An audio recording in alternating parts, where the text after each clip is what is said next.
Why? Chapter 1, like Chapter 3, had not actually told him anything that he did not know. It had merely systematized the knowledge that he possessed already.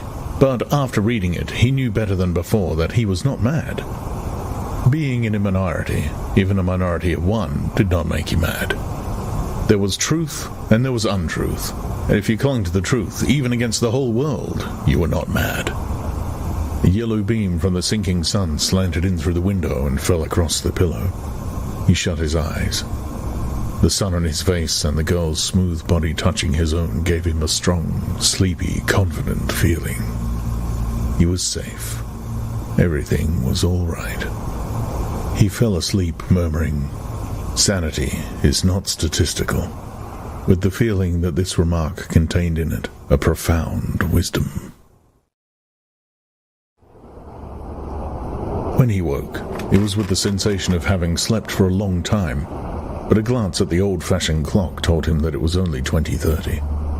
He lay dozing for a while. Then the usual deep-lunged singing struck up from the yard below. It was only an hopeless fancy, it passed like an April lie, but a look and a word and the dreams they stirred, they have stolen my heart away. The drivelling song seemed to have kept its popularity. You still heard it all over the place. It had outlived the hate song. Julia woke at the sound, stretched herself luxuriously, and got out of bed. "I'm hungry," she said. "Let's make some more coffee. Damn, the stove's gone out and the water's cold." She picked the stove up and shook it. "There's no oil in it." "We can get some from old Charrington, I expect." "The funny thing is, I made sure it was full. I'm going to put my clothes on," she added. "It seems to have got colder." Winston also got up and dressed himself. The indefatigable voice sang on. They say that time heals all things, they say you can always forget, but the smiles and the tears across the years, they twist my heartstrings yet. As he fastened the belt of his overalls, he strolled across to the window. The sun must have gone down behind the houses. It was not shining into the yard any longer. The flagstones were wet as though they had just been washed, and he had the feeling that the sky had been washed too, so fresh and pale was the blue between the chimney pots. Tirelessly the woman marched to and fro, corking and uncorking herself, singing and falling silent, and pegging out more diapers, and yet more. He wondered whether she took in washing for a living, or was merely the slave of 20 or 30 grandchildren. Julia had come across to his side. Together they gazed down with a sort of fascination at the sturdy figure below. As he looked at the woman in her characteristic attitude, her thick arms reaching up for the line, her powerful mare-like buttocks protruded, it struck him for the first time that she was beautiful. It had never before occurred to him that the body of a woman of 50, blown up to monstrous dimensions by childbearing, then hardened, roughened by work till it was coarse in the grain like an overripe turnip, could be beautiful. But it was so. And after all, he thought, why not? The solid, contourless body like a block of granite, and the rasping red skin bore the same relation to the body of a girl as the rose-hip to the rose. Why should the fruit be held inferior to the flower? "She's beautiful," he murmured. "She's a meter across at the hips, easily," said Julia. "That's her style of beauty," said Winston. He held Julia's supple waist easily encircled by his arm. From the hip to the knee, her flank was against his. Out of their bodies no child would ever come. That was the one thing they could never do. Only by word of mouth, from mind to mind, could they pass on their secret. The woman down there had no mind. She was only strong arms, a warm heart, and a fertile belly. He wondered how many children she had given birth to. It might easily be 15. She had had her momentary flowering, a year perhaps of wild rose beauty, and then she had suddenly swollen like a fertilized fruit, and grown hard and red and coarse. And then her life had been laundering, scrubbing, darning, cooking, sweeping, polishing, mending, scrubbing, laundering, first for children, then for grandchildren, over 30 unbroken years. At the end of it, she was still singing. The mystical reverence that he felt for her was somehow mixed up with the aspect of the pale, cloudless sky, stretching away behind the chimney pots into interminable distance. It was curious to think that the sky was the same for everybody, in Eurasia or East Asia as well as here. And the people under the sky were also very much the same. Everywhere, all over the world, hundreds of thousands of millions of people just like this. People ignorant of one another's existence, held apart by walls of hatred and lies, and yet almost exactly the same. People who had never learned to think, but who were storing up in their hearts and bellies and muscles the power that would one day overturn the world. If there was hope, it lay in the proles. Without having read to the end of the book, he knew that that must be Goldstein's final message.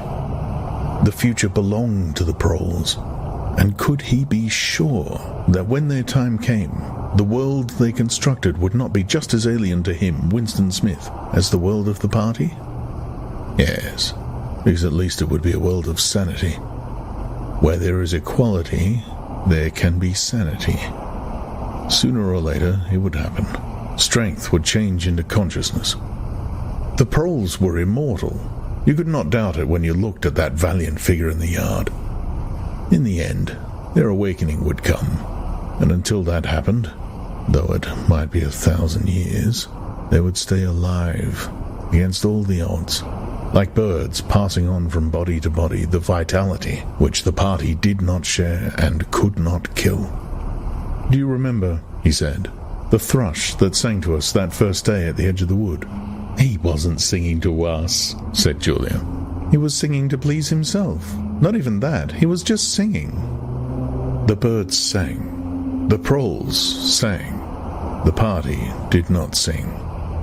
All round the world, in London and New York, in Africa and Brazil, and in the mysterious forbidden lands beyond the frontiers, in the streets of Paris and Berlin, in the villages of the endless Russian plain, in the bazaars of China and Japan, everywhere stood the same unconquerable figure, made monstrous by work and childbearing, toiling from birth to death and still singing. Out of those mighty loins, a race of conscious beings must one day come. You were the dead. Theirs was the future. But you could share in that future if you kept alive the mind as they kept alive the body, and passed on the secret doctrine that 2 + 2 make 4.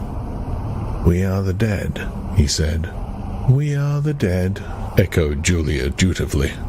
"You are the dead," said an iron voice behind them. They sprang apart. Winston's entrails seemed to have turned into ice. He could see the white all round the irises of Julia's eyes. Her face had turned a milky yellow.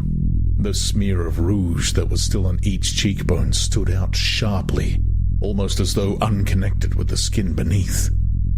"You are the dead," repeated the iron voice. "It was behind the picture," breathed Julia.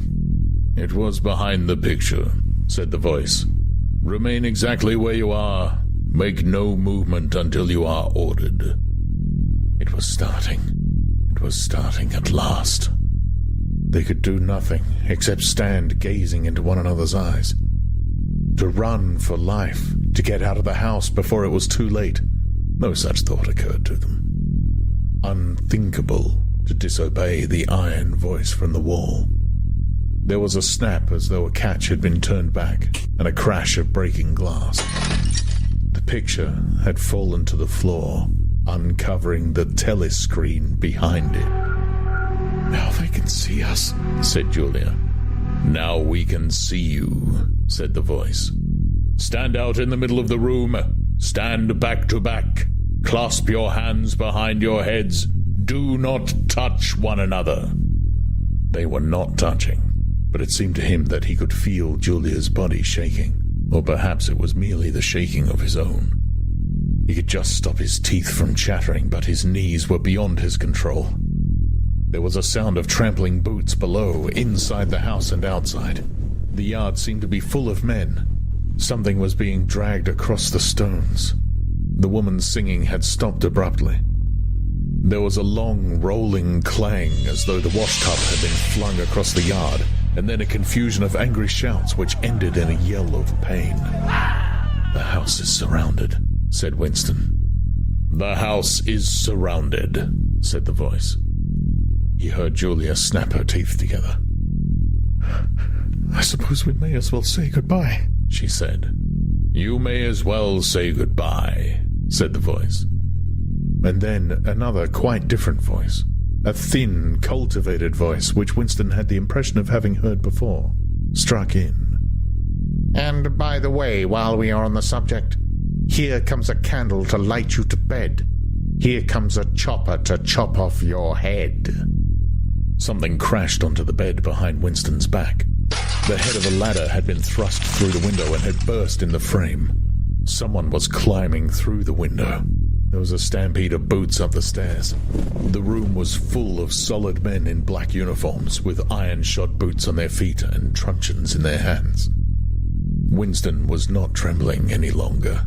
Even his eyes, he barely moved. One thing alone mattered: to keep still.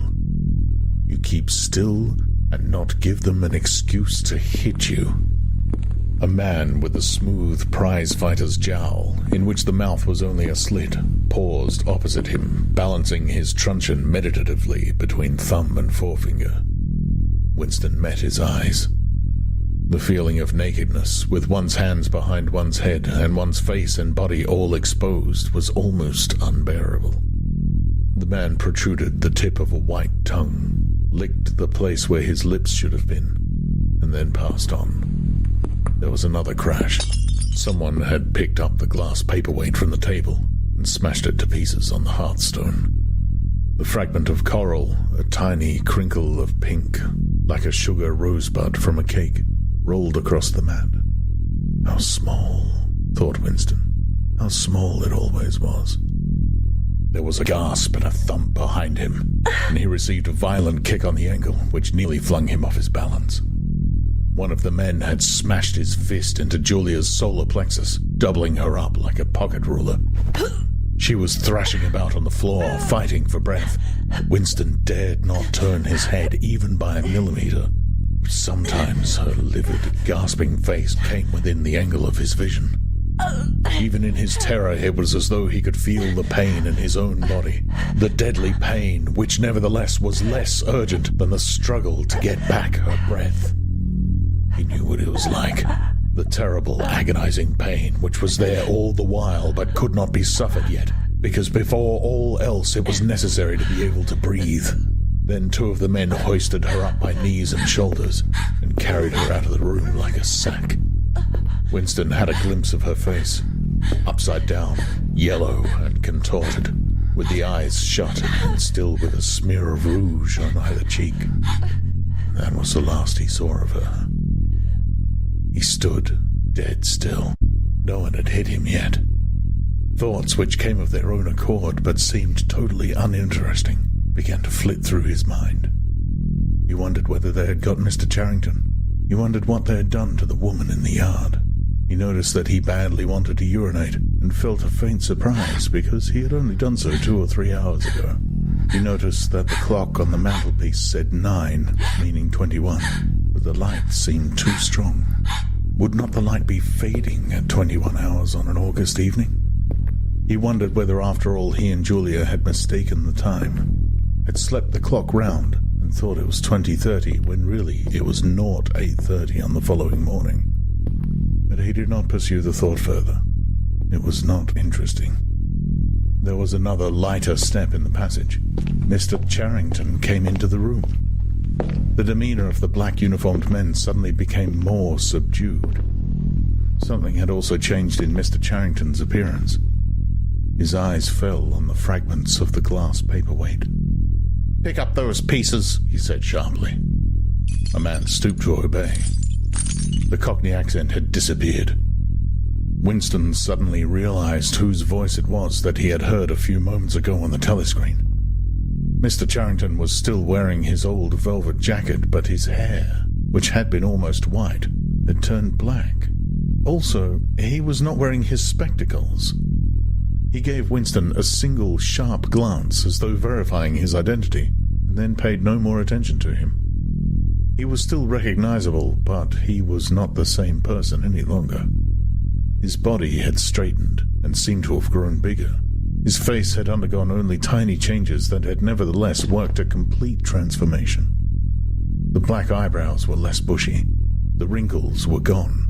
The whole lines of the face seemed to have altered. Even the nose seemed shorter.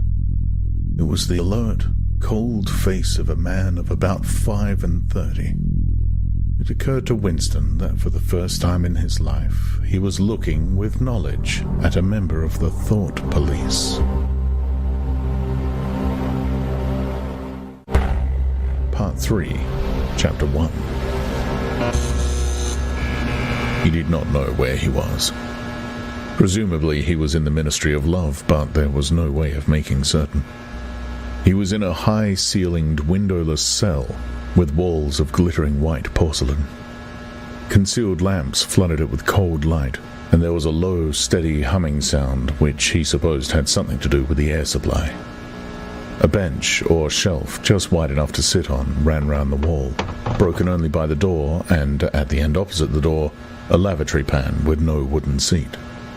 There were 4 telescreens, one in each wall. There was a dull aching in his belly.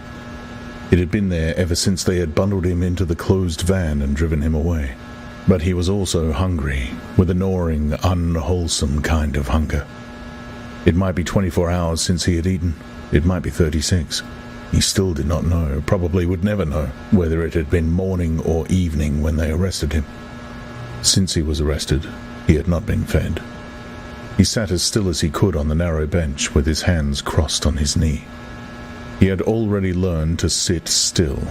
If you made unexpected movements, they yelled at you from the telescreen. But the craving for food was growing upon him. What he longed for above all was a piece of bread. He had an idea that there were a few breadcrumbs in the pocket of his overalls. It was even possible, he thought this because from time to time something seemed to tickle his leg, that there might be a sizable bit of crust there. In the end, the temptation to find out overcame his fear. He slipped a hand into his pocket. "Smith!" yelled a voice from the telescreen. 6079 Smith W. Hands out of pockets in the cells. He sat still again, his hands crossed on his knee. Before being brought here, he had been taken to another place, which must have been an ordinary prison or a temporary lockup used by the patrols. He did not know how long he had been there, some hours at any rate. With no clocks and no daylight, it was hard to gauge the time. It was a noisy, evil-smelling place. They had put him into a cell similar to the one he was now in, but filthily dirty, and at all times crowded by 10 or 15 people. The majority of them were common criminals, but there were a few political prisoners among them. He had sat silent against the wall, jostled by dirty bodies, too preoccupied by fear and the pain in his belly to take much interest in his surroundings, but still noticing the astonishing difference in demeanor between the party prisoners and the others. The party prisoners were always silent and terrified, but the ordinary criminals seemed to care nothing for anybody. They yelled insults at the guards, fought back fiercely when their belongings were impounded, wrote obscene words on the floor, ate smuggled food which they produced from mysterious hiding places in their clothes, and even shouted down the telescreen when it tried to restore order. On the other hand, some of them seemed to be on good terms with the guards, called them by nicknames and tried to wheedle cigarettes through the spy hole in the door. The guards, too, treated the common criminals with a certain forbearance, even when they had to handle them roughly. There was much talk about the forced labor camps to which most of the prisoners expected to be sent. It was all right in the camps, he gathered, so long as you had good contacts and knew the ropes. There was bribery, favoritism, and racketeering of every kind, There was homosexuality and prostitution. There was even illicit alcohol distilled from potatoes. The positions of trust were given only to the common criminals, especially the gangsters and the murderers, who formed a sort of aristocracy. All the dirty jobs were done by the politicals. There was a constant come and go of prisoners of every description: drug peddlers, thieves, bandits, black marketeers, drunks, prostitutes. Some of the drunks were so violent that the other prisoners had to combine to suppress them. An enormous wreck of a woman, aged about 60, with great tumbling breasts and thick coils of white hair, which had come down in her struggles, was carried in, kicking and shouting, by 4 guards, who had hold of her, one at each corner. They wrenched off the boots with which she had been trying to kick them, and dumped her down across Winston's lap, almost breaking his thigh bones. The woman hoisted herself upright and followed them out with a yell of "F***ing bastards!" Then, noticing she was sitting on something uneven, she slid off Winston's knee onto the bench. "Beg pardon, dearie," she said. "I wouldn't have sat on you, only the buggers put me there. They don't know how to treat a lady, do they?" She paused, patted her breast, and belched. "Pardon," she said. "I ain't myself, quite." She leaned forward and vomited copiously on the floor.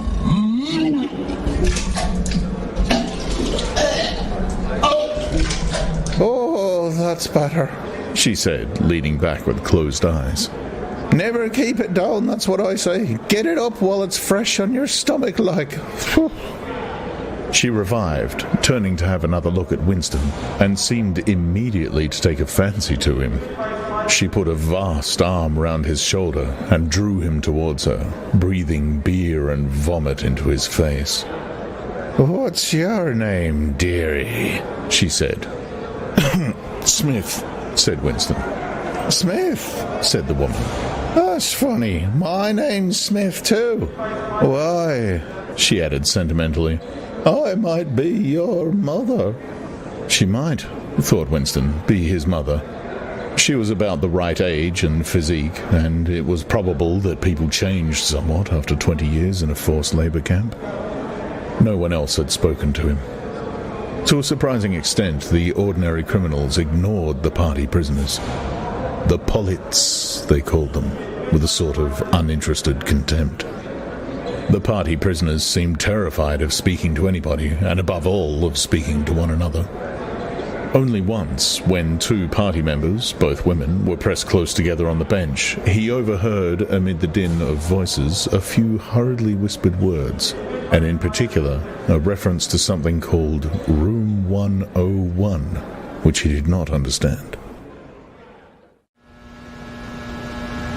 It might be 2 or 3 hours ago that they brought him here. The dull pain in his belly never went away, but sometimes it grew better, and sometimes worse, and his thoughts expanded or contracted accordingly. When it grew worse, he thought only of the pain itself, and of his desire for food. When it grew better, panic took hold of him. There were moments when he foresaw the things that would happen to him with such actuality that his heart galloped and his breath stopped. He felt the smash of truncheons on his elbows and the iron-shod boots on his shins. He saw himself grovelling on the floor, screaming for mercy through broken teeth. He hardly thought of Julia. He could not fix his mind on her. He loved her and would not betray her, but that was only a fact, known as he knew the rules of arithmetic. He felt no love for her, and he hardly even wondered what was happening to her. He thought oftener of O'Brien, with a flickering hope. O'Brien might know that he had been arrested. The Brotherhood, he had said, never tried to save its members, but there was the razor blade. They would send the razor blade if they could. There would perhaps be 5 seconds before the guard could rush into the cell. The blade would bite into him with a sort of burning coldness, and even the fingers that held it would be cut to the bone.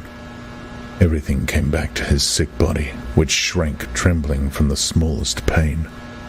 It was not certain that he would use the razor blade even if he got a chance. It was more natural to exist from moment to moment, accepting another 10 minutes' life, even with the certainty that there was torture at the end of it. Sometimes he tried to calculate the number of porcelain bricks in the walls of the cell. It should have been easy, but he always lost count at some point or another. More often he wondered where he was and what time of day it was. At one moment he felt certain that it was broad daylight outside, and the next equally certain that it was pitch darkness. In this place, he knew instinctively, the lights would never be turned out. It was the place with no darkness. He saw now why O'Brien had seemed to recognize the illusion. In the Ministry of Love there were no windows. His cell might be at the heart of the building or against its outer wall. It might be 10 floors below ground or 30 above it. He moved himself mentally from place to place and tried to determine by the feeling of his body whether he was perched high in the air or buried deep underground. There was a sound of marching boots outside. The steel door opened with a clang. A young officer, a trim black uniformed figure who seemed to glitter all over with polished leather, and whose pale, straight-featured face was like a wax mask, stepped smartly through the doorway. He motioned to the guards outside to bring in the prisoner they were leading. The poet Ampleforth shambled into his cell. The door clanged shut again. Ampleforth made one or two uncertain movements from side to side, as though having some idea that there was another door to go out of, and then began to wander up and down the cell. He had not yet noticed Winston's presence. His troubled eyes were gazing at the wall about a meter above the level of Winston's head. He was shoeless. Large, dirty toes were sticking out of the holes in his socks. He was also several days away from a shave. A scrubby beard covered his face to the cheekbones, giving him an air of ruffianism that went oddly with his large, weak frame and nervous movements. Winston roused himself a little from his lethargy. He must speak to Ampleforth and risk the yell from the telescreen. It was even conceivable that Ampleforth was the bearer of the razor blade. "Ampleforth," he said. There was no yell from the telescreen. Ampleforth paused, mildly startled. His eyes focused themselves slowly on Winston. "Smith," he said. "You too? What are you in for?" "To tell you the truth," he sat down awkwardly on the bench opposite Winston. "There is only one offence, is there not?" he said. "And you have committed it." "Apparently I have." He put a hand to his forehead and pressed his temples for a moment, as though trying to remember something. "These things happen," he began vaguely. "I have been able to recall one instance, a possible instance. It was an indiscretion, undoubtedly. We were producing a definitive edition of the poems of Kipling. I allowed the word God to remain at the end of a line. I could not help it," he added, almost indignantly, raising his face to look at Winston. "It was impossible to change the line. The rhyme was rod. Do you realize that there are only 12 rhymes to rod in the entire language? For days I had racked my brains. There was no other rhyme." The expression on his face changed. The annoyance passed out of it, and for a moment he looked almost pleased, a sort of intellectual warmth. The joy of the pedant who has found out some useless fact shone through the dirt and scrubby hair. "Has it ever occurred to you," he said, "that the whole history of English poetry has been determined by the fact that the English language lacks rhymes?" No, that particular thought had never occurred to Winston, nor, in the circumstances, did it strike him as very important or interesting. "Do you know what time of day it is?" he said. Ampleforth looked startled again. "I had hardly thought about it. They arrested me, it could be 2 days ago, perhaps 3. His eyes flitted round the walls, as though he half expected to find a window somewhere. "There is no difference between night and day in this place. I do not see how one can calculate the time." They talked desultorily for some minutes. Then, without apparent reason, a yell from the telescreen bade them be silent. Winston sat quietly, his hands crossed. Ampleforth, too large to sit in comfort on the narrow bench, fidgeted from side to side, clasping his lank hands first round one knee, then round the other. The telescreen barked at him to keep still. Time passed. 20 minutes, an hour, it was difficult to judge. Once more there was the sound of boots outside. Winston's entrails contracted. Soon, very soon, perhaps in 5 minutes, perhaps now, the tramp of boots would mean that his own turn had come. The door opened. The cold-faced young officer stepped into the cell. With a brief movement of the hands, he indicated Ampleforth. "Room 101, he said.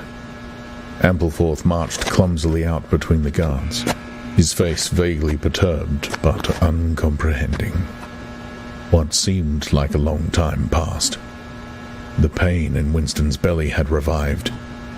His mind sagged round and round on the same trick, like a ball falling again and again into the same series of slots. He had only 6 thoughts: the pain in his belly, a piece of bread, the blood and the screaming, O'Brien, Julia, the razor blade. There was another spasm in his entrails. The heavy boots were approaching. As the door opened, the wave of air that it created brought in a powerful smell of cold sweat. Parsons walked into the cell. He was wearing khaki shorts and a sports shirt. This time, Winston was startled into self-forgetfulness. "You here?" he said. Parsons gave Winston a glance in which there was neither interest nor surprise, but only misery. He began walking jerkily up and down, evidently unable to keep still. Each time he straightened his pudgy knees, it was apparent that they were trembling. His eyes had a wide-open, staring look, as though he could not prevent himself from gazing at something in the middle distance.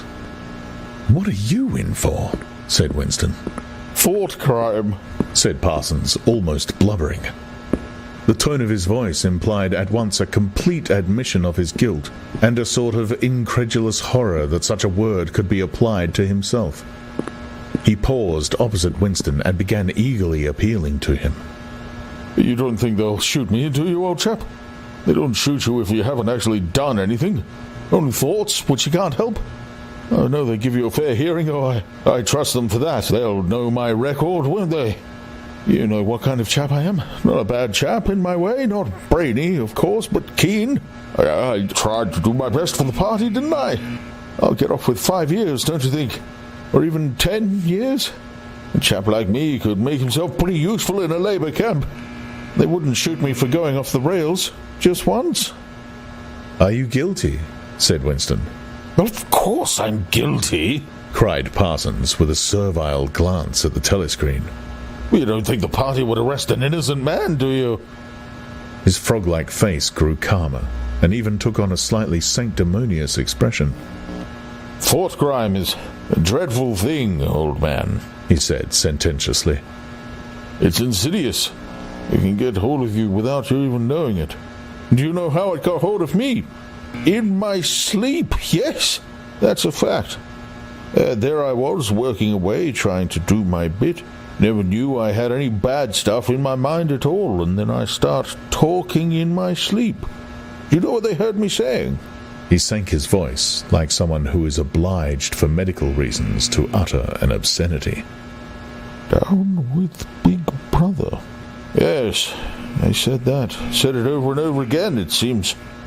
Between you and me, old man, I'm glad they got me before it went any further. Do you know what I'm going to say to them when I go up before the tribunal? Thank you, I'm going to say. Thank you for saving me before it was too late." "Who denounced you?" said Winston. "It was my little daughter," said Parsons with a sort of doleful pride. "She listened at the keyhole, heard what I was saying, and nipped off to the patrols the very next day. Pretty smart for a nipper of 7, eh? Oh, I don't bear her any grudge for it. In fact, I'm proud of her. It shows that I brought her up in the right spirit, anyway." He made a few more jerky movements up and down, several times casting a longing glance at the lavatory pan. Then he suddenly ripped down his shorts. "Excuse me, old man," he said. "I can't help it. It's the waiting." He plumped his large posterior into the lavatory pan. Winston covered his face with his hands. "Smith!" yelled the voice from the telescreen. 6079 Smith W., uncover your face. No faces covered in the cells. Winston uncovered his face. Parsons used the lavatory loudly and abundantly. It then turned out that the plug was defective and the cell stank abominably for hours afterwards. Parsons was removed. More prisoners came and went mysteriously. One, a woman, was consigned to room 101 and, Winston noticed, seemed to shrivel and turn a different color when she heard the words. A time came when, if it had been morning when he was brought here, it would be afternoon, or if it had been afternoon, then it would be midnight. There were 6 prisoners in the cell, men and women. All sat very still. Opposite Winston there was a man with a chinless, toothy face, exactly like that of some large, harmless rodent. His fat, mottled cheeks were so pouched at the bottom that it was difficult not to believe that he had little stores of food tucked away there. His pale grey eyes flitted timorously from face to face and turned quickly away again when he caught anyone's eye. The door opened, and another prisoner was brought in, whose appearance sent a momentary chill through Winston. He was a commonplace, mean-looking man, who might have been an engineer or technician of some kind, but what was startling was the emaciation of his face. It was like a skull. Because of its thinness, the mouth and eyes looked disproportionately large, and the eyes seemed filled with a murderous, unappeasable hatred of somebody or something. The man sat down on the bench at a little distance from Winston. Winston did not look at him again, but the tormented, skull-like face was as vivid in his mind as though it had been straight in front of his eyes. Suddenly, he realized what was the matter. The man was dying of starvation.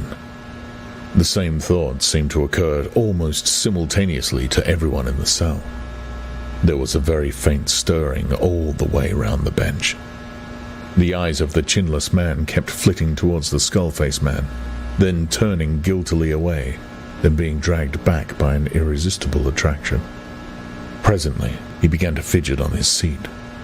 At last he stood up, waddled clumsily across the cell, dug down into the pocket of his overalls, and, with an abashed air, held out a grimy piece of bread to the skull-faced man. There was a furious, deafening roar from the telescreen. The chinless man jumped in his tracks. The skull-faced man had quickly thrust his hands behind his back, as though demonstrating to all the world that he refused the gift. "Bumstead," roared the voice. 2713 Bumstead J. Let fall that piece of bread. The chinless man dropped the piece of bread on the floor. "Remain standing where you are," said the voice. "Face the door. Make no movement." The chinless man obeyed. His large, pouchy cheeks were quivering uncontrollably. The door clanged open. As the young officer entered and stepped aside, there emerged from behind him a short, stumpy guard with enormous arms and shoulders. He took his stand opposite the chinless man, and then, at a signal from the officer, let free a frightful blow, with all the weight of his body behind it, full into the chinless man's mouth. The force of it seemed almost to knock him clear of the floor. His body was flung across the cell and fetched up against the base of the lavatory seat. For a moment he lay as though stunned, with dark blood oozing from his mouth and nose. A very faint whimpering or squeaking, which seemed unconscious, came out of him. Then he rolled over and raised himself unsteadily on hands and knees. Amid a stream of blood and saliva, the 2 halves of a dental plate fell out of his mouth. The prisoners sat very still, their hands crossed on their knees. The chinless man climbed back into his place. Down one side of his face, the flesh was darkening. His mouth had swollen into a shapeless cherry-colored mass with a black hole in the middle of it.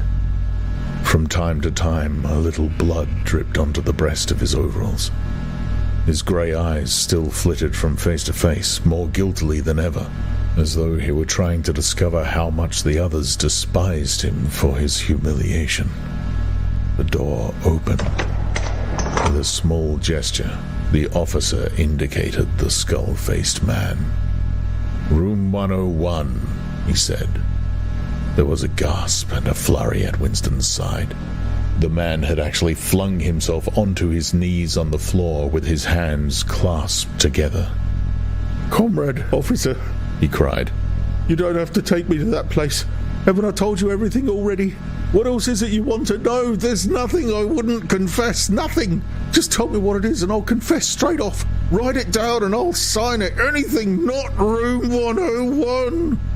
"Room 101, said the officer. The man's face, already very pale, turned a color Winston would not have believed possible. It was definitely, unmistakably, a shade of green. "Do anything to me," he yelled. "You've been starving me for weeks. Finish it off and let me die. Shoot me, hang me, sentence me to 25 years. Is there somebody else you want me to give away? Just say who it is and I'll tell you anything you want. I don't care who it is or what you do to them. I've got a wife and 3 children. The biggest of them isn't 6 years old. You could take the whole lot of them and cut their throats in front of my eyes and I'll stand by and watch it, but not room 101. "Room 101, said the officer. The man looked frantically round at the other prisoners, as though with some idea that he could put another victim in his own place. His eyes settled on the smashed face of the chinless man. He flung out a lean arm. "That's the one you ought to be taking, not me," he shouted. "You didn't hear what he was saying after they bashed his face. Give me a chance and I'll tell you every word of it. He's the one that's against the party, not me." The guard stepped forward. The man's voice rose to a shriek. "You didn't hear him," he repeated. "Something went wrong with the telescreen. He's the one you want. Take him, not me." The 2 sturdy guards had stooped to take him by the arms, but just at this moment he flung himself across the floor of the cell and grabbed one of the iron legs that supported the bench. He had set up a wordless howling like an animal. The guards took hold of him to wrench him loose, but he clung on with astonishing strength. For perhaps 20 seconds they were hauling at him. The prisoners sat quiet, their hands crossed on their knees, looking straight in front of them. The howling stopped. The man had no breath left for anything except hanging on. Then there was a different kind of cry. A kick from a guard's boot had broken the fingers of one of his hands. They dragged him to his feet. "Room 101, said the officer. The man was led out, walking unsteadily, with head sunken, nursing his crushed hand. All the fight had gone out of him. A long time passed. If it had been midnight when the skull-faced man was taken away, it was morning. If morning, it was afternoon. Winston was alone, and had been alone for hours. The pain of sitting on the narrow bench was such that often he got up and walked about, unreproved by the telescreen. The piece of bread still lay where the chinless man had dropped it. At the beginning, it needed a hard effort not to look at it, but presently, hunger gave way to thirst. His mouth was sticky and evil-tasting. The humming sound and the unvarying white light induced a sort of faintness, an empty feeling inside his head. He would get up because the ache in his bones was no longer bearable, and then would sit down again almost at once because he was too dizzy to make sure of staying on his feet. Whenever his physical sensations were a little under control, the terror returned. Sometimes with a fading hope he thought of O'Brien and the razor blade. It was thinkable that the razor blade might arrive concealed in his food, if he were ever fed. More dimly, he thought of Julia. Somewhere or other she was suffering, perhaps far worse than he. She might be screaming with pain at this moment. He thought, if I could save Julia by doubling my own pain, would I do it? Yes, I would. But that was merely an intellectual decision, taken because he knew that he ought to take it. He did not feel it.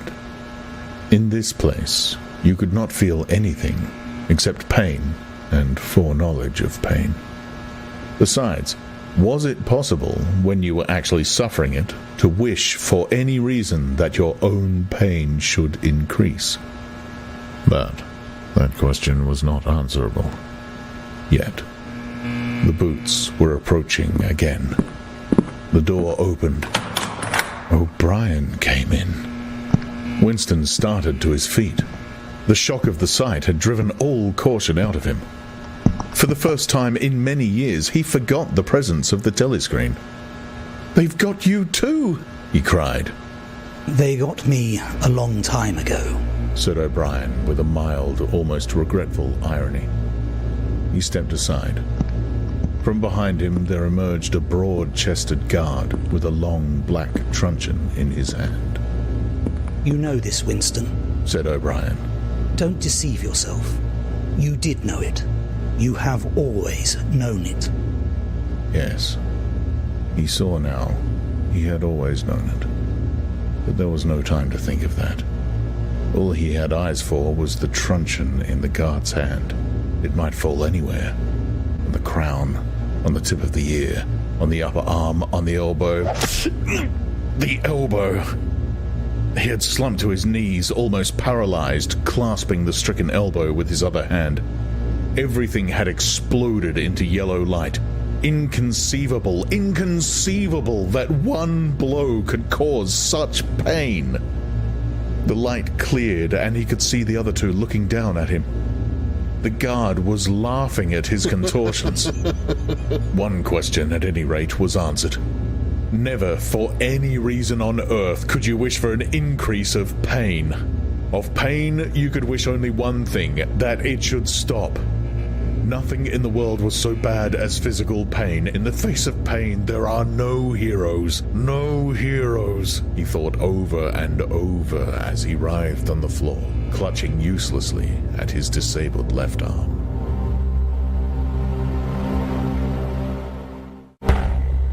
Book 3, Chapter 2.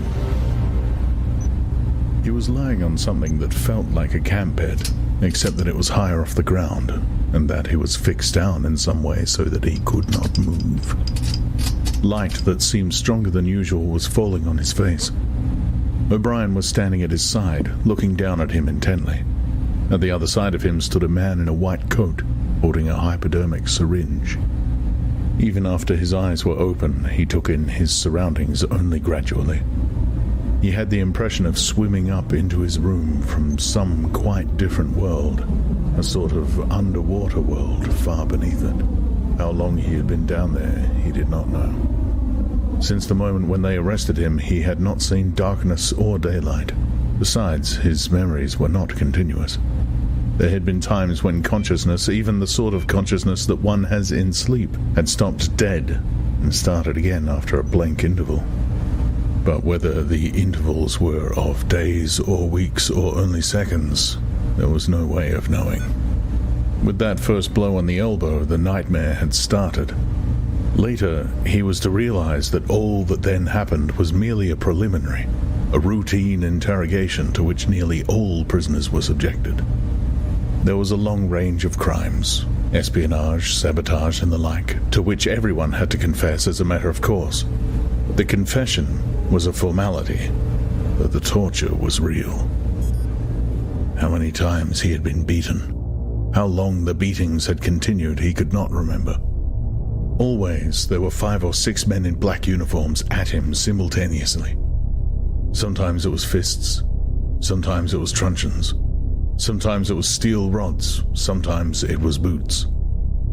There were times when he rolled about on the floor, as shameless as an animal, writhing his body this way and that, in an endless, hopeless effort to dodge the kicks, and simply inviting more and yet more kicks, in his ribs, in his belly, on his elbows, on his shins, in his groin, in his testicles, on the bone at the base of his spine. There were times when it went on until the cruel, wicked, unforgivable thing seemed to him not that the guards continued to beat him, but that he could not force himself into losing consciousness. There were times when his nerves so forsook him that he began shouting for mercy even before the beating began. when the mere sight of a fist drawn back for a blow was enough to make him pour forth a confession of real and imaginary crimes. There were other times when he started out with the resolve of confessing nothing, when every word had to be forced out of him between gasps of pain. And there were times when he feebly tried to compromise, when he said to himself, "I will confess, but not yet. I must hold out until the pain becomes unbearable. 3 more kicks, 2 more kicks, and then I will tell them what they want." Sometimes he was beaten till he could hardly stand, then flung like a sack of potatoes onto the stone floor of a cell, left to recuperate for a few hours, and then taken out and beaten again. There were also longer periods of recovery. He remembered them dimly because they were spent chiefly in sleep or stupor. He remembered a cell with a plank bed, a sort of shelf sticking out from the wall, and a tin wash basin, and meals of hot soup and bread, and sometimes coffee. He remembered a surly barber arriving to scrape his chin and crop his hair, and businesslike, unsympathetic men in white coats feeling his pulse, tapping his reflexes, turning up his eyelids, running harsh fingers over him in search for broken bones, and shooting needles into his arm to make him sleep. The beatings grew less frequent and became mainly a threat, a horror to which he could be sent back at any moment when his answers were unsatisfactory. His questioners now were not ruffians in black uniforms, but party intellectuals, little rotund men with quick movements and flashing spectacles, who worked on him in relays over periods which lasted, he thought, he could not be sure, 10 or 12 hours at a stretch. These other questioners saw to it that he was in constant slight pain, but it was not chiefly pain that they relied on. They slapped his face, wrung his ears, pulled his hair, made him stand on one leg, refused him leave to urinate, shone glaring lights in his face until his eyes ran with water, but the aim of this was simply to humiliate him and destroy his power of arguing and reasoning. Their real weapon was the merciless questioning that went on and on, hour after hour, tripping him up, laying traps for him, twisting everything that he said, convicting him at every step of lies and self-contradiction until he began weeping as much from shame as from nervous fatigue. Sometimes he would weep 6 times in a single session. Most of the time they screamed abuse at him and threatened at every hesitation to deliver him over to the guards again. But sometimes they would suddenly change their tune, call him comrade, appeal to him in the name of Ingsoc and Big Brother, and ask him sorrowfully whether even now he had not enough loyalty to the party left to make him wish to undo the evil he had done.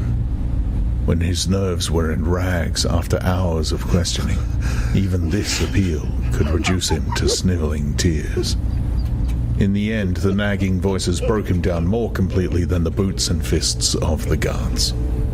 He became simply a mouth that uttered, a hand that signed whatever was demanded of him. His sole concern was to find out what they wanted him to confess, and then confess it quickly, before the bullying started anew.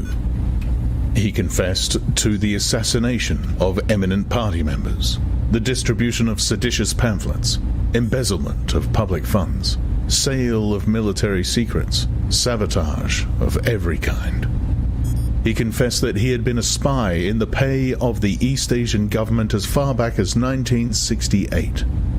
He confessed that he was a religious believer, an admirer of capitalism, and a sexual pervert. He confessed that he had murdered his wife, although he knew, and his questioners must have known, that his wife was still alive. He confessed that for years he had been in personal touch with Goldstein, and had been a member of an underground organization which had included almost every human being he had ever known.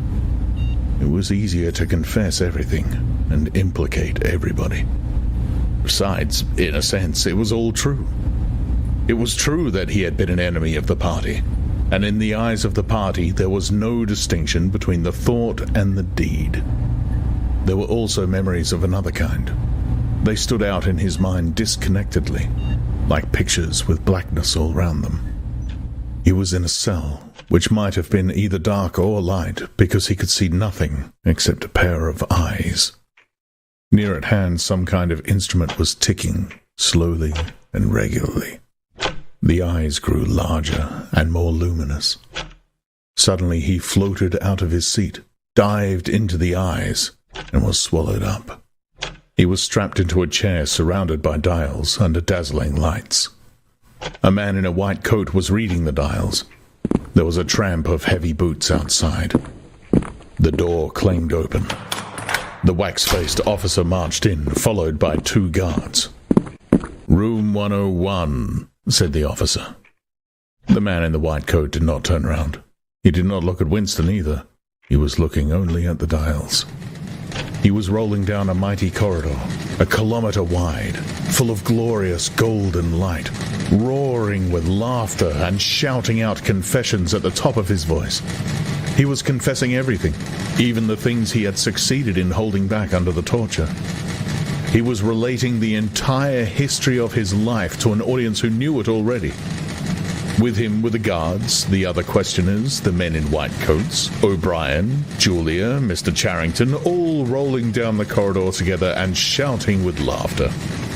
Some dreadful thing which had lain embedded in the future had somehow been skipped over and had not happened. Everything was all right. There was no more pain. The last detail of his life was laid bare, understood, forgiven. He was starting up from the plank bed in the half-certainty that he had heard O'Brien's voice. All through his interrogation, although he had never seen him, he had had the feeling that O'Brien was at his elbow, just out of sight. It was O'Brien who was directing everything. It was he who set the guards onto Winston, and who prevented them from killing him. It was he who decided when Winston should scream with pain, when he should have a respite, when he should be fed, when he should sleep, when the drugs should be pumped into his arm. It was he who asked the questions and suggested the answers. He was the tormentor. He was the protector. He was the inquisitor. He was the friend.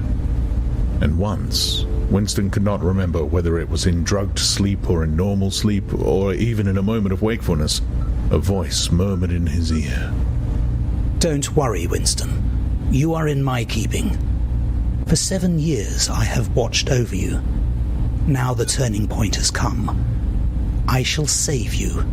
I shall make you perfect." He was not sure whether it was O'Brien's voice, but it was the same voice that had said to him, "We shall meet in the place where there is no darkness," in that other dream 7 years ago. He did not remember any ending to his interrogation. There was a period of blackness, and then the cell, or room, in which he now was, had gradually materialized round him. He was almost flat on his back and unable to move. His body was held down at every essential point. Even the back of his head was gripped in some manner. O'Brien was looking down at him, gravely and rather sadly. His face, seen from below, looked coarse and worn, with pouches under the eyes and tired lines from nose to chin. He was older than Winston had thought him. He was perhaps 48 or 50. Under his hand there was a dial with a lever on top, and fingers running round the face. "I told you," said O'Brien, "that if we met again, it would be here." "Yes," said Winston. Without any warning, except a slight movement of O'Brien's hand, a wave of pain flooded his body. It was a frightening pain, because he could not see what was happening, and he had the feeling that some mortal injury was being done to him. He did not know whether the thing was really happening or whether the effect was electrically produced, but his body was being wrenched out of shape. The joints were being slowly torn apart. Although the pain had brought the sweat out on his forehead, the worst of all was the fear that his backbone was about to snap. He set his teeth and breathed hard through his nose, trying to keep silent as long as possible. "You are afraid," said O'Brien, watching his face, "that in another moment something is going to break. Your especial fear is that it will be your backbone. You have a vivid mental picture of the vertebrae snapping apart and the spinal fluid dripping out of them. That is what you are thinking, is it not, Winston? Winston did not answer. O'Brien drew back the lever on the dial. The wave of pain receded almost as quickly as it had come. That was 40, said O'Brien. You can see that the numbers on this dial run up to 100. Will you please remember, throughout our conversation, that I have it in my power to inflict pain on you at any moment, and to whatever degree I choose. If you tell me any lies, or attempt to prevaricate in any way, or even fall below your usual level of intelligence, you will cry out with pain instantly. Do you understand that? Yes, said Winston. O'Brien's manner became less severe. He resettled his spectacles thoughtfully and took a pace or two up and down. When he spoke, his voice was gentle and patient. He had the air of a doctor, a teacher, even a priest, anxious to explain and persuade rather than to punish. I am taking trouble with you, Winston, he said, because you are worth trouble. You know perfectly well what is the matter with you. You have known it for years, though you have fought against the knowledge. You are mentally deranged. You suffer from a defective memory. You are unable to remember real events, and you persuade yourself that you remember other events which have never happened. Fortunately, it is curable. You have never cured yourself of it, because you did not choose to. There was a small effort of the will that you were not ready to make. Even now, I am well aware you are clinging to your disease under the impression that it is a virtue. Now we will take an example. At this moment, which power is Oceania at war with? When I was arrested, Oceania was at war with East Asia. With East Asia, good. And Oceania has always been at war with East Asia, has it not? Winston drew in his breath. He opened his mouth to speak, and then did not speak. He could not take his eyes away from the dial. The truth, please, Winston. Your truth. Tell me what you think you remember. I remember that until only a week before I was arrested, we were not at war with East Asia at all. We were in alliance with them. The war was against Eurasia. That had lasted for 4 years. Before that... O'Brien stopped him with a movement of the hand. Another example, he said. Some years ago, you had a very serious delusion indeed. You believed that 3 men, 3 one-time party members named Jones, Aronson, and Rutherford, men who were executed for treachery and sabotage after making the fullest possible confession, were not guilty of the crimes they were charged with. You believed that you had seen unmistakable documentary evidence proving that their confessions were false. There was a certain photograph about which you had a hallucination.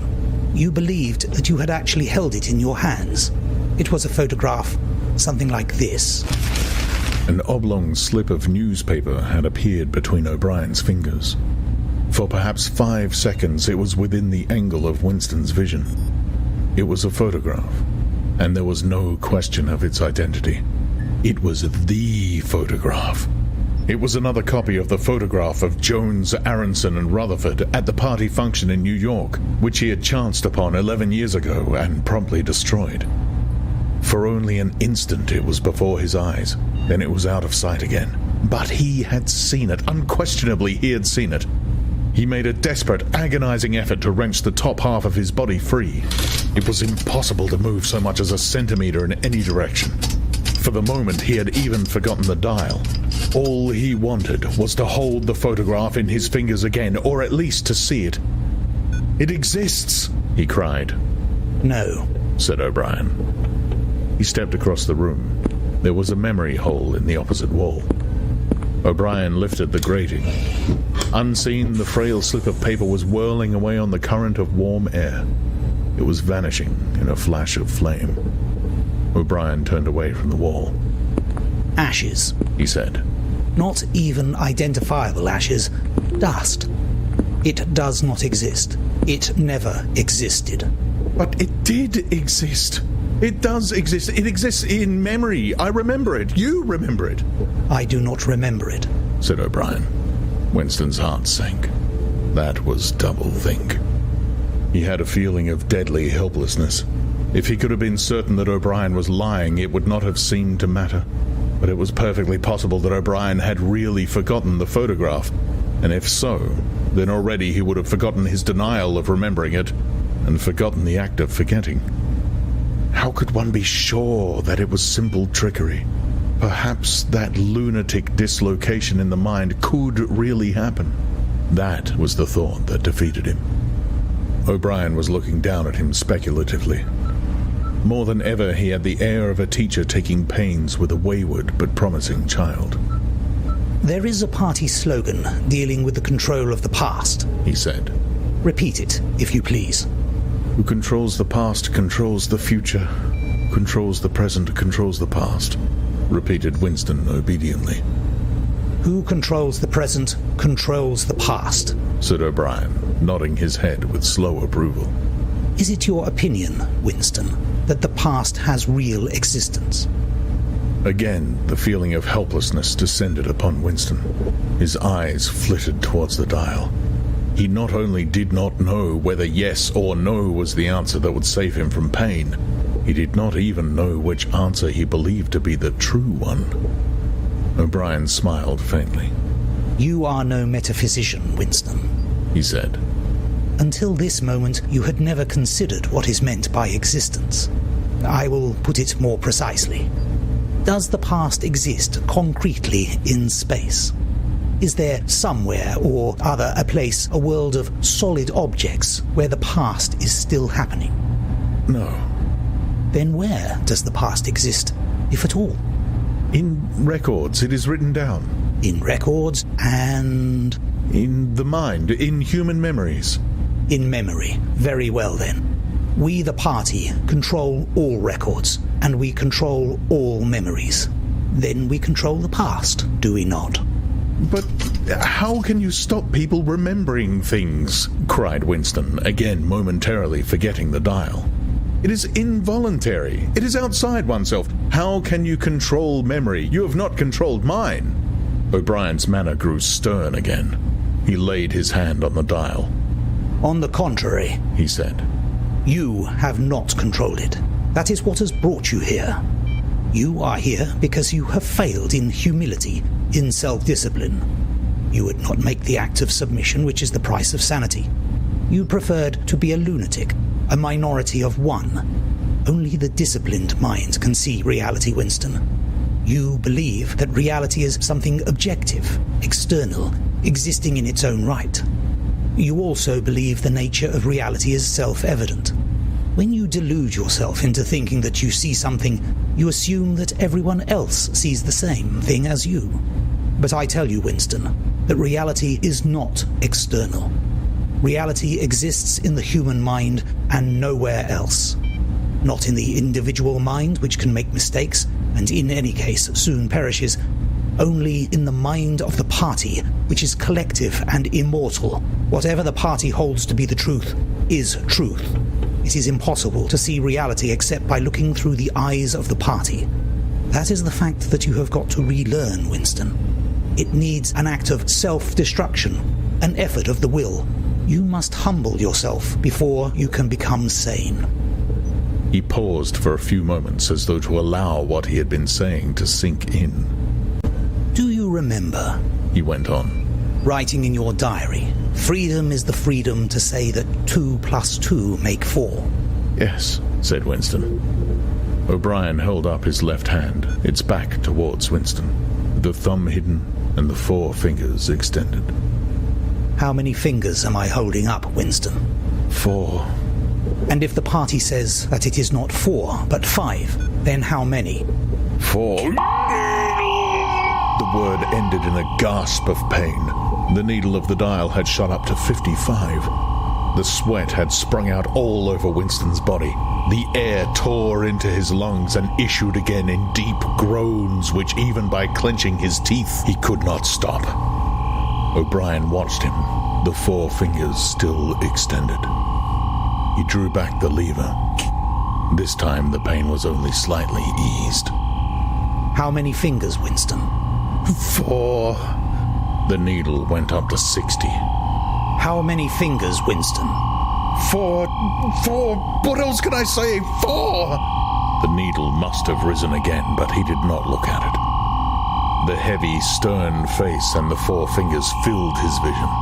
The fingers stood up before his eyes like pillars, enormous, blurry, and seeming to vibrate, but unmistakably 4. How many fingers, Winston? 4! Stop it! How can you go on? 4! How many fingers, Winston? 5! No, Winston, that is no use. You are lying. You still think there are 4. How many fingers, please? 4! 5! 4! Anything you like! Only stop it! Stop the pain!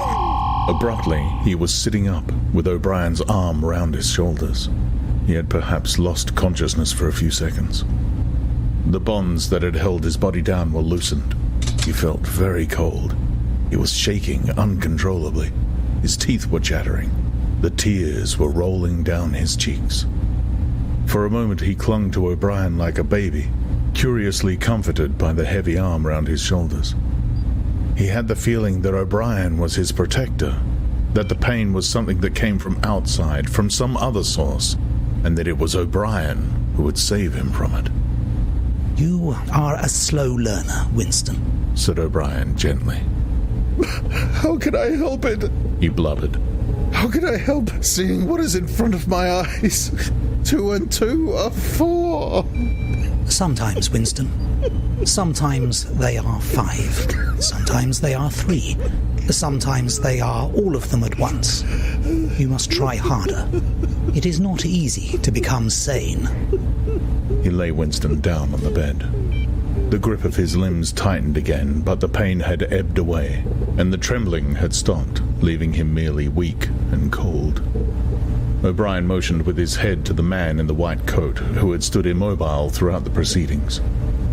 The man in the white coat bent down and looked closely into Winston's eyes, felt his pulse, laid an ear against his chest, tapped here and there. Then he nodded to O'Brien. Again, said O'Brien. The pain flowed into Winston's body. The needle must be at 70, 75. He had shut his eyes this time. He knew that the fingers were still there, and still 4. All that mattered was somehow to stay alive until the spasm was over. He had ceased to notice whether he was crying out or not. The pain lessened again. He opened his eyes. O'Brien had drawn back the lever. How many fingers, Winston? 4. I suppose there are 4. I would see 5 if I could. I'm trying to see 5. Which do you wish? To persuade me that you see 5, or really to see them? Really to see them. Again, said O'Brien. Perhaps the needle was 80, 90. Winston could not, intermittently, remember why the pain was happening. Behind his screwed-up eyelids, a forest of fingers seemed to be moving in a sort of dance, weaving in and out, disappearing behind one another and reappearing again. He was trying to count them. He could not remember why. He knew only that it was impossible to count them, and that this was somehow due to the mysterious identity between 5 and 4. The pain died down again. When he opened his eyes, it was to find that he was still seeing the same thing. Innumerable fingers, like moving trees, were still streaming past in either direction, crossing and recrossing. He shut his eyes again. How many fingers am I holding up, Winston? I don't know. You will kill me if you do that again. 4, 5, 6, in all honesty, I don't know. Better, said O'Brien. A needle slid into Winston's arm. Almost in the same instant, a blissful, healing warmth spread all through his body. The pain was already half forgotten. He opened his eyes and looked up gratefully at O'Brien. At sight of the heavy, lined face, so ugly and so intelligent, his heart seemed to turn over. If he could have moved, he would have stretched out a hand and laid it on O'Brien's arm. He had never loved him so deeply as at this moment, and not merely because he had stopped the pain. The old feeling that at bottom it did not matter whether O'Brien was a friend or an enemy had come back. O'Brien was a person who could be talked to. Perhaps one did not want to be loved so much as to be understood. O'Brien had tortured him to the edge of lunacy, and in a little while it was certain he would send him to his death. It made no difference. In some sense that went deeper than friendship, they were intimates. Somewhere or other, although the actual words might never be spoken, there was a place where they could meet and talk. O'Brien was looking down at him with an expression which suggested that the same thought might be in his own mind. When he spoke, it was in an easy, conversational tone. Do you know where you are, Winston? He said. I don't know. I can guess. The Ministry of Love. Do you know how long you have been here? I don't know. Days, weeks, months. I think it is months. And why do you imagine that we bring people to this place? To make them confess. No, that is not the reason. Try again. To punish them. No! Exclaimed O'Brien. His voice had changed extraordinarily, and his voice had suddenly become both stern and animated. No! Not merely to extract your confession, not to punish you. Shall I tell you why we have brought you here? To cure you, to make you sane. Will you understand, Winston, that no one whom we bring to this place ever leaves our hands uncured? We are not interested in those stupid crimes that you have committed. The party is not interested in the overt act. The thought is all we care about. We do not merely destroy our enemies, we change them. Do you understand what I mean by that? He was bending over Winston. His face looked enormous because of its nearness, and hideously ugly because it was seen from below. Moreover, it was filled with a sort of exultation, a lunatic intensity. Again, Winston's heart shrank. If it had been possible, he would have cowered deeper into the bed. He felt certain that O'Brien was about to twist the dial out of sheer wantonness. At this moment, however, O'Brien turned away. He took a pace or two up and down. Then he continued, less vehemently. The first thing for you to understand is that in this place there are no martyrdoms. You have read of the religious persecutions of the past. In the Middle Ages there was the Inquisition. It was a failure. It set out to eradicate heresy and ended by perpetuating it. For every heretic it burned at the stake, thousands of others rose up. Why was that? Because the Inquisition killed its enemies in the open, and killed them while they were still unrepentant. In fact, it killed them because they were unrepentant. Men were dying because they would not abandon their true beliefs. Naturally, all the glory belonged to the victim, and all the shame to the inquisitor who burned him. Later, in the 20th century, there were the totalitarians, as they were called. There were the German Nazis, the Russian communists. The Russians persecuted heresy more cruelly than the Inquisition had done, and they imagined that they had learned from the mistakes of the past. They knew, at any rate, that one must not make martyrs. Before they exposed their victims to public trial, they deliberately set themselves to destroy their dignity. They wore them down by torture and solitude until they were despicable, cringing wretches confessing whatever was put into their mouths, covering themselves with abuse, accusing and sheltering behind one another, whimpering for mercy. And yet, after only a few years, the same thing had happened over again. The dead men had become martyrs, and their degradation was forgotten. Once again, why was it? In the first place, because the confessions that they had made were obviously extorted and untrue. We do not make mistakes of that kind. All the confessions that are uttered here are true. We make them true. And above all, we do not allow the dead to rise up against us. You must stop imagining that posterity will vindicate you, Winston. Posterity will never hear of you. You will be lifted clean out from the stream of history. We shall turn you into gas and pour you into the stratosphere. Nothing will remain of you, not a name in a register, not a memory in a living brain. You will be annihilated in the past as well as in the future. You will never have existed. Then why bother to torture me? Thought Winston, with a momentary bitterness. O'Brien checked his step as though Winston had uttered the thought aloud. His large, ugly face came nearer, with the eyes a little narrowed. You are thinking, he said, that since we intend to destroy you utterly so that nothing that you say or do can make the smallest difference, in that case, why do we go to the trouble of interrogating you first? That is what you were thinking, was it not? Yes, said Winston. O'Brien smiled slightly. You are a flaw in the pattern, Winston. You are a stain that must be wiped out. Did I not tell you just now that we are different from the persecutors of the past? We are not content with negative obedience, nor even with the most abject submission. When finally you surrender to us, it must be of your own free will. We do not destroy the heretic because he resists us. So long as he resists us, we never destroy him. We convert him. We capture his inner mind. We reshape him. We burn all evil and all illusion out of him.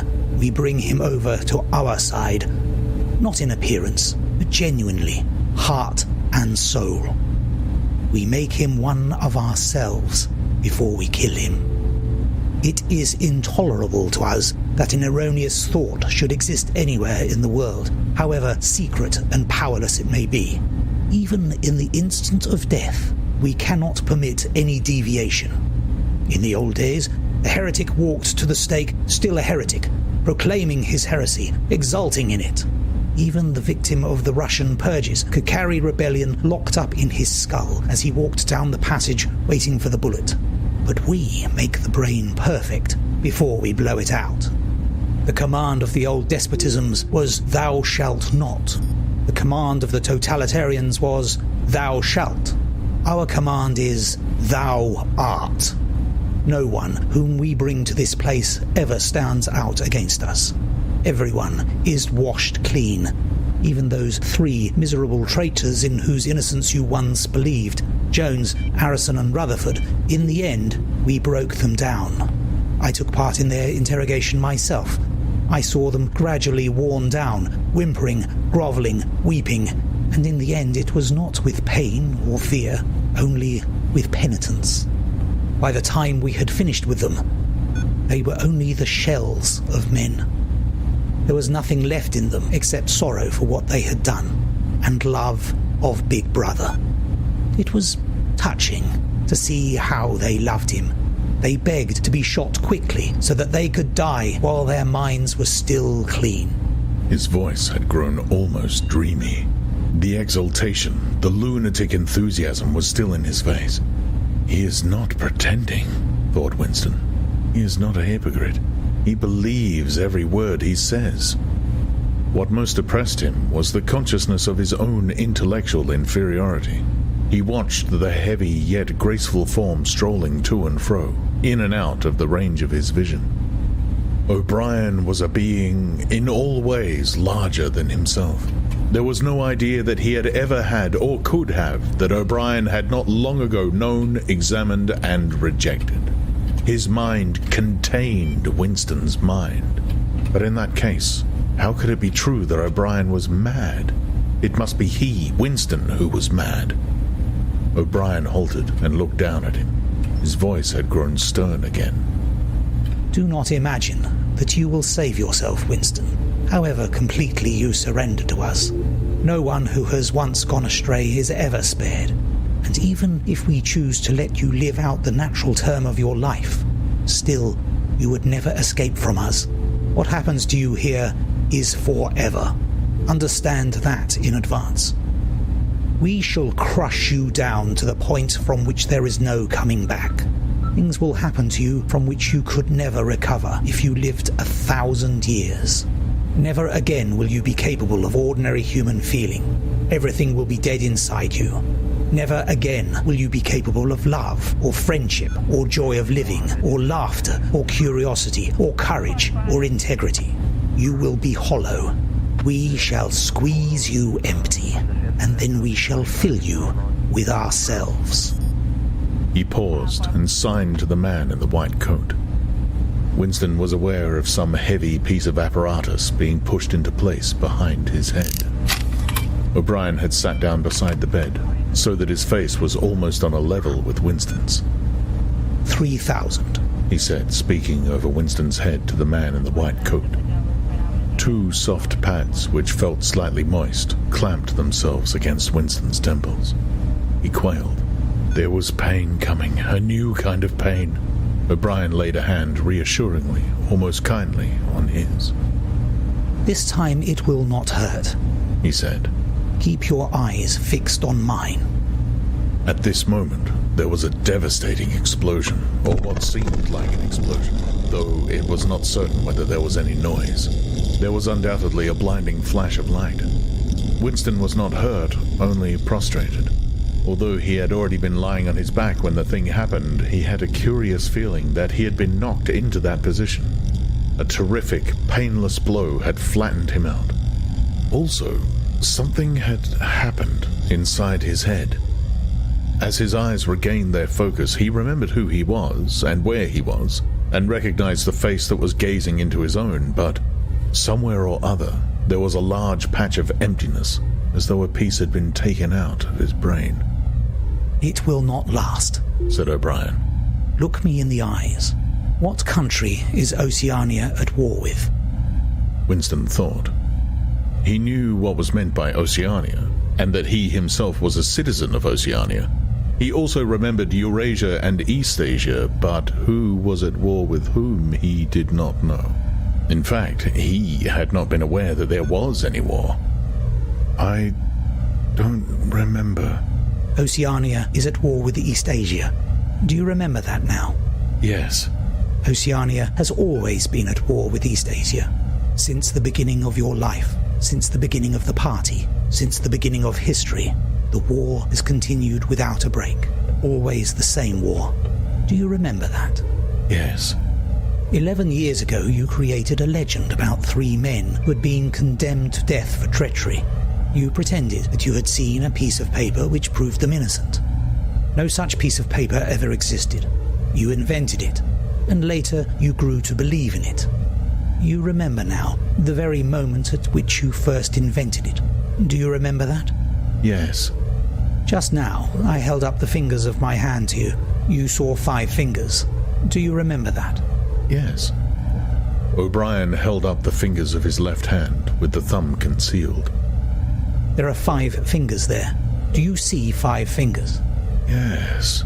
And he did see them, for a fleeting instant, before the scenery of his mind changed. He saw 5 fingers, and there was no deformity.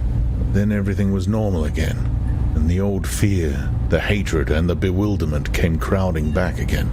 But there had been a moment, he did not know how long, 30 seconds perhaps, of luminous certainty, when each new suggestion of O'Brien's had filled up a patch of emptiness and become absolute truth, and when 2 and 2 could have been 3 as easily as 5, if that were what was needed.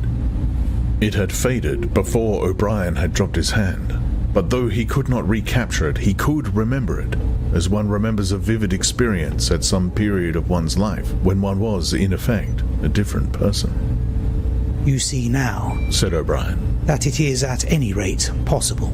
Yes, said Winston. O'Brien stood up with a satisfied air. Over to his left, Winston saw the man in the white coat break an ampule and draw back the plunger of a syringe. O'Brien turned to Winston with a smile. In almost the old manner, he resettled his spectacles on his nose. Do you remember writing in your diary, he said, that it did not matter whether I was a friend or an enemy, since I was at least a person who understood you and could be talked to? You were right. I enjoy talking to you. Your mind appeals to me. It resembles my own mind, except that you happen to be insane. Before we bring the session to an end, you can ask me a few questions if you choose. Any question I like. Anything. He saw that Winston's eyes were upon the dial. It is switched off. What is your first question? What have you done with Julia? Said Winston. O'Brien smiled again. She betrayed you, Winston. Immediately, unreservedly. I have seldom seen anyone come over to us so promptly. You would hardly recognize her if you saw her. All her rebelliousness, her deceit, her folly, her dirty-mindedness. Everything has been burned out of her. It was a perfect conversion. A textbook case. You tortured her? O'Brien left this unanswered. Next question, he said. Does Big Brother exist? Of course he exists. The party exists. Big Brother is the embodiment of the party. Does he exist in the same way that I exist? You do not exist, said O'Brien. Once again the sense of helplessness assailed him. He knew, or he could imagine, the arguments which proved his own non-existence. But they were nonsense. They were only a play on words. Did not the statement, "You do not exist," contain a logical absurdity? But what use was it to say so? His mind shriveled as he thought of the unanswerable, mad arguments with which O'Brien would demolish him. I think I exist, he said wearily. I am conscious of my own identity. I was born and I shall die. I have arms and legs. I occupy a particular point in space. No other solid object can occupy the same point simultaneously. In that sense, does Big Brother exist? It is of no importance. He exists. Will Big Brother ever die? Of course not. How could he die? Next question. Does the Brotherhood exist? That, Winston, you will never know. If we choose to set you free when we have finished with you, and if you live to be 90 years old, still you will never learn whether the answer to that question is yes or no. As long as you live, it will be an unsolved riddle in your mind. Winston lay silent. His breast rose and fell a little faster. He still had not asked the question that had come into his mind the first. He had got to ask it, and yet it was as though his tongue would not utter it. There was a trace of amusement in O'Brien's face. Even his spectacles seemed to wear an ironical gleam. He knows, thought Winston suddenly. He knows what I'm going to ask. At the thought, the words burst out of him. What is in room 101? The expression on O'Brien's face did not change. He answered dryly. You know what is in room 101, Winston. Everyone knows what is in room 101. He raised a finger to the man in the white coat. Evidently, the session was at an end. A needle jerked into Winston's arm. He sank, almost instantly, into deep sleep.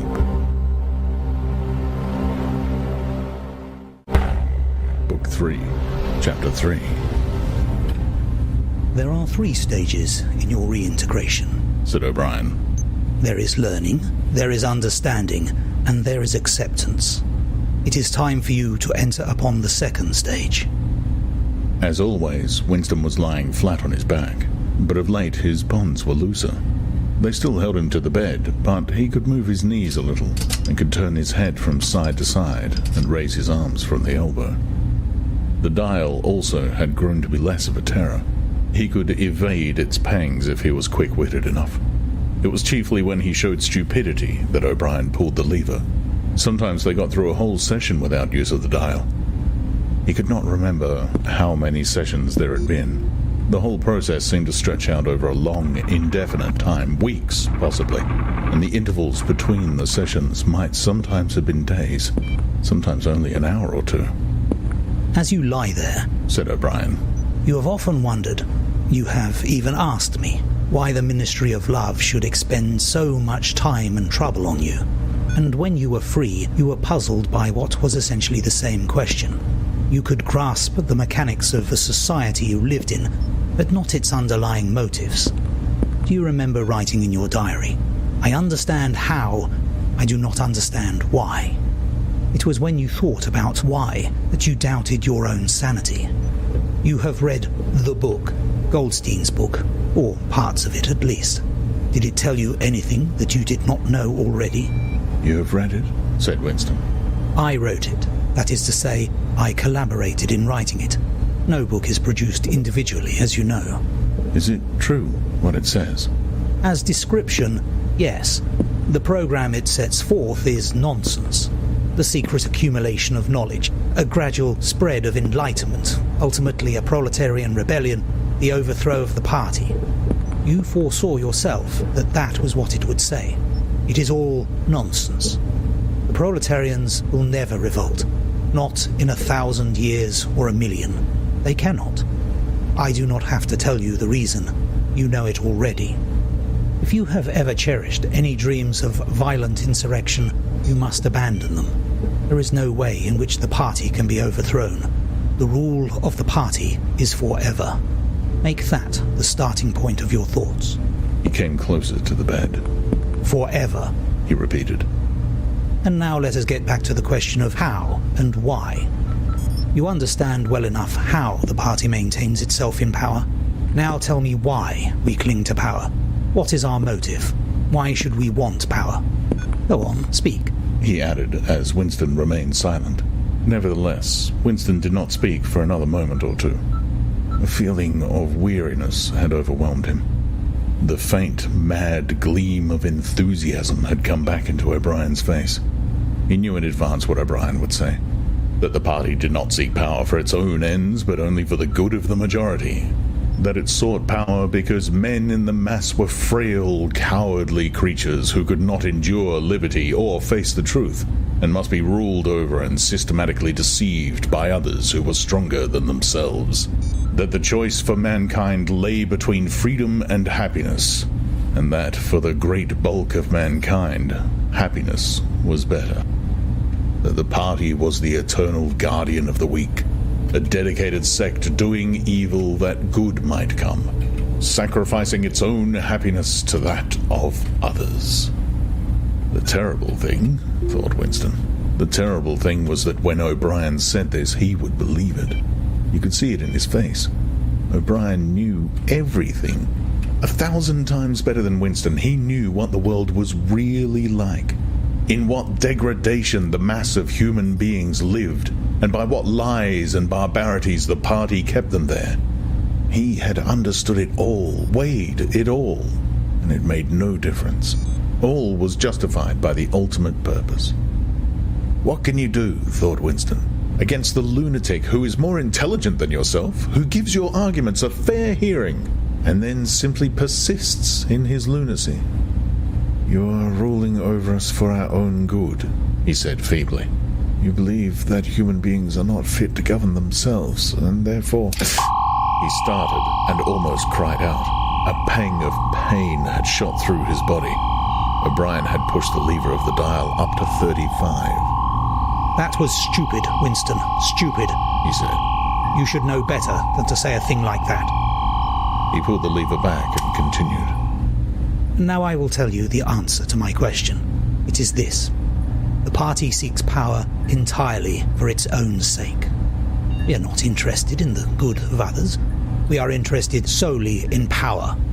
Not wealth, or luxury, or long life, or happiness. Only power. Pure power. What pure power means you will understand presently. We are different from all the oligarchies of the past, in that we know what we are doing. All the others, even those who resembled ourselves, were cowards and hypocrites. The German Nazis and the Russian communists came very close to us in their methods. But they never had the courage to recognize their own motives.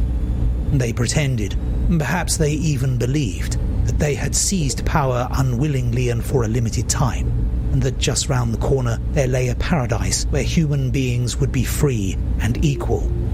We are not like that. We know that no one ever seizes power with the intention of relinquishing it. Power is not a means, it is an end. One does not establish a dictatorship in order to safeguard a revolution. One makes the revolution in order to establish the dictatorship. The object of persecution is persecution. The object of torture is torture. The object of power is power. Now do you begin to understand me? Winston was struck, as he had been struck before, by the tiredness of O'Brien's face. It was strong and fleshy and brutal. It was full of intelligence and a sort of controlled passion, before which he felt himself helpless, but it was tired. There were pouches under the eyes. The skin sagged from the cheekbones. O'Brien leaned over him, deliberately bringing the worn face nearer. You are thinking, he said, that my face is old and tired. You are thinking that I talk of power, and yet I am not even able to prevent the decay of my own body. Can you not understand, Winston, that the individual is only a cell? The weariness of the cell is the vigor of the organism. Do you die when you cut your fingernails? He turned away from the bed and began strolling up and down again, one hand in his pocket. We are the priests of power, he said. God is power, but at present, power is only a word so far as you are concerned. It is time for you to gather some idea of what power means. The first thing you must realize is that power is collective. The individual only has power insofar as he ceases to be an individual. You know the party slogan, freedom is slavery. Has it ever occurred to you that it is reversible? Slavery is freedom. Alone, free, the human being is always defeated. It must be so, because every human being is doomed to die, which is the greatest of all failures. But if he can make complete, utter submission, if he can escape from his identity, if he can merge himself in the party so that he is the party, then he is all-powerful and immortal. The second thing for you to realize is that power is power over human beings, over the body, but above all, over the mind. Power over matter, external reality as you would call it, is not important. Already our control over matter is absolute. For a moment, Winston ignored the dial. He made a violent effort to raise himself into a sitting position, and merely succeeded in wrenching his body painfully. "But how can you control matter?" he burst out. "You don't even control the climate or the laws of gravity, and there are disease, pain, death." O'Brien silenced him by a movement of his hand. We control matter because we control the mind. Reality is inside the skull. You will learn by degrees, Winston. There is nothing that we could not do. Invisibility, levitation, anything. I could float off this floor like a soap bubble if I wished to. I do not wish to, because the party does not wish it. You must get rid of those 19th century ideas about the laws of nature. We make the laws of nature. "But you do not. You are not even masters of this planet. What about Eurasia and Eastasia? You have not conquered them yet." Unimportant. We shall conquer them when it suits us. And if we did not, what difference would it make? We can shut them out of existence. Oceania is the world. But the world itself is only a speck of dust. And man is tiny, helpless. How long has he been in existence? For millions of years the Earth was uninhabited. Nonsense. The Earth is as old as we are, no older. How could it be older? Nothing exists except through human consciousness. But the rocks are full of the bones of extinct animals. Mammoths, mastodons, and enormous reptiles which lived here long before man was ever heard of. Have you ever seen those bones, Winston? Of course not. 19th century biologists invented them. Before man, there was nothing. After man, if he could come to an end, there would be nothing. Outside man, there is nothing. But the whole universe is outside us. Look at the stars. Some of them are 1,000,000 light years away. They are out of our reach forever. What are the stars? Said O'Brien indifferently. They are bits of fire a few kilometers away. We could reach them if we wanted to, or we could blot them out. The Earth is the center of the universe. The sun and the stars go round it. Winston made another convulsive movement. This time he did not say anything. O'Brien continued as though answering a spoken objection. For certain purposes, of course, that is not true. When we navigate the ocean, or when we predict an eclipse, we often find it convenient to assume that the Earth goes round the Sun and that the stars are millions upon millions of kilometres away. But what of it? Do you suppose it is beyond us to produce a dual system of astronomy? The stars can be near or distant, according as we need them. Do you suppose our mathematicians are unequal to that? Have you forgotten doublethink? Winston shrank back upon the bed. Whatever he said, the swift answer crushed him like a bludgeon, and yet he knew that he was in the right. The belief that nothing exists outside your own mind, surely there must be some way of demonstrating that it was false. Had it not been exposed long ago as a fallacy? There was even a name for it, which he had forgotten. A faint smile twitched the corners of O'Brien's mouth as he looked down at him. I told you, Winston, he said, that metaphysics is not your strong point. The word you are trying to think of is solipsism, but you are mistaken. This is not solipsism. Collective solipsism, if you like, but that is a different thing. In fact, the opposite thing. All this is a digression, he added in a different tone. The real power, the power we have to fight for night and day, is not power over things, but over men. He paused, and for a moment assumed again his air of a schoolmaster questioning a promising pupil. How does one man assert his power over another, Winston? Winston thought. By making him suffer, he said. Exactly. By making him suffer. Obedience is not enough. Unless he is suffering, how can you be sure that he is obeying your will and not his own? Power is inflicting pain and humiliation. Power is in tearing human minds to pieces and putting them together again in new shapes of your own choosing. Do you begin to see, then, what kind of world we are creating? It is the exact opposite of the stupid, hedonistic utopias that the old reformers imagined. A world of fear and treachery and torment, a world of trampling and being trampled upon, a world which will grow not less but more merciless as it refines itself.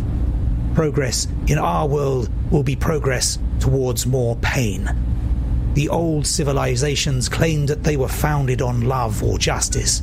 Ours is founded upon hatred.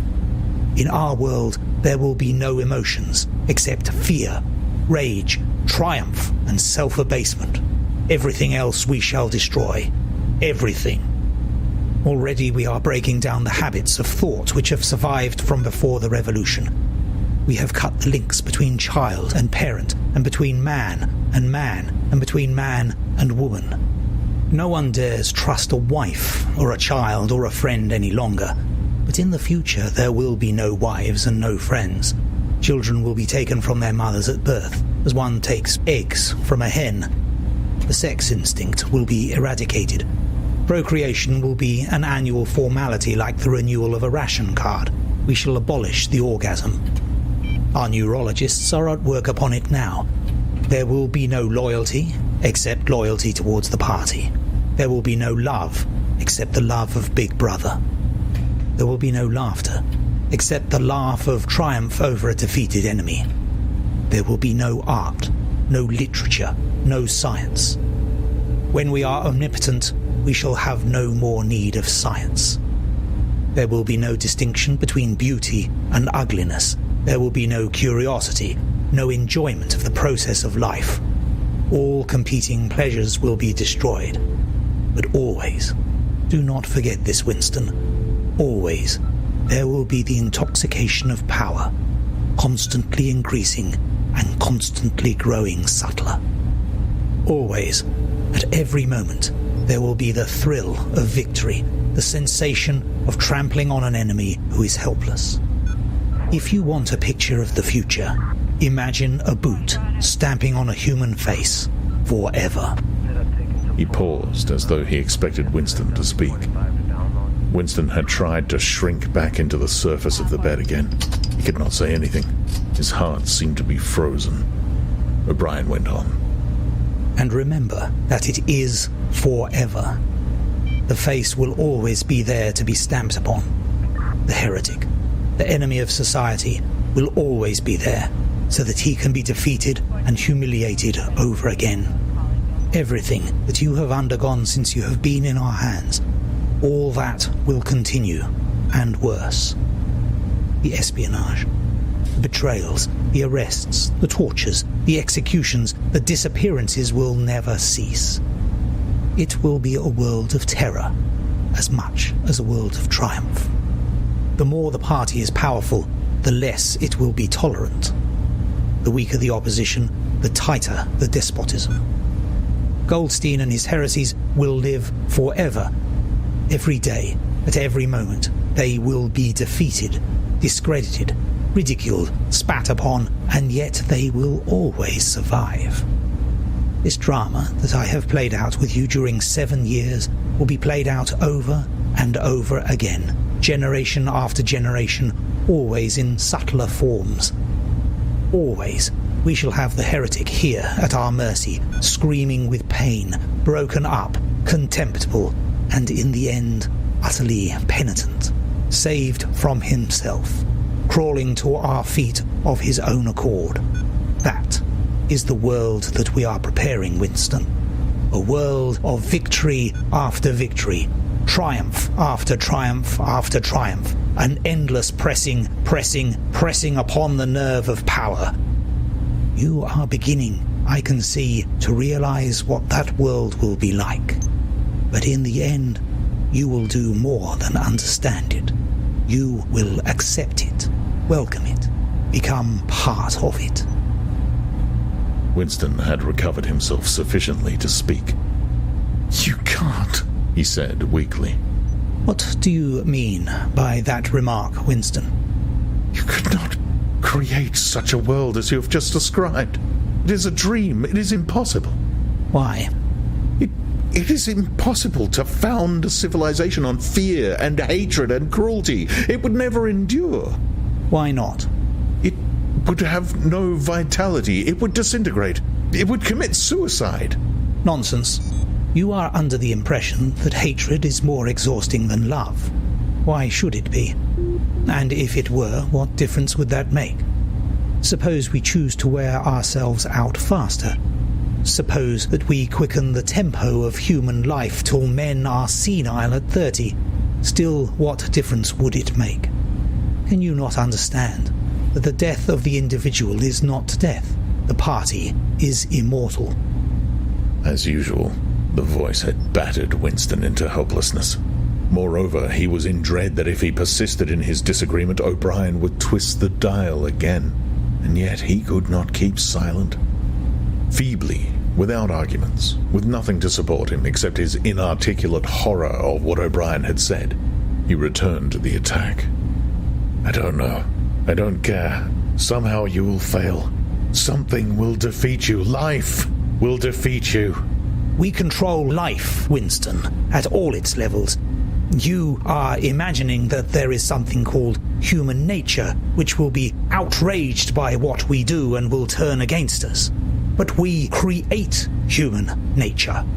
Men are infinitely malleable. Or perhaps you have returned to your old idea that the proletarians or the slaves will arise and overthrow us. Put it out of your mind. They are helpless, like the animals. Humanity is the party. The others are outside, irrelevant. "I don't care. In the end, they will beat you. Sooner or later, they will see you for what you are, and then they will tear you to pieces." Do you see any evidence that that is happening? Or any reason why it should? No, I believe it. I know that you will fail. There is something in the universe, I don't know, some spirit, some principle that you will never overcome. Do you believe in God, Winston? No. Then what is it, this principle that will defeat us? I don't know. The spirit of man. And do you consider yourself a man? Yes. If you are a man, Winston, you are the last man. Your kind is extinct. We are the inheritors. Do you understand that you are alone? You are outside history. You are non-existent. His manner changed, and he said more harshly, And you consider yourself morally superior to us with our lies and our cruelty? Yes, I consider myself superior. O'Brien did not speak. Two other voices were speaking. After a moment, Winston recognized one of them as his own. It was a soundtrack of the conversation he had had with O'Brien on the night when he had enrolled himself in the Brotherhood. He heard himself promise to lie, to steal, to forge, to murder, to encourage drug-taking and prostitution, to disseminate venereal diseases, to throw vitriol in a child's face. Yes. O'Brien made a small, impatient gesture, as though to say that the demonstration was hardly worth making. Yes. Then he turned a switch, and the voices stopped. Get up from that bed, he said. The bonds had loosened themselves. Winston lowered himself to the floor and stood up unsteadily. You are the last man, said O'Brien. You are the guardian of the human spirit. You shall see yourself as you are. Take off your clothes. Winston undid the bit of string that held his overalls together. The zip fastener had long since been wrenched out of them. He could not remember whether any time since his arrest he had taken off all his clothes at once.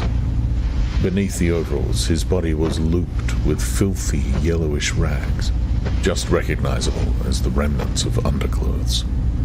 As he slid them to the ground, he saw that there was a three-sided mirror at the far end of the room. He approached it, then stopped short. An involuntary cry had broken out of him. Go on, said O'Brien. Stand between the wings of the mirror. You shall see the side view as well. He had stopped because he was frightened. A bowed, grey-coloured, skeleton-like thing was coming towards him. Its actual appearance was frightening, and not merely the fact that he knew it to be himself. He moved closer to the glass. The creature's face seemed to be protruded because of its bent carriage.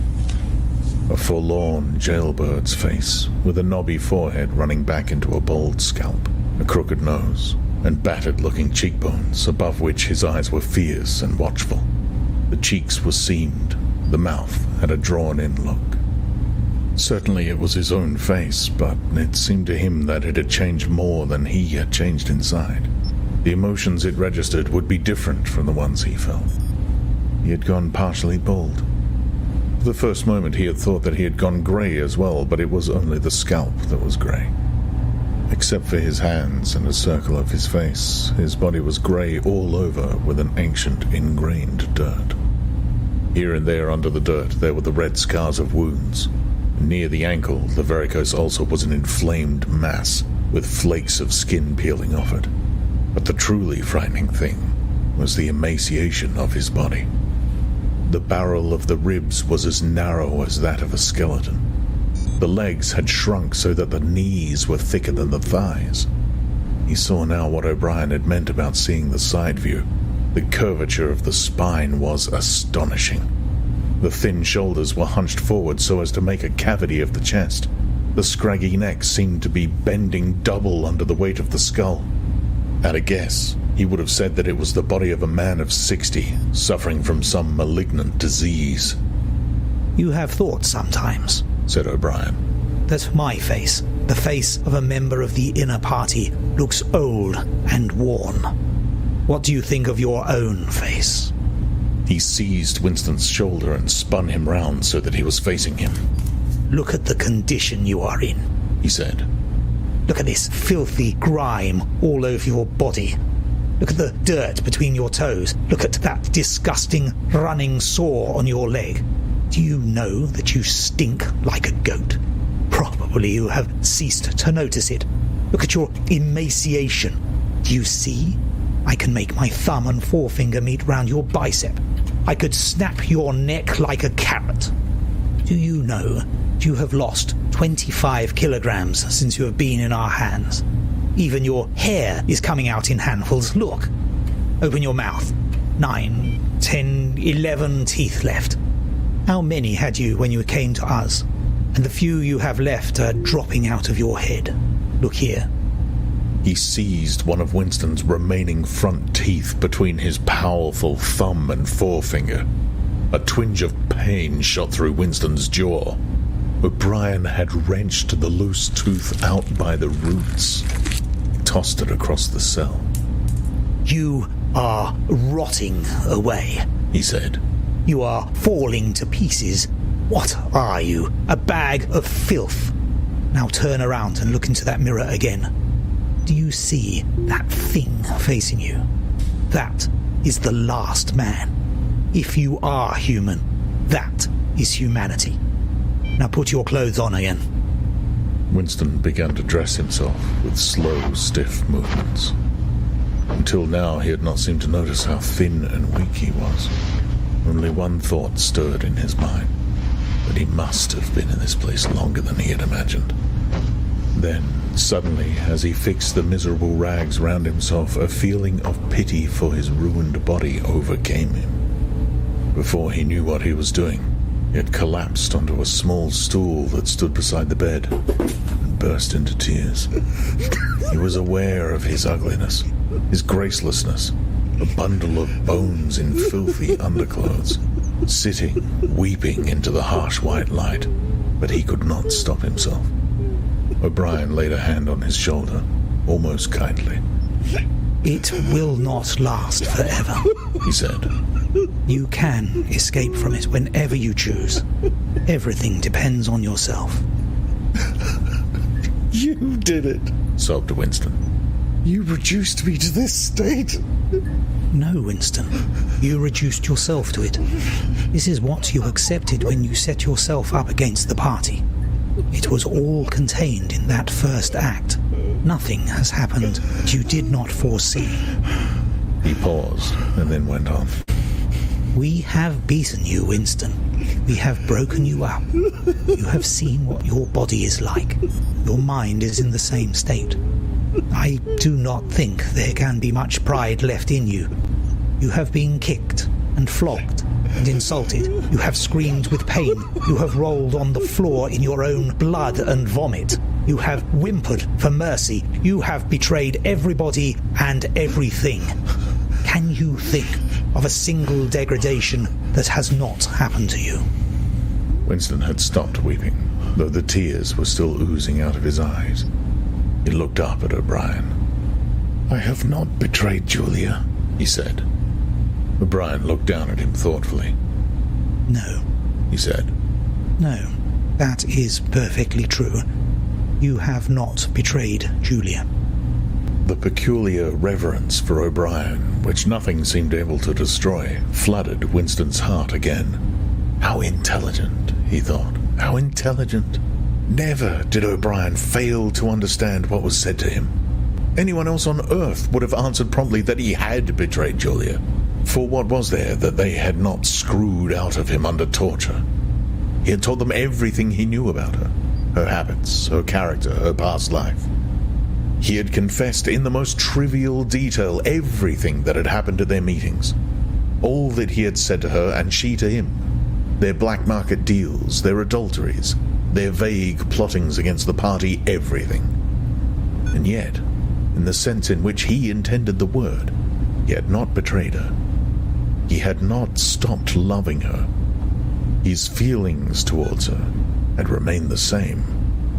O'Brien had seen what he meant without the need for explanation.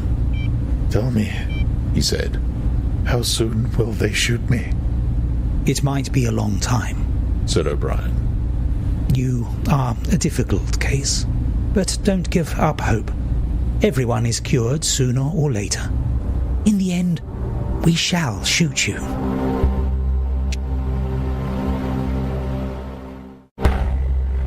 Book 3, Chapter 4. He was much better. He was growing fatter and stronger every day, if it was proper to speak of days. The white light and the humming sound were the same as ever, but the cell was a little more comfortable than the others he had been in. There was a pillow and a mattress on the plank bed, and a stool to sit on. They had given him a bath, and they allowed him to wash himself fairly frequently in a tin basin. They even gave him warm water to wash with. They had given him new underclothes and a clean suit of overalls. They had dressed his varicose ulcer with soothing ointment. They had pulled out the remnants of his teeth and given him a new set of dentures. Weeks or months must have passed. It would have been possible now to keep count of the passage of time, if he had felt any interest in doing so, since he was being fed at what appeared to be regular intervals. He was getting, he judged, 3 meals in the 24 hours. Sometimes he wondered dimly whether he was getting them by night or by day. The food was surprisingly good, with meat at every 3rd meal. Once there was even a packet of cigarettes. He had no matches, but the never-speaking guard who brought his food would give him a light. The first time he tried to smoke, it made him sick, but he persevered and spun the packet out for a long time, smoking half a cigarette after each meal. They had given him a white slate with a stump of pencil tied to the corner. At first, he made no use of it. Even when he was awake, he was completely torpid. Often he would lie from one meal to the next almost without stirring, sometimes asleep, sometimes waking into vague reveries in which it was too much trouble to open his eyes. He had long grown used to sleeping with a strong light on his face. It seemed to make no difference except that one's dreams were more coherent. He dreamed a great deal all through this time, and they were always happy dreams. He was in the Golden Country, or he was sitting among enormous, glorious, sunlit ruins with his mother, with Julia, with O'Brien, not doing anything, merely sitting in the sun, talking of peaceful things. Such thoughts as he had when he was awake were mostly about his dreams. He seemed to have lost the power of intellectual effort now that the stimulus of pain had been removed. He was not bored. He had no desire for conversation or distraction, merely to be alone, not to be beaten or questioned, to have enough to eat, and to be clean all over was completely satisfying. By degrees, he came to spend less time in sleep, but he still felt no impulse to get off the bed. All he cared for was to lie quiet and feel the strength gathering in his body. He would finger himself here and there, trying to make sure that it was not an illusion, that his muscles were growing rounder and his skin tauter. Finally, it was established beyond a doubt that he was growing fatter. His thighs were now definitely thicker than his knees. After that, reluctantly at first, he began exercising himself regularly. In a little while, he could walk 3 kilometers, measured by pacing the cell, and his bowed shoulders were growing straighter. He attempted more elaborate exercises and was astonished and humiliated to find what things he could not do. He could not move out of a walk. He could not hold his stool out at arm's length. He could not stand on one leg without falling over. He squatted down on his heels and found that with agonizing pain in thigh and calf, he could just lift himself to a standing position. He lay flat on his belly and tried to lift his weight by his hands. It was hopeless. He could not raise himself a centimeter. But after a few more days, a few more meal times, even that feat was accomplished. The time came when he could do it 6 times running. He began to grow actually proud of his body, and to cherish an intermittent belief that his face was also growing back to normal. Only when he chanced to put his hand on his bald scalp did he remember the seamed, ruined face that had looked back at him out of the mirror. His mind grew more active. He sat down on the plank bed, his back against the wall and the slate on his knees, and set to work deliberately at the task of re-educating himself. He had capitulated. That was agreed. In reality, as he saw now, he had been ready to capitulate long before he had taken the decision. From the moment when he was inside the Ministry of Love, and yes, even during those minutes when he and Julia had stood helpless while the iron voice from the telescreen told them what to do, he had grasped the frivolity, the shallowness of his attempt to set himself up against the power of the party. He knew now that for 7 years the thought police had watched him like a beetle under a magnifying glass. There was no physical act, no word spoken aloud that they had not noticed, no train of thought that they had not been able to infer.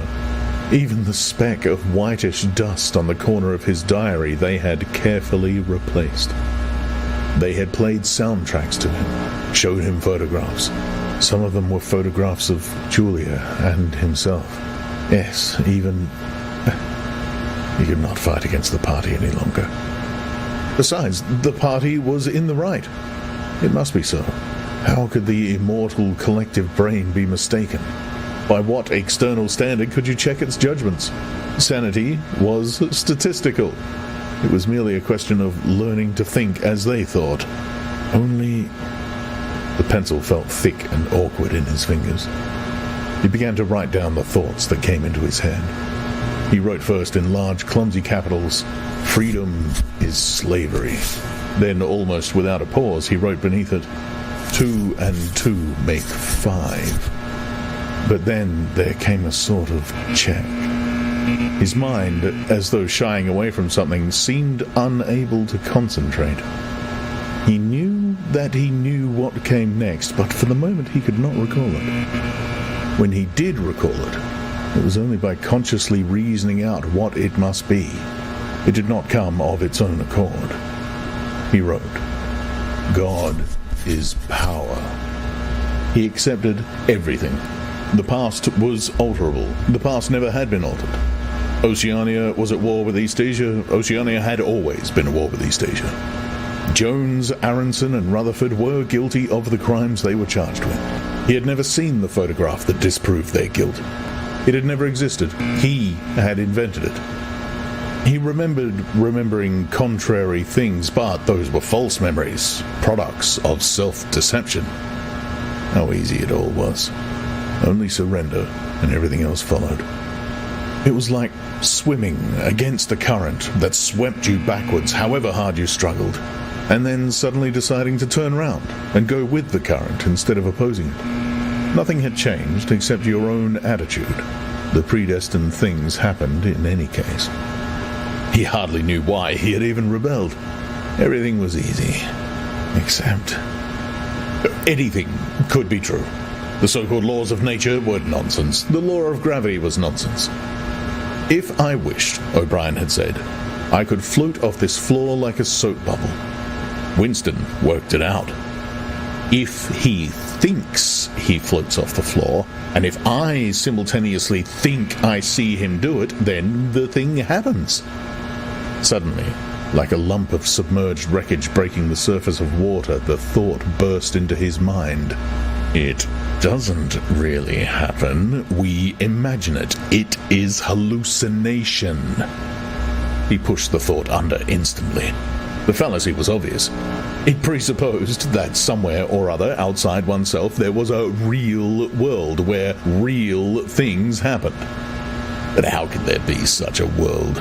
What knowledge have we of anything save through our own minds? All happenings are in the mind. Whatever happens in all minds truly happens. He had no danger in disposing of the fallacy, and he was in no danger of succumbing to it. He realized, nevertheless, that it ought never to have occurred to him. The mind should develop a blind spot whenever a dangerous thought presented itself. The process should be automatic, instinctive. Crime stop, they call it in Newspeak. He set to work to exercise himself in Crime Stop. He presented himself with propositions. The party says the earth is flat. The party says that ice is heavier than water, and trained himself in not seeing or not understanding the arguments that contradicted them. It was not easy. It needed great powers of reasoning and improvisation. The arithmetical problems raised, for instance, by such a statement as 2 and 2 make 5 were beyond his intellectual grasp. It needed also a sort of athleticism of mind, an ability at one moment to make the most delicate use of logic, and at the next to be unconscious of the crudest logical errors. Stupidity was as necessary as intelligence, and as difficult to attain. All the while, with one part of his mind, he wondered how soon they would shoot him. "Everything depends on yourself," O'Brien had said, but he knew there was no conscious act by which he could bring it nearer. It might be 10 minutes hence, or 10 years. They might keep him for years in solitary confinement. They might send him to a labor camp. They might release him for a while, as they sometimes did. It was perfectly possible that before he was shot, the whole drama of his arrest and interrogation would be enacted all over again. The one certain thing was that death never came at an expected moment. The tradition, the unspoken tradition, somehow you knew it, though you never heard it said, was that they shot you from behind, always in the back of the head, without warning, as you walked down a corridor from cell to cell. One day, but one day was not the right expression, just as probably it was in the middle of the night. Once, he fell into a strange, blissful reverie. He was walking down the corridor, waiting for the bullet. He knew that it was coming in another moment.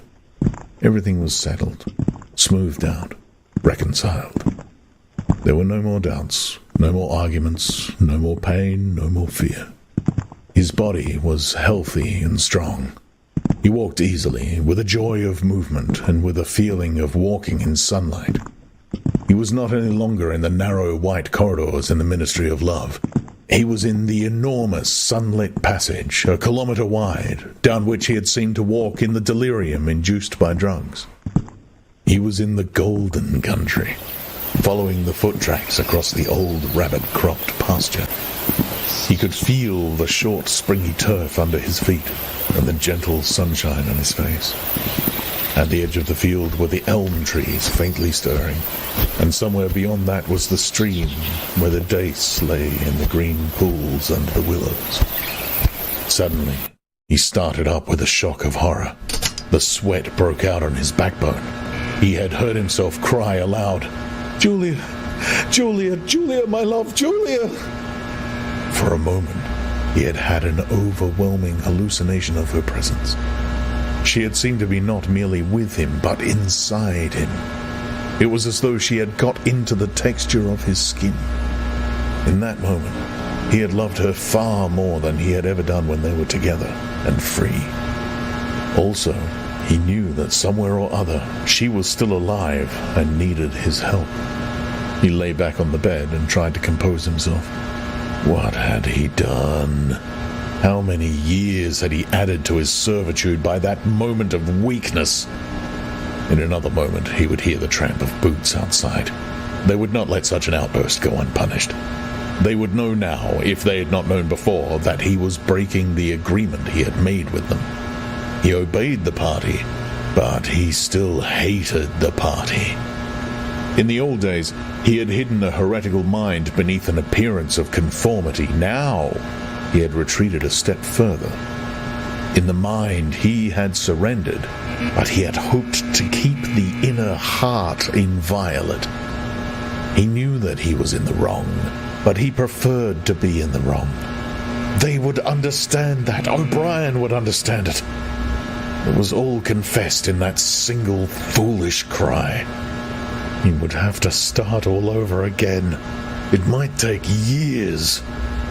He ran a hand over his face, trying to familiarize himself with the new shape.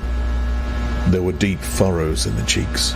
The cheekbones felt sharp, the nose flattened. Besides, since last seeing himself in the glass, he had been given a complete new set of teeth. It was not easy to preserve inscrutability when you did not know what your face looked like. In any case, mere control of the features was not enough. For the first time he perceived that if you want to keep a secret, you must also hide it from yourself. You must know all the while that it is there, but until it is needed, you must never let it emerge into your consciousness in any shape that could be given a name. From now onwards, he must not only think right, he must feel right, dream right. And all the while, he must keep his hatred locked up inside himself like a bowl of matter which was part of himself and yet unconnected with the rest of him, a kind of cyst. One day, they would decide to shoot him. You could not tell when it would happen, but a few seconds beforehand, it should be possible to guess. It was always from behind, walking down a corridor. 10 seconds would be enough. In that time, the world inside him could turn over, and then suddenly, without a word uttered, without a check in his step, without the changing of a line in his face, suddenly the camouflage would be down, and bang would go the batteries of his hatred. Hatred would fill him like an enormous roaring flame, and almost in the same instant, bang would go the bullet. Too late or too early, they would have blown his brain to pieces before they could reclaim it. The heretical thought would be unpunished, unrepented, out of their reach forever. They would have blown a hole in their own perfection. To die hating them, that was freedom. He shut his eyes. It was more difficult than accepting an intellectual discipline. It was a question of degrading himself, mutilating himself. He had got to plunge into the filthiest of filth. What was the most horrible, sickening thing of all? He thought of Big Brother. The enormous face. Because of constantly seeing it on posters, he always thought of it as being a meter wide, with its heavy black moustache and the eyes that followed you to and fro, seemed to float into his mind of its own accord. What were his true feelings towards Big Brother? There was a heavy tramp of boots in the passage. The steel door swung open with a clang. O'Brien walked into the cell. Behind him were the waxen-faced officer and the black-uniformed guards. "Get up," said O'Brien. "Come here." Winston stood opposite him. O'Brien took Winston's shoulders between his strong hands and looked at him closely. "You have had thoughts of deceiving me," he said. "That was stupid. Stand up straighter. Look me in the face." He paused and went on in a gentler tone. "You are improving. Intellectually, there is very little wrong with you. It is only emotionally that you have failed to make progress. Tell me, Winston, and remember, no lies. You know that I am always able to detect a lie. Tell me, what are your true feelings towards Big Brother?" "I hate him." "You hate him? Good. Then the time has come for you to take the last step. You must love Big Brother. It is not enough to obey him. You must love him." He released Winston with a little push towards the guards. "Room 101, he said.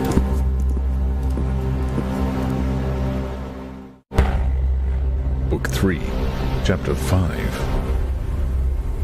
At each stage of his imprisonment, he had known, or seemed to know, whereabouts he was in the windowless building. Possibly there were slight differences in the air pressure. The cells where the guards had beaten him were below ground level. The room where he had been interrogated by O'Brien was high up near the roof. This place was many meters underground, as deep down as it was possible to go. It was bigger than most of the cells he had been in, but he hardly noticed his surroundings. All he noticed was that there were 2 small tables straight in front of him, each covered with green baize. One was only a meter or 2 from him, the other was further away, near the door. He was strapped upright in a chair, so tightly that he could move nothing, not even his head. A sort of pad gripped his head from behind, forcing him to look straight in front of him. For a moment he was alone. Then the door opened, and O'Brien came in. "You asked me once," said O'Brien, "what was in room 101. I told you that you knew the answer already. Everyone knows it. The thing that is in room 101 is the worst thing in the world." The door opened again. A guard came in carrying something made of wire, a box or basket of some kind. He set it down on the further table. Because of the position in which O'Brien was standing, Winston could not see what the thing was. "The worst thing in the world," said O'Brien, "varies from individual to individual. It may be burial alive, or death by fire, or by drowning, or by impalement, or 50 other deaths. There are cases where it is some quite trivial thing, not even fatal. He had moved a little to one side so that Winston had a better view of the thing on the table. It was an oblong wire cage with a handle on top for carrying it. Fixed to the front of it was something that looked like a fencing mask with the concave side outwards. Although it was 3 or 4 meters away from him, he could see that the cage was divided lengthways into 2 compartments, and that there was some kind of creature in each. They were rats. In your case, said O'Brien, the worst thing in the world happens to be rats. a sort of premonitory terror, a fear of he was not certain what, had passed through Winston as soon as he caught his first glimpse of the cage. But at this moment, the meaning of the mask-like attachment in front of it suddenly sank into him. His bowels seemed to turn to water. You can't do that! He cried out in a high, cracked voice. You couldn't! You couldn't! It's impossible! Do you remember, said O'Brien, the moment of panic that used to occur in your dreams? There was a wall of blackness in front of you, and a roaring sound in your ears. There was something terrible on the other side of the wall. You knew that you knew what it was, but you dared not drag it into the open. It was the rats that were on the other side of the wall. O'Brien, said Winston, making an effort to control his voice. You know this is not necessary. What is it that you want me to do? O'Brien made no direct answer. When he spoke, it was in the schoolmasterish manner that he sometimes affected. He looked thoughtfully into the distance, as though he were addressing an audience somewhere behind Winston's back. By itself, he said, pain is not always enough. There are occasions when a human being will stand out against pain, even to the point of death. But for everyone, there is something unendurable, something that cannot be contemplated. Courage and cowardice are not involved. If you are falling from a height, it is not cowardly to clutch at a rope. If you have come up from deep water, it is not cowardly to fill your lungs with air. It is merely an instinct, which cannot be destroyed. It is the same with the rats. For you, they are unendurable. They are a form of pressure that you cannot withstand, even if you wish to. You will do what is required of you. But what is it? What is it? How can I do it if I don't know what it is? O'Brien picked up the cage and brought it across to the nearer table. He set it down carefully on the baize cloth. Winston could hear the blood singing in his ears. He had the feeling of sitting in utter loneliness. He was in the middle of a great empty plain, a flat desert drenched with sunlight, across which all sounds came to him out of immense distances. Yet the cage with the rats was not 2 meters away from him. They were enormous rats. They were at the age when a rat's muzzle grows blunt and fierce and his fur brown instead of grey. The rat, said O'Brien, still addressing his invisible audience, although a rodent, is carnivorous. You are aware of that. You will have heard of the things that happen in the poor quarters of this town. In some streets, a woman dare not leave her baby alone in the house, even for 5 minutes. The rats are certain to attack it. Within a quite small time, they will strip it to the bones. They also attack sick or dying people. They show astonishing intelligence in knowing when a human being is helpless. There was an outburst of squeals from the cage. It seemed to reach Winston from far away. The rats were fighting. They were trying to get at each other through the partition. He heard also a deep groan of despair. That, too, seemed to come from outside himself. O'Brien picked up the cage, and as he did so, pressed something in it. There was a sharp click. Winston made a frantic effort to tear himself loose from the chair. It was hopeless. Every part of him, even his head, was held immovably. O'Brien moved the cage nearer. It was less than a meter from Winston's face. I have pressed the first lever, said O'Brien. You understand the construction of this cage. The mask will fit over your head, leaving no exit.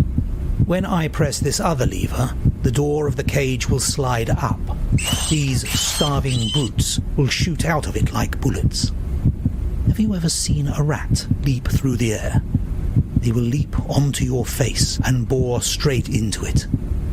Sometimes they attack the eyes first. Sometimes they burrow through the cheeks and devour the tongue. The cage was nearer. It was closing in. Winston heard a succession of shrill cries which appeared to be occurring in the air above his head, but he fought furiously against his panic. To think, even with a split second left, to think was the only hope. Suddenly, the foul, musty odor of the brutes struck his nostrils. There was a violent convulsion of nausea inside him, and he almost lost consciousness. Everything had gone black. For an instant, he was insane, a screaming animal. Yet, he came out of the blackness clutching an idea. There was one, and only one, way to save himself. He must interpose another human being, the body of another human being, between himself and the rats. The circle of the mask was large enough now to shut out the vision of anything else. The wire door was a couple of handspans from his face. The rats knew what was coming now. One of them was leaping up and down. The other, an old scaly grandfather of the sewers, stood up with his pink hands against the bars and fiercely sniffed the air. Winston could see the whiskers and the yellow teeth. Again, the black panic took hold of him. He was blind, helpless, mindless. It was a common punishment in Imperial China, said O'Brien, as didactically as ever. The mask was closing on his face. The wire brushed his cheek. And then... no, it was not relief, only hope. A tiny fragment of hope. Too late, perhaps too late, but he had suddenly understood that in the whole world there was just one person to whom he could transfer his punishment. One body that he could thrust between himself and the rats. And he was shouting frantically over and over. Do it to Julia! Do it to Julia, not me! Julia! I don't care what you do to her! Tear her face off, strip her of the bones! Not me! Julia! Not me! He was falling backwards into enormous depths, away from the rats. He was still strapped in the chair, but he had fallen through the floor, through the walls of the building, through the earth, through the oceans, through the atmosphere, into outer space, into the gulfs between the stars, always away, away, away from the rats. He was light years distant, but O'Brien was still standing at his side.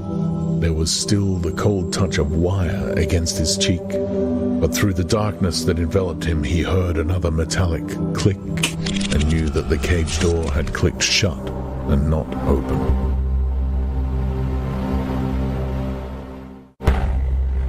Book 3, Chapter 6.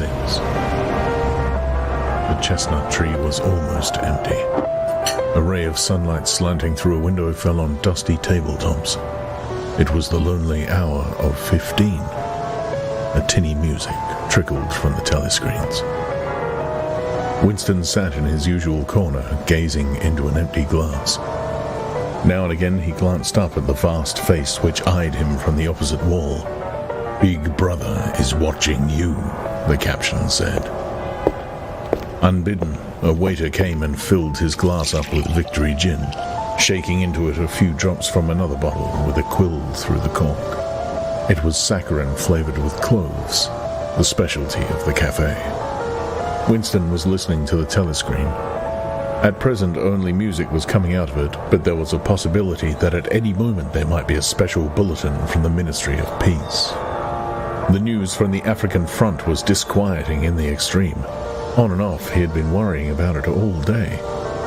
A Eurasian army, Oceania was at war with Eurasia, Oceania had always been at war with Eurasia, was moving southward at terrifying speed. The midday bulletin had not mentioned any definite area, but it was probable that already the mouth of the Congo was a battlefield. Brazzaville and Leopoldville were in danger. One did not have to look at the map to see what it meant. It was not merely a question of losing Central Africa. For the first time in the whole war, The territory of Oceania itself was menaced. A violent emotion. Not fear exactly, but a sort of undifferentiated excitement flared up in him, then faded again. He stopped thinking about the war. In these days, he could never fix his mind on any one subject for more than a few moments at a time. He picked up his glass and drained it at a gulp. As always, the gin made him shudder and even retch slightly. The stuff was horrible. The cloves and saccharin, themselves disgusting enough in their sickly way, could not disguise the flat, oily smell. And what was worst of all was that the smell of gin, which dwelt with him night and day, was inextricably mixed up in his mind with the smell of those... He never named them, even in his thoughts. And so far as it was possible, he never visualized them. They were something he was half aware of, hovering close to his face. A smell that clung to his nostrils. As the gin rose in him, he belched through purple lips. He'd grown fatter since they released him, and had regained his old color. Indeed, more than regained it. His features had thickened. The skin on nose and cheekbones was coarsely red. Even the bald scalp was too deep a pink. A waiter, again unbidden, brought the chessboard and the current issue of the Times, with the page turned down at the chess problem. Then, seeing that Winston's glass was empty, he brought the gin bottle and filled it. There was no need to give orders. They knew his habits. The chessboard was always waiting for him. His corner table was always reserved. Even when the place was full, he had it to himself, since nobody cared to be seen sitting too close to him. He never even bothered to count his drinks. At irregular intervals, they presented him with a dirty slip of paper which they said was the bill, but he had the impression that they always undercharged him. It would have made no difference if it had been the other way about. He had always plenty of money nowadays. He even had a job, a sinecure, more highly paid than his old job had been. The music from the telescreen stopped, and a voice took over. Winston raised his head to listen. No bulletins from the front, however. It was merely a brief announcement from the Ministry of Plenty. Preceding quarter, the 10th three-year plan's quota for bootlaces has been overfulfilled by 98%. He examined the chess problem and set out the pieces. It was a tricky ending, involving a couple of knights. White to play and mate in 2 moves. Winston looked up at the portrait of Big Brother. White always mates, he thought, with a sort of cloudy mysticism. Always, without exception, it is so arranged. In no chess problem since the beginning of the world has black ever won. Did it not symbolize the eternal, unvarying triumph of good over evil? The huge face gazed back at him, full of calm power. White always mates. The voice from the telescreen paused and added in a different and much graver tone. You are warned to stand by for an important announcement at 15:30. 15:30. This is news of the highest importance. Take care not to miss it. 15:30. The tinkling music struck up again. Winston's heart stirred. That was the bulletin from the front. Instincts told him that it was bad news that was coming.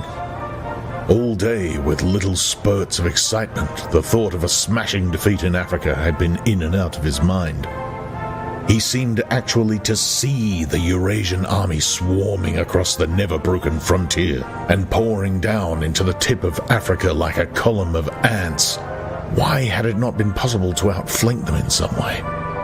The outline of the West African coast stood out vividly in his mind. He picked up the white knight and moved it across the board. There was the proper spot. Even while he saw the Black Horde racing southward, he saw another force, mysteriously assembled, suddenly planted in their rear, cutting their communications by land and sea. He felt that by willing it, he was bringing that other force into existence, but it was necessary to act quickly. If they could get control of the whole of Africa, if they had airfields and submarine bases at the Cape, it would cut Oceania in 2. It might mean anything. Defeat, breakdown, the redivision of the world, the destruction of the party. He drew a deep breath. An extraordinary medley of feeling. But it was not a medley exactly. Rather, it was successive layers of feeling, in which one could not say which layer was undermost, struggled inside him. Spasm passed. He put the White Knight back in its place, but for the moment he could not settle down to serious study of the chess problem. His thoughts wandered again. Almost unconsciously, he traced with his finger in the dust on the table, 2 + 2 = 5. They can't get inside you, she had said, but they could get inside you. What happens to you here is forever, O'Brien had said. That was a true word. There were things, your own acts, from which you could never recover. Something was killed in your breast, burned out, cauterized out. He had seen her. He had even spoken to her. There was no danger in it. He knew, as though instinctively, that they now took almost no interest in his doings. He could have arranged to meet her a second time if either of them had wanted to.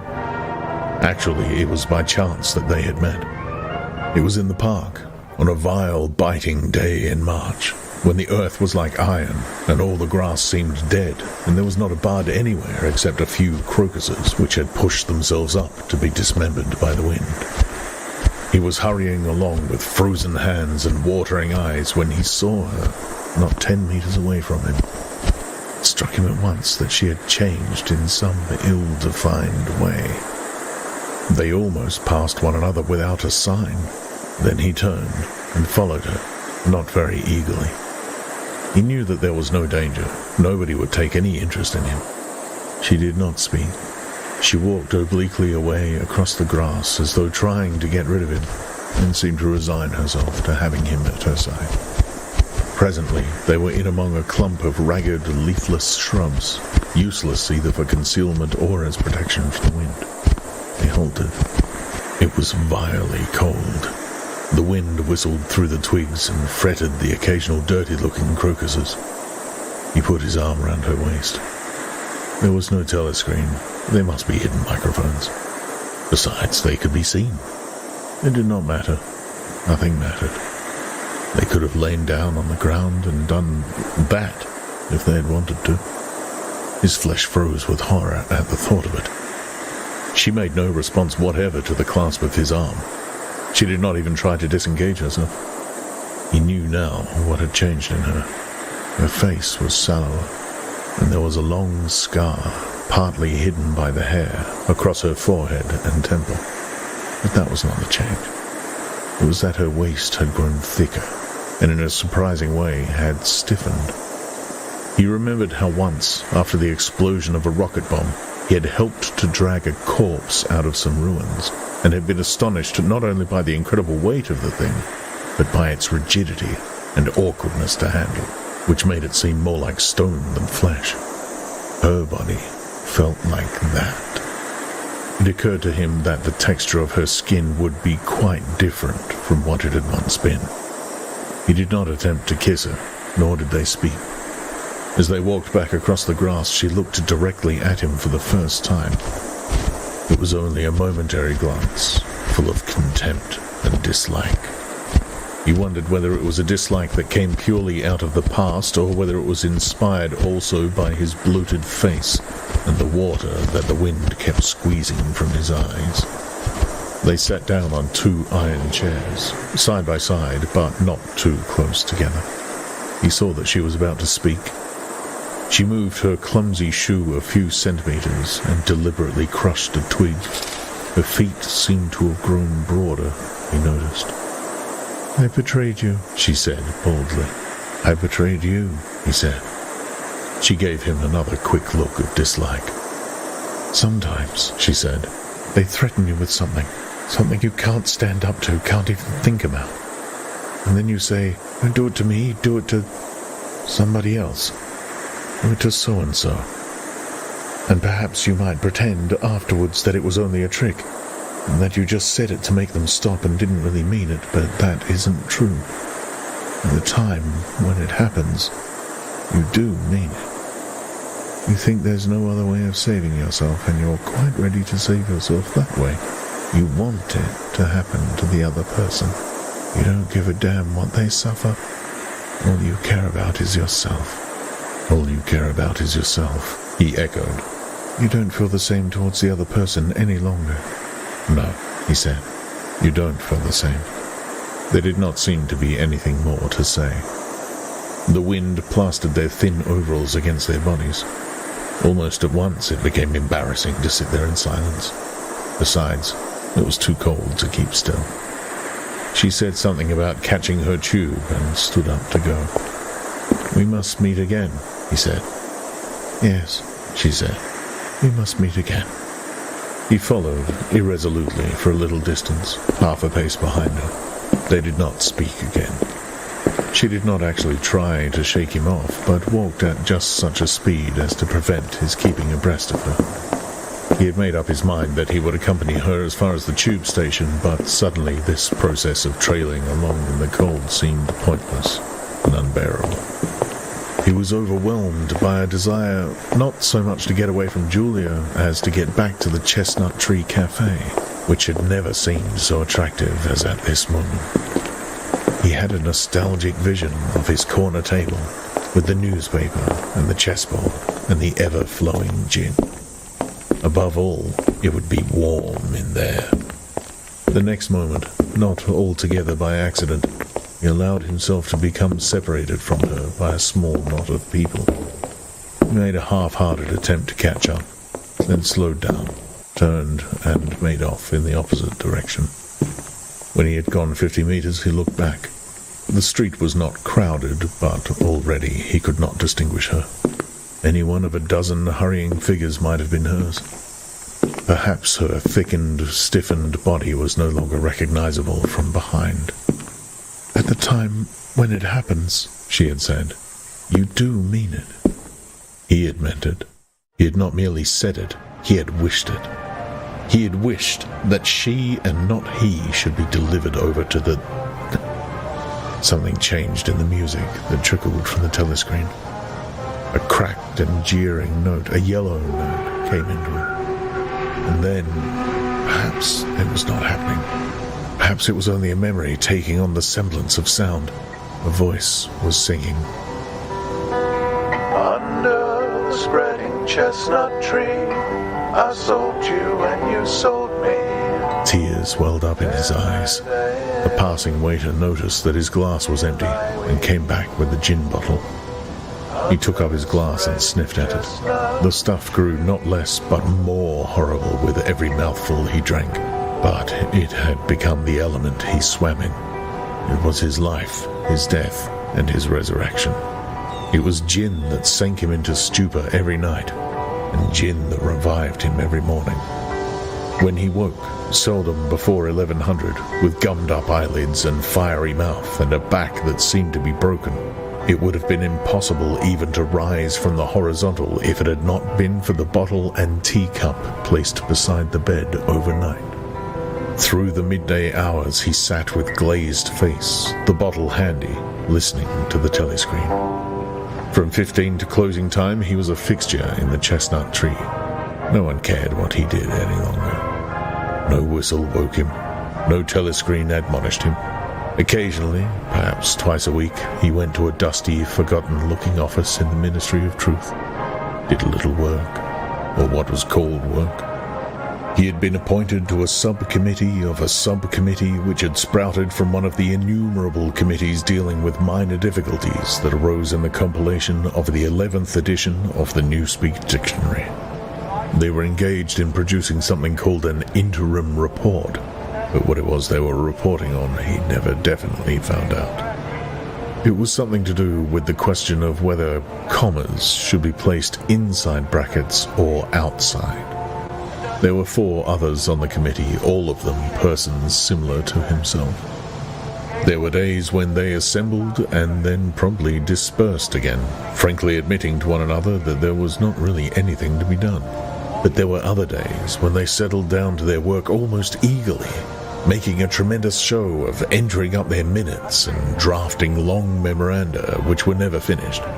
when the argument as to what they were supposedly arguing about grew extraordinarily involved and abstruse, with subtle haggling over definitions, enormous digressions, quarrels, threats even to appeal to higher authority. And then suddenly the life would go out of them, and they would sit round the table, looking at one another with extinct eyes, like ghosts fading at cockcrow. The telescreen was silent for a moment. Winston raised his head again. The bulletin. But no, they were merely changing the music. He had the map of Africa behind his eyelids. The movement of the armies was a diagram, a black arrow tearing vertically southward, and a white arrow horizontally eastward across the tail of the first. As though for reassurance, he looked up at the imperturbable face in the portrait. Was it conceivable that the second arrow did not even exist? His interest flagged again. He drank another mouthful of gin, picked up the White Knight, and made a tentative move. Check. But it was evidently not the right move because, uncalled for, a memory floated into his mind. He saw a candlelit room with a vast white counterpaned bed, and himself, a boy of 9 or 10, sitting on the floor, shaking a dice box and laughing excitedly. His mother was sitting opposite him and also laughing.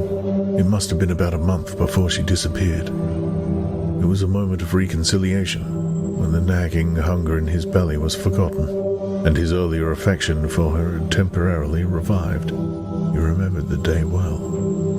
A pelting, drenching day when the water streamed down the window pane, and the light indoors was too dull to read by. The boredom of the 2 children in the dark, cramped bedroom became unbearable.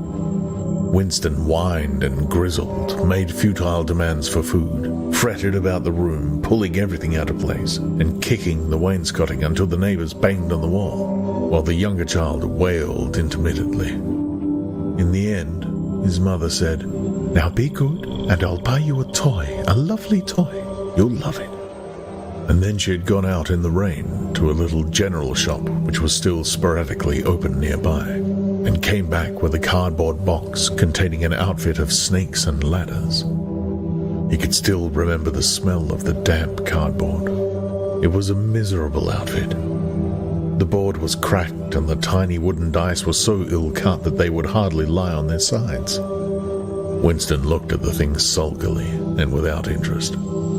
But then his mother lit a piece of candle, and they sat down on the floor to play.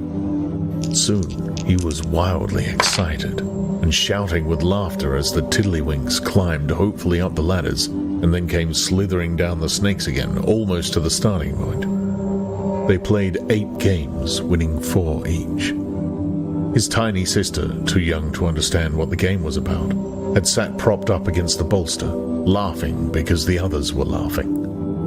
For a whole afternoon, they had all been happy together, as in his earlier childhood.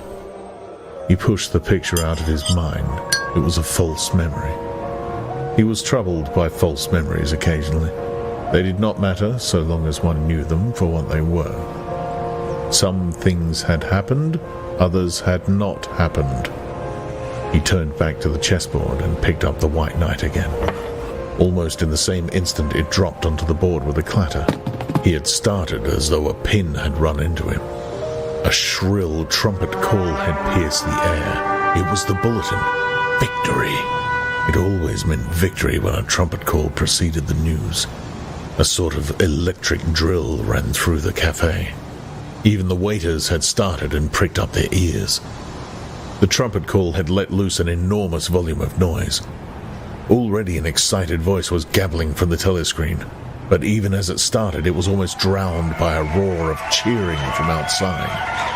The news had run round the streets like magic. He could hear just enough of what was issuing from the telescreen to realize that it had all happened as he had foreseen. A vast sea-borne armada had secretly assembled a sudden blow in the enemy's rear, the white arrow tearing across the tail of the black.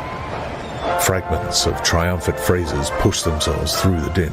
Vast strategic maneuver, perfect coordination, utter rout, 500,000 prisoners, complete demoralization, control of the whole of Africa, bring the war within measurable distance of its end.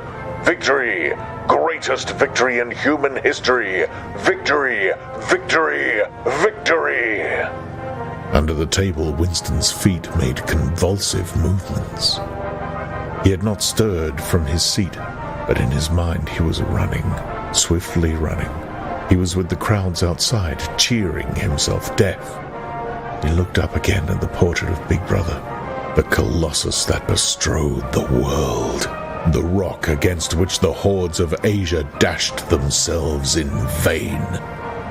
He thought how 10 minutes ago, yes, only 10 minutes, there had still been equivocation in his heart as he wondered whether the news from the front would be of victory or defeat. It was more than a Eurasian army that had perished. Much had changed in him since that first day in the Ministry of Love. But the final, indispensable healing change had never happened until this moment. The voice from the telescreen was still pouring forth its tale of prisoners and booty and slaughter, but the shouting outside had died down a little. The waiters were turning back to their work. One of them approached with the gin bottle. Winston, sitting in a blissful dream, paid no attention as his glass was filled up. He was not running or cheering any longer. He was back in the Ministry of Love, with everything forgiven, his soul white as snow. He was in the public dock, confessing everything, implicating everybody. He was walking down the white-tiled corridor, with the feeling of walking in sunlight, and an armed guard at his back. The long-hoped-for bullet was entering his brain. He gazed up at the enormous face. 40 years it had taken him to learn what kind of smile was hidden beneath that dark moustache. Oh, cruel, needless misunderstanding. Oh, stubborn, self-willed exile from the loving breast. 2 gin-scented tears trickled down the sides of his nose. But it was all right. Everything was all right. The struggle was finished. He had won the victory over himself. He loved Big Brother. The end. 1984, written by George Orwell. Read by Steve Parker, with performances by Jet, James Whitrow, and Tim Williams, who played O'Brien. To support this and future releases, please visit patreon.com/Steve Parker.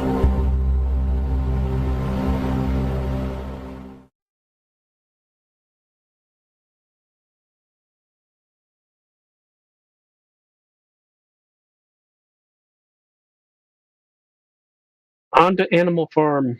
Animal Farm.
Good day, y'all. We're going with silence right now, looks like.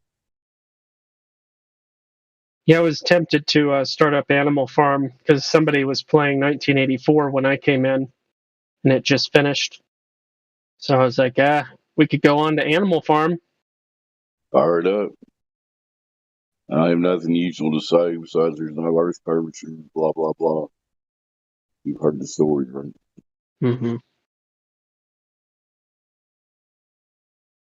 Racks are kind of thin at the moment, so if you want to play Animal Farm, I won't vote against it. How about that? I think that this is the good one, Stephen Fry. Yeah, Stephen Fry. He's a great narrator. I'll do it. Well, real quick, you heard of True Stream Media? They've been around for like... Yeah, I saw that posted. I wish they would actually publicly look into the globe deceptions, all I'm saying. Yeah. They have to know. I mean, come on. They've got everything else, every other box checked, you know what I mean? Anyone can be a victim of Cogdest. Well, I'm sure I'm just assuming here, but judging from their history of how they investigate stuff, once they looked into it, they would, it would be over with. They just won't look into it. Anyway, here's Animal Farm by George Orwell. That's right. As narrated by Stephen Fry. And George Orwell was not associated with any... Animal Farm by George Orwell. Here we go. Read by Stephen Fry. Chapter 1. Mr. Jones of the Manor Farm had locked the hen houses for the night, but was too drunk to remember to shut the pop holes. With the ring of light from his lantern dancing from side to side, he lurched across the yard, kicked off his boots at the back door, drew himself a last glass of beer from the barrel in the scullery, and made his way up to bed, where Mrs. Jones was already snoring. As soon as the light in the bedroom went out, there was a stirring and a fluttering all through the farm buildings. Word had gone round during the day that old Major, the prize middle white boar, had had a strange dream on the previous night and wished to communicate it to the other animals. It had been agreed that they should all meet in the big barn as soon as Mr. Jones was safely out of the way. Old Major, so he was always called, though the name under which he had been exhibited was Willingdon Beauty, was so highly regarded on the farm that everyone was quite ready to lose an hour's sleep in order to hear what he had to say. At one end of the big barn, on a sort of raised platform, Major was already ensconced on his bed of straw under a lantern which hung from a beam. He was 12 years old and had lately grown rather stout, but he was still a majestic-looking pig, with a wise and benevolent appearance, in spite of the fact that his tushes had never been cut. Before long, the other animals began to arrive and make themselves comfortable after their different fashions. First came the 3 dogs, Bluebell, Jessie, and Pincher, and then the pigs, who settled down in the straw immediately in front of the platform. The hens perched themselves on the window-sills, the pigeons fluttered up to the rafters, the sheep and cows lay down behind the pigs and began to chew the cud. The 2 cart horses, Boxer and Clover, came in together, walking very slowly and setting down their vast hairy hoofs with great care, lest there should be some small animal concealed in the straw. Clover was a stout motherly mare, approaching middle life, who had never quite got her figure back after her 4th foal. Boxer was an enormous beast, nearly 18 hands high, and as strong as any 2 ordinary horses put together. A white stripe down his nose gave him a somewhat stupid appearance, and in fact he was not of first-rate intelligence, but he was universally respected for his steadiness of character and tremendous powers of work. After the horses came Muriel, the white goat, and Benjamin, the donkey. Benjamin was the oldest animal on the farm, and the worst-tempered. He seldom talked, and when he did, it was usually to make some cynical remark. For instance, he would say that God had given him a tail to keep the flies off, but that he would sooner have had no tail and no flies. Alone among the animals on the farm, he never laughed. If asked why, he would say that he saw nothing to laugh at. Nevertheless, without openly admitting it, he was devoted to Boxer. The two of them usually spent their Sundays together in the small paddock beyond the orchard, grazing side by side and never speaking. The two horses had just lain down when a brood of ducklings which had lost their mother filed into the barn, cheeping feebly and wandering from side to side to find some place where they would not be trodden on. Clover made a sort of wall round them with her great foreleg, and the ducklings nestled down inside it and promptly fell asleep.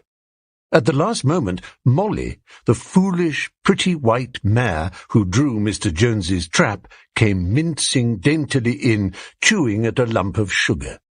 She took a place near the front and began flirting her white mane, hoping to draw attention to the red ribbons it was plaited with. Last of all came the cat, who looked round as usual for the warmest place, and finally squeezed herself in between Boxer and Clover. There she purred contentedly throughout Major's speech without listening to a word of what he was saying. All the animals were now present except Moses, the tame raven, who slept on a perch behind the back door. When Major saw that they had all made themselves comfortable and were waiting attentively, he cleared his throat and began. Comrades, you have heard already about the strange dream that I had last night, but I will come to the dream later. I have something else to say first. I do not think, comrades, that I shall be with you for many months longer, and before I die, I feel it my duty to pass on to you such wisdom as I have acquired. I have had a long life. I have had much time for thought as I lay alone in my stall, and I think I may say that I understand the nature of life on this earth as well as any animal now living. It is about this that I wish to speak to you. Now, comrades, what is the nature of this life of ours? Let us face it. Our lives are miserable, laborious, and short. We are born, we are given just so much food as will keep the breath in our bodies, and those of us who are capable of it are forced to work to the last atom of our strength, and the very instant that our usefulness has come to an end, we are slaughtered with hideous cruelty. No animal in England knows the meaning of happiness or leisure after he is a year old. No animal in England is free. The life of an animal is misery and slavery. That is the plain truth. But is this simply part of the order of nature?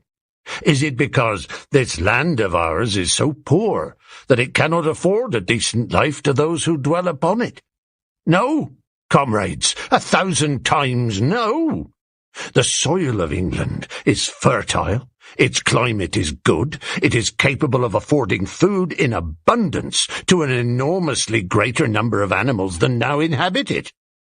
This single farm of ours would support 12 horses, 20 cows, hundreds of sheep, and all of them living in a comfort and a dignity that are now almost beyond our imagining. Why then do we continue in this miserable condition? Because nearly the whole of the produce of our labor is stolen from us by human beings. There, comrades, is the answer to all our problems. It is summed up in a single word. Man. Man is the only real enemy we have. Remove man from the scene, and the root cause of hunger and overwork is abolished forever. Man is the only creature that consumes without producing. He does not give milk. He does not lay eggs. He is too weak to pull the plough. He cannot run fast enough to catch rabbits. Yet he is lord of all the animals. He sets them to work. He gives back to them the bare minimum that will prevent them from starving, and the rest he keeps for himself.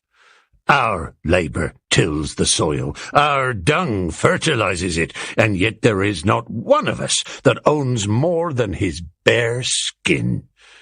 You cows that I see before me, how many thousands of gallons of milk have you given during this last year? And what has happened to that milk, which should have been breeding up sturdy calves? Every drop of it has gone down the throats of our enemies. And you, hens, how many eggs have you laid in this last year? And how many of those eggs ever hatched into chickens? The rest have all gone to market to bring in money for Jones and his men. And you, Clover, where are those 4 foals you bore, who should have been the support and pleasure of your old age? Each was sold at a year old. You will never see one of them again. In return for your 4 confinements and all your labour in the fields, what have you ever had except your bare rations and a stall? And even the miserable lives we lead are not allowed to reach their natural span. For myself, I do not grumble, for I am one of the lucky ones. I am 12 years old, and have had over 400 children. Such is the natural life of a pig. But no animal escapes the cruel knife in the end. You young porkers who are sitting in front of me, every one of you will scream your lives out at the block within a year. To that horror we must all come. Cows, pigs, hens, sheep, everyone. Even the horses and the dogs have no better fate. You, Boxer, the very day that those great muscles of yours lose their power, Jones will sell you to the knacker, who will cut your throat and boil you down for the foxhounds. As for the dogs, when they grow old and toothless, Jones ties a brick round their necks and drowns them in the nearest pond. Is it not crystal clear, then, comrades, that all the evils of this life of ours spring from the tyranny of human beings? Only get rid of man, and the produce of our labour would be our own. Almost overnight we would become rich and free.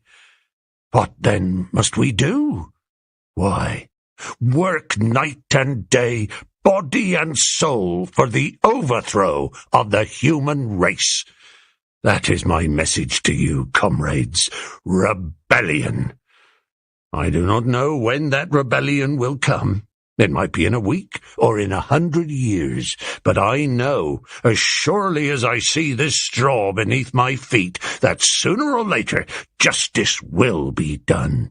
Fix your eyes on that, comrades, throughout the short remainder of your lives, and above all, pass on this message of mine to those who come after you, so that future generations shall carry on the struggle until it is victorious. And remember, comrades, your resolution must never falter. No argument must lead you astray. Never listen when they tell you that man and the animals have a common interest, that the prosperity of the one is the prosperity of the others. It is all lies. Man serves the interests of no creature except himself. And among us animals, let there be perfect unity, perfect comradeship in the struggle. All men are enemies, all animals are comrades. At this moment there was a tremendous uproar. While Major was speaking, 4 large rats had crept out of their holes and were sitting on their hindquarters, listening to him. The dogs had suddenly caught sight of them, and it was only by a swift dash for their holes that the rats saved their lives. Major raised his trotter for silence. "Comrades," he said. "Here is a point that must be settled. The wild creatures, such as rats and rabbits, are they our friends or our enemies? Let us put it to the vote. I propose this question to the meeting. Are rats comrades?" The vote was taken at once, and it was agreed by an overwhelming majority that rats were comrades. There were only 4 dissentients, the 3 dogs and the cat, who was afterwards discovered to have voted on both sides. Major continued. "I have little more to say. I merely repeat, always remember your duty of enmity towards man and all his ways. Whatever goes upon 2 legs is an enemy. Whatever goes upon 4 legs or has wings is a friend. And remember also that in fighting against man, we must not come to resemble him. Even when you have conquered him, do not adopt his vices. No animal must ever live in a house, or sleep in a bed, or wear clothes, or drink alcohol, or smoke tobacco, or touch money, or engage in trade. All the habits of man are evil. And above all, no animal must ever tyrannize over his own kind. Weak or strong, clever or simple, we are all brothers.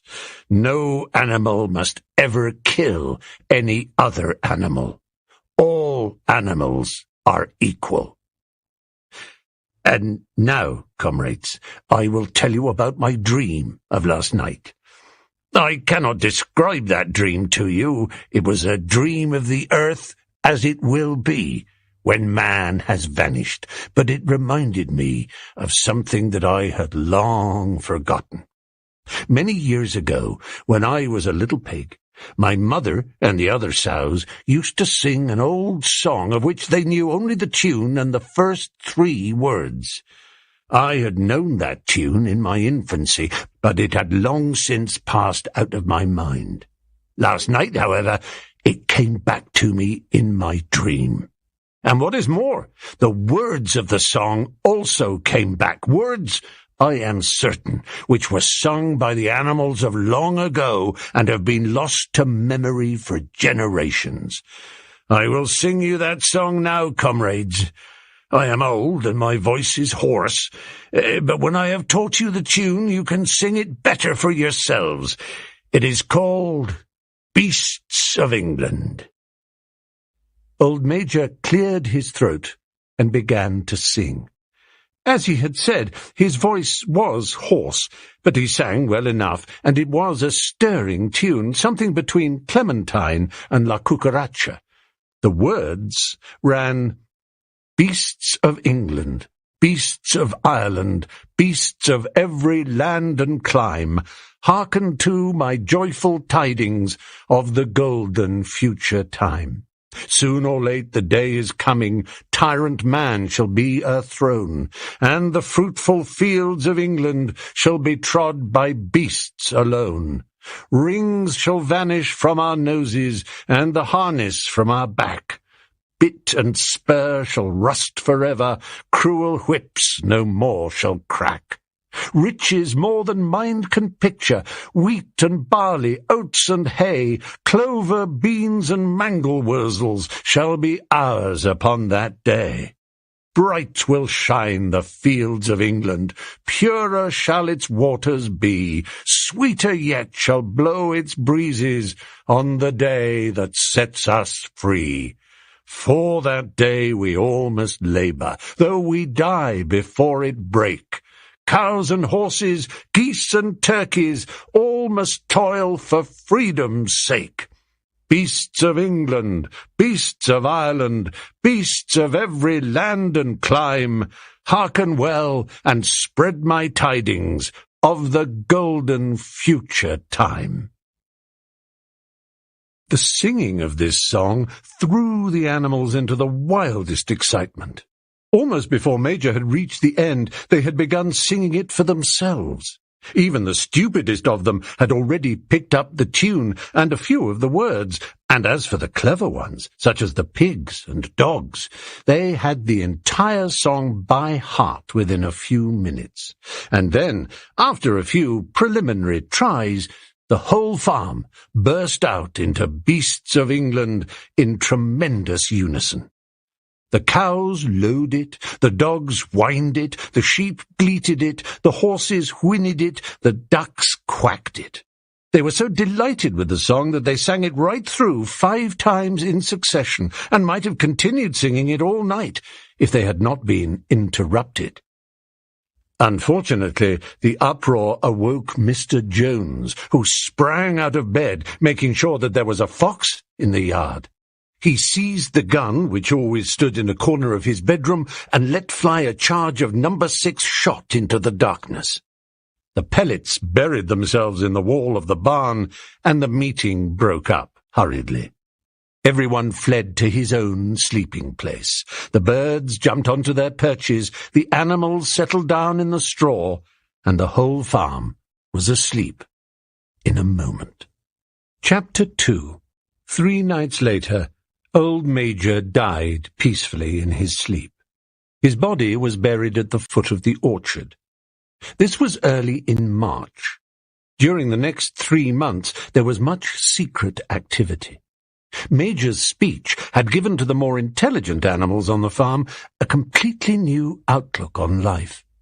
They did not know when the rebellion predicted by Major would take place. They had no reason for thinking that it would be within their own lifetime, but they saw clearly that it was their duty to prepare for it.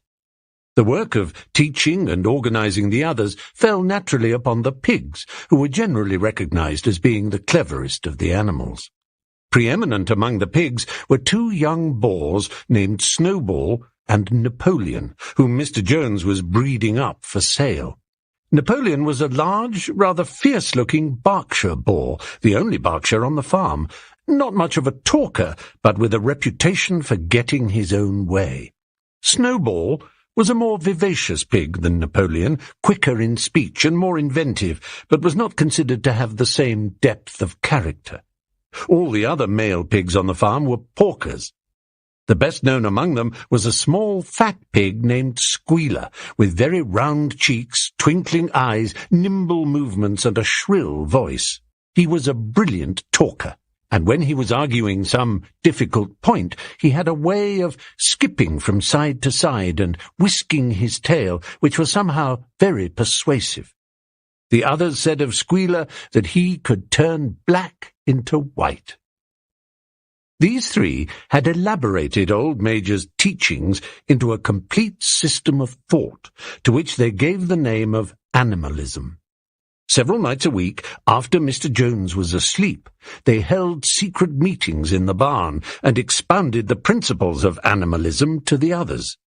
At the beginning, they met with much stupidity and apathy. Some of the animals talked of the duty of loyalty to Mr. Jones, whom they referred to as Master, or made elementary remarks such as, "Mr. Jones feeds us. If he were gone, we should starve to death." Others asked such questions as, "Why should we care what happens after we are dead?" Or, "If this rebellion is to happen anyway, what difference does it make whether we work for it or not?" And the pigs had great difficulty in making them see that this was contrary to the spirit of animalism. The stupidest questions of all were asked by Molly, the white mare.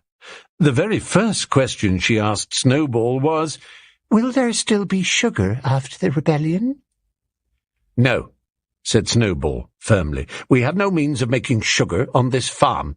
Besides, you do not need sugar. You will have all the oats and hay you want." "And shall I be allowed to wear ribbons in my mane?" asked Molly. "Comrade," said Snowball, "those ribbons that you are so devoted to are the badge of slavery.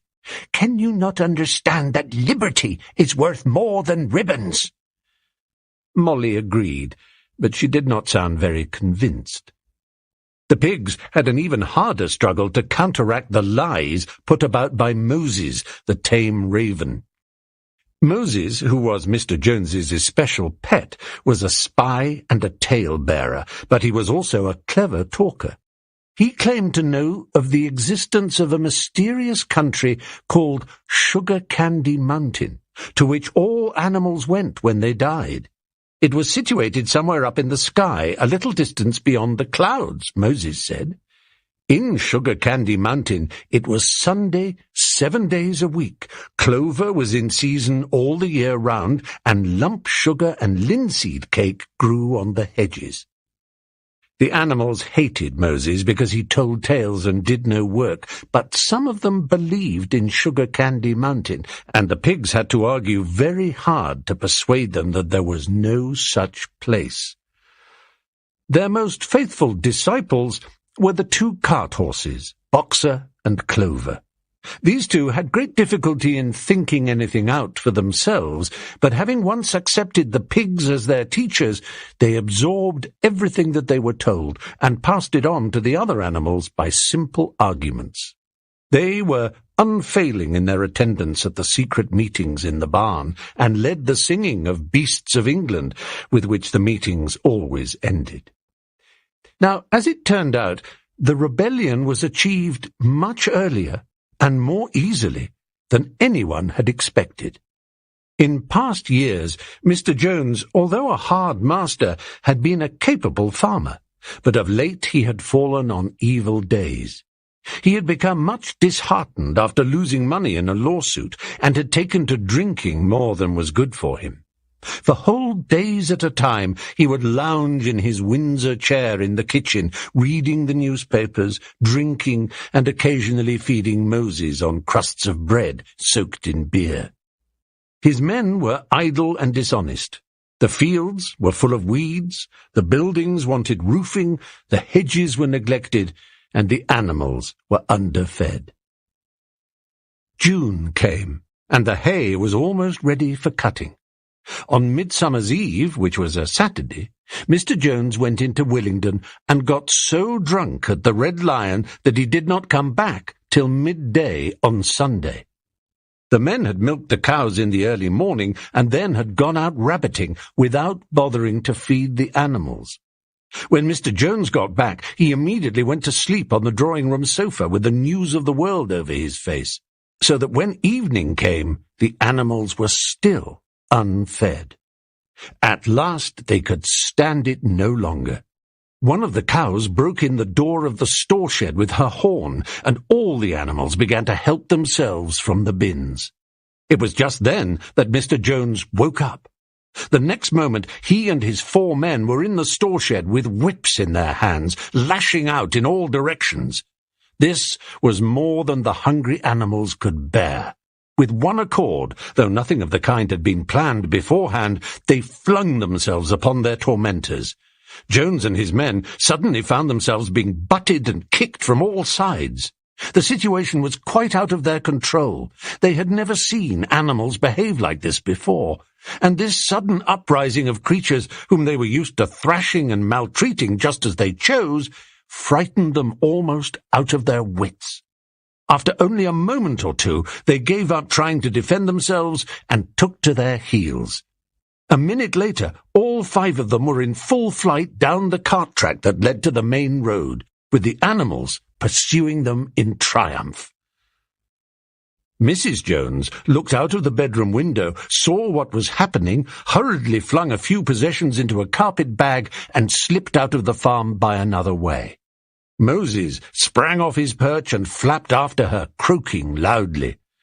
Meanwhile, the animals had chased Jones and his men out onto the road and slammed the 5-barred gate behind them. And so, almost before they knew what was happening, the rebellion had been successfully carried through. Jones was expelled, and the Manor Farm was theirs. For the first few minutes the animals could hardly believe in their good fortune. Their first act was to gallop in a body right round the boundaries of the farm, as though to make quite sure that no human being was hiding anywhere upon it. Then they raced back to the farm buildings to wipe out the last traces of Jones's hated reign. The harness room at the end of the stables was broken open. The bits, the nose rings, the dog chains, the cruel knives with which Mr. Jones had been used to castrate the pigs and lambs were all flung down the well. The reins, the halters, the blinkers, the degrading nose-bags were thrown onto the rubbish fire which was burning in the yard. So were the whips. All the animals capered with joy when they saw the whips going up in flames. Snowball also threw onto the fire the ribbons with which the horses' manes and tails had usually been decorated on market days. "Ribbons," he said, "should be considered as clothes, which are the mark of a human being. All animals should go naked." When Boxer heard this, he fetched the small straw hat which he wore in summer to keep the flies out of his ears, and flung it onto the fire with the rest. In a very little while, the animals had destroyed everything that reminded them of Mr. Jones. Napoleon then led them back to the store-shed and served out a double ration of corn to everybody, with 2 biscuits for each dog. Then they sang Beasts of England from end to end 7 times running, and after that they settled down for the night and slept as they had never slept before. But they woke at dawn, as usual, and suddenly remembering the glorious thing that had happened, they all raced out into the pasture together. A little way down the pasture there was a knoll that commanded a view of most of the farm. The animals rushed to the top of it and gazed round them in the clear morning light. Yes, it was theirs. Everything that they could see was theirs. In the ecstasy of that thought, they gambolled round and round. They hurled themselves into the air in great leaps of excitement. They rolled in the dew. They cropped mouthfuls of the sweet summer grass. They kicked up clods of the black earth and snuffed its rich scent. Then they made a tour of inspection of the whole farm and surveyed with speechless admiration the ploughland, the hayfield, the orchard, the pool, the spinney. It was as though they had never seen these things before, and even now they could hardly believe that it was all their own. Then they filed back to the farm buildings and halted in silence outside the door of the farmhouse. That was theirs too, but they were frightened to go inside. After a moment, however, Snowball and Napoleon butted the door open with their shoulders, and the animals entered in single file, walking with the utmost care for fear of disturbing anything. They tiptoed from room to room, afraid to speak above a whisper, and gazing with a kind of awe at the unbelievable luxury, at the beds with their feather mattresses, the looking-glasses, the horsehair sofa, the Brussels carpet, the lithograph of Queen Victoria over the drawing-room mantelpiece. They were just coming down the stairs when Molly was discovered to be missing. Going back, the others found that she had remained behind in the best bedroom. She had taken a piece of blue ribbon from Mrs. Jones's dressing table and was holding it against her shoulder and admiring herself in the glass in a very foolish manner. The others reproached her sharply, and they went outside. Some hams hanging in the kitchen were taken out for burial, and the barrel of beer in the scullery was stove in with a kick from Boxer's hoof. Otherwise, nothing in the house was touched. A unanimous resolution was passed on the spot that the farmhouse should be preserved as a museum. All were agreed that no animal must ever live there. The animals had their breakfast, and then Snowball and Napoleon called them together again. "Comrades," said Snowball, "it is 6:30, and we have a long day before us. Today we begin the hay harvest. But there is another matter that must be attended to first." The pigs now revealed that during the past 3 months they had taught themselves to read and write from an old spelling book which had belonged to Mr. Jones's children and which had been thrown on the rubbish heap. Napoleon sent for pots of black and white paint and led the way down to the 5-barred gate that gave on to the main road. Then Snowball, for it was Snowball who was best at writing, took a brush between the two knuckles of his trotter, painted out Manor Farm from the top bar of the gate, and in its place painted Animal Farm. This was to be the name of the farm from now onwards. After this, they went back to the farm buildings, where Snowball and Napoleon sent for a ladder, which they caused to be set up against the end wall of the big barn.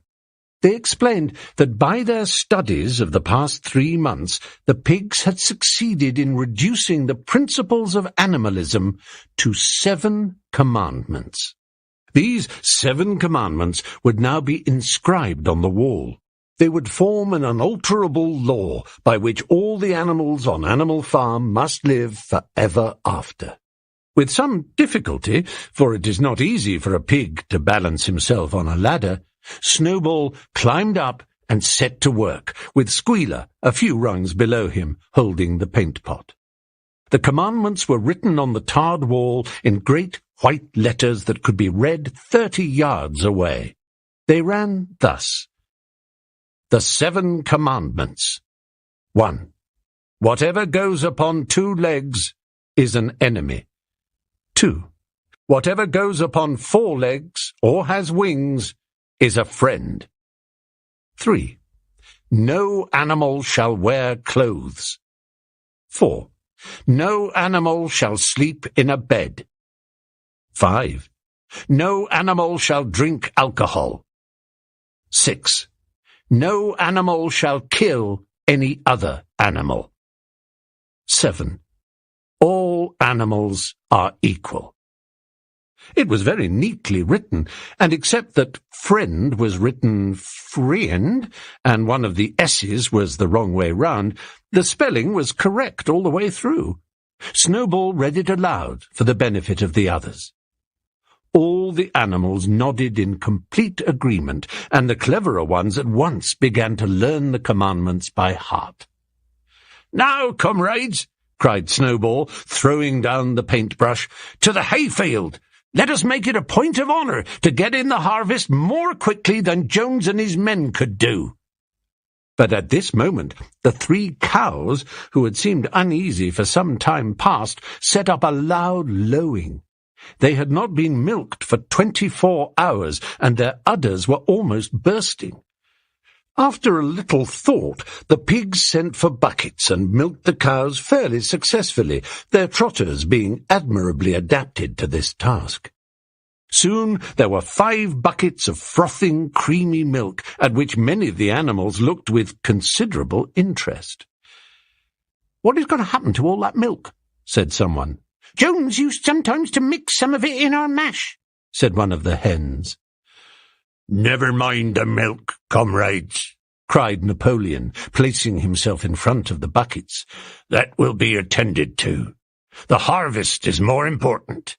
Comrade Snowball will lead the way. I shall follow in a few minutes. Forward, comrades, the hay is waiting." So the animals trooped down to the hayfield to begin the harvest, and when they came back in the evening, it was noticed that the milk had disappeared. Chapter 3. How they toiled and sweated to get the hay in. But their efforts were rewarded, for the harvest was an even bigger success than they had hoped. Sometimes the work was hard. The implements had been designed for human beings and not for animals, and it was a great drawback that no animal was able to use any tool that involved standing on his hind legs. But the pigs were so clever that they could think of a way round every difficulty. As for the horses, they knew every inch of the field, and in fact understood the business of mowing and raking far better than Jones and his men had ever done. The pigs did not actually work, but directed and supervised the others. With their superior knowledge, it was natural that they should assume the leadership. Boxer and Clover would harness themselves to the cutter or the horse rake, no bits or reins were needed in these days, of course, and tramp steadily round and round the field, with a pig walking behind and calling out, "Gee up, comrade!" or "Whoa, back, comrade!" as the case might be. and every animal, down to the humblest, worked at turning the hay and gathering it. Even the ducks and hens toiled to and fro all day in the sun, carrying tiny wisps of hay in their beaks. In the end, they finished the harvest in 2 days less time than it had usually taken Jones and his men. Moreover, it was the biggest harvest that the farm had ever seen. There was no wastage whatever. The hens and ducks with their sharp eyes had gathered up the very last stalk, and not an animal on the farm had stolen so much as a mouthful. All through that summer, the work of the farm went like clockwork. The animals were happy as they had never conceived it possible to be. Every mouthful of food was an acute, positive pleasure, now that it was truly their own food, produced by themselves and for themselves, not doled out to them by a grudging master. With the worthless, parasitical human beings gone, there was more for everyone to eat. There was more leisure, too, inexperienced though the animals were. They met with many difficulties. For instance, later in the year, when they harvested the corn, they had to tread it out in the ancient style and blow away the chaff with their breath, since the farm possessed no threshing machine. But the pigs, with their cleverness, and Boxer, with his tremendous muscles, always pulled them through. Boxer was the admiration of everybody. He had been a hard worker even in Jones's time, but now he seemed more like 3 horses than 1. There were days when the entire work of the farm seemed to rest on his mighty shoulders. From morning to night he was pushing and pulling, always at the spot where the work was hardest. He had made an arrangement with one of the cockerels to call him in the mornings half an hour earlier than anyone else, and would put in some volunteer labour at whatever seemed to be most needed before the regular day's work began. His answer to every problem, every setback, was, "I will work harder," which he had adopted as his personal motto. But everyone worked according to his capacity. The hens and ducks, for instance, saved 5 bushels of corn at the harvest by gathering up the stray grains. Nobody stole, nobody grumbled over his rations. The quarrelling and biting and jealousy, which had been normal features of life in the old days, had almost disappeared. Nobody shirked, or almost nobody. Molly, it was true, was not good at getting up in the mornings, and had a way of leaving work early on the ground that there was a stone in her hoof. And the behaviour of the cat was somewhat peculiar. It was soon noticed that when there was work to be done, the cat could never be found. She would vanish for hours on end and then reappear at meal times or in the evening after work was over, as though nothing had happened. But she always made such excellent excuses and purred so affectionately that it was impossible not to believe in her good intentions. Old Benjamin, the donkey, seemed quite unchanged since the rebellion. He did his work in the same slow, obstinate way as he had done it in Jones's time, never shirking and never volunteering for extra work either. About the rebellion and its results he would express no opinion. When asked whether he was not happier now that Jones was gone, he would say only, "Donkeys live a long time. None of you has ever seen a dead donkey." And the others had to be content with this cryptic answer. On Sundays there was no work. Breakfast was an hour later than usual, and after breakfast there was a ceremony which was observed every week without fail. First came the hoisting of the flag. Snowball had found in the harness room an old green tablecloth of Mrs. Jones's, and had painted on it a hoof and a horn in white. This was run up the flagstaff in the farmhouse garden every Sunday morning. The flag was green, Snowball explained, to represent the green fields of England, while the hoof and horn signified the future republic of the animals which would arise when the human race had been finally overthrown. After the hoisting of the flag, all the animals trooped into the big barn for a general assembly, which was known as the meeting. Here the work of the coming week was planned out, and resolutions were put forward and debated. It was always the pigs who put forward the resolutions. The other animals understood how to vote, but could never think of any resolutions of their own. Snowball and Napoleon were by far the most active in the debates. But it was noticed that these two were never in agreement. Whatever suggestion either of them made, the other could be counted on to oppose it. Even when it was resolved, a thing no one could object to in itself, to set aside the small paddock behind the orchard as a home of rest for animals who were past work, there was a stormy debate over the correct retiring age for each class of animal. The meeting always ended with the singing of Beasts of England, and the afternoon was given up to recreation. The pigs had set aside the harness room as a headquarters for themselves. Here, in the evenings, they studied blacksmithing, carpentering, and other necessary arts from books which they had brought out of the farmhouse. Snowball also busied himself with organizing the other animals into what he called animal committees. He was indefatigable at this.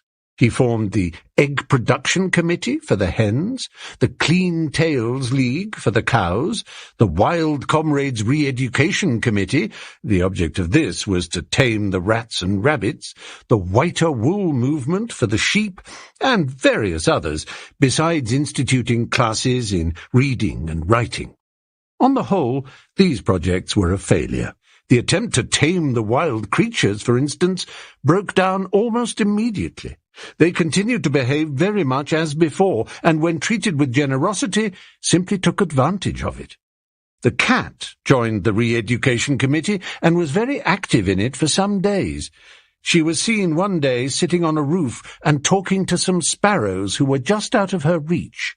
She was telling them that all animals were now comrades, and that any sparrow who chose could come and perch on her paw. But the sparrows kept their distance.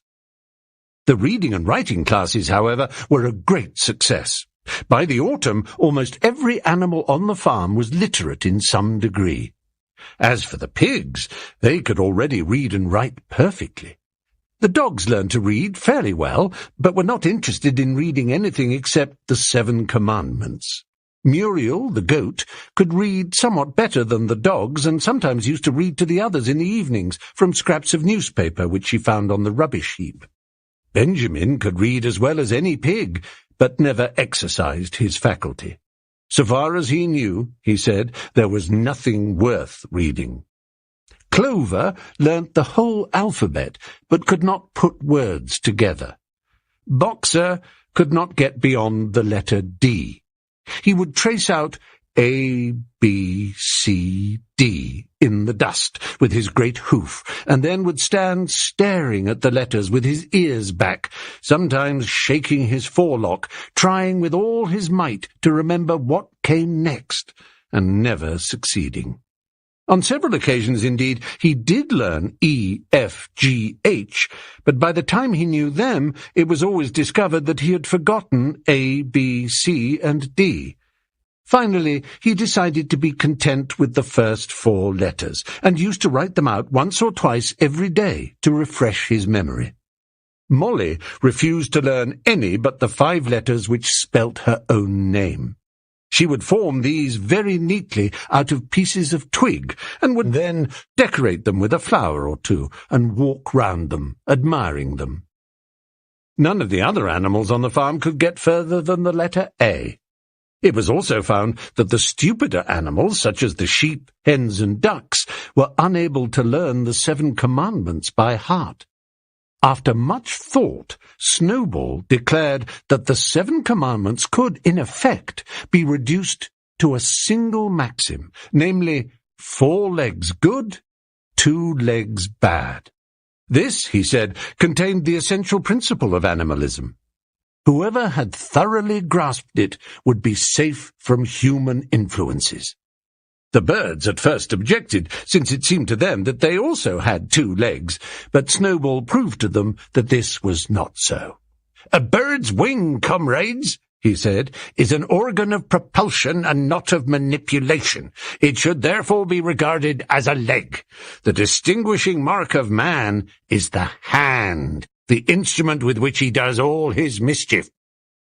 The birds did not understand Snowball's long words, but they accepted his explanation, and all the humbler animals set to work to learn the new maxim by heart. 4 legs good, 2 legs bad, was inscribed on the end wall of the barn, above the 7 commandments, and in bigger letters. When they had once got it by heart, the sheep developed a great liking for this maxim, and often, as they lay in the field, they would all start bleating, 4 legs good, 2 legs bad, 4 legs good, 2 legs bad, and keep it up for hours on end, never growing tired of it. Napoleon took no interest in Snowball's committees. He said that the education of the young was more important than anything that could be done for those who were already grown up. It happened that Jessie and Bluebell had both whelped soon after the hay harvest, giving birth between them to 9 sturdy puppies. As soon as they were weaned, Napoleon took them away from their mothers, saying that he would make himself responsible for their education. He took them up into a loft, which could only be reached by a ladder from the harness room, and there kept them in such seclusion that the rest of the farm soon forgot their existence. The mystery of where the milk went to was soon cleared up. It was mixed every day into the pigs' mash. The early apples were now ripening, and the grass of the orchard was littered with windfalls. The animals had assumed as a matter of course that these would be shared out equally. One day, however, the order went forth that all the windfalls were to be collected and brought to the harness room for the use of the pigs. At this some of the other animals murmured, but it was no use. All the pigs were in full agreement on this point, even Snowball and Napoleon. Squealer was sent to make the necessary explanations to the others. "Comrade," he cried, "you do not imagine, I hope, that we pigs are doing this in a spirit of selfishness and privilege. Many of us actually dislike milk and apples. I dislike them myself. Our sole object in taking these things is to preserve our health. Milk and apples, this has been proved by science, comrades, contain substances absolutely necessary to the well-being of a pig. We pigs are brain workers. The whole management and organization of this farm depend on us. Day and night we are watching over your welfare. It is for your sake that we drink that milk and eat those apples. Do you know what would happen if we pigs failed in our duty? Jones would come back. Yes, Jones would come back.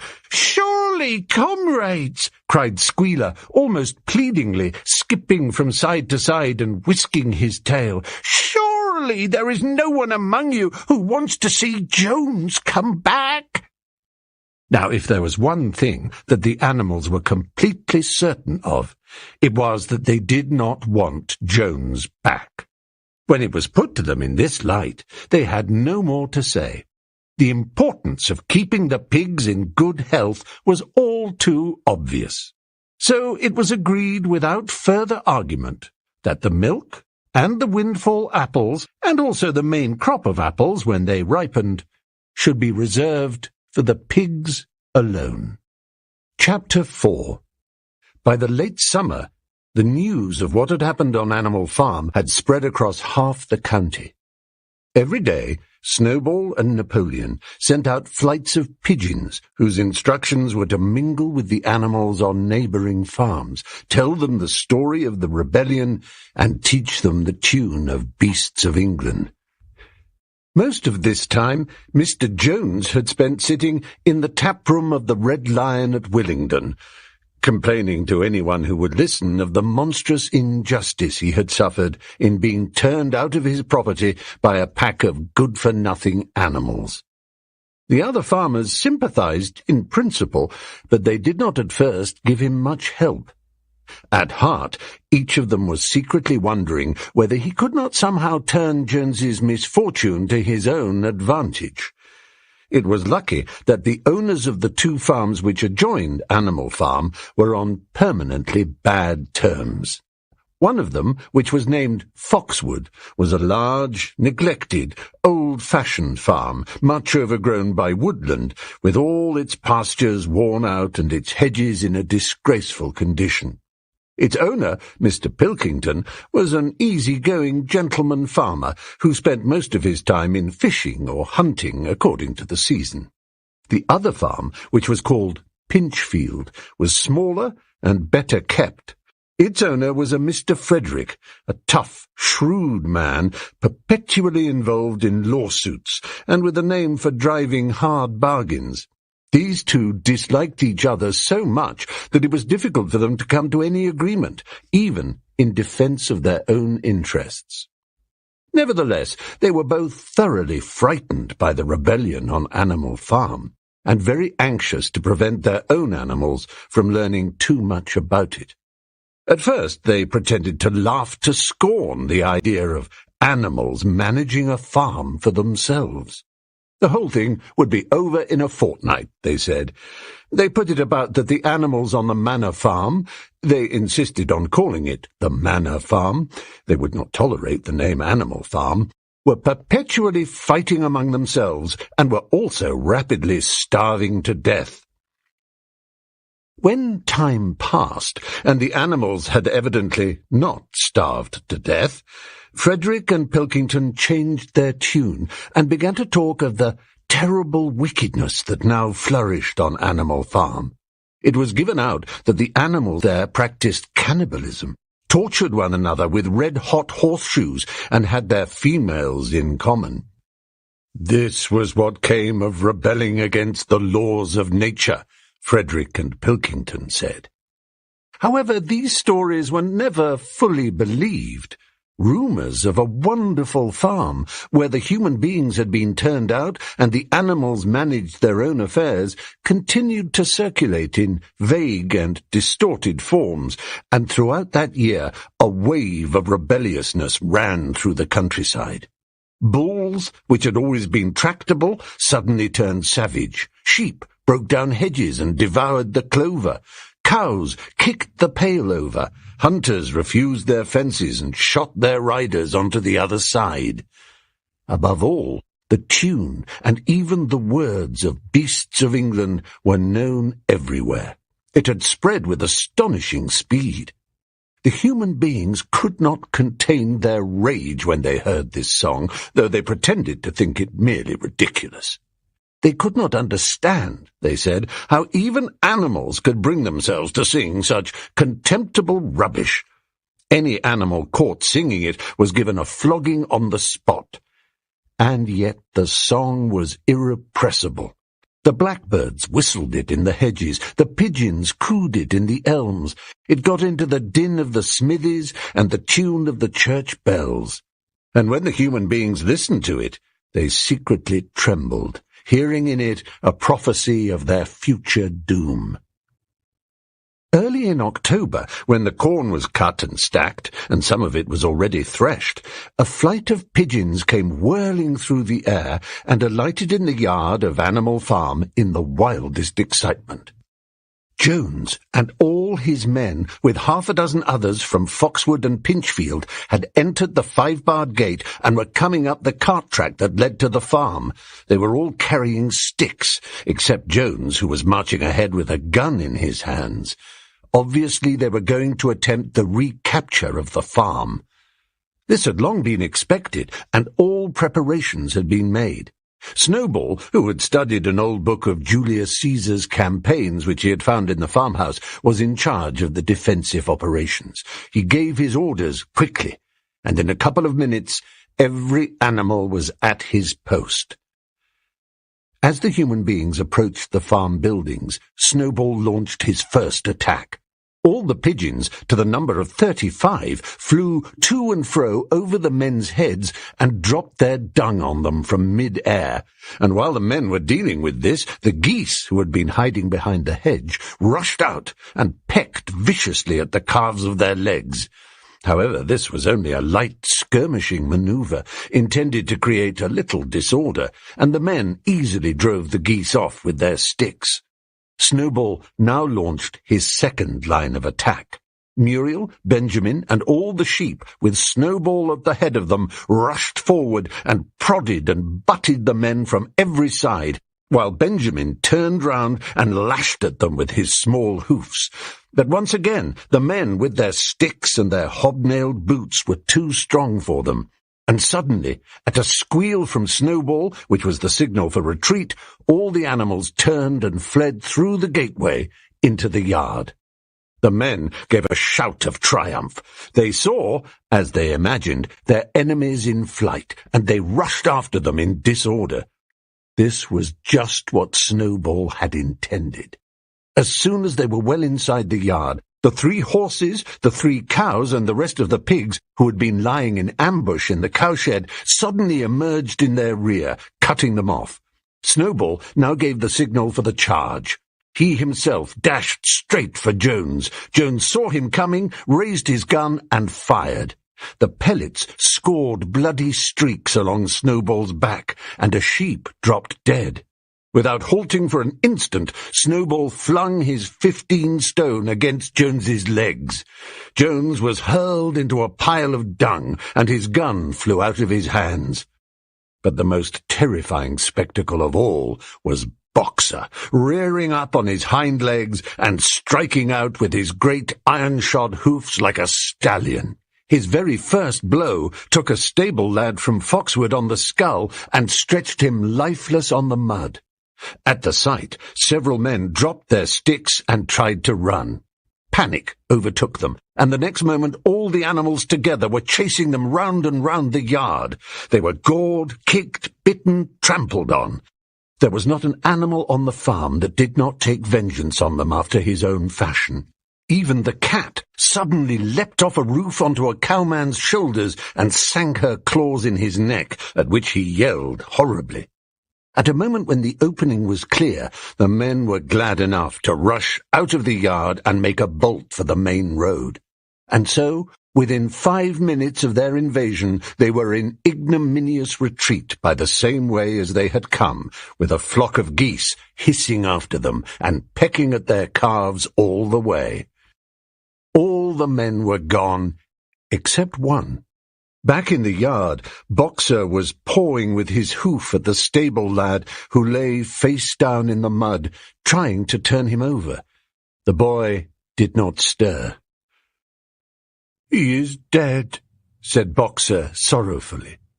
"I had no intention of doing that. I forgot that I was wearing iron shoes. Who will believe that I did not do this on purpose?" "No sentimentality, comrade," cried Snowball, from whose wounds the blood was still dripping. "War is war. The only good human being is a dead one." "I have no wish to take life, not even human life," repeated Boxer, and his eyes were full of tears. "Where is Molly?" exclaimed somebody. Molly, in fact, was missing. For a moment there was great alarm. It was feared that the men might have harmed her in some way, or even carried her off with them. In the end, however, she was found hiding in her stall, with her head buried among the hay in the manger. She had taken to flight as soon as the gun went off, and when the others came back from looking for her, it was to find that the stable lad, who in fact was only stunned, had already recovered and made off. The animals had now reassembled in the wildest excitement, each recounting his own exploits in the battle at the top of his voice. An impromptu celebration of the victory was held immediately. The flag was run up, and Beasts of England was sung a number of times. Then the sheep who had been killed was given a solemn funeral, a hawthorn bush being planted on her grave. At the graveside, Snowball made a little speech, emphasizing the need for all animals to be ready to die for Animal Farm, if need be. The animals decided unanimously to create a military decoration, Animal Hero First Class, which was conferred there and then on Snowball and Boxer. It consisted of a brass medal, They were really some old horse brasses which had been found in the harness room to be worn on Sundays and holidays. There was also Animal Hero Second Class, which was conferred posthumously on the dead sheep. There was much discussion as to what the battle should be called. In the end, it was named the Battle of the Cowshed, since that was where the ambush had been sprung. Mr. Jones's gun had been found lying in the mud, and it was known that there was a supply of cartridges in the farmhouse. It was decided to set the gun up at the foot of the flagstaff, like a piece of artillery, and to fire it twice a year, once on October the 12th, the anniversary of the Battle of the Cowshed, and once on Midsummer Day, the anniversary of the rebellion. Chapter 5. As winter drew on, Molly became more and more troublesome. She was late for work every morning and excused herself by saying that she had overslept. And she complained of mysterious pains, although her appetite was excellent. On every kind of pretext, she would run away from work and go to the drinking pool, where she would stand foolishly gazing at her own reflection in the water. But there were also rumours of something more serious. One day, as Molly strolled blithely into the yard, flirting her long tail and chewing at a stalk of hay, Clover took her aside. "Molly," she said, "I have something very serious to say to you. This morning I saw you looking over the hedge that divides Animal Farm from Foxwood. One of Mr. Pilkington's men was standing on the other side of the hedge, and I was a long way away, but I am almost certain I saw this. He was talking to you, and you were allowing him to stroke your nose. What does that mean, Molly?" "He didn't. I wasn't. It isn't true," cried Molly, beginning to prance about and paw the ground. "Molly, look me in the face. Do you give me your word of honour that that man was not stroking your nose?" "It isn't true," repeated Molly. But she could not look Clover in the face, and the next moment she took to her heels and galloped away into the field. A thought struck Clover. Without saying anything to the others, she went to Molly's stall and turned over the straw with her hoof. Hidden under the straw was a little pile of lump sugar and several bunches of ribbon of different colours. 3 days later, Molly disappeared. For some weeks nothing was known of her whereabouts. Then the pigeons reported that they had seen her on the other side of Willingdon. She was between the shafts of a smart dog-cart painted red and black, which was standing outside a public house. A fat, red-faced man in check breeches and gaiters, who looked like a publican, was stroking her nose and feeding her with sugar. Her coat was newly clipped, and she wore a scarlet ribbon round her forelock. She appeared to be enjoying herself, so the pigeons said. None of the animals ever mentioned Molly again. In January there came bitterly hard weather. The earth was like iron, and nothing could be done in the fields. Many meetings were held in the big barn, and the pigs occupied themselves planning out the work of the coming season. It had come to be accepted that the pigs, who were manifestly cleverer than the other animals, should decide all questions of farm policy, though their decisions had to be ratified by a majority vote. This arrangement would have worked well enough if it had not been for the disputes between Snowball and Napoleon. These two disagreed at every point where disagreement was possible. If one of them suggested sowing a bigger acreage with barley, the other was certain to demand a bigger acreage of oats. And if one of them said that such and such a field was just right for cabbages, the other would declare that it was useless for anything except roots. Each had his own following, and there were some violent debates. At the meetings, Snowball often won over the majority by his brilliant speeches, but Napoleon was better at canvassing support for himself in between times. He was especially successful with the sheep. Of late, the sheep had taken to bleating 4 legs good, 2 legs bad, both in and out of season, and they often interrupted the meeting with this. It was noticed that they were especially liable to break into 4 legs good, 2 legs bad at crucial moments in Snowball's speeches. Snowball had made a close study of some back numbers of the Farmer and Stock Breeder, which he had found in the farmhouse, and was full of plans for innovations and improvements. He talked learnedly about field drains, silage, and basic slag, and had worked out a complicated scheme for all the animals to drop their dung directly in the fields at a different spot every day to save the labour of cartage. Napoleon produced no schemes of his own, but said quietly that Snowball's would come to nothing, and seemed to be biding his time. But of all their controversies, none was so bitter as the one that took place over the windmill. In the long pasture, not far from the farm buildings, there was a small knoll, which was the highest point on the farm. After surveying the ground, Snowball declared that this was just the place for a windmill, which could be made to operate a dynamo and supply the farm with electrical power. This would light the stalls and warm them in winter, and would also run a circular saw, a chaff cutter, a mangle slicer, and an electric milking machine. The animals had never heard of anything of this kind before, for the farm was an old-fashioned one and had only the most primitive machinery, and they listened in astonishment while Snowball conjured up pictures of fantastic machines which would do their work for them while they grazed at their ease in the fields or improved their minds with reading and conversation. Within a few weeks, Snowball's plans for the windmill were fully worked out. The mechanical details came mostly from 3 books which had belonged to Mr. Jones: 1,000 Useful Things to Do About the House, Every Man His Own Bricklayer, and Electricity for Beginners. Snowball used as his study a shed which had once been used for incubators and had a smooth wooden floor suitable for drawing on. He was closeted there for hours at a time. With his books held open by a stone, and with a piece of chalk gripped between the knuckles of his trotter, he would move rapidly to and fro, drawing in line after line, and uttering little whimpers of excitement.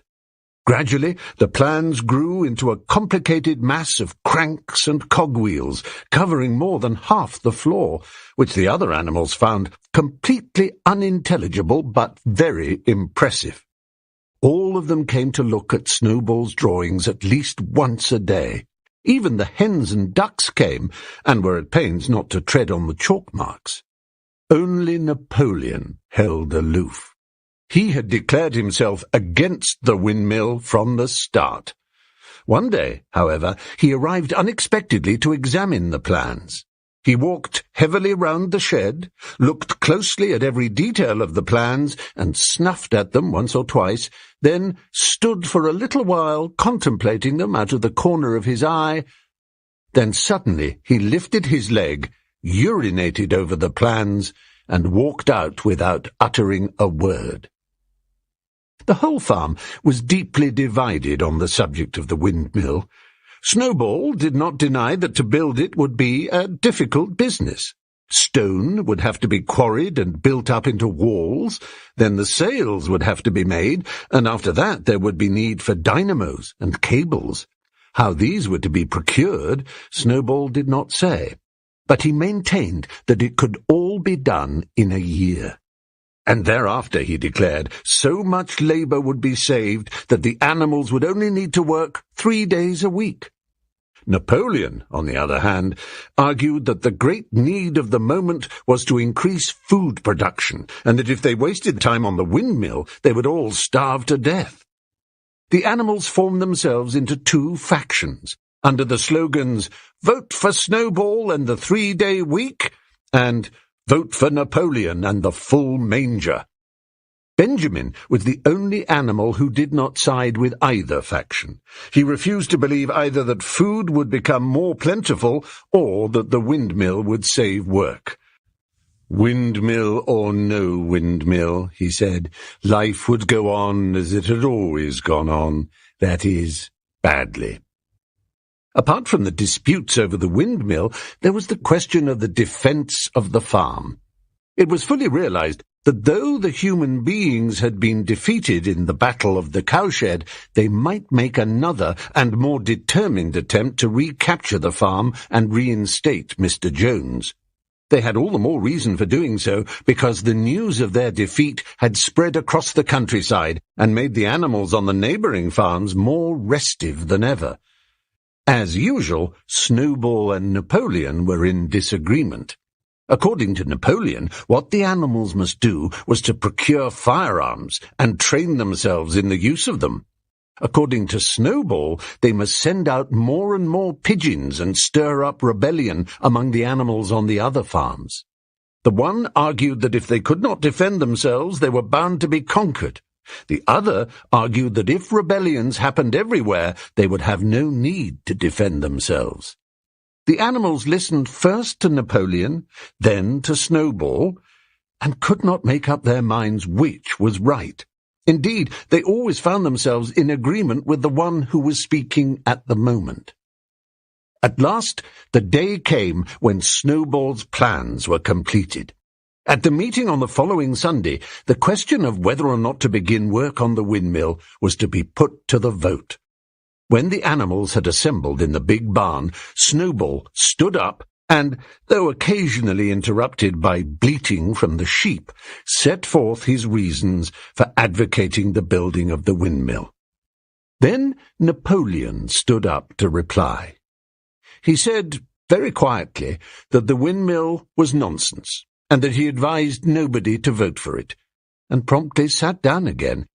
He had spoken for barely 30 seconds, and seemed almost indifferent as to the effect he produced. At this, Snowball sprang to his feet, and shouting down the sheep, who had begun bleating again, broke into a passionate appeal in favour of the windmill. Until now the animals had been about equally divided in their sympathies, but in a moment Snowball's eloquence had carried them away. In glowing sentences he painted a picture of Animal Farm as it might be when sordid labour was lifted from the animals' backs. His imagination had now run far beyond chaff-cutters and turnip slicers. Electricity, he said, could operate threshing machines, ploughs, harrows, rollers and reapers and binders, besides supplying every stall with its own electric light, hot and cold water, and an electric heater. By the time he had finished speaking, there was no doubt as to which way the vote would go. But just at this moment, Napoleon stood up, and casting a peculiar sidelong look at Snowball, uttered a high-pitched whimper of a kind no one had ever heard him utter before. At this there was a terrible baying sound outside, and 9 enormous dogs wearing brass-studded collars came bounding into the barn. They dashed straight for Snowball, who only sprang from his place just in time to escape their snapping jaws. In a moment he was out of the door, and they were after him. Too amazed and frightened to speak, all the animals crowded through the door to watch the chase. Snowball was racing across the long pasture that led to the road. He was running as only a pig can run, but the dogs were close on his heels. Suddenly he slipped, and it seemed certain that they had him. Then he was up again, running faster than ever. Then the dogs were gaining on him again. One of them all but closed his jaws on Snowball's tail, but Snowball whisked it free just in time. Then he put on an extra spurt and, with a few inches to spare, slipped through a hole in the hedge and was seen no more. Silent and terrified, the animals crept back into the barn. In a moment the dogs came bounding back. At first, no one had been able to imagine where these creatures came from, but the problem was soon solved.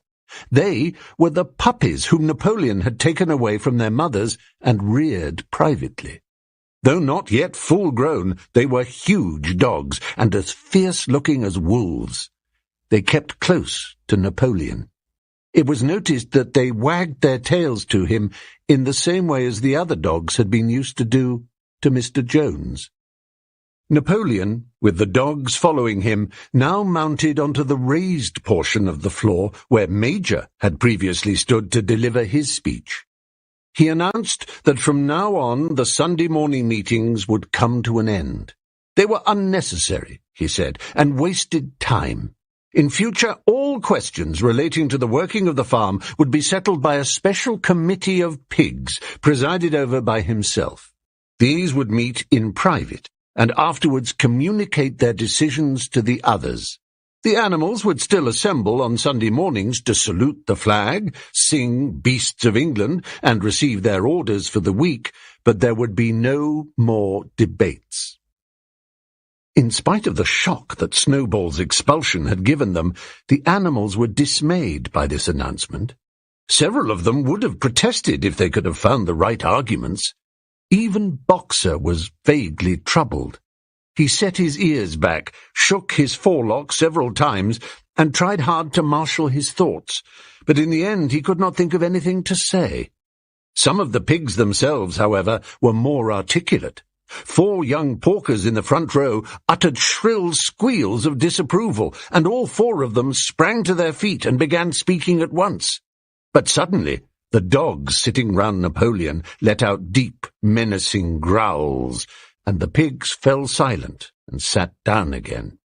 Then the sheep broke out into a tremendous bleating of 4 legs good, 2 legs bad, which went on for nearly a quarter of an hour, and put an end to any chance of discussion. Afterwards, Squealer was sent round the farm to explain the new arrangement to the others.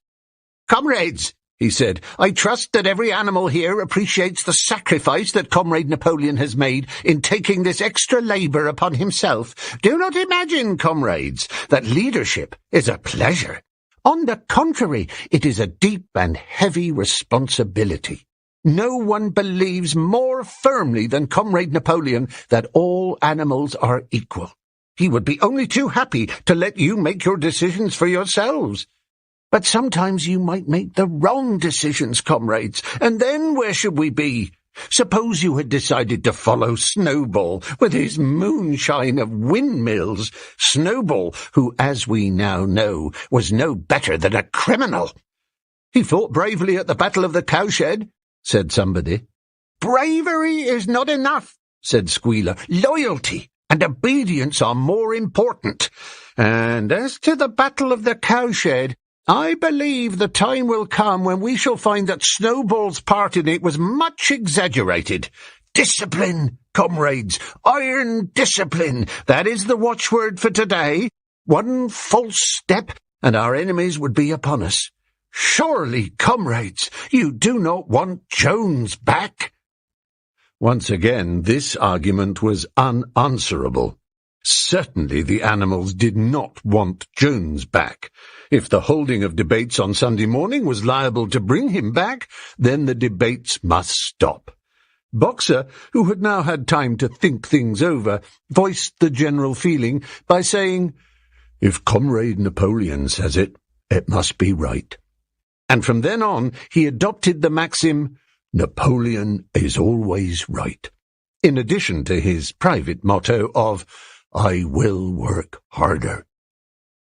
By this time the weather had broken and the spring ploughing had begun. The shed where Snowball had drawn his plans of the windmill had been shut up, and it was assumed that the plans had been rubbed off the floor. Every Sunday morning at 10 o'clock the animals assembled in the big barn to receive their orders for the week. The skull of old Major, now clean of flesh, had been disinterred from the orchard and set up on a stump at the foot of the flagstaff beside the gun. After the hoisting of the flag, the animals were required to file past the skull in a reverent manner before entering the barn. Nowadays they did not sit all together as they had done in the past. Napoleon, with Squealer and another pig named Minimus, who had a remarkable gift for composing songs and poems, sat on the front of the raised platform, with the 9 young dogs forming a semicircle round them, and the other pigs sitting behind. The rest of the animals sat facing them in the main body of the barn.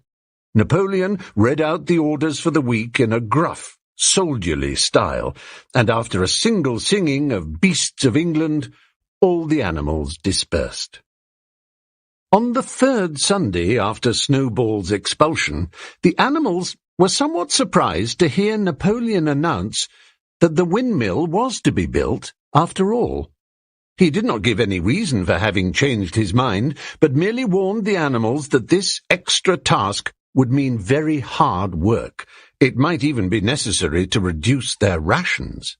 The plans, however, had all been prepared down to the last are we detail. listening to? A special committee of pigs had been at work upon them for the past 3 weeks. The building of the windmill, with various other improvements, was expected to take 2 years. That evening, I can't imagine what that had to do with Flat Earth. Where you been? What do you mean?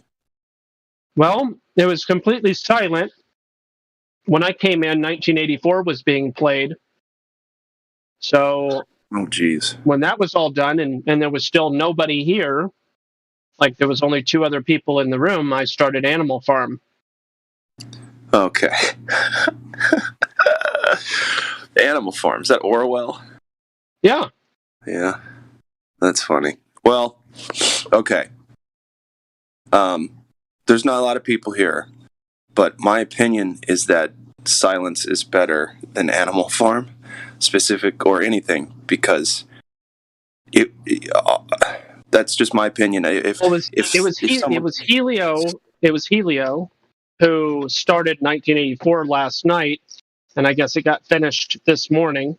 So this is what you all right, call no, precedent. I hear you, and I would have tried to put something up too. I just wanted to see if there's anything Flat Earth we could put up, like Eric Dubé's annoying voice with 200 proofs. But that's just me. I'm in a rare form. I've been on the phone today with DoorDash trying to get my money thing figured out, and it to no avail. I'll have to wait until Thursday of next week at the earliest to start seeing any of the money I've been making and will make. Isn't that great? Yeah, not too surprised. People don't like to part with money even when they're legally required to. They'll find a way.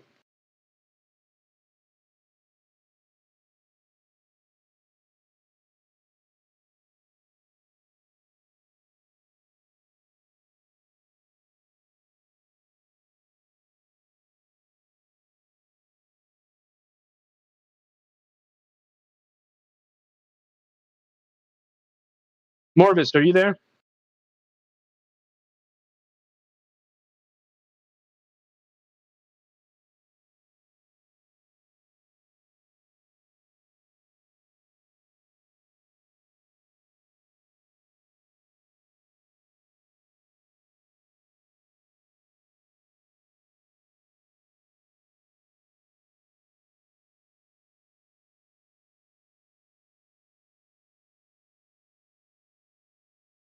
Alrighty then.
Squealer explained privately to the other animals that Napoleon had never in reality been opposed to the windmill.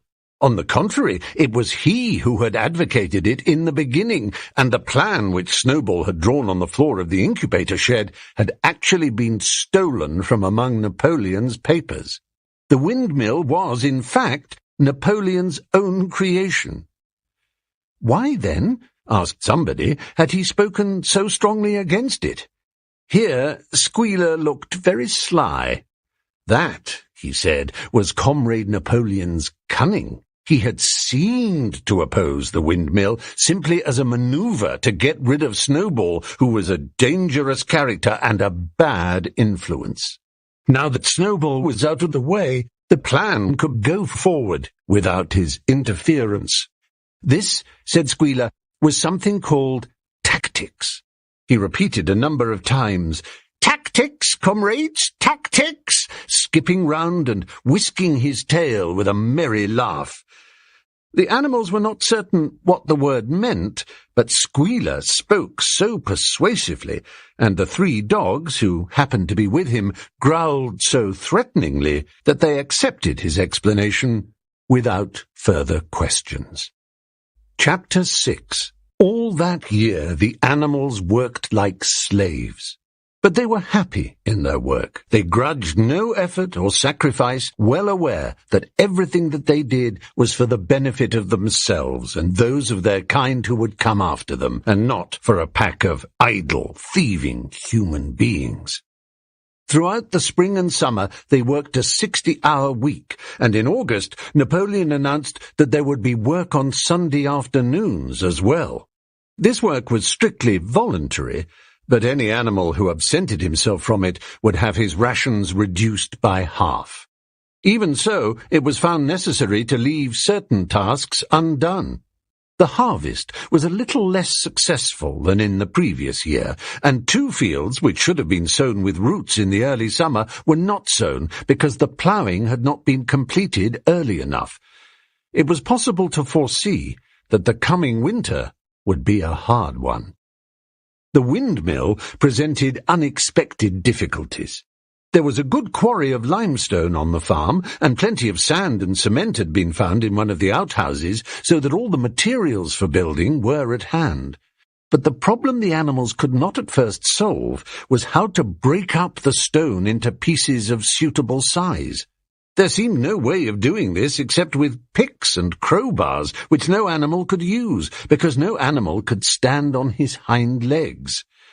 Only after weeks of vain effort did the right idea occur to somebody, namely, to utilize the force of gravity. Huge boulders, far too big to be used as they were lying all over the bed of the quarry. The animals lashed ropes round these, and then, all together, cows, horses, sheep, any animal that could lay hold of the rope, even the pigs sometimes joined in at critical moments, they dragged them with desperate slowness up the slope to the top of the quarry, where they were toppled over the edge to shatter to pieces below. Transporting the stone when it was once broken was comparatively simple. The horses carried it off in cartloads, the sheep dragged single blocks, even Muriel and Benjamin yoked themselves into an old governess cart and did their share. By late summer a sufficient store of stone had accumulated, and then the building began, under the superintendence of the pigs. But it was a slow, laborious process. Frequently it took a whole day of exhausting effort to drag a single boulder to the top of the quarry, and sometimes when it was pushed over the edge, it failed to break. Nothing could have been achieved without Boxer, whose strength seemed equal to that of all the rest of the animals put together. When the boulder began to slip and the animals cried out in despair at finding themselves dragged down the hill, it was always Boxer who strained himself against the rope and brought the boulder to a stop. To see him toiling up the slope, inch by inch, his breath coming fast, the tips of his hoofs clawing at the ground, and his great sides matted with sweat, filled everyone with admiration. Clover warned him sometimes to be careful not to overstrain himself, but Boxer would never listen to her. His 2 slogans, "I will work harder," and "Napoleon is always right," seemed to him a sufficient answer to all problems. He had made arrangements with the cockerel to call him 3/4 of an hour earlier in the mornings instead of half an hour. And in his spare moments, of which there were not many nowadays, he would go alone to the quarry, collect a load of broken stone, and drag it down to the site of the windmill, unassisted. The animals were not badly off throughout that summer, in spite of the hardness of their work. If they had no more food than they had had in Jones's day, at least they did not have less. The advantage of only having to feed themselves and not having to support 5 extravagant human beings as well was so great that it would have taken a lot of failures to outweigh it. And in many ways, the animal method of doing things was more efficient and saved labor. Such jobs as weeding, for instance, could be done with a thoroughness impossible to human beings. And again, since no animal now stole, it was unnecessary to fence off pasture from arable land, which saved a lot of labor on the upkeep of hedges and gates. Nevertheless, as the summer wore on, various unforeseen shortages began to make themselves felt. There was need of paraffin oil, nails, string, dog biscuits, and iron for the horses' shoes, none of which could be produced on the farm. Later, there would also be need for seeds and artificial manures, besides various tools, and finally, the machinery for the windmill. How these were to be procured, no one was able to imagine.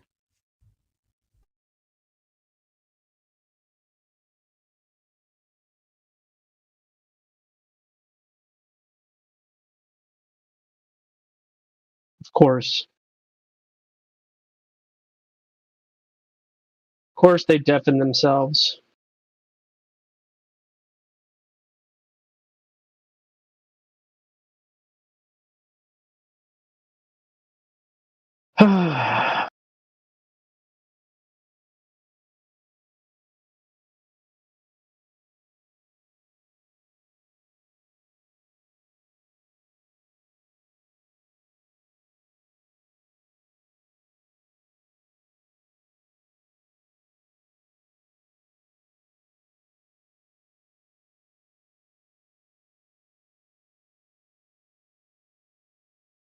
Save me from this world.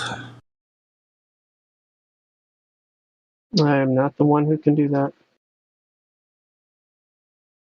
I was trying to get Oni Walkenloss to unmute. Oh. Well, they're deafened now. Or undeafen, that's what I mean. Okay, so now they can't even hear us. Yeah, I pinged him in the lobby. What a weird thing to do.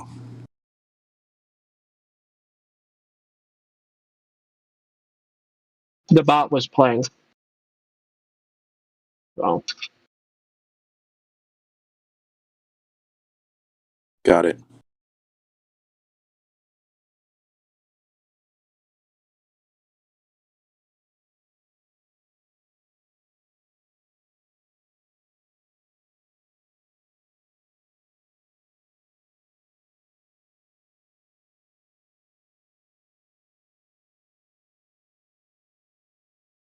It's not DoorDash not wanting to pay people. It's banks thinking that 7 days needs to go by for security purposes before Oh yeah, good a old. card is accepted into the app.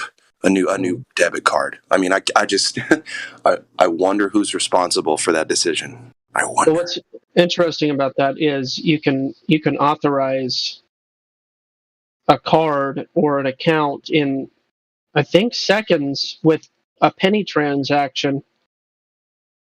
They deposit something into your account like 11 cents or 17 cents, and then you tell them how much, and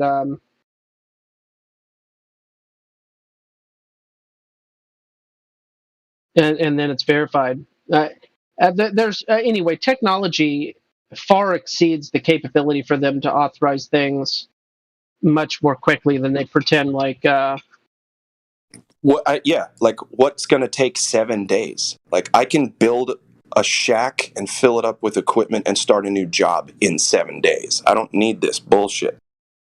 Yeah. You mean 7 days between the transfer between banks or something?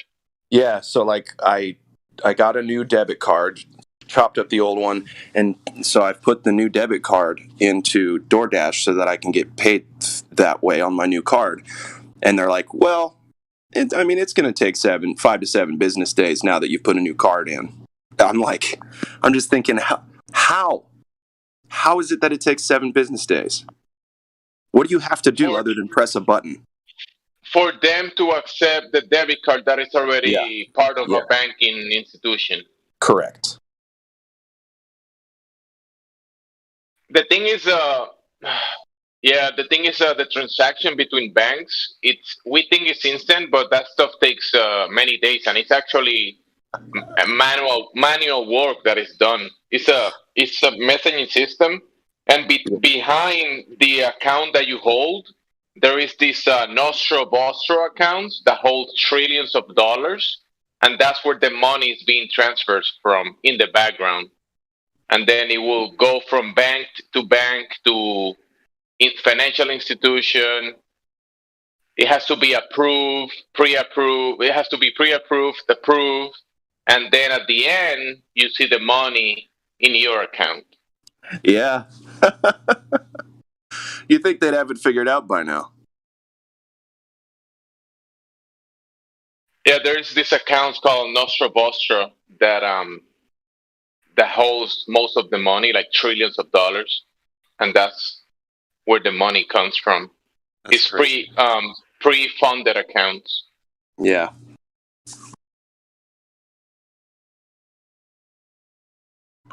So with DoorDash, you can cash out every day. Once a day, direct cash out. Costs $2.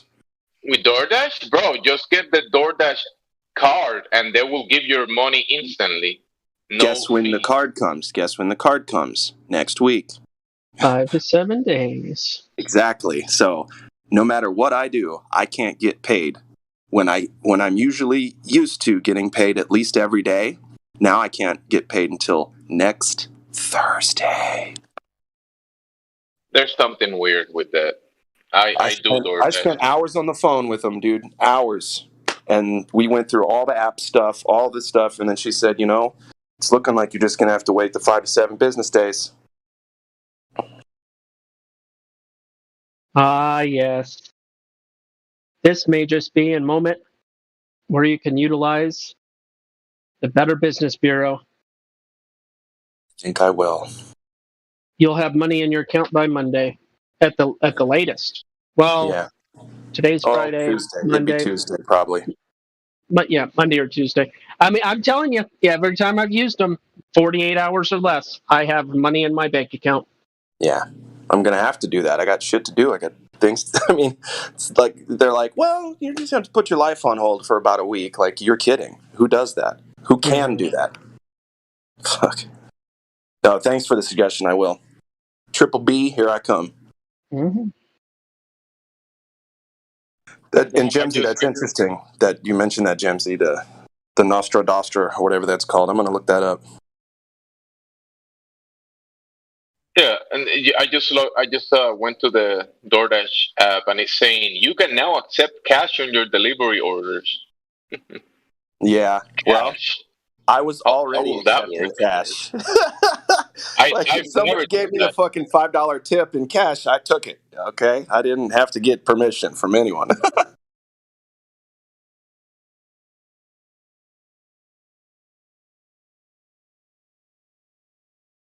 That's so funny. They're like, you now have permission to accept cash from another human being. Well, thank you. Thank you, DoorDash. You may receive orders where you'll collect cash from customers for the order at delivery. You'll keep the cash and we'll deduct the amount from your earnings. All tips are 100% yours to keep, as always. You can decline cash on delivery orders without affecting your acceptance. Right. Okay, well, that's good. Got it. Yeah. Wow. So anyway, let this be a lesson to anybody. Keep everything how you have it already set up. If you're working for DoorDash, don't do anything new. I got a question. In a matter of an hour, how much can you net with DoorDash? Anywhere from $20 to $50, $60. It depends. Yesterday in 25 minutes, I made $30 because it was a grocery order that was two different orders. So I took people their groceries, and in 25 minutes, I made $30. Okay. But other times, I won't get anything but orders that are less than $3 or $4 for a 20-minute drive. So it just depends.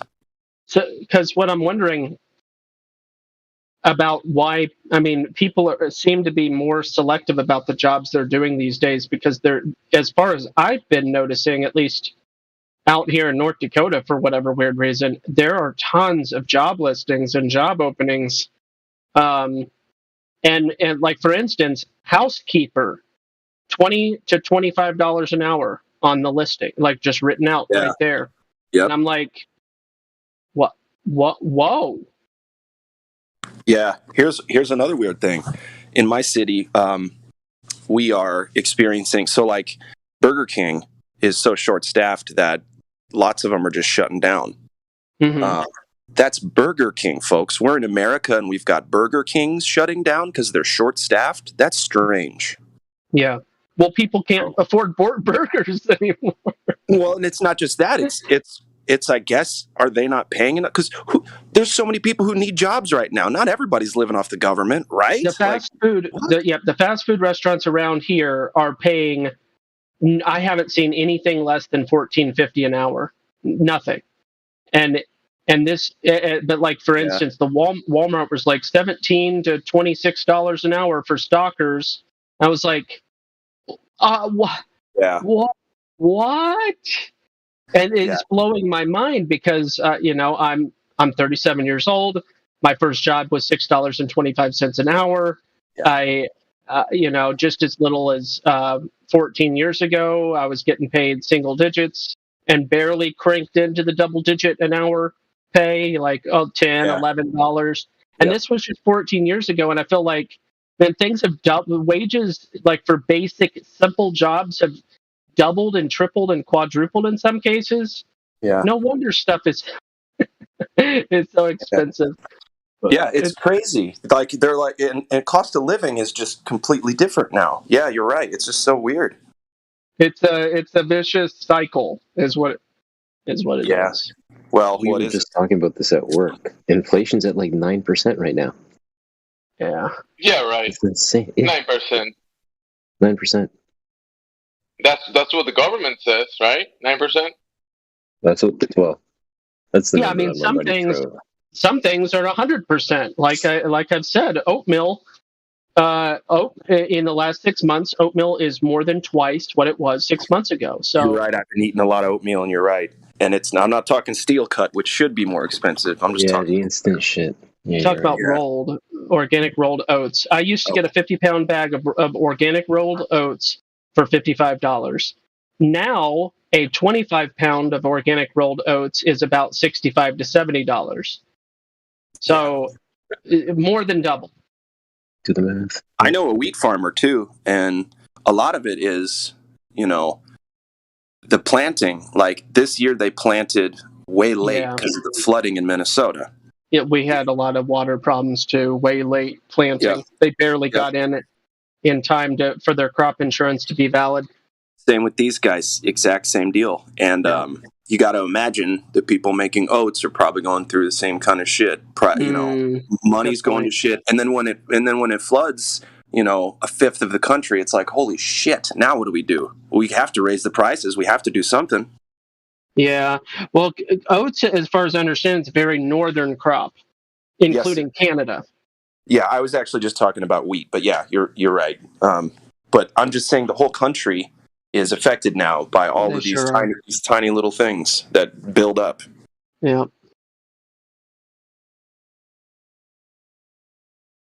Yeehaw! Do what you I don't know, can. man.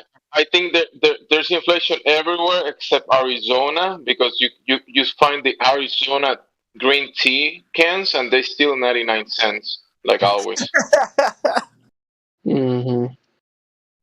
Isn't that all made in California too? It's just That's what they're hilarious. putting in that Arizona tea that might have It hasn't changed. gone up. I was going to say, how much has refined sugar, the cost of Oh, refined yeah. sugar gone up I mean, per gram?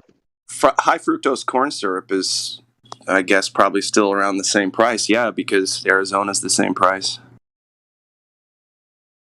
Yeah, which HFCS actually goes on trains most of the time. No, it has Trains? a label on the can, Arizona tea, 99 cents, great buy, 100% natural. So what are you guys talking about? Hold on. Look on the back. Try to find high fructose corn syrup. But that's how they get you. Well, Fructose, corn is natural. yeah, fructose and corn are natural. So they just mess it up in the lab and say, well, it's still natural. Look here, prove me wrong. There's no inflation in Arizona. I like the I like the gas prices behind that. Fantastic. Haley's gas prices are going down. I don't know I why. think we're being scammed in the gas prices. I Of think course. it's a scam. They raise it so everybody's like, oh, shit! And then they lower it like, oh, it's a good country again. It's Oh, no, almost contrived, isn't it? Oh, really? Don't be so cynical now, Cos. All right, let's check this out. In my lifetime, I was driving, and I do remember a short period of time, and I'm not talking about 2020. I'm talking about back when I was in college. There was a short period of time where gas prices dipped below $1. Very Yeah, short. I remember that. And I'm wondering if there's any correlation between gas prices and presidential approval. Well, sure. What's funny about it, it really depends on your lifestyle. Oh my gosh, $2 stickers on that. That's funny. But like, if you drive once a week, gas prices aren't going to influence like a major. They're not going to impact your life that much. If you drive, 3, 4, 5 hours a day, as some people do, then it's your life. Correct. So it's a big. That's why I'm so worked up today, because I just, in 2022, this is happening. So and the only mistake I made was thinking signing up for something called Dasher Direct was faster than just having it transfer to my account every time I push a button. Like, that was my only mistake. Oh, direct deposit type thing. Well, it's you get your own Dasher account, right? So it's separate from a bank account. They give you a Dasher credit card. It's so they become the bank, basically.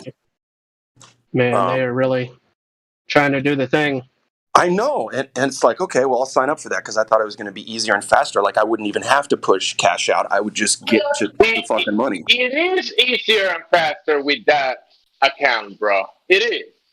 And I understand that, but I didn't bro, if you pay for gas with that card, you get 10% back on the card. Listen, I agree, but I didn't mean to sign up. I would have liked to deliberately done that on my own. Oh, yeah. I accidentally signed up. If you don't read the instructions when you're doing something, that's an adverse reaction to complications. It is. It sure is, yeah. They should probably make the instructions less than 162 pages, though. This is me with my first world problems, by the way. Yeah. Jemsy, is gas at cheapest $6 a gallon there? That's a stock image, I bet. I don't think that's what gas is in the East Coast. I was going to say, that's like, how are you doing it? It did get almost $5 up here in North Dakota, which is super ironic because North Dakota provides like the vast majority of oil for America. So yeah. So that okay. So It might be Gemsy's image up there. It might not be, but I'm guessing that was taken in California because Yeah. that's where the highest gas prices were and are. Mhm. And meanwhile, if you look at the worldwide gas charts, you'll see Hong Kong has the highest gas prices in the world at just over $10 a gallon. Holy and shit. and Brazil, no, not Brazil. What's the country in South America that's FUBAR? The ex-communist, or I don't know. Venezuela. Oh, yeah. In Venezuela, gas is 9 cents a gallon.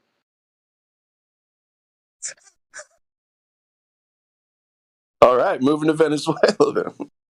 Well, the thing is, anybody that lives as a neighbor, it's like, yeah, I'm going over the border. I guess I'll drive 100 miles, get a full tank, drive 100 miles back. Like, Yeah, and still have money. Yeah, so what was I going to say? you would So think, cost of unless living. they have like restrictions to prevent immigrants or foreigners from doing that. But Well, you gotta think there's an exchange rate, and then there's cost of living down there. oh yeah, and I So- did the cost of living adjustment. It's still super cheap. Yeah, 9 cents Yeah. actually is a decent amount of money, because I think that you could get a chicken for 5 cents or something. Like, it's crazy. Their money is crazy down there right now. But but at the same time, I did the cost of living. It is cheaper. It's a lot cheaper. But Oh, I'm sure. But anyway, it's just weird. And then the Hong Kong thing, $10. I think it was like $10.40 something a gallon in Hong Kong.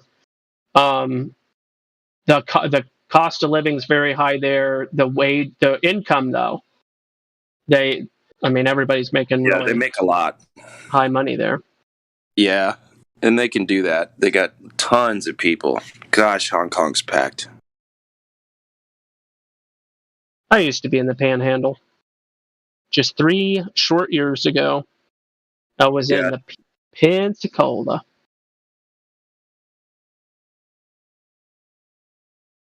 I tell you what, if you're anywhere close to Pensacola, go over to Milton, Florida, to the Milton Bakery. I have such great memories of those donuts. I tell you what. I'll probably never make it there. I haven't been to Florida in a long time. Bree is close, apparently. So if you check out Milton Bakery if you ever get a chance, Bree. Yeah, Norwegians don't like donuts. Apparently, they make these. What do they call them? Not sticky rolls.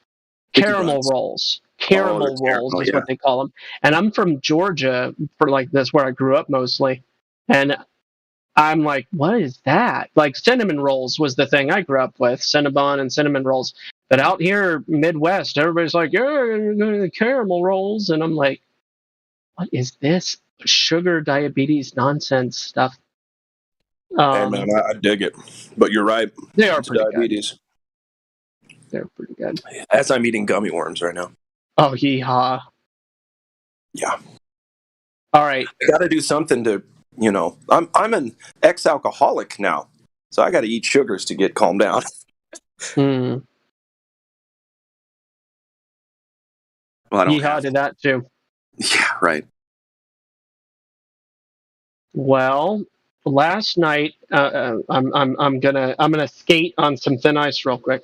Last night, I did a live stream, and I occupied 40 minutes of my live stream by allowing one of those online bot readers that you can paste text and let it read it.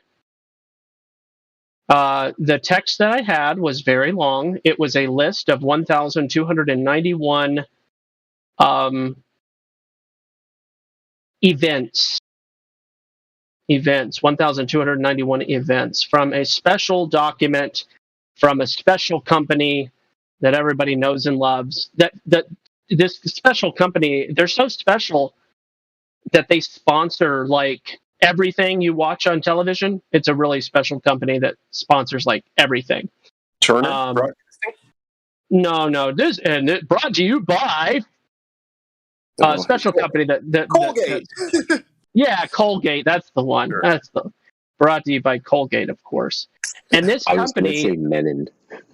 had Menon this sponsors document that they released in February 28 of 2021. February 28 of 2021. So 2 months after Colgate came out with their new toothpaste, they were federally required to provide a list, a description of what was going on, and they said, our toothpaste, thank you for the toothpaste metaphor, brilliant euphemism. Their new toothpaste resulted in what are referred to as, I'm gonna blank on the stupid title of what it's called. They're called adverse events of special interest. Sure. AESI, ACES, something like that. Adverse events of special interest. And in this list, that just 2 months after they released this brand new toothpaste, they had 1,291 different types of adverse events. And I copied and pasted the list, put it in the thing, and let it play. And I listened to the entire list. It took just under 40 minutes, and I streamed the whole thing for the whole world of my 300 plus subscribers to listen to. Yeah. The thing is, so many things were on that list. I mean, you could imagine 1,291 different types of diseases and stuff. And anyway, you mentioned we're talking about diabetes with the caramel rolls. Diabetes is definitely on that list. Wow. But guess what else was really fun on that list? Really fun things were on that list. Shingles or what?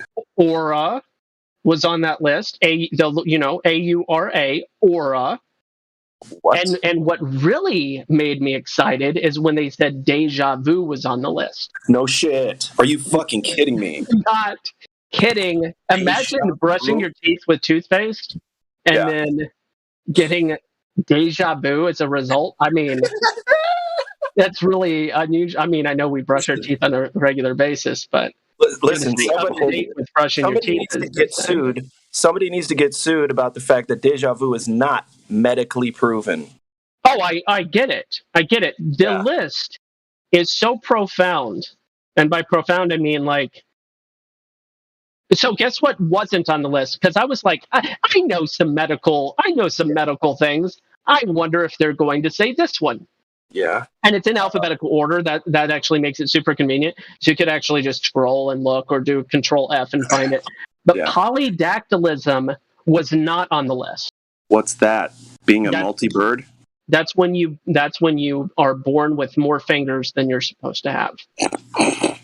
So that wasn't on the list, but like every type of embolism, every type of thrombosis, every type of pneumonia, every type of herpes, every type of just so many every type of thing. Herpes? Why the fuck would herpes be? Oh man. It's a beautiful thing. Diabetes from something you're not supposed to swallow. Well, you see, this toothpaste is a special new type of toothpaste. Like, imagine having, usually toothpaste is paste that you put on your teeth, but in this instance, this is actually, it's not. It doesn't come in a tube. It comes in. It comes in a little stabby thing, like a dropper bottle, like like an eyedropper. And so they had that. What they did is they expanded the definition of toothpaste to make a whole new definition of what toothpaste is. And toothpaste is still a metaphor for what we're really talking about, right? Yes. Yes. Okay, because I want the audience to understand that. I just really like to play the euphemisms and metaphors. No, I get it. My bad. Yeah. As hard as I possibly can. But I mean, just jumped on the turn-up truck. I got it. Yeah. So yeah, I mean, this toothpaste, and again, 2 months of data.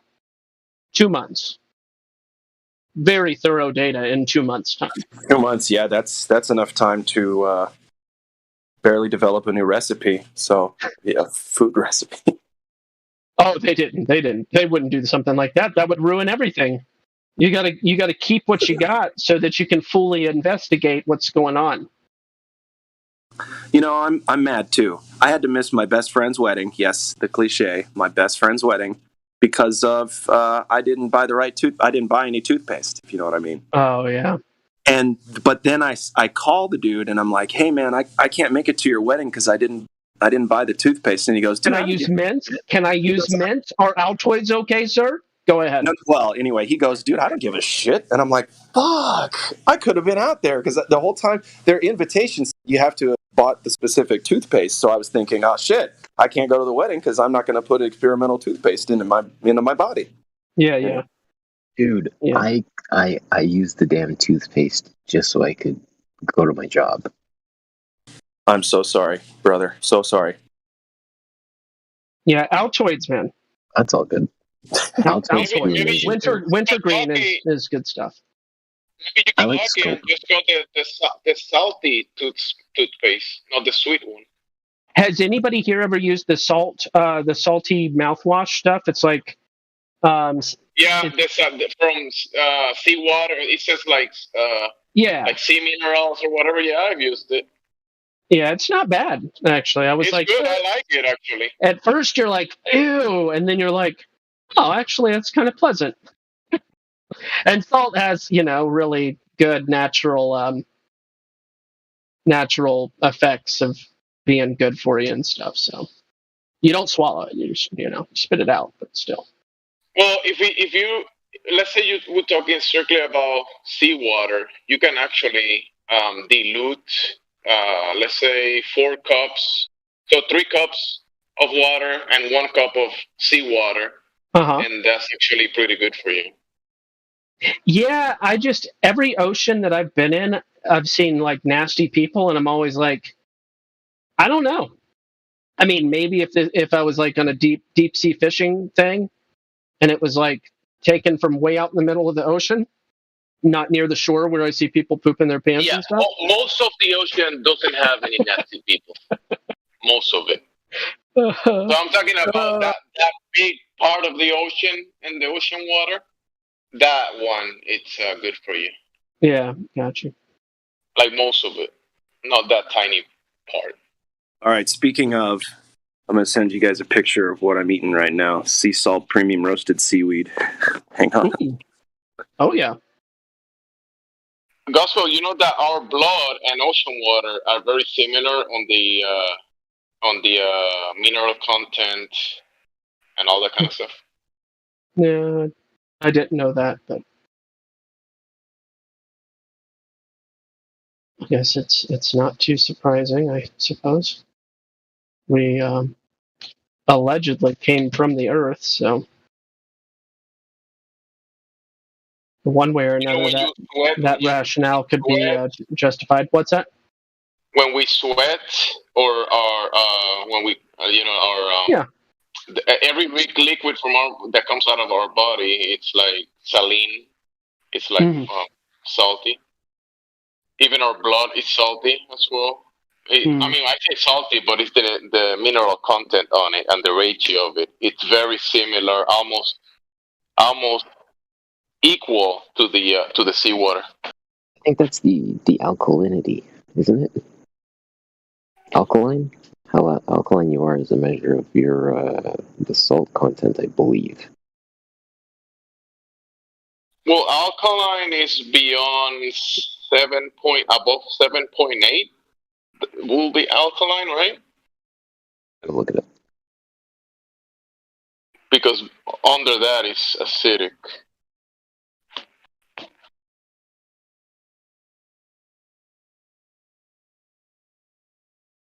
But yeah, the seawater and the blood are pretty similar.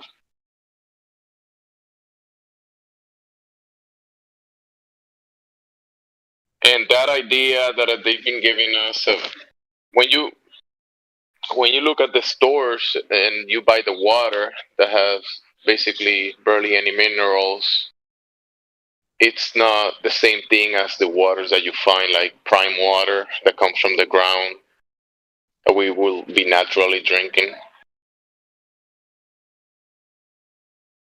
Or seawater that you can dilute with fresh water and drink it. Yeah. It's so funny because, like, the first time I got in the ocean, I was so hungry, or so thirsty. Well, I was hungry and thirsty. And nobody had told me don't drink the seawater. Oh, no, you drank seawater. Oh, A God. lot of it. You must have. Oh, I was Lord. thrown up. Wait, you drink a lot of it? Yeah, like I went underwater and just took gulps. Oh, my God. On purpose or? On purpose. I was thirsty. I didn't know any better. I was probably 6 or 7 years old. It was in Jamaica. Isn't it extremely hard to drink water when you're underwater? Well, it depends. Yeah, it depends. But like I said, I just let it happen. I just pull up mouth water. Because here's what happens when you drink: your nose does a little bit of something, and so when you swallow underwater, you're also going to get water in your nose. Yeah. I didn't care. Didn't care at all. Yeah, it's the lungs that are the problem. Well, yeah. So like, I was inhaling as well as swallowing. That's why I just got to shore and was throwing up for a while. That's all it was. Dude, if you don't throw up and that literally went through you, you would have been pissing out of your ass. Well, it would have been, yeah. My kidneys, and I was a tiny kid too, so my kidneys would have been fucked. Yep. Holy crap, dude. Yeah, it's good. I picked it up. But anyway, Gemsy, you're right. 7.35 to 7.45 is the alkalinity of the human body. That is correct, my guy. Yeah, and don't think I bought the seaweed. It was a gift. I did not buy this stuff. Oh, yeah. That stuff's like $7 for a little package. Was that Rookie that just said mic check and then now he's gone already?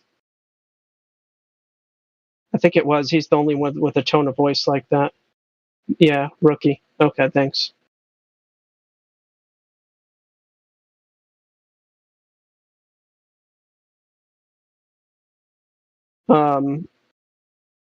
But I love it. I try to find like weird, cheap Asian. I don't know, like the budget versions of the seaweed and stuff. But it's seaweed's yummy. I like it. Fishy taste sometimes, and it's like funny. My cat just started eating it. He did. He smelled the fishy smell, and he's in the bed. Hey, no. God. I always say no like a question, like no, like who told you that you can act this way? Who do you think you are? Well, cats are more spoiled than, I think any other pet, in my opinion. Just because, in my experience, I'm on the phone with my mom sometimes, and the cat will be meowing about something, and she'll be like, "Oh, what's the baby want?" And I'll be like, "More food. Don't worry about it, because it doesn't get any more food until I eat dinner, and it's gonna cry until I eat dinner." Yeah, don't do what Flatflow did, just jumping in the sea water and gulping your way down to the bottom of the sea. Don't do that. Yeah. Just, if you actually want to mineralize water, you can use clean seawater and can dilute it with 4 cups of water and drink 1 cup of seawater with 3 cups of water. A cup you can of dilute seawater. that. So one. Okay. Yeah, that's better. See, and what's funny about that is the general public is told that it's just too much work to desalinate seawater for it to be worth it. Too much work? All you gotta do is dilute it. I know. No, it's so funny. To get the salt out? All you have to do is dilute it. I got you, yeah. Right, so but they have dilution plants. plants. What you want to do, that is not what you want to do. You want the minerals in the water. Right. And also you can just dilute it, which is pretty simple. You grab fresh water and you add 1/4 of seawater, and that's it. Yeah. I wonder if there's any type of method to like vibrate a container of seawater at a certain frequency that would cause what is the opposite of emulsify? Whatever the opposite of emulsify is, like to separate Solidify? What's that? Solidify, or the opposite of that? No, not necessarily the opposite of that, but to separate the water from the desalinate it. Desalinate, Like, yeah. I wonder if they've ever tried desalination with vibration. That would work. Easy. That could easily work because there's a frequency that salt, different kinds of salt, but everything has a vibration. You can find the salt vibration and go to town. Like cymatic type stuff. Right. And it's funny. It's I don't know if it's funny at this point, but the medical community ignores it because it works. What was the last part you said? I said the medical community ignores cymatics because it works. Oh, yeah. They also tell you to not drink, to not consume salt. Sure, yeah. Are there any documented experiments involving cymatics? I mean, I'm familiar with the water experiments and the shape of water and those things. All that stuff. Well, here's something. Everybody knows about the was it Japanese guy, Chinese guy, older gentleman who did the experiments with talking shit to water and then telling the other glass that you love it, and then this kind of deal. Well, cymatics. So that guy did that quote unquote study, but I don't think that's like sound in a way where you could say, "Hey, look, this works." I want 100,000 people with headaches. Maybe a section of them are migraine headaches, other are like regular headaches, and like to systematically go through different frequencies and be like, placebo, and then I don't know how you do a placebo.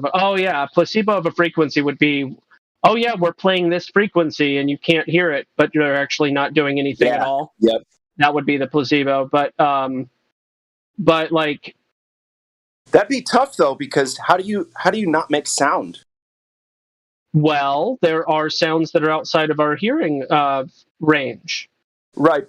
But what I'm saying is, so there's going to be sounds that you can't control that are going on, right? High pitch, low pitch that we can't hear, that will be affecting the cymatic thing. That's the problem with it, with using it with organic stuff, in my opinion. Yeah, well, but then again, in that case, how do you ever experimentally prove that it actually is a plausible method for aiding any specific malady? Well, then you'd have to go into a soundproof Faraday cage, I think. Yeah, Faraday and soundproofing, sensory deprivation type environment or whatever, and that would be. There's of course difficulty in eliminating the electric noise. Yeah, well, then you'd have to turn the lights off. But those soundproof, I don't think they're well. Who knows with Faraday cages, but I doubt a cell phone works in there. But anyway, the soundproofing where you go in and it's like violently silent, like you can't handle how silent it is. They do something with the electricity too, so that it doesn't hum in there, even at the frequencies that you can't, hear. They do something with it. Why is this so hard? Nobody knows what color wood is supposed to be. Usually a type of brown. I know, but like the difference between oak and mahogany and walnut and maple. I've had people argue like they know that maple is brown, like dark brown, and I'm just like, oh my gosh, have you ever been to a Home Depot in your entire life? Well, no, those are the kinds of folks that use the internet for everything. They don't even. They're like, what's Menards? What's that? I didn't know what Menards was until I moved out to the Midwest. That's true, not a southern place, but But yeah, I get it. and you're right. There are Home Depots, way more Home Depots than there are Menards. But When I was young, they told me that if you drink seawater, you'll turn crazy. well, if you can handle it, probably, yeah. The thing is, the stomach, your digestive system literally won't allow that much salt to go through. You'll puke. You'll have No, to. but that's the point, right? They say if you do this, you'll turn crazy, right? But they didn't Sure. give you the actual breakdown of how to do it correctly. Exactly. They just said a blanket statement of, "Hey, the seawater is bad for you." That's it. Yeah, exactly, because they don't want you to fuck with it, because everything you need water-wise is in seawater. Yeah. Minerals. The right kinds of salts, too. Yeah.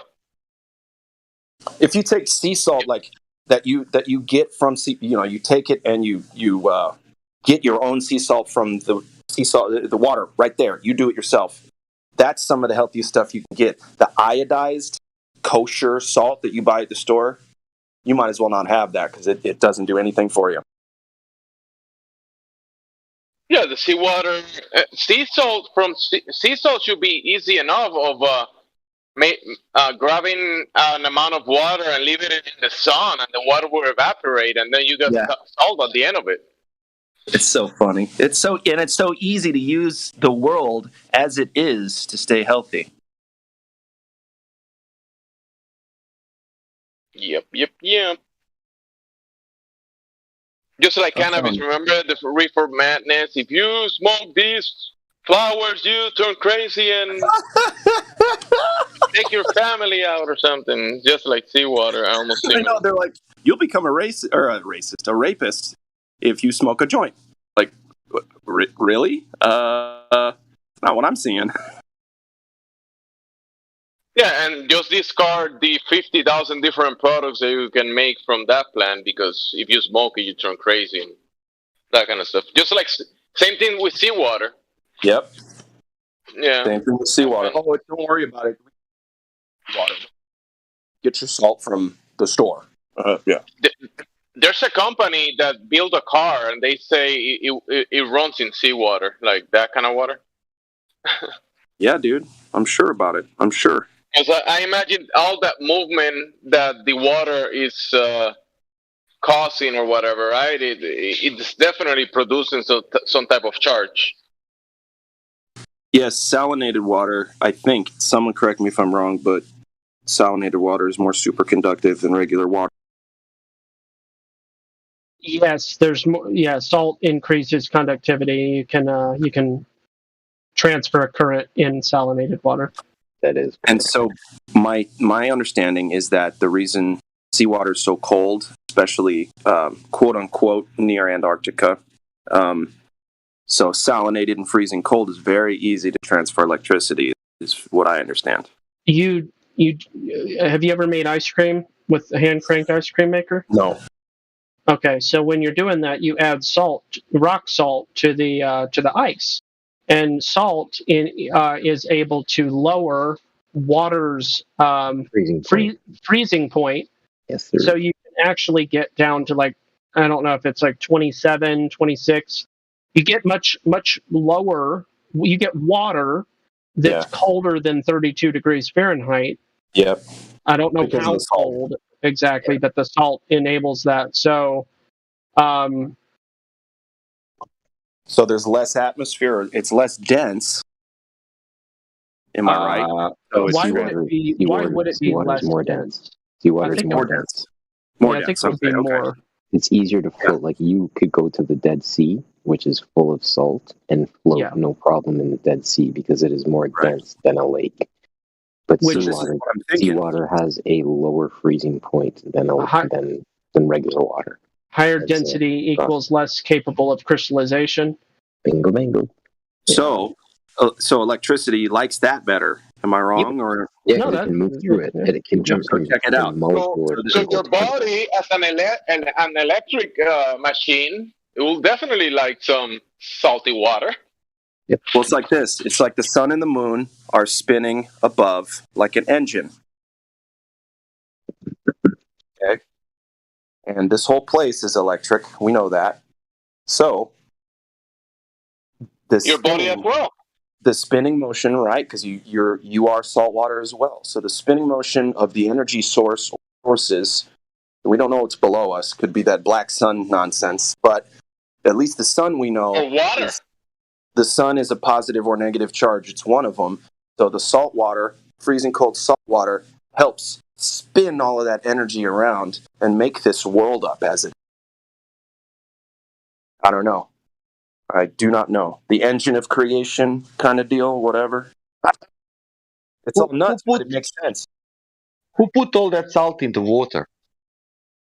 Jamsey. Me. I peed. Why not? If you put sugar, it would better. It would have tasted so much better. We'd be drinking the ocean all the time. Then you can prove if you put sugar, it will curve. If you put sugar water, oh it yeah, will be curving. That's right. So, then, so now, because it's salty water, it's not curving. No, right. boys, So you gotta go wrong. No. You gotta listen. You gotta put sugar into the water. That way, you make sticky water, and the water can stick to the globe with the sugar. That's how you gotta do it. That's good. No, that's good. Oh yeah, that's a good one. Another thing is that since the water curves only in sugar water, that must mean that at every merely apparent horizon, there's a shitload of sugar water bending the curve.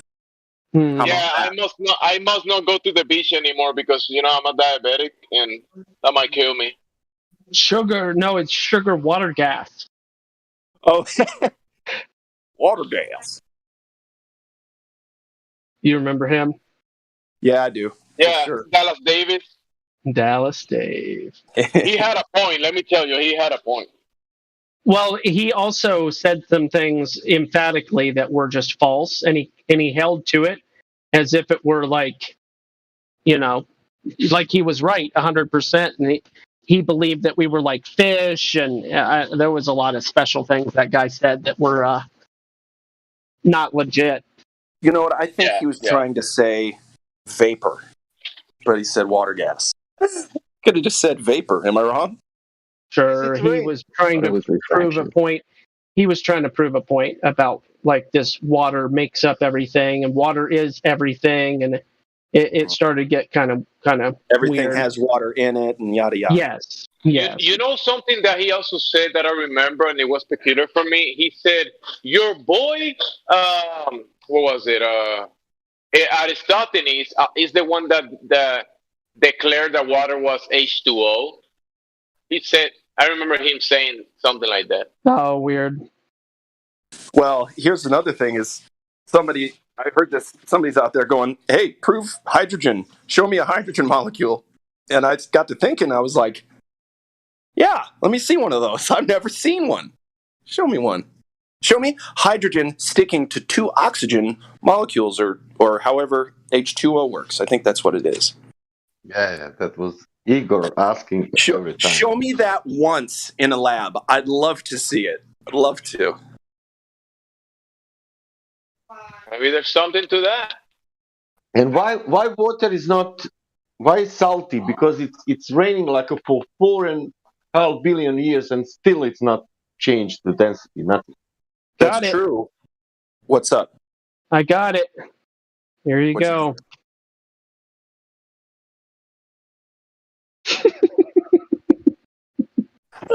Dude, are you serious? Hey, what do you expect? Oh my God. It's really, really, really, really, really, really small. Placing samples on graphene substrate allows light atoms such as hydrogen to be observed. Are you kidding me? This could be anything. This could be a skin cell from somebody's face, and they're just like, "Oh, you just pointed some dots." Here they're upgrading. They're upgrading. That was 2008. 5 years later, what do we get? We get quantum. Oh no! Double slit experiment with oxygen and hydrogen. Super. Wow. Didn't they confirm that when they get down to the nitty gritty of these things are all comprised of like 90% space? Like there's Yeah, they say it's all space. Okay, I'm just checking. It's funny. It's like, okay, so what's space made out of? Oh, nothing. Well, that's impossible. Try again.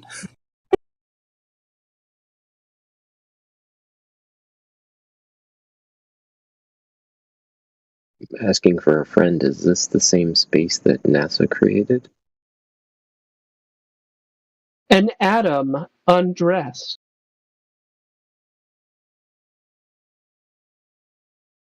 Really? Wait a second. So you can make an atom smaller by taking off its clothes? Here's their quote right below that image. Our experiment is a tool. That's funny. An experiment is a tool? Interesting. That allows you to look inside the atom and see what's going on. Yeah, is that so? Like, are you kidding me, folks? And here's the deal: if I go to like a 9th grade biology class, or physics or whatever, and I say water doesn't exist, at least in the way that prove to me hydrogen sticking to oxygen, ready, go, and then show me in a glass of water, zoom in real tight, and show me these molecules interacting like that. You won't be able to do it. And then someone in the class will be like, "You don't believe in water? What a dumbass." Yeah. So look, this is Fox News, which we all know is the most reputable source of information. Other than Wikipedia, yes. Oh, yeah. Forgot about those guys. And it's a inside, which I think is such an interesting term, inside a hydrogen atom. Do you, I mean, really, though? This is... Are we going to get a grand tour of the inside? This is it. This is what you're looking at is the hydrogen atom. So they say. I love it. It just keeps getting funnier and funnier. The Schrödinger equation governs the atomic structure, describing a wave function, but actually observing that structure would inevitably destroy it. I kid you not. The occulted, esoteric teachings have adequately and sufficiently and totally infiltrated all of what is called science. It's just... Yeah. It's all fairy tales, comic books. I can't actually... here's the deal. And that's why I was so pissed off in school. I was like, number one, when am I ever going to need to learn this, right? That was everybody's complaint. But number two, how do you know this shit's real? How do you know this? Oh, well, the scientists and this and that. Yeah, okay. Do you even know what you're talking about, biology teacher? Or are you just regurgitating shit? Okay, they take what that is right there, and they give you this.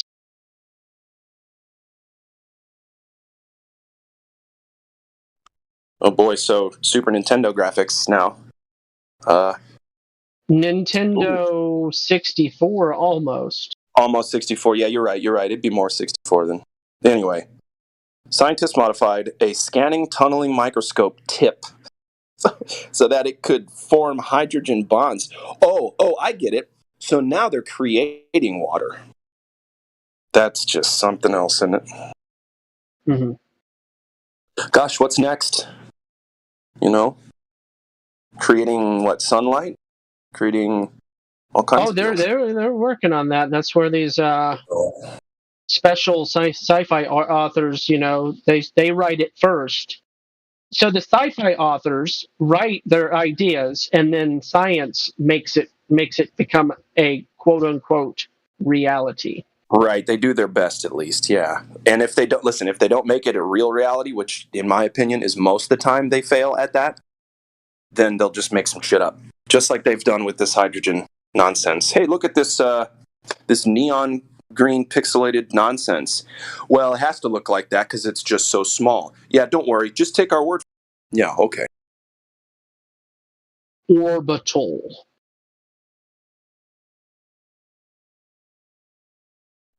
I'm going to be back and forth. I got some stuff to do, but thank you for placating me.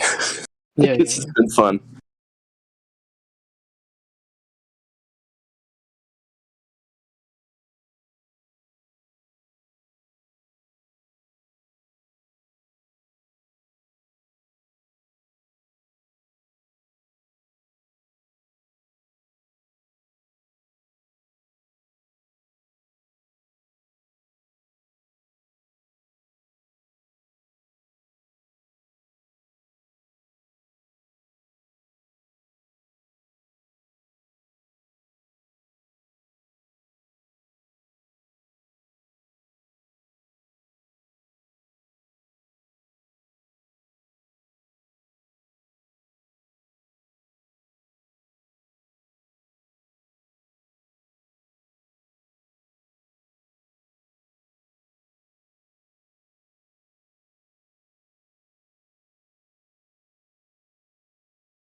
I've got one last thing to ask rhetorically to the scientific community.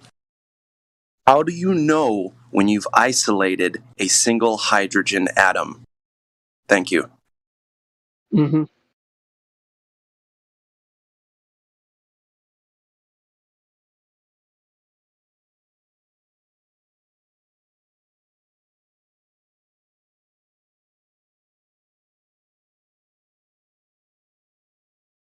Yep.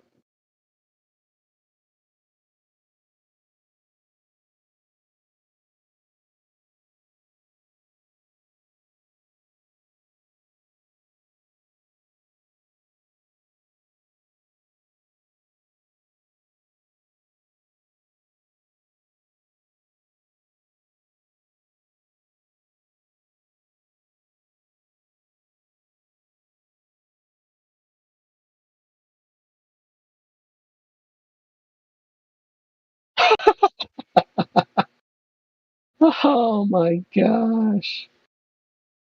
Ugh. Ugh.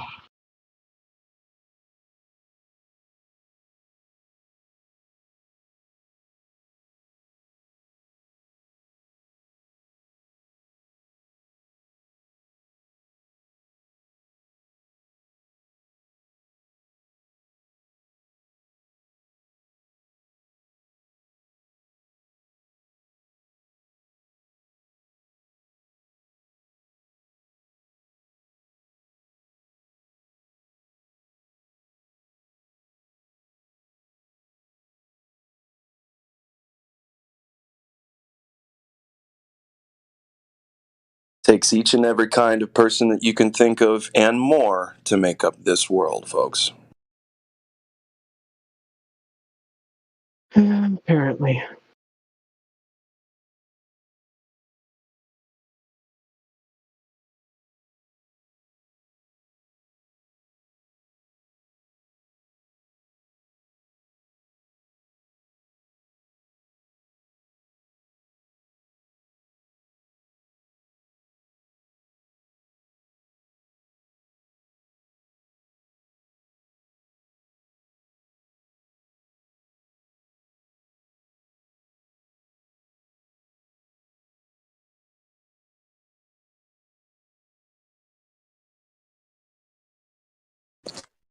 They really set these ballers up to fail.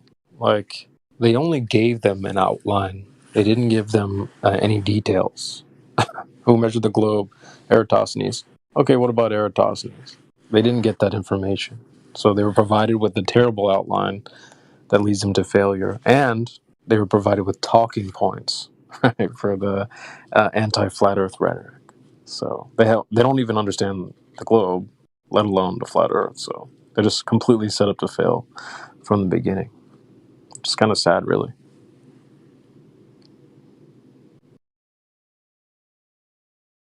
Anybody's set up to fail when they're provided a story without any proof or justification, or like, hey, go in there and tell them that you work for the government. Oh, yeah, okay. And then you go in there and you tell the people that you work for the government, and then they're like, okay, what branch and what's your role and what's your position? And I'm not a scientist. I can't answer these questions. It's kind of like that. Poor unfortunate soul. Well, that's how you know you have a strong sword, right? You test it with fire. And so all you have to do is put a little fire up to these guys, and they start melting like wax. Yeah. Yeah, it's like the monsters in Stranger Things. You just put a little fire at it, they're like, that is if anybody's seen Stranger Things. Okay, wait a minute. You said Stranger Things. So I haven't been watching it too much, but my daughter said something to me the other day about the show, and I was like, wait a minute. They have a world that is on the underside. Is that right? Yeah, the upside down. Yeah, it's so many movies. The dualistic, we've got a world that's upside down below us, but it works the same. It's just a little different, parallel realities. Yep. Right. Interesting. But this one is a world that is created in the minds of people, and you'll figure it out. But so this Upside Down is like a dimension that was accessed by stuff you'll see in the show, and that's about all I'm going to say. Yeah, no, the alignment with CERN, this whole CERN talk, and what's been happening with within the show itself apparently has some similarities. If you have the ability to discern, there's nothing to be concerned about. The soul snap. I'm serious, dude. It's nonsense. My opinion is all of that is nonsense. There's a bunch of tubes underground, and they're telling you they're changing reality with it. That's it. I got you. But that's just me. Oh no, you're not alone. How are you going to change reality with smashing shit together that you don't even have particles together? What are you talking about? What? All you have to do is believe. Lots of presuppositions. Now, I think that they're doing and accomplishing something besides theatrics, and I don't know what that is. Yeah, for sure. But I'm not going to conclude that it's God mode. You know, it's so funny too. It's like the opening ceremony for one of the CERNs or something was super satanic. It's like, wait a second, guys. You really think you're going to open a portal so demons can come through with a little bit of a underground computer? Are you fucking crazy?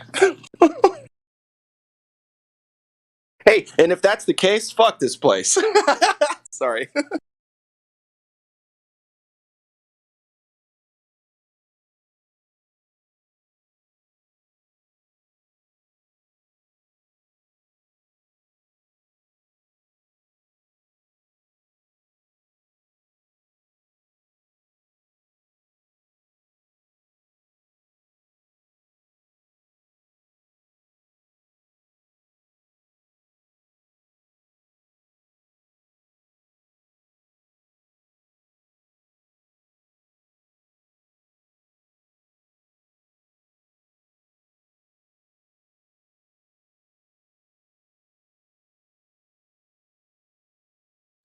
I just find it weird how, like, these people collectively believe in an overarching globe, some vague... They don't even know what it looks like, how big it is. They don't know any details. They just, like, have this vague belief in some nebulous globe out there. You, like, start asking them. You take 10 different people. Can you tell me about this thing? They all think different things. One goofball sees curvature from an airplane. Another goofball sees it at the beach. Another goofball doesn't see it at all. You know, it's like so funny to me, dude. Yeah, it's strange because I've been really trying to not convert my mother, but just get her to see the truth, because she was instrumental in helping me become a critical thinker, and so I'm trying to, like, pay it forward, pay it back to her, I guess. But yeah, so it'll be like, well, you can't see the curvature from 30,000 feet, right, Mom? No, we saw it from there. And I'm like, I didn't, so let's go to the next one. And then she'll say, well, we certainly saw the curvature from the Concorde at 60,000 feet. I said, yeah, I don't remember that either. Sure you weren't just kind of hoping saying, oh, there's the curvature, even though it was just a flat horizon. Your mind couldn't allow you to go to this spot where you go, maybe it's not curved. Like, horrible. Yeah, at that point, we're starting to get a little religious when people are like, no, there's no possible way. It's like, really? Yeah, exactly. I'll be like, look at the horizon. See the horizontal, level, flat, straight horizon?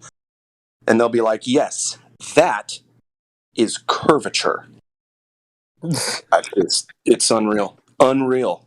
And like I said, I've been up 60 grand, and she still says she thought she saw curvature. It's I don't know, and it's unfalsifiable because the Concorde's discontinued. But dude, honestly, you just made me think, like, people, like, the only way when I hear that, it's like talking to somebody like, I saw a ghost, dude.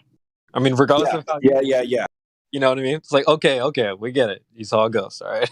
Yeah. It's like someone takes a picture, like a Polaroid or something, and there's dots of dust, and they're like, "Fucking orbs, bro, ghosts, Right. bro." We're talking to people who have imaginary friends, and they're convinced. You know, no, the curvature's in the. Is the curvature in the room with us right now? He is. Well, and then they'll say, to further defend the horizontal but somehow curved Earth, they'll be like, "Oh, it's just so slight, you won't even notice it." And then I'll be like, "So where the fuck is it then?" Okay, so slight, huh? When does it start? Where are we at there? Same question about gravity. I don't like to go off in gravity weeds anymore, but I do have a question about gravity to the Globers, and that is, and I'm serious, I don't know this. At what point does something have to be, like, how heavy does something have to be for gravity to kick in? How heavy? Where are we at here? Because we can't prove it on Earth right now. No matter how heavy we go, gravity ain't doing shit. So like I said, one more time, at what point, how heavy does something have to be for gravity to start working on it? Thank you. Yeah, that's a pertinent question. I mean, you can ask that same question with the gas pressure. You can ask it with the water. You know, so at what point does the water start curving? Okay, at what point do I not need a container for gas pressure? Okay. Right. And that's the thing. They're like, oh, it just gets so thin up there, it just automatically turns to space. How sloppy is that? It's so bad, man. Oh, it'd only work if we had a second planet. Well, we're not on a planet, so what?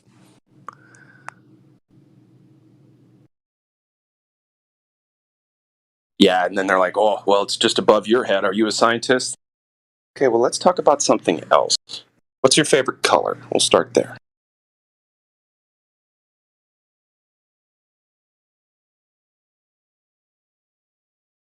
Okay, you don't know what your favorite color is. Just tell me what the last crown you ate was. Crown? Okay, crayon. I hate these words. Crayon. There's also there's a lot. There's crown, like you just said. There's crayon, and then there's crayon. I grew up saying crayon. I mispronounced several words throughout my entire life. Pillow is one of them, and crayon is the other one. Well, that's the thing. It's like, that's one of those words where it doesn't need to be pronounced well, I guess. Get the crayons. Well, you asked. Crayons. You didn't know what I was talking about, though, right? That's true, yeah. That's true. You're right. Hey, Jake, I thought context would solve the problem with that, because I don't expect anybody to ever eat a crown, the metal thing that goes on your head. I know. I was like, what, dude? Who's doing that? Anyway. Hey, back in the day when they had silver crowns, might not have been the least healthy thing to do. When they had gold, though, not so much. Silver, like you could suck on a silver crown because they used actual silver in the silverware as well. Like they used real silver, apparently. Then you would probably find tarnished silver crayons. I'm just going to overemphasize it. We've got gray crayons with real silver inside. Kids. Why couldn't you eat them? Then your immune system goes up. It's too bad Crayola didn't go out of business, and then we could just talk about Craypaws. You remember those things? Those messy drawing thing, Craypaws. I don't remember that. Oh, what's that? Nobody else here knows what Craypaws are. Craypaws were like the Play-Doh version of crayon. Like, imagine chalk, but smushy. Ooh. Smushy chalk. It was filthy, right? You got it everywhere? Yeah, it was a mess. But you could do really, really neat things with them with artwork. You could it was almost like that's what it is. It is an oil pastel. That's why it was so special. Because you could feel like a real artist, like a grown-up artist that uses paint. oils. Yeah.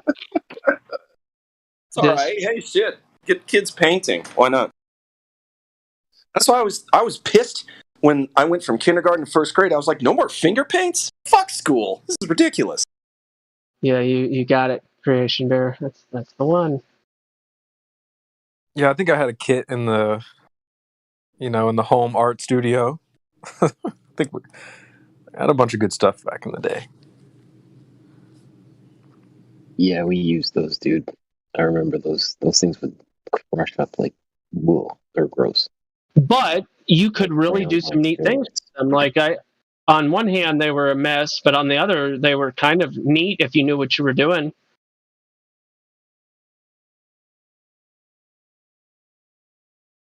But yeah, you could like do blending, smearing and blending and all that kind of fun stuff. Yeah, that's good stuff. I do remember those kinds of things. I just don't recognize the name.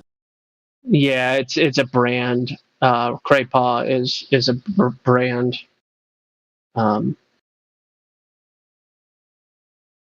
Oil pastel, I guess, is the official generic name of what it is. Shalom, brothers and sisters. Hello, hello. Yo. I hope you're doing all good today. What's going on, my dude? Good to see you, Clay. Good to see you too, brother.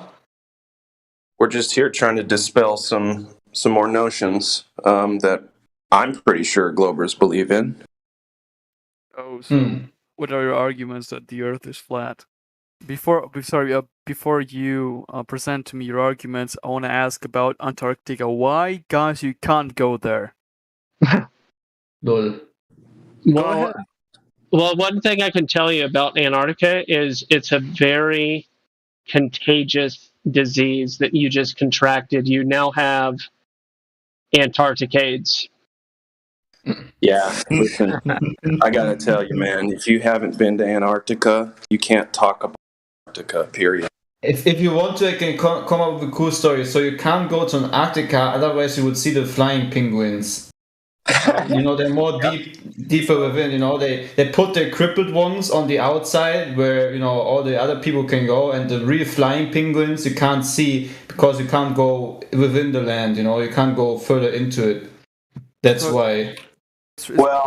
So it's not better to go in there.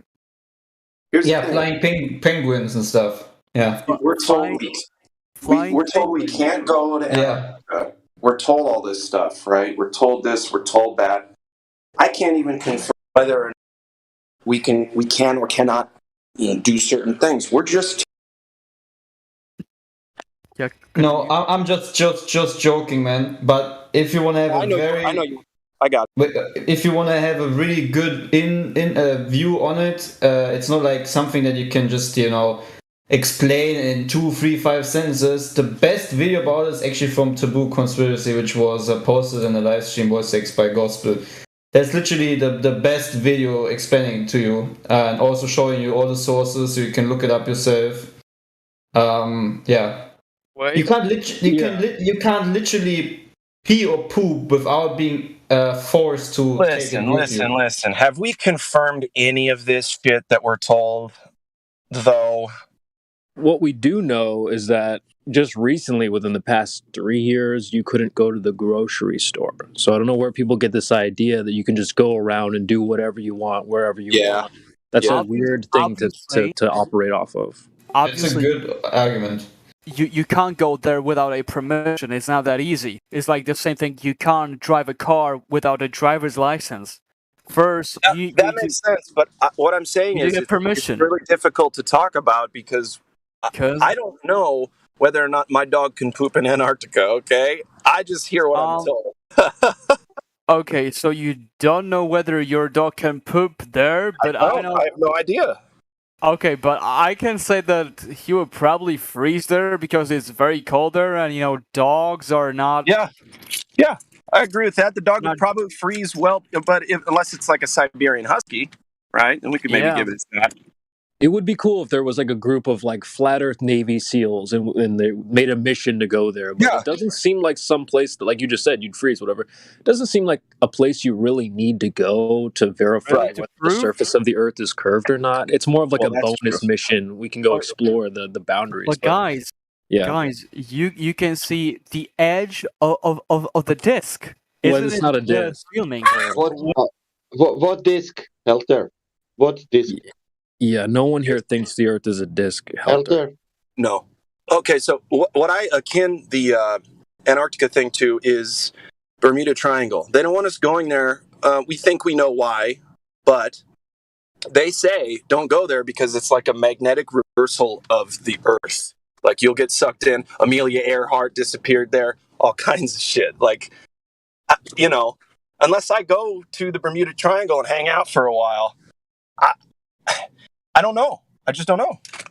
Wait, Sean, about this disc. Helter, what about disc? Yeah, why do you say disc? No, Who I said don't know. disc here? Being sarcastic. I said like what are you guys claiming that we live on? Like not a disc. What is it? So what is it? Well, not what you thought it was 2 seconds ago. How we can know if we cannot go 60 south degrees? How we can know that? Where you can't go? You cannot go 60 degrees south anywhere. And how I can make now anything? You can't go south? Why is it? No. Why? Listen. Why you can't have the treaty? Fuck. Hold on, dude. Please. And no. I said no. I'm not saying bad words to you. I'm saying fuck like on the end because of Antarctic Treaty. Oh, so do you know what does Antarctic Treaty say? That you cannot go more than 60. Yeah. Okay. Google that and quote that to me. Okay, but Helter, listen. No one thinks the Earth is a disc, brother. Okay, so what do you claim that the Earth is? We don't have a claim, right?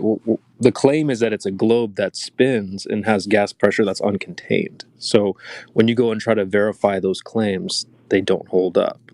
So when you go and measure the surface of the Earth, it measures flat. So we don't claim, well, it must be this shape. What shape is flat? That's not a shape. So it's a description of a surface. So we don't have the perspective. Like you can get a perspective of a puppet on your hand. You can't look at the Earth like that. So we don't know what shape this place is. What shape is a lake? Okay. Out there? Okay. And yeah, that was a question. Okay. What shape is a lake? Lake? Yeah. We can't really say it's so if you can't say what shape a lake is, then what makes you think I can tell you what shape the Earth is? But lake is has level 0 of the water. And oceans. But I wanna. But and oceans. Helter. Wait. I wanna you said lakes has. You said the lakes had a level 0, and I'm asking, and oceans. Article 6. The provisions of the present treaty shall apply to the area south of 60 degrees south latitude, including all ice shelves, but nothing in the present treaty shall prejudice or in any way affect the rights or the exercise of the rights or of any state under international law with regard to the high seas within that area. So what can you do there? You wanted a quote. This dude asked for a quote. I just gave him a quote from the Antarctica Treaty, Treaty, and I posted the link, and you can read for yourself. And it's on. Where is it? What? Where is it? In the place where people post things, live stream voice text. Okay. And Helter, if you. Helter, I tagged you in that. If you cross that line, you'll have a big boat waiting for you as well. Helter, it was a good point. You said the lakes has 0 points, and I asked you, what about oceans? Does the oceans also has 0 points? You shall not pass. Well, they have level 0. Like it depends on how do you measure it. Okay. How do you measure it? How do you measure mountains? How do I measure mountains? Yeah. So first we need to establish level 0. 0 meters over. And what is level? What is 0? What is 0? Yeah. Well, I don't know what is 0. Like 0 meters. Sea level. Sea level. Wait, is it sea level? Yes, I think it is. And how we will use sea level? Which sea? I don't know. I'm going to look it up. Okay. The answer is any sea. You go to any sea, any ocean, sea level's the same. That's what we're trying to say. Yeah. Right. You said the lake was level, so we would agree with that. And same thing with the oceans. Same thing with any body of water, inside, outside, you name it. So, yeah, thanks for agreeing with us, though. I mean, unless you can show some, bendy water. Yeah. Like a cup of bendy water. That would be great. I mean, maybe you can create... Yeah, maybe you can get a glass ball and pour some water on it and hope it bends and sticks to the ball. Or put sugar in the water. It'll stick. Yeah, you need to spin the ball a bit. Then it will stick because of the spinning motion. You know what? We should be asking magicians to try this out. Because they might be able to fucking do it, right? Honestly, the first trick should be like getting a rubber ducky to disappear behind the curve in a bathtub. Okay, so check this out. You guys, have you seen Now You See Me? One of those movies? Anyway, no. I won't spoil it, but there's one part where they make rain come down and then they make the rain stop in midair. Okay? That's a photo trick. It's a film trick. So they made it seem like these magicians stopped rain in midair and you could like walk over to a piece of rain and slap it and it would, So anyway, I want to see a magician do some shit with water like that. So like my knee, when I bend my knee, it's got a bend. It's got a certain angle degree bend, but it's also rounded, right? I can't do that with water. I can't bend a body of water like that. And that's what they say that we live on. I just don't understand. Yeah, the problem is water only bends when you can't see it bending. Everything works when you can't see it or test it or measure it. Then it exists, okay? That's what you need to understand. So water only bends when you cannot observe it, you cannot measure it, and you cannot see it. Then it bends, You know what? As long as you take my kids for 8+ hours a day off of my responsibility list, you can teach them whatever you want about water, okay? Hey, that's a good one. It's actually the truth, unfortunately. Yeah. Yeah. Oh yeah. Or if you give them a smart TV with some Universal movies, they can teach them whatever they want, as long as they're not annoying me. Yeah, and it's funny they make sure to start all the movies with some kind of propaganda. Yeah. But yeah, the Universal is the globe. What's the one? Is it so Paramount's a big mountain with a bunch of stars that are some kind of symbolism? And you got DreamWorks is the Moon Fisher man. Yeah, Moon Fisher. Because then they want you to think that it's like a Moon Saturn matrix, and your soul gets up there. And who the fuck knows about all that? But yeah, it's just to confuse everybody. But I'm thinking specifically of the one where it's Lucifer, and she's got the light. She's holding the light. And I forget what movie company it is. Columbia. There it is. Columbia. Nice. And it's Lucifer. If you're did you look on Google? Does sea level? It's really sea level. So,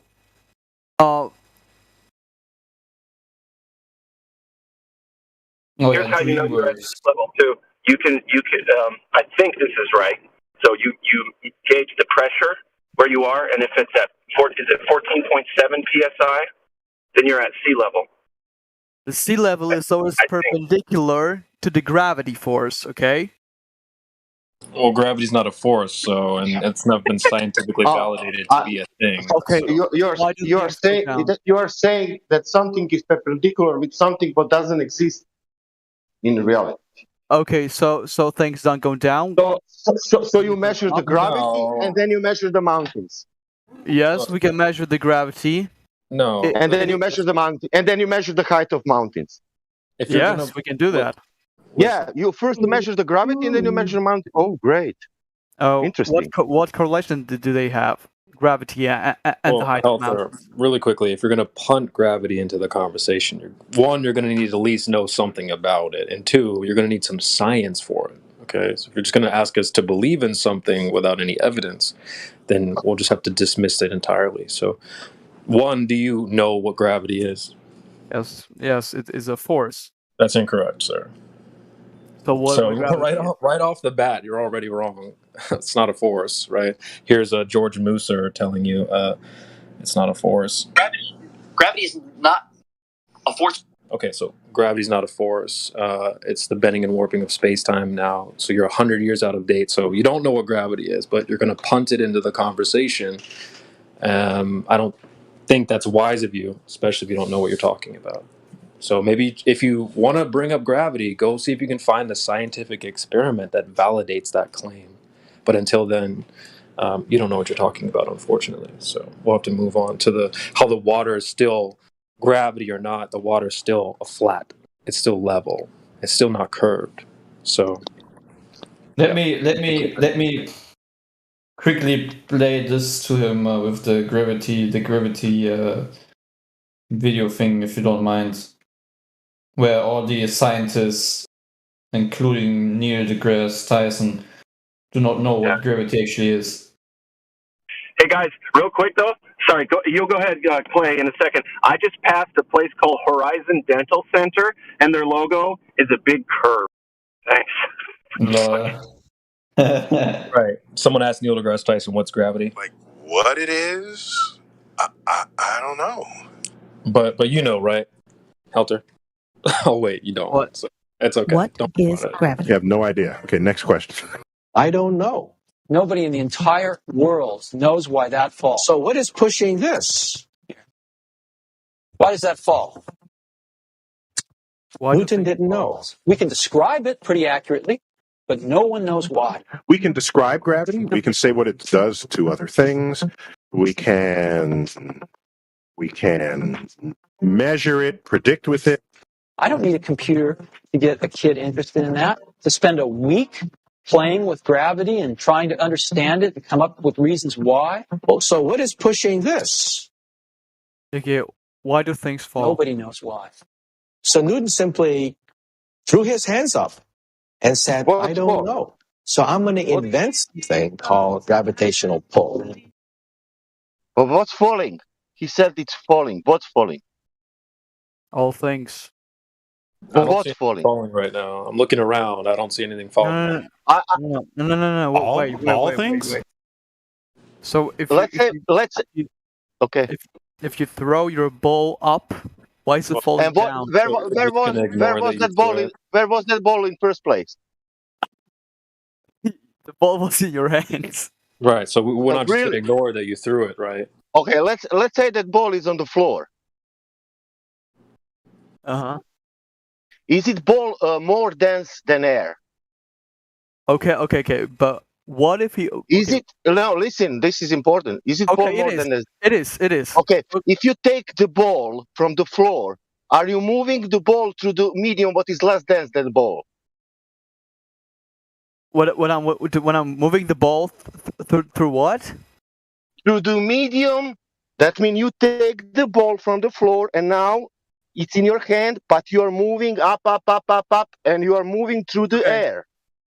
That's the less dense than ball, is it? Yeah. What would happen if you drop something like a ball in less dense medium? Well, it would go down. Right. Oh, really? Yeah. Thank you.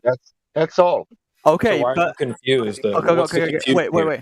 But when we create vacuum, when there's no air, nothing, why do things still want to go down? Why would let's produce that on the air, that vacuum. And how do things know where down is? For your globe model, there is no down. That's true. No. Listen, they go inside into the kernel. What are you talking about, kid?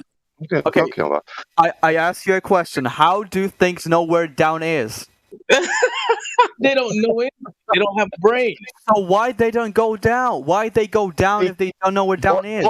I ask you, what is going down? Nothing's going down.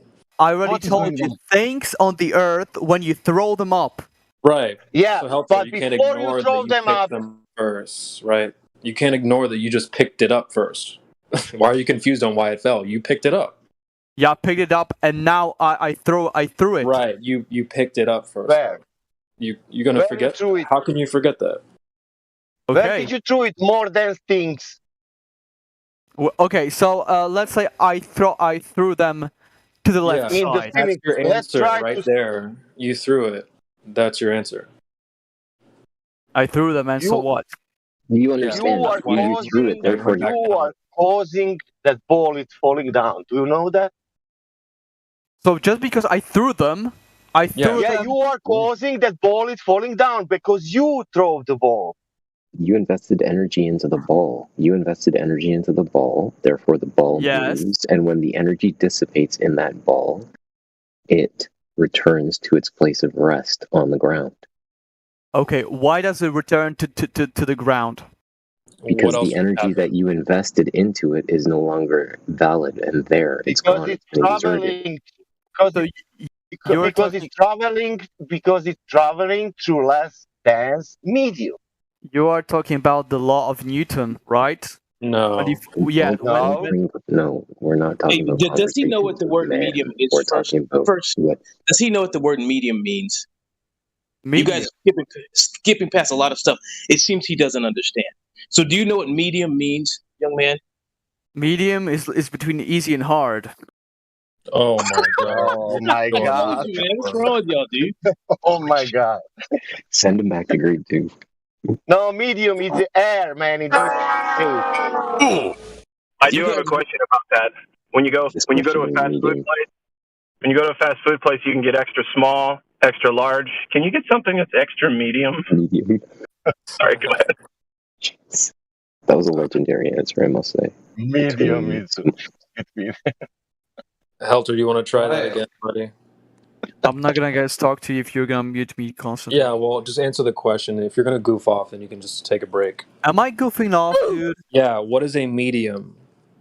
What is a medium? So, at first, I want if you to don't tell know, you. just say you don't know. Let me finish at first. Yeah. Well. Okay. Don't interrupt me. We heard you last time when you said it was between easy and hard. I'm not going to talk to you. So, if you don't know, just say you don't know. It's fine. Okay, so let's try to have a back and forth conversation, and if we can have a conversation and talk. Okay, so yeah. I'm taking my basketball and I'm going home. There's a lot of clowning, and then he's clowning as well. So everybody's clowning. So. No, he was already very much annoyed about the fact that even his idols, his preachers, do not know what gravity is, and he just wanna, there was no way he could know more than his preachers, right? That's something he knew himself, so he was just... There was no way to speak to this guy any possible way. Yeah, he wouldn't have a conversation at all. Even though he asked to not be interrupted, and he got interrupted, and then he left. That means then I said that when you move the ball to the less dense medium, he was thinking that I'm moving the ball. You have to meet people. You have to meet people where they are. You were talking too advanced for him, so that's what the problem was. You need to gauge where he was at his understanding, and you guys never did that. Yeah, he's gonna come back someday. I hope. Hold on. Once he came. Listen, and calm down. I'm guilty of this too. I was interrupting and being stupid and funny, and so I think we could all work on that. I don't know how I would have a conversation. I will have to yell at you guys to be able to get something out, like I normally do. That's just how this place is, man. It changes. It's always been that way. But I mean, come on, it wasn't that bad. It wasn't that bad, but yeah, you're right. He was already. The problem with this conversation was he was already butthurt because he has heard for the first time that even the big guys from TV shows and so have no clue what gravity is. Yep. He also thought some sort of disc. So sorry about that. Well, we already knew he didn't have the answers. Even he gave that legendary answer, right? About medium between high and low. That was legendary. That was legendary. You're right. Between hard and easy. Or difficult and easy, I think he said. Yeah. He gave the gamer answer.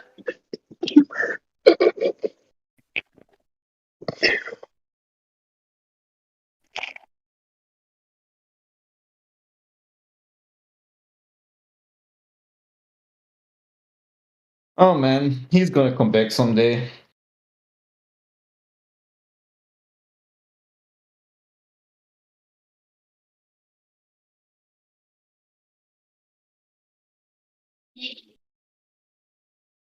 But it's funny.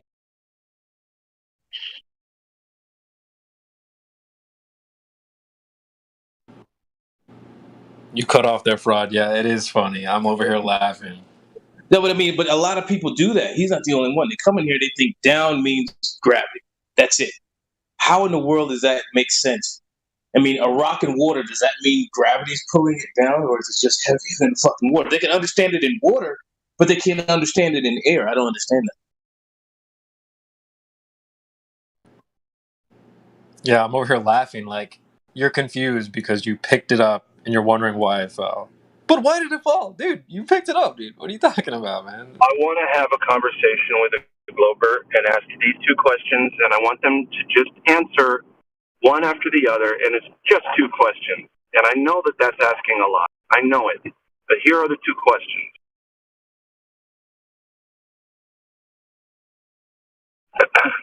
Number one, do you know that Neil deGrasse Tyson doesn't know what gravity is?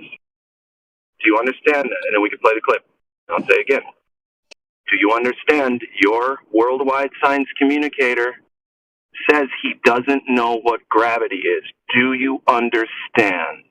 And if they say yes, I'll move on and say, great, that was honest of you. Thank you so much for being honest. Next question. Why would he ever say that if gravity were real? And then the answer should be, I don't know. And that's it.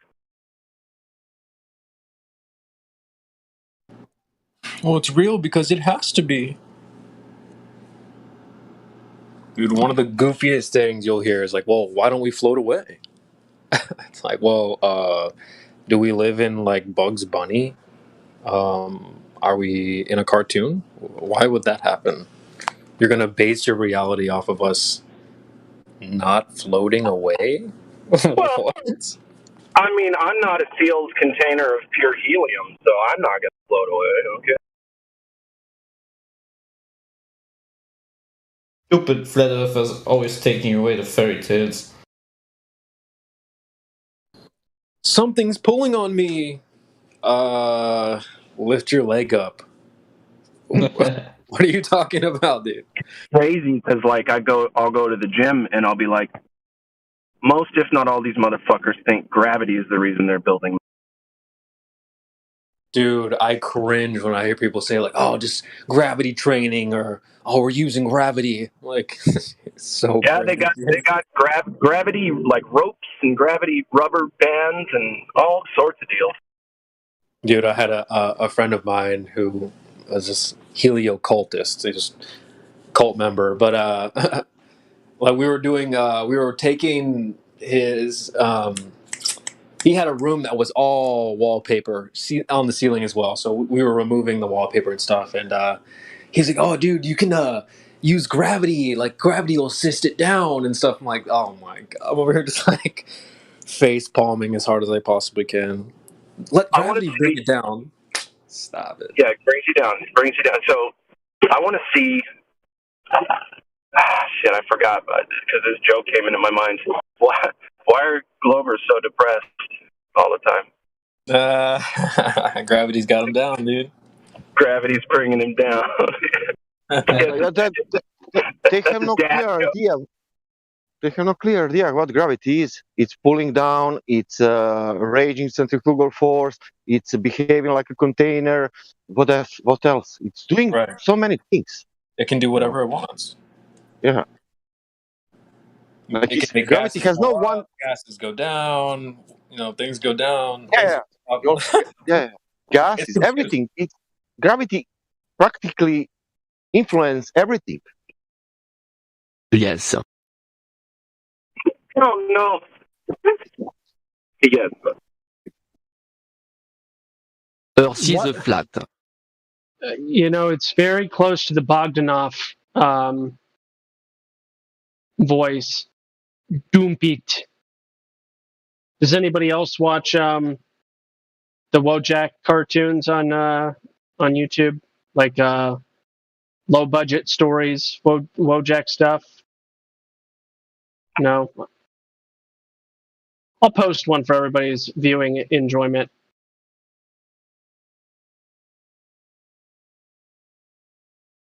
I've done it before.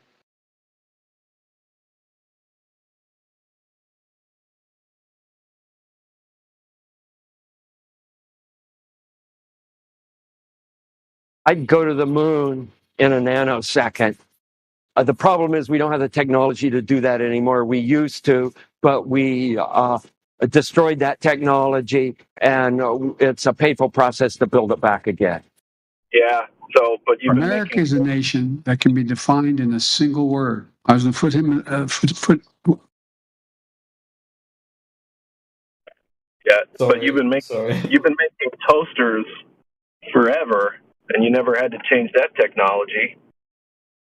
I mean, all the other technology that y'all have had since at least the late 60s is still around. I just kind of don't get it. It's just so funny. We can go to bars, we can have all this fun on Mars, but the moon, you can't put a helicopter or anything like that on the moon, right? You can't do any of that on the moon. It's impossible. But Mars makes sense. Mars is 18 times further, probably more. So before I was a flat earther, right? I was hearing stories about, we're starting to think about Mars, right? 2013, 2014. I'm like, even when I wasn't a flat earther, I was like, how the fuck are we going to Mars? We ain't been back to the moon. I mean, that defies logic and reasoning. You know what I mean? That's I don't understand that. I mean, that's ridiculous, dude. They're making a helicopter fly 166 million miles away. They can make a helicopter fly, but my phone drops 300 miles away from where I live. Right? So it's like, I don't know, man. Yeah, I can't get phone signal when I'm going to my new home. Okay, and then now I'll say it's in the middle of basically nowhere, but that doesn't matter. How many satellites are we supposed to have up there?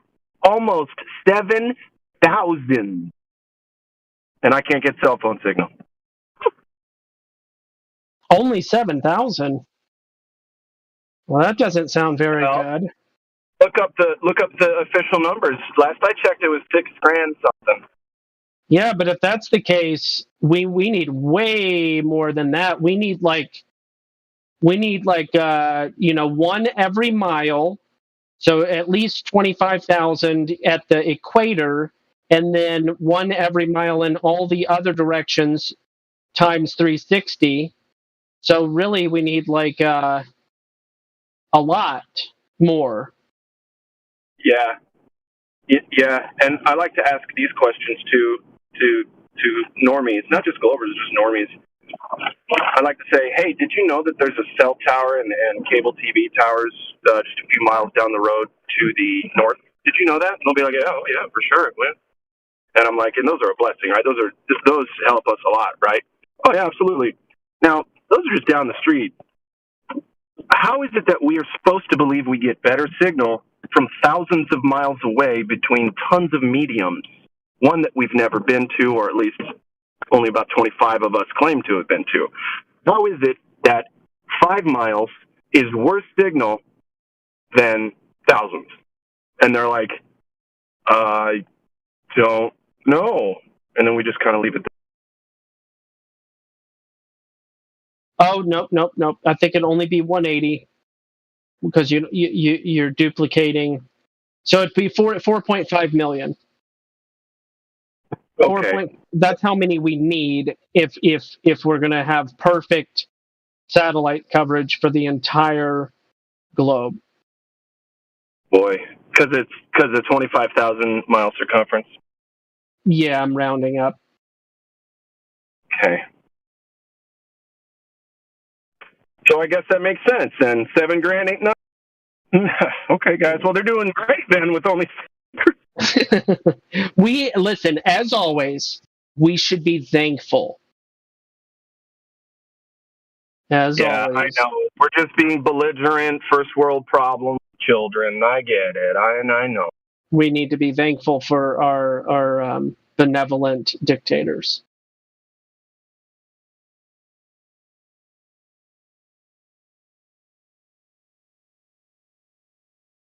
So I posted a few of those Wojak low budget stories that are really fun. One of them was specifically for you, Glatt.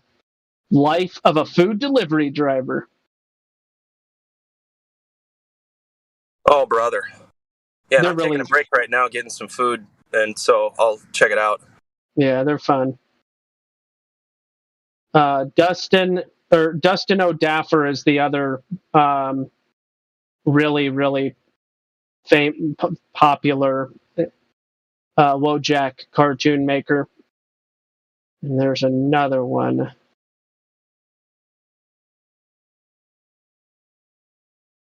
But yeah, Dustin O'Daffer's a big one. Hey, Gospel, can you DM that to me real quick, please? Yeah. Thank you, bud.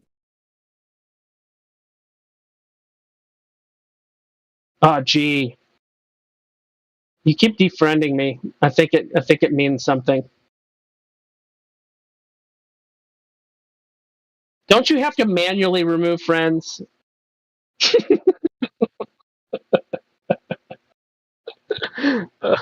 Oh, gee. Hey, no, because I have 3 different accounts, so it's probably that. Oh, okay. Yeah, no, that explains it. Wait, you wiggled your way out of that perfectly fine. I can't send you a message until you accept, though. Okay, thank you. I'll check it here in a sec. I'm in very loud Qdoba. Oof.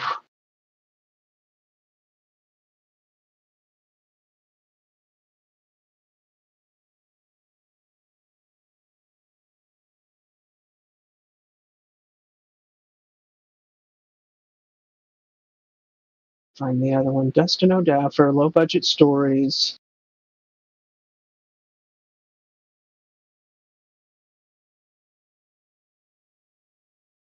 There are other channels that make them. I guess those are the 2 main ones.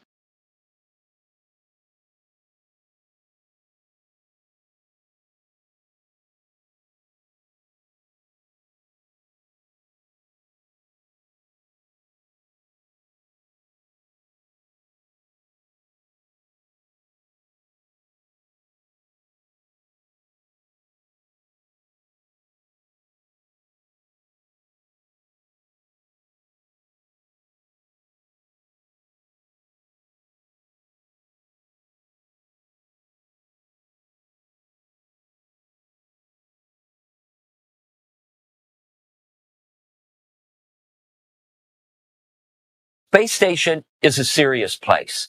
We're doing serious research, scientific research and engineering research. We have a regenerative life support system, which is a fancy way of saying that we've got a toilet that you use and then a machine that goes chugga, chugga, chugga, chugga, chug. And then you go to the galley and you make yourself a cup of coffee. And that's exactly what you are thinking it is. And this is the kind of engineering research that we're doing on space station.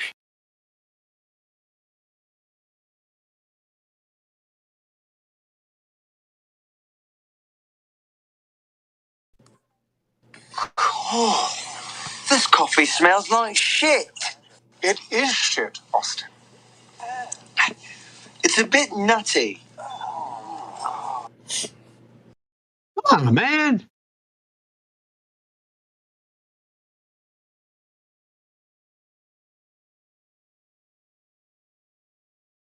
When I talk to all your folks out in the playground, as I joked and said, everybody knows I like kids better than people.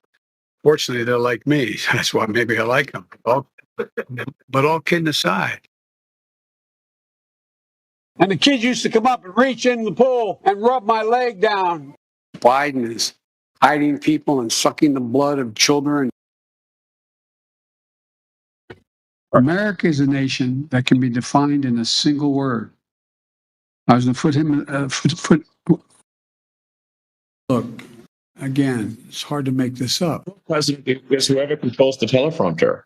You know, it's like the path to power is the path to the teleprompter. You know, like what because then he just reads the teleprompter. So you know, I do feel like if somebody would accidentally lean on the teleprompter, it's going to be like Anchorman. It's going to be like QQQ ASDF 1 2 3. At Associated Press. March at NAP. What was going through your mind? How amazed were you to see your roadster up there with Starman just cruising along with the Blue Planet? And how long will we be getting live views, do you think, from the car? Well, I think it looks so ridiculous and impossible. And you can tell it's real because it looks so fake, honestly. Like, we'd have way better CGI if it was fake. And you know the colors all look like kind of weird in space. There's no atmospheric occlusion. You know, like everything looks too crisp. But we didn't really test any of those materials for is it space hardened or whatever. You know, so it just has the same seats that like a normal car has. It's just literally a normal car in space, which I kind of like the absurdity of that. Houston, we have a problem.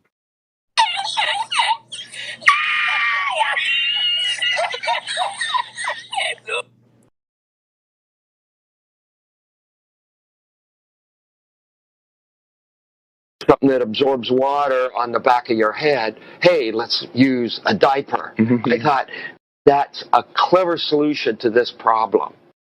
Yeah, pretty neat. They also came up with the snorkel idea too, you know. Unexpected turn. The astronauts doing the spacewalks will now be wearing snorkels after the last astronaut who performed the spacewalk nearly drowned when his helmet filled with water. Just my gut inside me said, that's my dive buddy, and I should be with my dive buddy. That's my dive buddy, and I should be with my dive buddy. Snorkel cut from rubber tubing. This snorkel is now installed inside the suit. Each of these spacewalks is scheduled for 6.5 hours.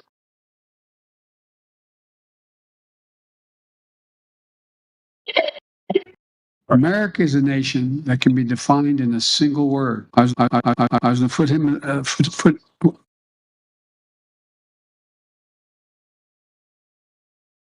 Repetition is not the key to comedy. True. But that astronaut in that helmet, though, he said, "Hello, how are you? I am under the water. Please help me. Here too much raining." Yeah, I remember that. That came out when I was first getting into this topic. I'm like, what do you mean water in the helmet? Because I still believe in outer space. Mm-hmm. It's like this stuff is out there on purpose, almost. Starts to feel sus. Did you know that the Earth is flat? There's no curvature, it's not spinning, and space is fake. Do they have any evidence? They do. Come on, man.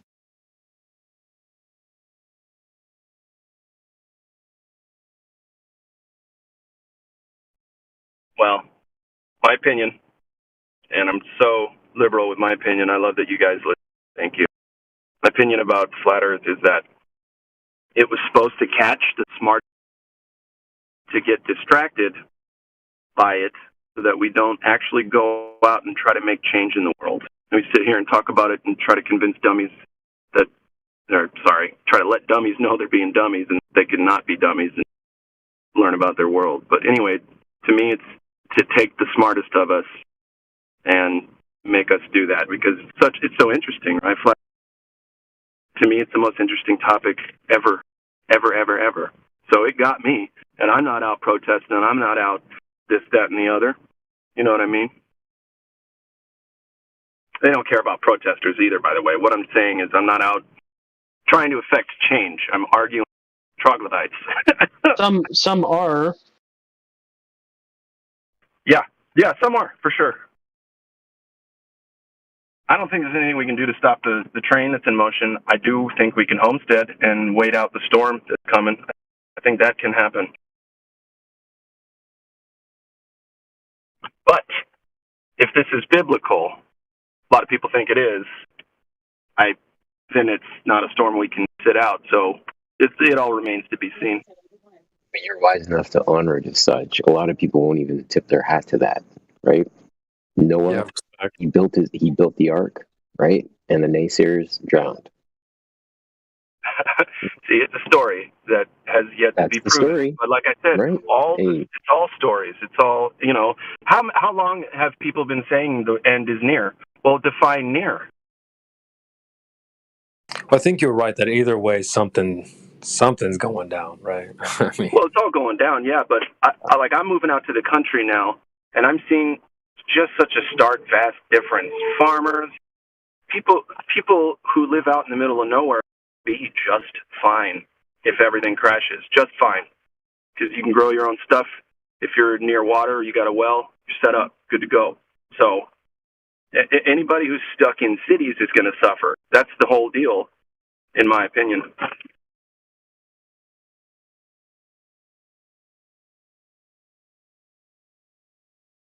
Transition from digital to analog lifestyle is really rough for many. It will be, but it doesn't have to be. That's the thing. It should be an actual seamless transition, if not, imagine getting rid of phone, email, all of it. That, to me, that's a blessing. Absolutely. Sure. I mean, for instance, what I mean by digital analog, I'm even talking about machinery. Potentially. So like diesel fuel and such.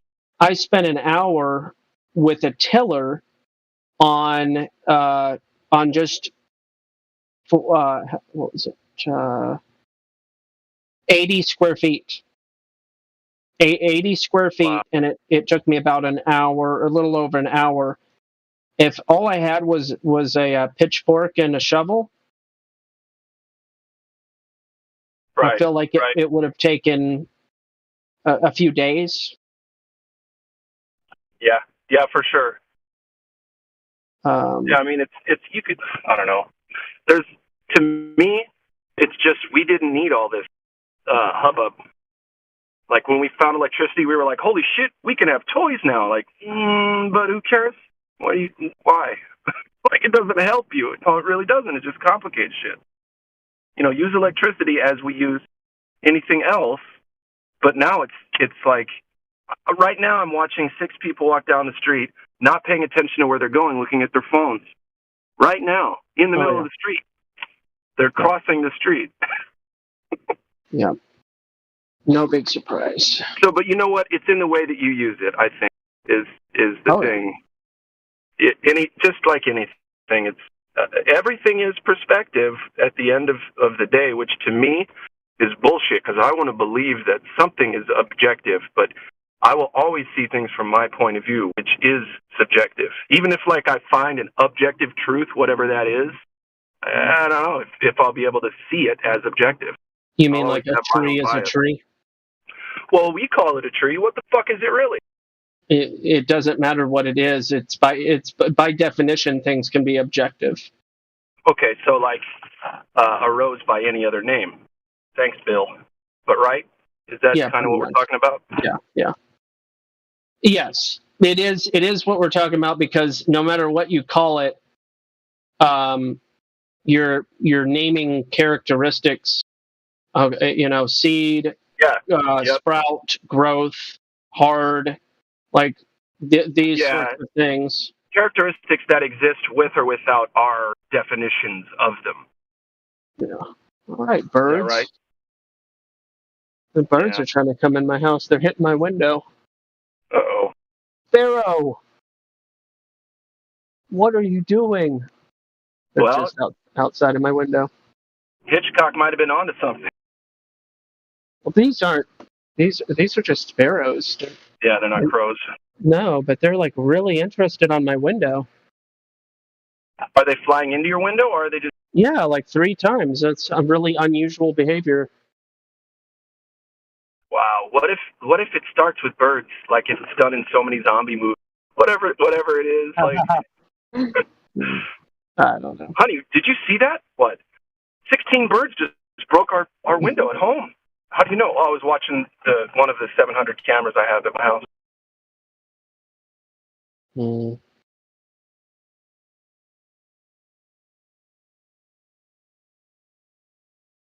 Alfred Hitchcock should have worked for the government. I'm pretty sure he knew a lot of people, a lot of stuff. He was a master of messing with people's minds. He knew exactly how to hold somebody's thoughts in his hands and manipulate them. Yep. That's NASA. Storytellers, nowhere near as good as Hitchcock. Hitchcock would take you on an adventure, a journey. NASA stuff ends with, well, you're a speck of dust. Don't even worry about it. Yeah, we don't know how big the fucker is either, but we're going to say it's infinite because somehow we got that measurement. But anyway, you don't matter. It's all good. And his most special skill wasn't what he showed you. It's what he didn't show you. Ah, yes. It's the notes in between the notes. The imagination is more powerful than anything that you could produce. Yeah, which is funny because it's like, well, okay, we're going to do a trial with placebos and then with regular, the thing we're testing, but placebo effect is strong as well. So it's like, are you really getting the right results, guys? Yeah. It's funny you say that because I appreciate old Western movies much more now. All the nonverbal communication going on. Yeah. You're coming up with your own dialogue in your head, you know. Yeah, they can be really emotionally intense. Just the facial expressions of an angry, quote unquote, cowboy. Yeah. I mean, there's really very, very little dialogue in an old Western, you know. Mm-hmm. Yeah, and it's the suspense of like, oh my gosh, what's he thinking?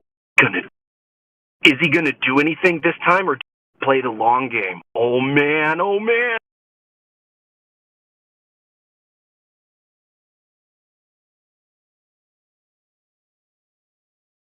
I'm going to go ahead and throw this out there. Red-Headed Stranger. Willie Nelson wrote, directed, produced, acted, and sang for this movie. That's quite a load, man. Good for him. Yeah. The Red-Headed Stranger. That's an artist where he's just like, you know what? I'm going to make this fun. No. I don't like Hollywood. I'm making it. And it is a good movie. Willie is not my favorite musically, but I do like the soundtrack and I do like the movie.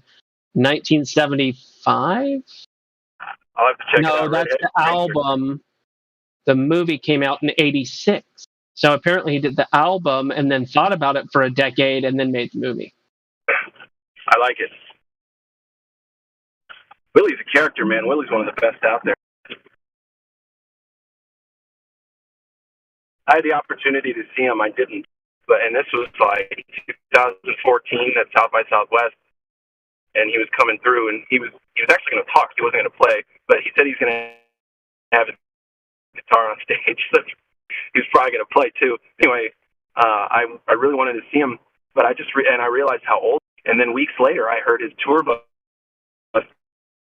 got busted with like Willie Nelson. Now, I don't know if that's true or not, but like what? What a guy, you know. he's got stories like that being told about him, and he's old. Mm-hmm.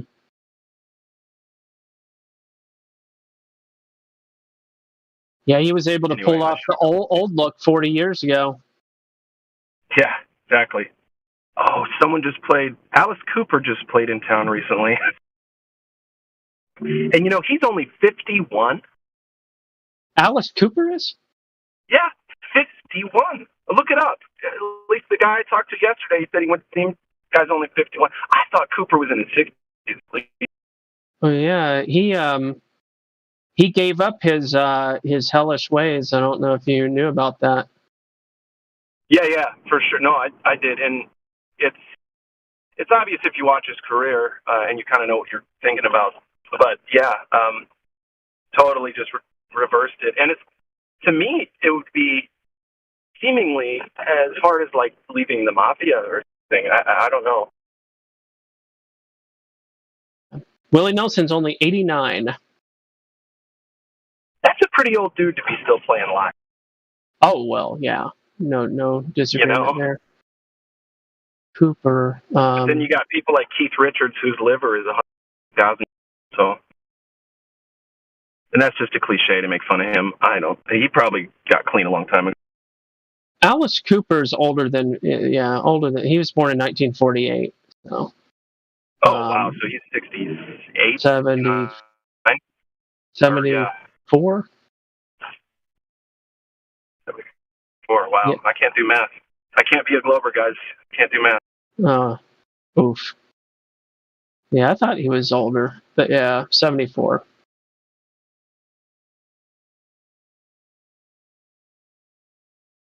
No, you are a Glober if you can't math.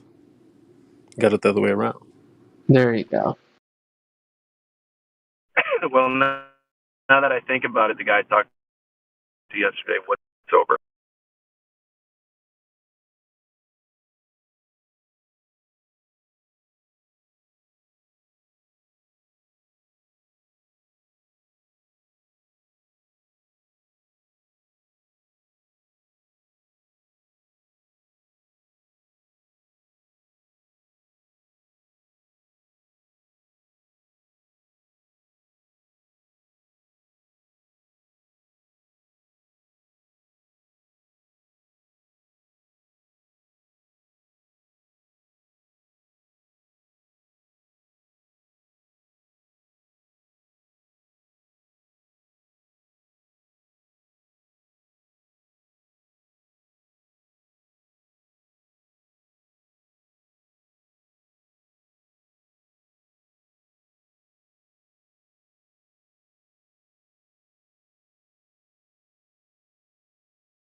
Alrighty.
think my least favorite.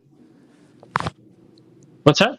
I think my least. Sorry, I had to count real quick. I think my least favorite 5 words from a globe earther is "if the Earth was flat," right? Because I feel like generally they don't know what that means. When they start talking like that, they're gonna bring up some sort of space magic carpet or some pizza or something like this, or the debunking articles that are like, if the Earth is flat, then you would be able to see to China.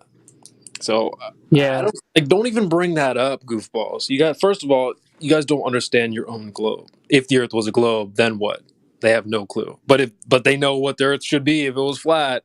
No, you don't. So, and that's a big problem. I would recommend both people or any people to not use that phrase "if it were," because honestly, you're slipping. It's a very, very, very slippery slope into a straw man, whether intentionally or accidentally. And what you ought to do is ask, "What is?" not "if anything."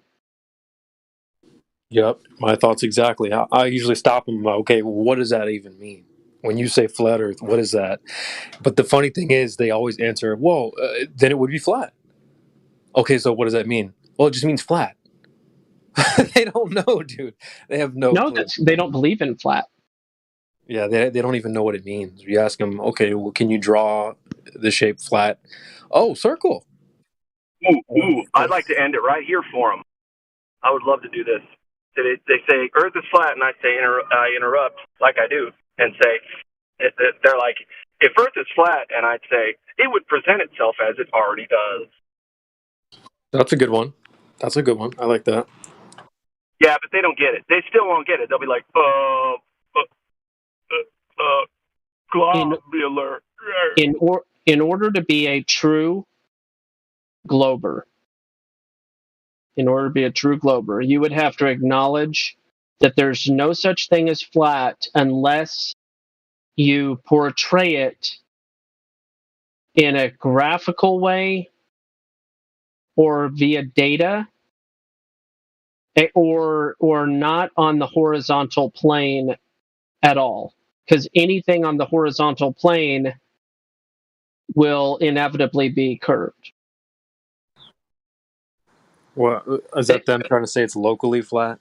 Well, I would say that a staunch glober would need to basically adhere to the concept that everything is ultimately not straight and flat, and even if it looks flat, it isn't.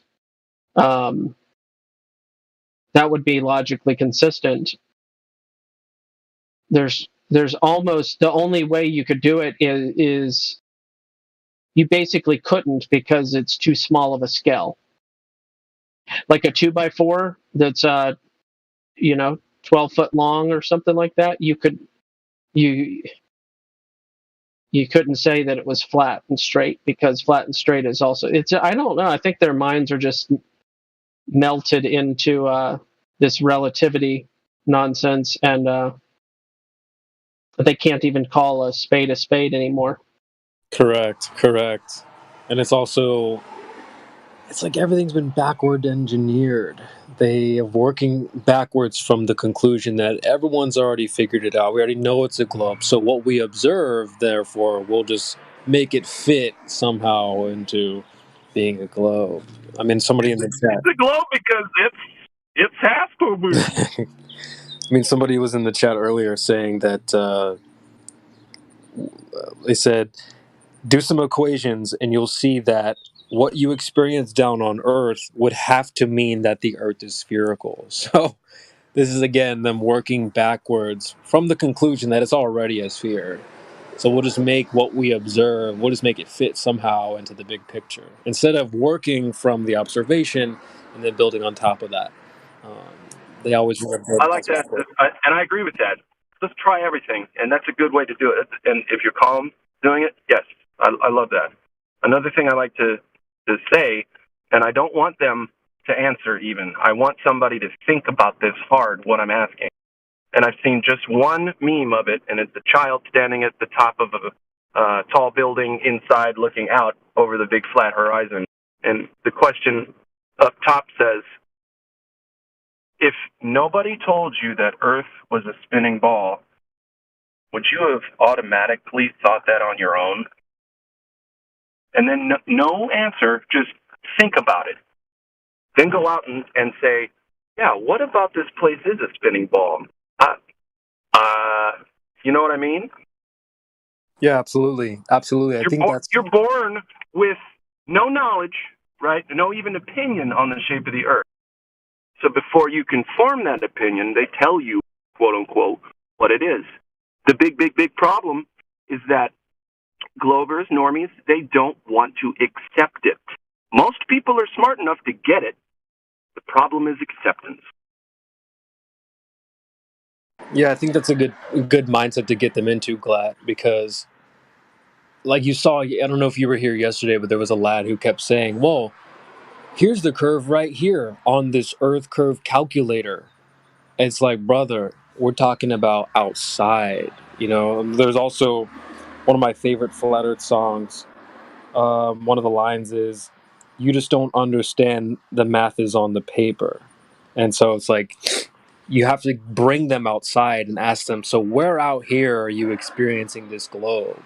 They always want to revert back to, well, the papers say it, the experts say it, right? This YouTube video says it, this Earth curve calculator is showing me Earth curve. It's like, dude, you guys They want to be lazy. It's that excuse me, they want to distill reality because they think reality is so complicated, right? They're like, the scientists have distilled reality into the equation. How simple. Oh, boy. That's why I've been saying lately, like, the globe is on your screen. It's not like it's outside in reality. Yep. Globe's in your head. It doesn't exist anywhere else. You're right.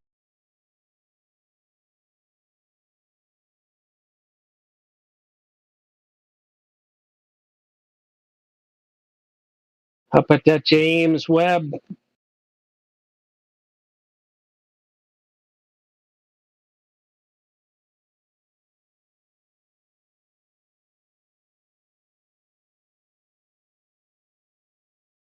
I found the clip really quickly here. Gravity, oats, gases down, no container.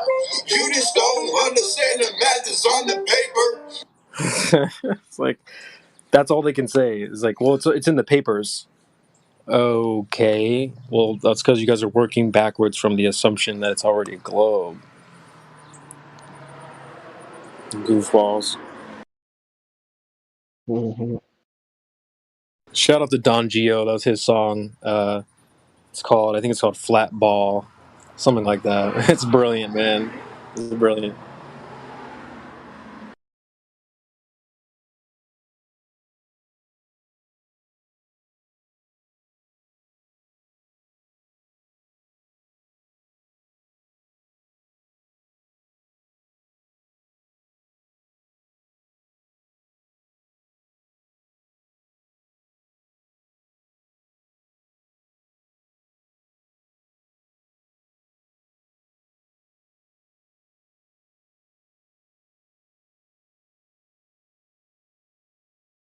You know what also is funny?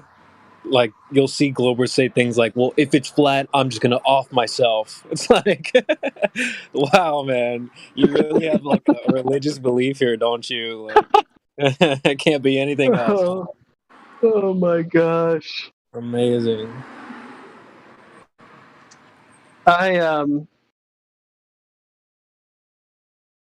I'm thinking about some really tragic things in this world. I used to work with a guy at AT&T, and his sister's husband, I know it's starting to get weird, but his sister's husband was driving, and somebody was climbing up over the he was driving over a bridge, and somebody was climbing up from the shore and the bank or whatever, and hopped over the the edge or the side of the concrete barrier or whatever, and rolled into the street. Talk about something that'll mess you up forever. I'm just thinking of like um, in comparison, I don't know. It's pretty earth shattering to some people just because of their religious dedication, like you said, to the evolutionary and Big Bang narrative. But yeah. I think some people they feel like they have power in numbers. Sure. Right? Like, I mean, lately I've been saying it's like they have the home court advantage. They've got the crowd on their side, but they're still losing the game. So that's what they're after, confirmation bias. The media is telling them, oh, it can't be flat earth is dumb, blah, blah, blah. So instead of like engaging with the argument, I'll just say something like, well, if it's flat, I'll just off myself. Like, okay, that's a really intelligent position, my guy. But that's a power in numbers thing. They'll group up in a huddle and maybe step out to bite your ankle real quick and then go back to the huddle. You'd hardly see independent thinkers come here and like try to challenge the arguments. But when they do, I give out respect to people that come here. I think it's a bold move. Clearly, a lot of people don't have that same confidence to come here. So I give respect for people who do that. With what you're describing, it almost sounds like they're trying to die from embarrassment.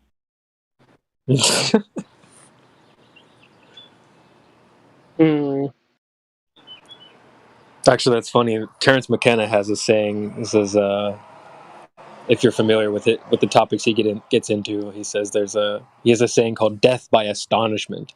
So yeah, that's a good one, Orion.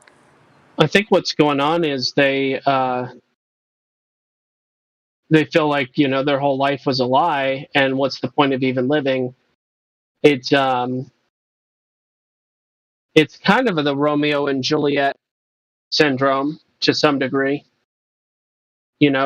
Offering yourself without actually knowing something, and then the third party perspective recognizes that the first person was actually never dead in the first place. Like, hope actually wasn't lost; it was quite the opposite. And if you hadn't killed yourself, you would have recognized that it was a matter of perspective that you lacked. No, I thought the metaphor was pretty. No, that's spot on. That's spot on. Well, to me, it just shows how like it's clearly a religion. These people are clinging on to something that isn't there. What I think there's a saying. I think I heard Alan Watts say this one time. It's like, imagine you were kicked off a precipice. Everyone's falling down, and you've got people clinging on to like the rocks and boulders that are falling with them. Like, well, that doesn't really help you. You're still falling. So clinging onto the boulders that are like next to you while you're falling isn't going to help you or anything. But when it comes to this globe religion, they don't really have anything to cling on to anyway. It's not like there's evidence. It's a pure pressure thing. They have numbers. They have the home court advantage. So they rah rah. Well, why would they all lie and all this type of stuff? They don't. It's not like you guys are holding on to anything substantial. There's no evidence there. So why cling on? Why are you clinging so desperately? It's obviously a religion, ladies and gentlemen.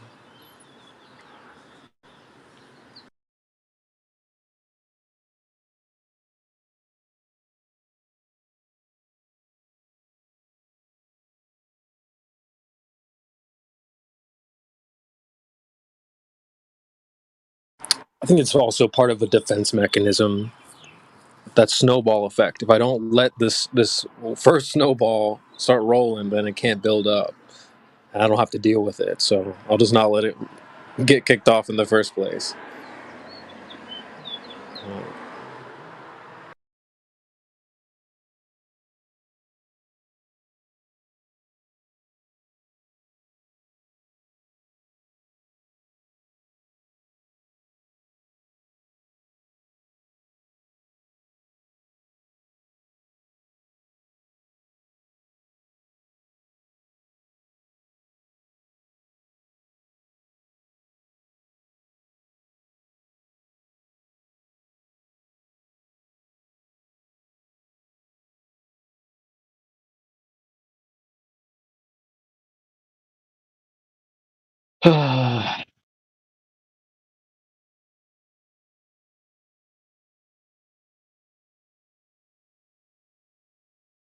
people are getting bold. I don't know how to explain it, but we've got customers saying some of the most unusual things, like demanding full refunds and compensation and keeping the product, like, because they didn't know, like what wood type they bought. Just the stupidest, amazingly ridiculous. People are in a weird place. Super Karens. Super Karens, like, okay, you're and this is sad. This was a funeral home that made this error. They bought oak expecting mahogany. If you know anything about oak, and I'm not expecting that everybody knows about what wood, looks like, but people that are in the business ought to know. And come on, about like the difference between cherry wood or some shit, yeah.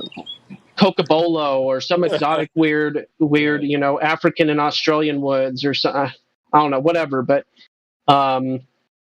the thing is, oak and mahogany are quite different. And anyway, you ought to know. If you're in the business, you ought to know. And then if you make a mistake, you ought not have outrageous, insane expectations. Hi, sir. I'd like a cheeseburger. Okay, here's your cheeseburger. I wanted lasagna. Listen, I'm going to eat this cheeseburger. I want my money back, and I want money for damages. What? You want to eat the cheeseburger, you want your money back, and you want more money, and you're also threatening to say mean, nasty things about our company. That's what you're doing. Yes. We have it recorded, admissible information or evidence that we could bring to court that you literally asked for a cheeseburger. It doesn't matter. I was looking at the picture of the lasagna when I said cheeseburger. So therefore, give me the world. Give me everything. So it reminds me of a story. So my mom's a food lawyer. What that means is she helps companies, food companies, like with their nutrition labels, making sure they're correct. Supplement lines, if they want to have a certain amount of collagen peptides in the supplement, they got to do this, that, and the other legally, all that stuff. She's a contract lawyer. And so a long time ago, she was working with ConAgra and working with Healthy Choice Meals. And she was working with like claims about bad products and such. And she said people would do stuff like they would open the package, they'd put a screw in the food somehow without cooking it, and then try to seal it back up again, like with a glue gun or whatever, okay? And then try to send it to, and say, look, I saw a screw in this before I even opened up the package. And they try to sue. What if I would have eaten this screw? This kind of deal. People would pull all kinds of nuts nonsense to get money from these big corporations, or from anybody. I mean, to be fair. Well, once upon a time, I actually was eating. It wasn't normal Junior Mints. It was like a Junior Mints Jumbo or something like that. They were almost like cordial cherry size, but whatever, doesn't matter. And all of a sudden, I was like, "What is this?" And it was like this rubber. I'm chomping down, and there's like rubber incorporated into the thing. And I'm like, "What in the world?" And I save it, set aside, put a Ziploc bag, and I send a message to the Junior Mint company, whatever company, the people that make Junior Mints, and they were like, "All right, just send it right here, blah blah blah." They haven't analyzed, allegedly, and they're like, "We wanted to let you know that this was food grade rubber, part of the manufacturing process. Somehow, it broke loose, something or other. Yeah. And then they gave me 2 boxes of the same thing, but like replacement or whatever. It'd be so funny if you found more rubber. It would be. I ate them, and they were fine. But yeah, it was interesting. I really appreciated a company taking responsibility and not giving the world, not being like, what do you want from us? But not being awkward, but just like, yeah, sorry this happened. Here's our consolation. No weirdness. It was cool to me. Yeah. Yep. And I've found some stuff in my food before. Not too much actually. I've been pretty lucky, but chomping down, and like a lot of times it was like what felt like sand in the snack, and it you guys ever chewed sand before? It's not fun. Yes, it's a bad feeling. And it's loud, and it lets you know it's there. It makes you feel violated when there's foreign substances in the thing that you're eating, unless you partially expect it. Cilantro has always been that thing for me that I expect it to be there sometimes. Not always, but I got a friend who he was so adamant he hated cilantro so much that he lied to people, said he was allergic to it, and couldn't come to functions because he can't even smell it. And it's just because he didn't like it. He was not allergic to it. Yeah. My cousin claimed the same thing. She claimed she was allergic to onions her whole life, but she wasn't. Oh my God. Listen, onions too. If you don't like onions and someone's been eating onions within that week and they're around you, you smell it, Mm-hmm. Yeah, I found out I used to hate cilantro as a young child, teenager, and I found out I was having stomach problems back when I was a kid even. It was a long time coming, but I found out it was good for your stomach, and I was like, well, I think I like cilantro. Yeah. From that point on, I really actually enjoy it now. Mexican and Indian food are the primary. Some Thai. Good for the digestive system. Spicy stuff too. Yeah. Yeah.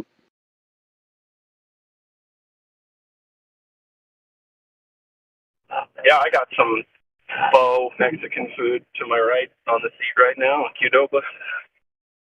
Like it's 90% American, 10% like Mexican flavored and inspired. Yeah. Because burritos aren't Mexican food; they're not Spanish food either. It's American. Burrito, and in Spanish it means small bowl.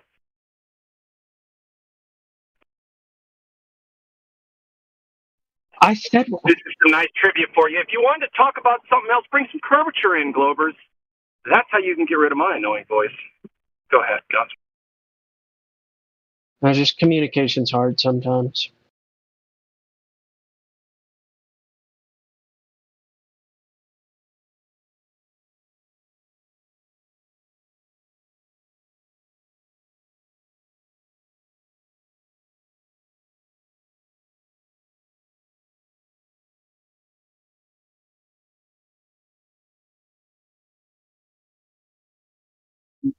Trader Joe's store brand gummy bears.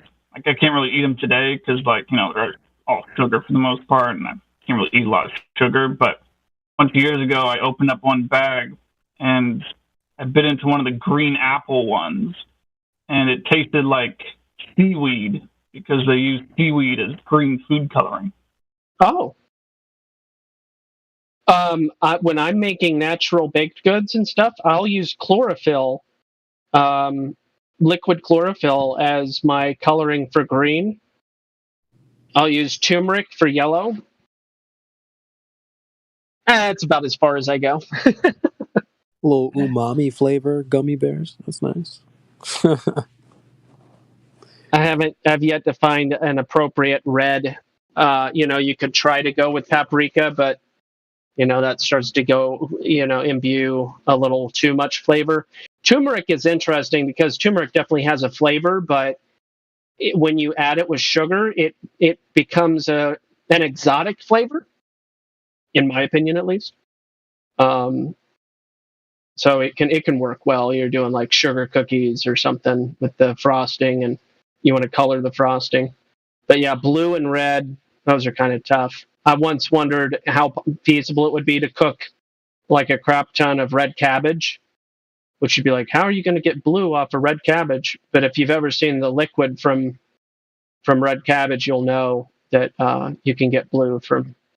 It has something to do with the acidity or alkalinity of the water and something or other. But I was like, I wonder if you could dehydrate the liquid and like get that powder and have a natural blue coloring. But I don't have a dehydrator, so. And I have a feeling you'd have to like do it in massive bulk to have any. Does anybody know what I'm talking about right now, or just am I just? Yeah, definitely. I think I've seen some videos where people like stain shirts and stuff with different. Oh yeah. Vegetables like that. Yeah. Yeah, I'm over here thinking. I was thinking beets at first, but. Oh yeah, well, beets would be perfect for red. I bet it's a dark. It's more of a magenta that you'd get from beets. Right. But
it's time to make a beverage.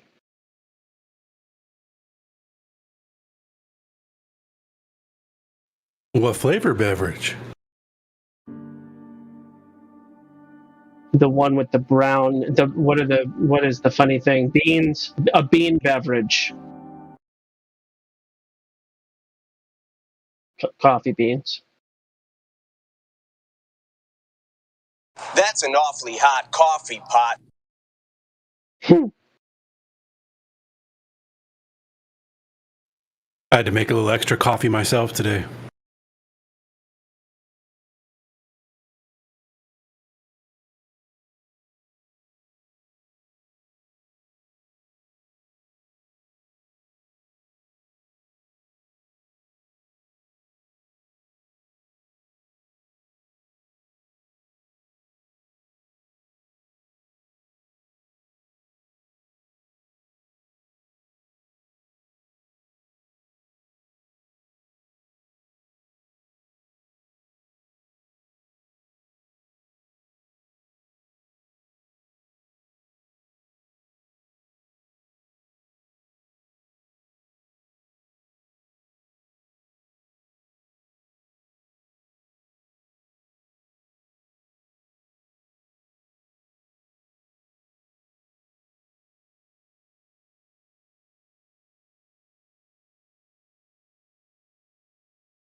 Now, I don't want to fool you here. Last month, for the first time since 1972, NASA released a blue marble, a single snapshot of the Earth taken from outer space. And so much has changed in the decades between that first picture and the second. Borders have shifted, generations have come and gone. Our global population has nearly doubled. But one thing hasn't changed. Our planet is as beautiful as ever. It still looks blue.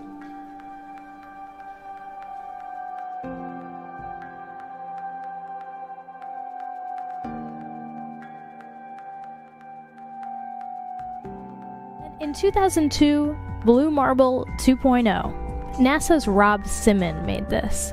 And it had wide appeal too. For example, it ended up as the default background on the iPhone. I didn't even know until I bought an iPhone and turned it on and kind of did a little happy dance. Simon's job is... It's primarily taking data and making pictures out of it. That's what this is, a composite of data sets from several different instruments translated into a picture. To us, the really cool thing was the data set. Up until that point, there was no realistic color map of the globe anywhere. So the land layer here comes from the Moderate Resolution Imaging Spectroradiometer aboard Terra. And the tricky part here was the weather. So we actually had to take clouds out. They stashed the clouds for later, went onto the ocean. That came from an instrument that measures phytoplankton in the sea. Where it was low, I colored it dark blue because they're low mostly in mid-oceans. And then where it was a little bit higher, it was like a little bit brighter green. Then add the clouds back in. There's a small problem with it because there's a very slight gap in between each orbit. So some of those are painted on. It is photoshopped, but it's has to be. Then there was another layer to sort of simulate the atmosphere. And then there's this little bright spot. It's called the specular highlight. So it's the reflection of sunlight off of water. Those are the pieces, but you can't just slap them all together. It just didn't look realistic. It looks kind of flat, or the clouds are sort of too see-through. So I just hit Command-Z a lot. There's artistry to creating the world. What I imagine it to be. Unfortunately, I'm not an astronaut. I've never been to space. But I've looked at these images over and over again, trying to sort of get the essence of it. It is photoshopped, but it's has to be. It is photoshopped, but it's has to be.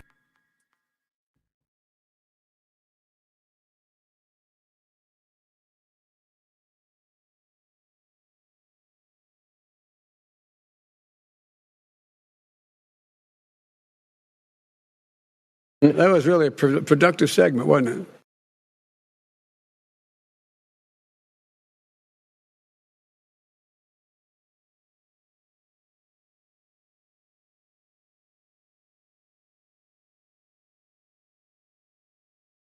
Look, again, it's hard to make this up.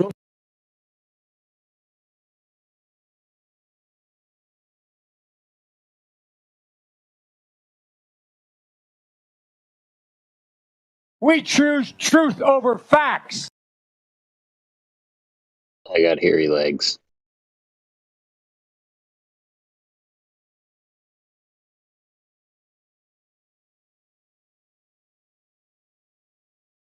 Poor kids are just as bright and just as talented as white kids.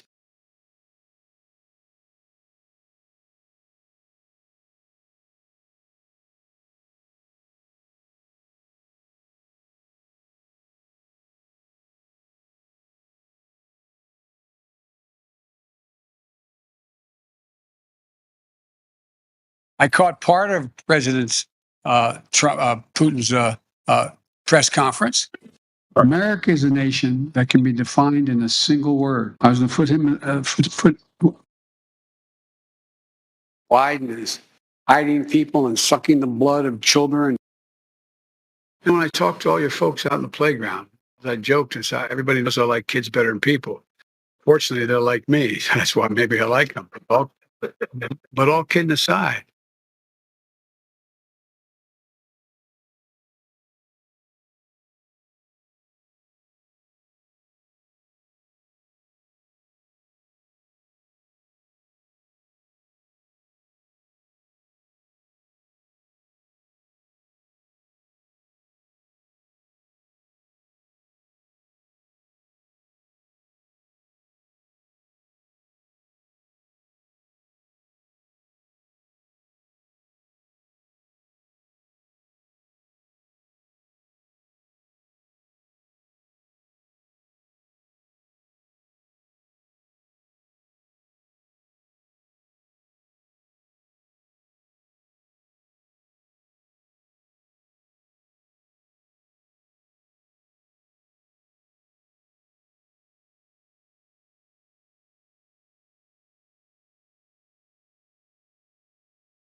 is a mirage. A lie is a lie, and it don't matter how many dumb sheeple believe it. And the truth is the truth, hiding right out in plain sight, and still people don't see it. Man, this shit got me heated, and I won't stop till the elite are being defeated. They keep us deceived about everything that we think, and they keep it a secret. What we're taught is not conducive with reality. Big bang, evolution, and there's gravity. I tell the truth, and then these motherfuckers laugh at me, telling me the earth is photoshopped because it has to be. Most people accept the deception happily, but what they're doing to us all is a tragedy. God created the heavens and the earth in a verse, but we're living in a famous on the galaxy. They say we're monkeys on a ball flying through outer space, but there's no proof, it seems to have vanished without a trace. NASA and other agencies falling down from grace. You can take that bullshit pseudoscience and get out my face. I'm the antisocial type, you're a government prototype. That's why you make it a point to tell me that I'm crazy every time you're angry, cause you know I'm right. I'm standing outside the house of cards about to watch it fall. No more living on a cartoon ball. Horizon means horizontal. Indoctrination is awful because you're taught the globe model. Ever since y'all could crawl, we follow rapists and murderers, liars, thieves, and sun worshippers, saying we can't see curvature cause we're all too small. And though it's never been proven, they say we're ripping and shooting. The earth is spinning and moving. Oh no, no, not at all. It's a criminal enterprise where deception intensifies. Nassholes got us all living life on a cartoon ball. It is photoshopped, but it has to be. What you're seeing here is a mirage. They say that we went to the moon 6 times, but pure BS is the way that smelled. Now they're telling us that we can't even leave the planet because of the Van Allen radiation belt. Yeah, okay, sure. NASA, what you lying for? You lying now, you lied before. I can't take this anymore. The only thing they took to space was your imagination. Fake aliens are coming, now they have you waiting. We need to do something about it, no procrastination. Trying to cause the masses to awaken, that's the path I've taken. But you can see if you check all the percentages, so many people having cognitive dissonance. But that's what happens at the loss of your innocence. Then you get involved with all of this wickedness. They try to do all the humans this way. So are they just idiots? Who is to say? Conditioned by the television, it makes your decisions, opinions, and you just obey. Stuck in the material domain of Satan, where everything in each and every day is pagan. Mandela effect, cause the game is changing. People waking up and now the cage is shaking. The earth is flat, and that is a universal fact. If it isn't that, then tell me where the fuck the curve is at. They tell us that we can't see it because we're all too small. And now we're spinning on a cartoon ball. Horizon means horizontal. Indoctrination is awful because you're taught the globe model. Ever since y'all could crawl, we follow rapists and murderers, liars, thieves, and sun worshippers, saying we can't see curvature cause we're all too small. And though it's never been proven, they say we're ripping and shooting. The earth is spinning and moving. Oh no, no, not at all. It's a criminal enterprise where deception intensifies. Nassholes got us all living life on a cartoon ball. It is the world that has been pulled over your eyes to blind you from the truth. Like everyone else, you were born into bondage, born into a prison for your mind.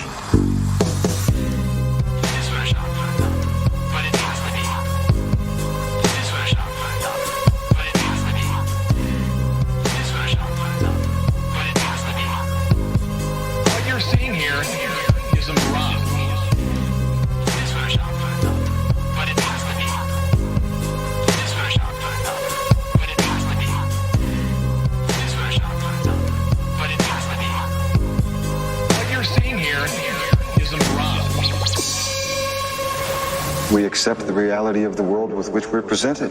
It's as simple as that.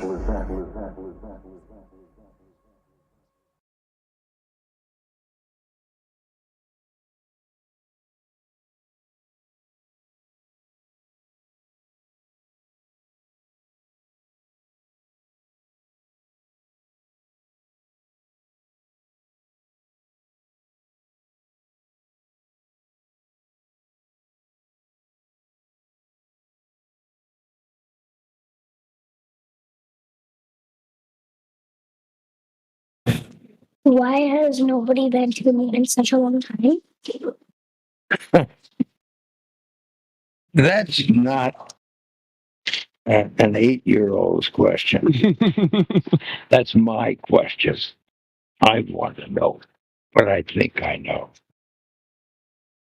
Because we didn't go there, and And that's the way it happened. And if it didn't happen, it's nice to know why it didn't happen. Houston, we have a problem.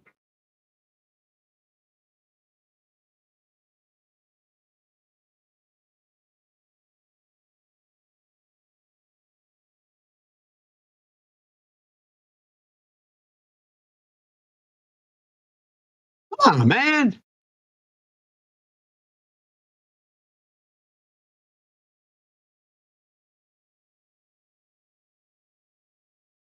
Earth is not a ball.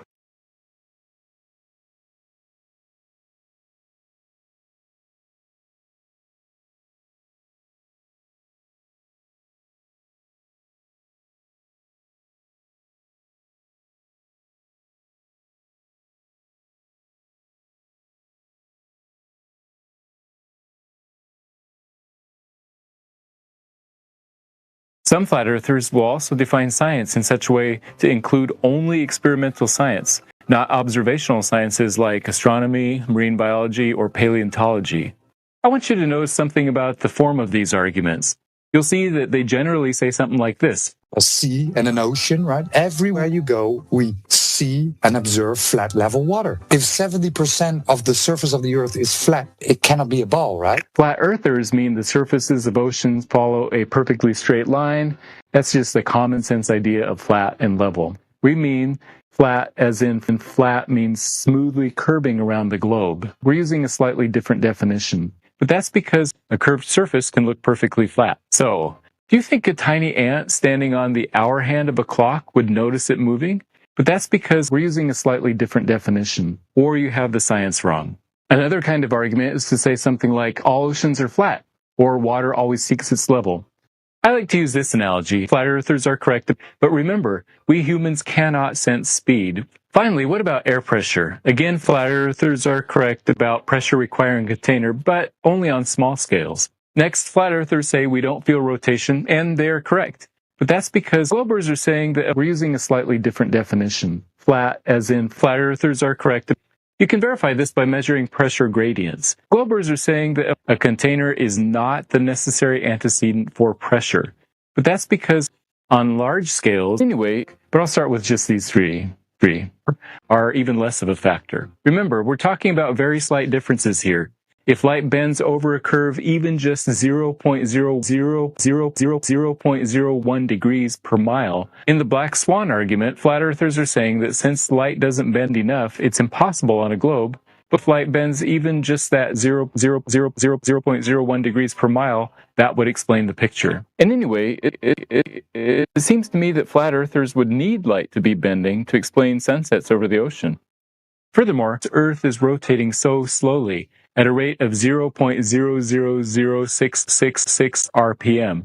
Do you think a tiny ant can only feel acceleration and rotation, and the other rotations around the sun and furthermore, around the galactic core at twice the rate compared to the daily rotation of the Earth? The weight of the tiny ant causes atmospheric pressure with no container required. You can verify this by measuring pressure gradients. I like to use this analogy. How do you make tiny ants into grape juice? Well, you have to squeeze them. You put the tiny ants into a container and squeeze. So you may think that a container is necessary for making tiny ant juice.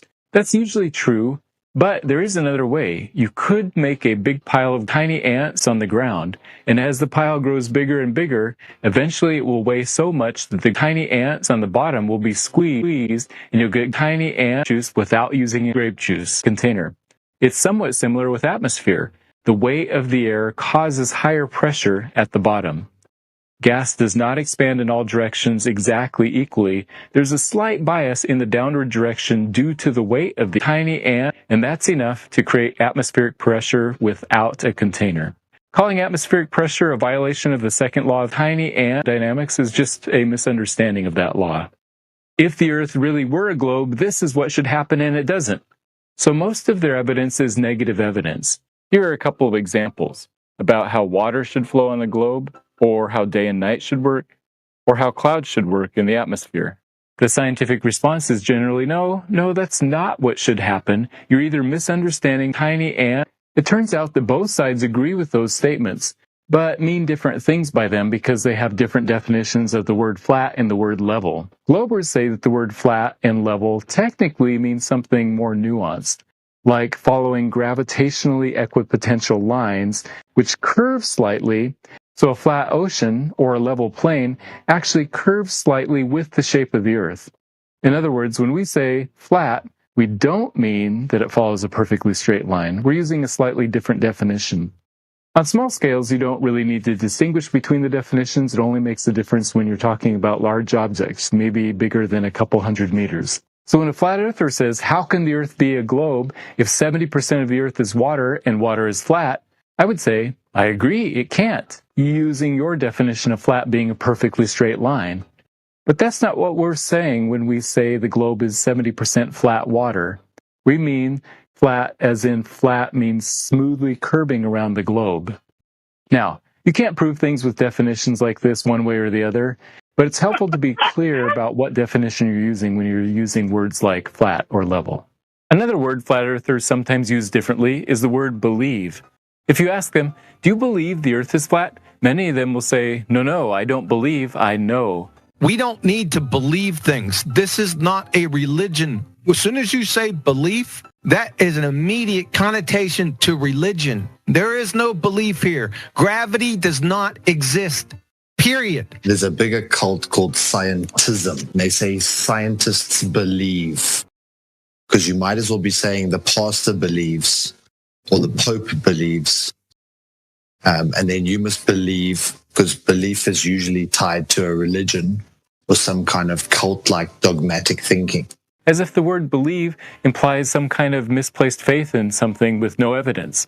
That can happen. However, most philosophers would say that if you know something, you also believe it. To believe something just means that you think it's true. So I find their use of that word just bizarre. Bizarre.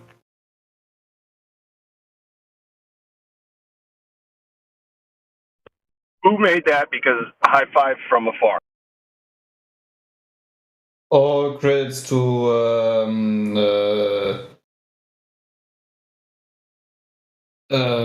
give me a sec. No problem.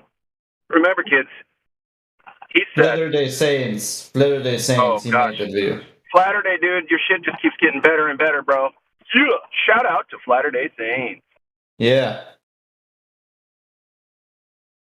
Man, at first time I heard this, I laughed so much. But did you understand that we flat see like flat?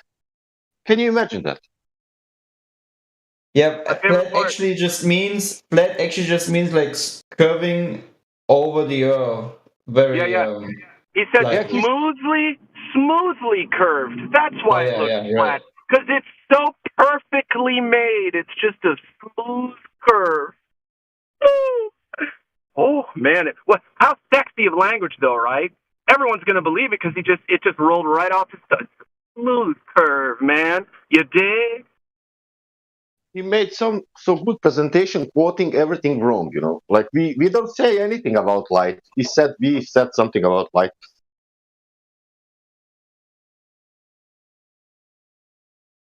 It's like when you're smoking a cigarette and the pack says it's like smooth 100s or something. So smooth you don't even notice it.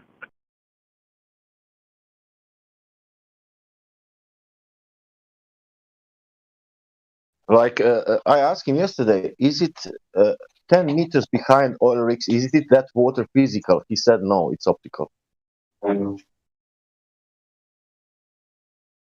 Okay. That means that oil rigs are not in water.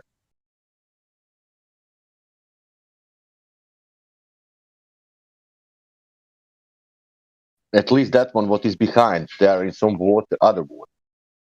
The Earth is flat.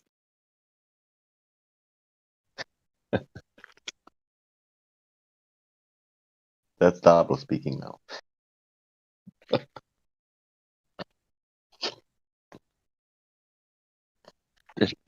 The flat earthers think that flat is flat. That's the best explanation.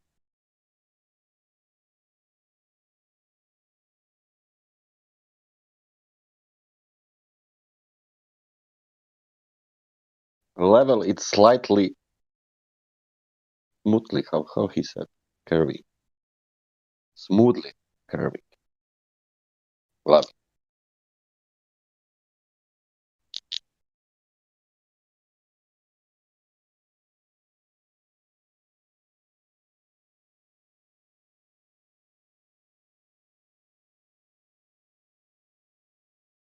it. Yes, that's right. Water farms in Tuamau.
Here is Pig. And of course, Pig is the arch enemy of Angry Bird. And Angry Bird had some eggs.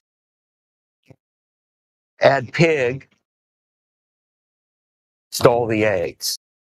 And don't ask me how I got to eggs on Space Station.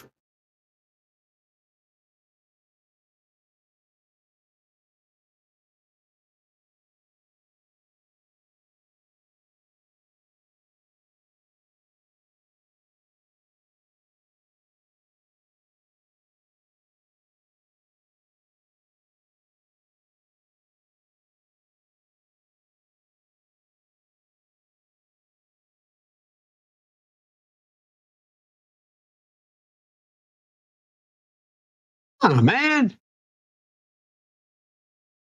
Could be next And by time. the way, Present. you know, I sit on the stand and it get hot. I got hairy legs.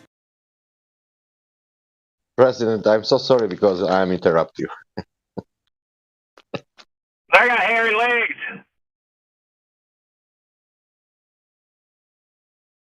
Did he? Man, he might as well have said kids were like climbing up the clods of hair on his legs. Just say some really weird shit. Why not?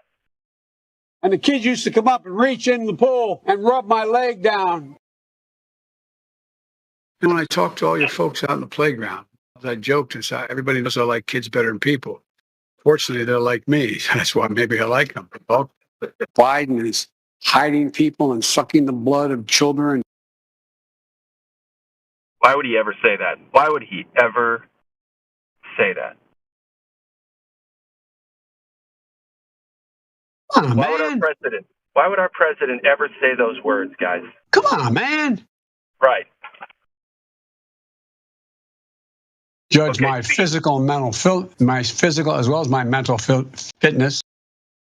Filibuster. Okay, so there's dead air, no Glovers. So I just watched gas prices in my city go down 20 whole cents in less than an hour. Just happened.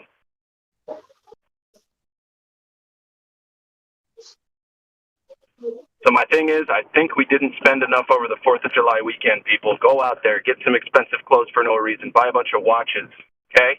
Let's get capitalistic.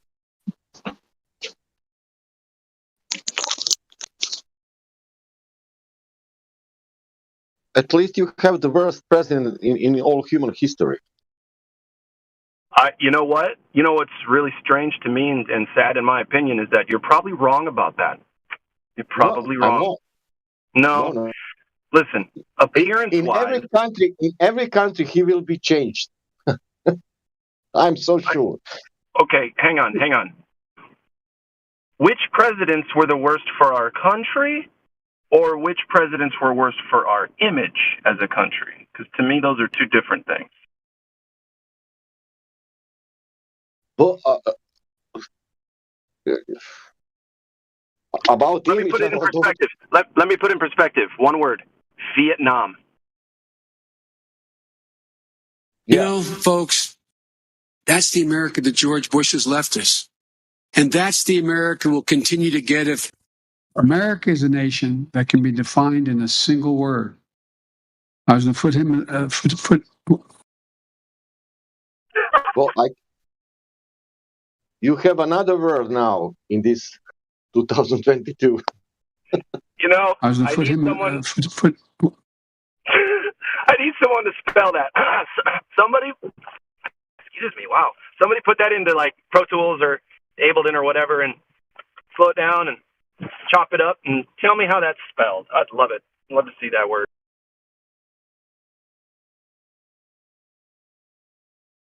I caught part of President Putin's press conference. So the best way to get something done, if it holds near and dear to you that you like to be able to, anyway. Yeah, I like it. The only politics talk we should do is Joe Biden quotes. Yes. I got to the Senate 180 years ago.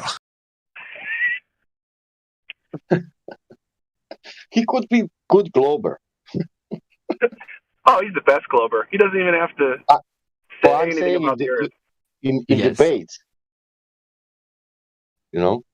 Because Sure, yeah. you will not understand anything. Hey, Biden, when you're in the ocean, what about them hairs on your legs? What do? They tell you it's flat, curving. Are they curved? They are smoothly curving. Smoothly curved. Yeah, smoothly curved. Them hairs are so smooth, boy. I'll tell you what, the kids just flock. Okay, I'm done. You could inject some bleach in your arm, and that would take care of it. But that's smooth. It's 8 inches per mile square. Come on, man.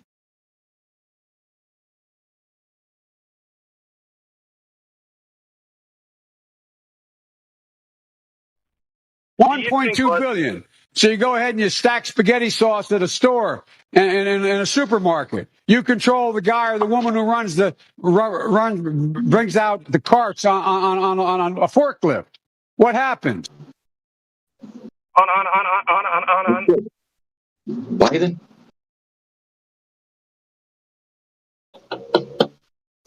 That was really a productive segment, wasn't it?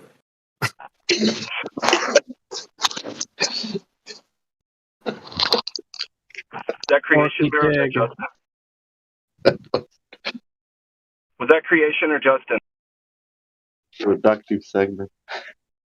The person that spoke was none of those. Oh, I just wonder who was playing the quotes. That's all. Oh, it's Clay. Oh, okay, got it. Those are gold, Clay. Gold. Send him the creation bear and Justin. Spread them around. Okay, but back to the most annoying topic because I just keep bringing it back. The curvature. Where's the Earth's curvature, guys? We can talk about gravity later. Okay? But where's the curvature? Why you sure want to speak about curvature? This is 24/7 flat Earth. Oh, sorry. Where's the non-flat Earth measurements, guys? Oh, that is a good point. So, where are the glober measurements of their curve? No, I'm serious. Listen, we go out and test, or I won't say we, okay? Let's just say, like Jay Tolan and folks, we got your FE core, we've got all your stuff that we know about. They have gone out and rigorously tested against the globe math, haven't found a single similarity to reality and the globe math. So, like literally, we were talking about it yesterday, you have the winning hand of all winning hands in any poker game you'd want to play, okay? You're consistently getting 21 every time, all right? Why won't you play your cards? You should have the that one piercing bullet that just takes us out. We have measurements. When's somebody going to go out and get that measurement? And then you got your MC Tunes, who's hitting me up in DMs. I guess they're desperate for debates still, but no one's coming in here. It's kind of strange any old way. He was saying he's got 2 curvature measurements. I declined the debate and said, hey, just show us the measure. I don't want a debate. What do you mean debate? Show us the measurements or not. There's no debate. Yeah.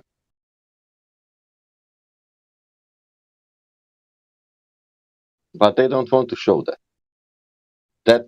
That's a fact, what we realized 2,000 years ago. It's like, I know it's valuable, but you don't have to keep it close to your chest if it's true.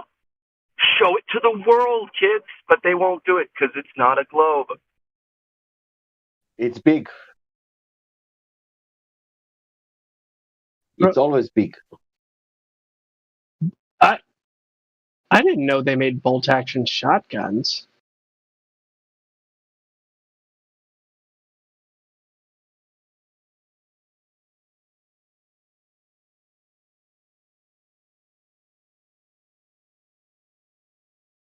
Is this common knowledge, or is this a weird, unusual thing?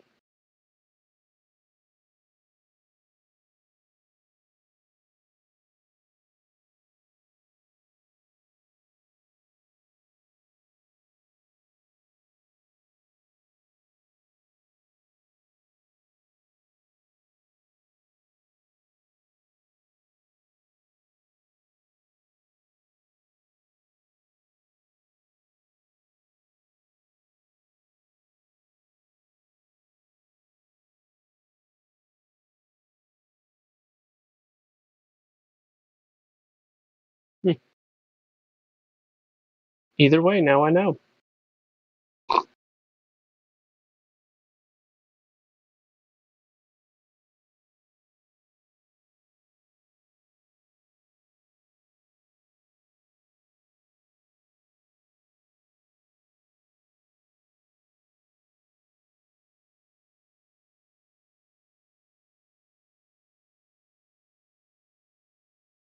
Yeah, it looks like they're old from the 50s and 60s designs, and they're mostly smaller caliber shotguns, mostly 410s. It looks like There's a 20 gauge Mossberg bolt action shotgun. And I'm like, I didn't know you could have a bolt action shotgun.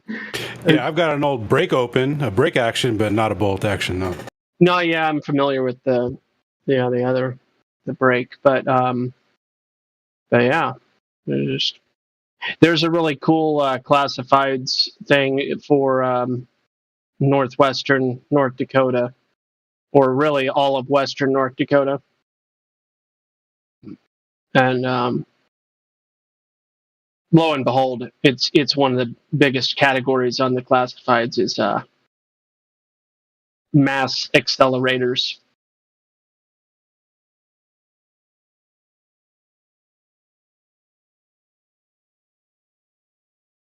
Anybody that watches Brandon Herrera is familiar with this euphemism.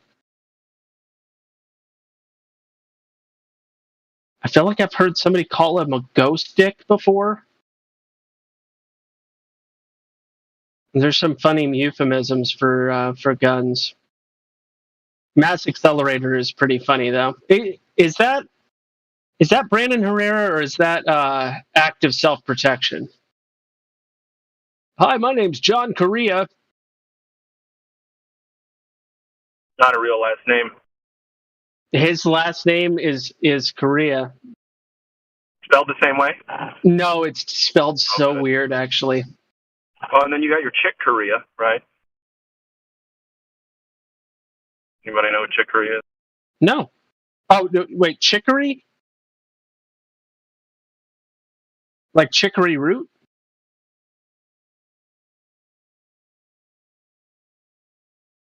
Maybe not. Oh, sorry, Chick. Sorry, I thought I was unmuted. Chick Corea, all C's, is a keyboardist from 60s, 70s, 80s, maybe 90s. One of the best in the world. Plays with all the, the top drummers, the top bassists, the top this, that, and the other that you'll never hear of because, well, they're better instrumentalists than the guys writing the pop songs, but they can't write a song for shit. So Coreia.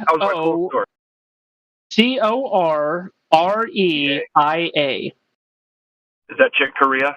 No, John Corea. The other guy? Yeah. Oh, he takes the cake on that. Whew, what a nightmare. Yeah, it's a peculiar name. He's a really cool guy, and it's a great YouTube channel. Right on. Try remembering that as a kindergarten teacher, that the spelling of that last name. Oh, yeah. And forever. It's like if you hadn't heard it from the child or the parents first, you wouldn't know how to pronounce it. That would be embarrassing for that child. What are you going to do, though? It's the last name.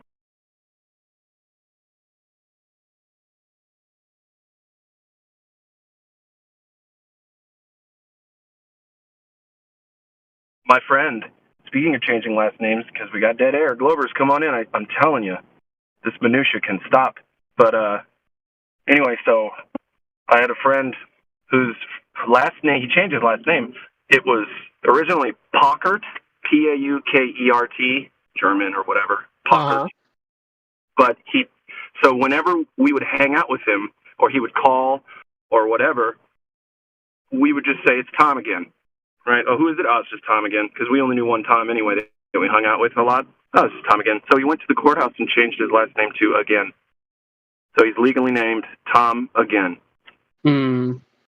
Pretty cool. I like the guy for that.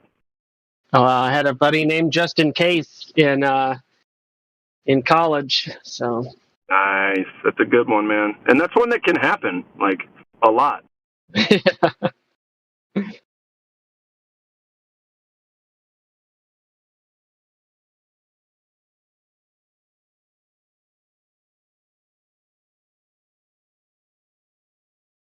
I really don't want to go on this topic, but it is funny when the first person who got the toothpaste, the original toothpaste, name was William Shakespeare, apparently. Oh, the world's a stage? Nah, no big deal. No big deal. Yeah, he was an old guy, right? And it was in England or something? Mm-hmm. Yeah, or Ireland. Wasn't it Ireland? I don't know. Who cares? You think it wasn't really anywhere.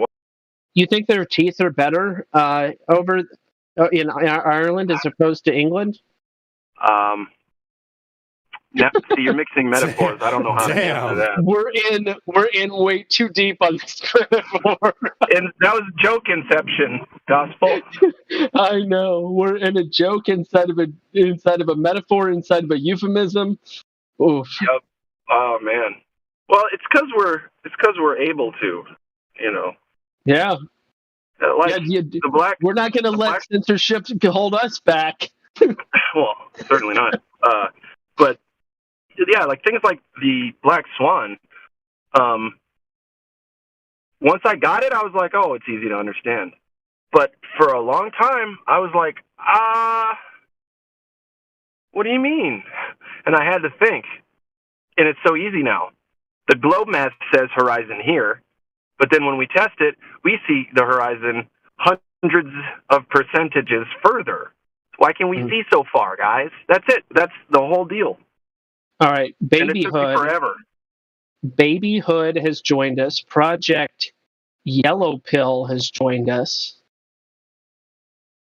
Yo. Project, say hello. I bet Yellow Pill is PD.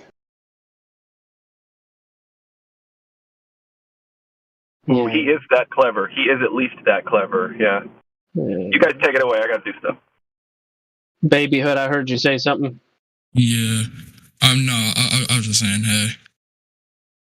That's an intro. You got a Yeti mic? What's going on with your mic there? Yeah, that's got a Yeti. Yeah. It's a little muffled, but I can tell it's a higher end mic. But anyway, welcome. What brings you to the server? I found you guys on YouTube. I'm just bored, trying to see what's up. really quick, I can help you with that Yeti thing, and then I do have to go, and I won't keep interrupting. I love you guys so much. Thank you for putting up with me. What you can do is YouTube best audio setup for Discord and Yeti mic. Even plug in your model, all that stuff, and you'll find something that really helps out your sound. So that's all. All right, thank you, dude. Appreciate it. Yeah. So you join this, there's servers out there, like there's like cryptocurrency servers that have thousands of people. There's really cringy, depraved, and degenerate, Discord servers that have thousands of people on them. But you chose this one. What do you know about the topic? Like, have you looked into it at all and stuff? No, not really. I just wanted to kind of learn something. It's kind of why I joined, and then just see what you guys were talking about. I'll be able to leave with some knowledge. Yeah. Cool. Well, if nobody else is going to take the I was just going to say, he's in the right place. You're in the right place, partner. Open your mind, get honest, and you're going to learn a lot. And I hope you enjoy it too. Oh yeah, I do, man. Appreciate it. Yep. Well, so the main thing with this place here and the folks that are here is we have scrutinized or looked at the claim that Earth is a ball, and looked at the numbers associated with that. Looked at what where the horizon is supposed to be, because if the Earth were a ball, there would be a horizon because of Earth curvature, and that's what we're told. That's the age-old story, that ships and boats go over the horizon and that they disappear from the bottom up because Earth curvature is blocking them. Follow so far? Yeah. I'm taking notes. My fault. No, it's fine. So that's the story as we're told in school and so on. And, it's like, okay, well, that checks out until you check it out and say, okay, well, based on the math, this is where the horizon should be.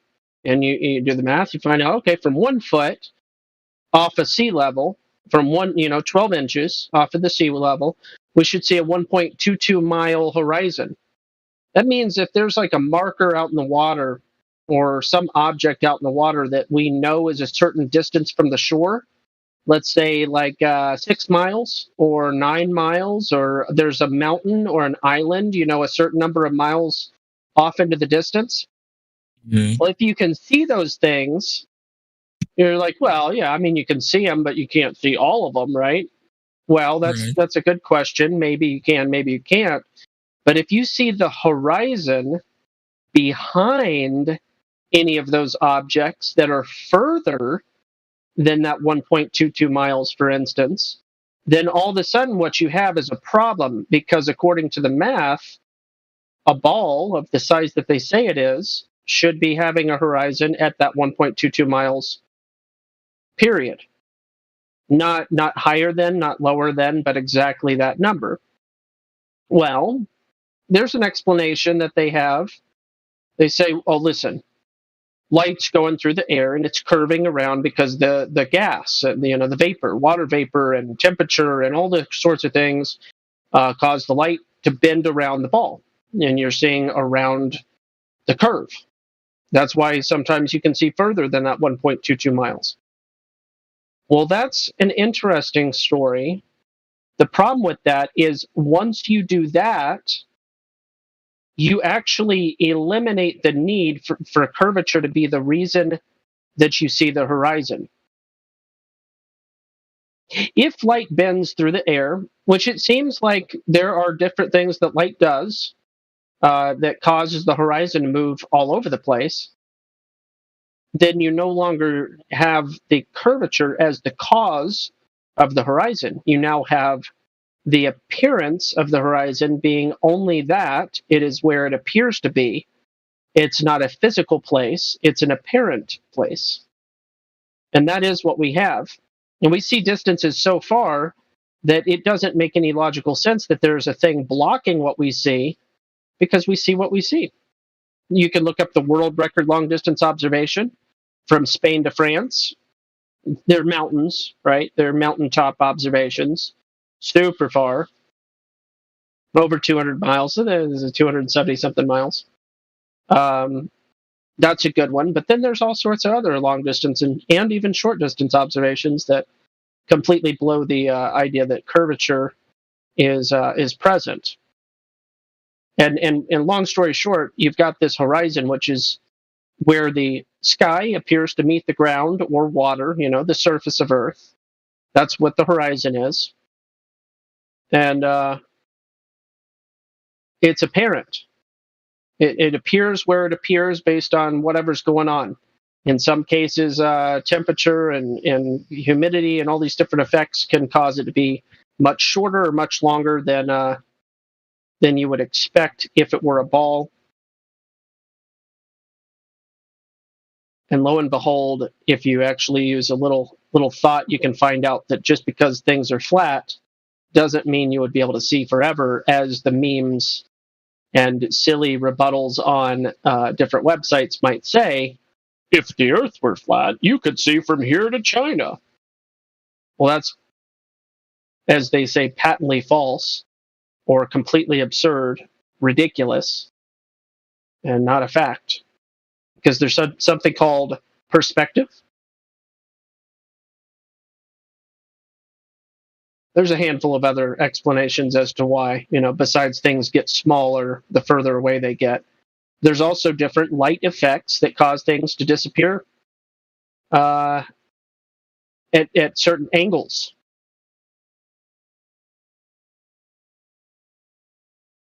Rain, Anyway. sleet, fog, smog, snow. Sure, dust.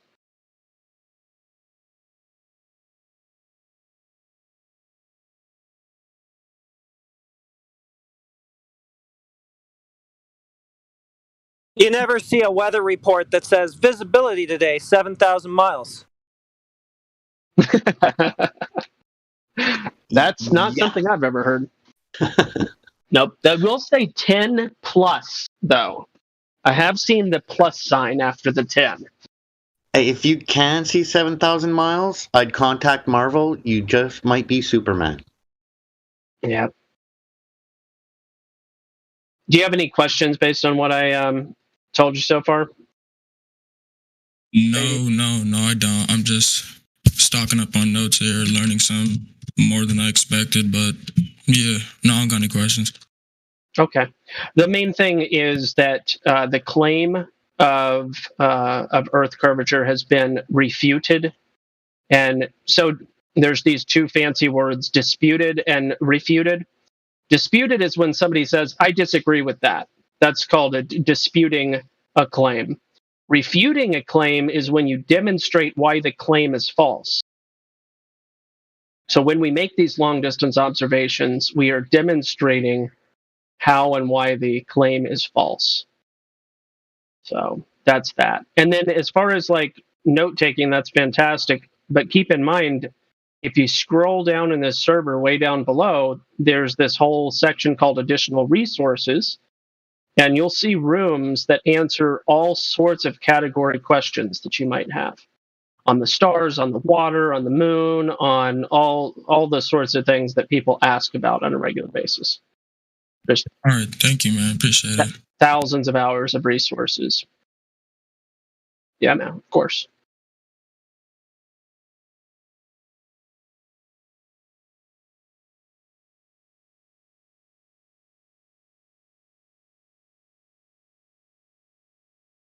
End of the day, I'm here to help. I know all the folks on the panel, especially people who are here all the time. We're just here to help. So often we get this attitude, or at least we have in the past. We're crazy and this, that, and the other. And how could it be? Well, I wouldn't still be here if there were globe evidence. I got my deficiencies, right? But I'm not that stupid, guys. Get real. Yeah, those resources. Before I joined the server, I didn't even know about those. So when I joined the server, I went down there and learned so much more about the fact that Earth curvature doesn't exist on this Earth.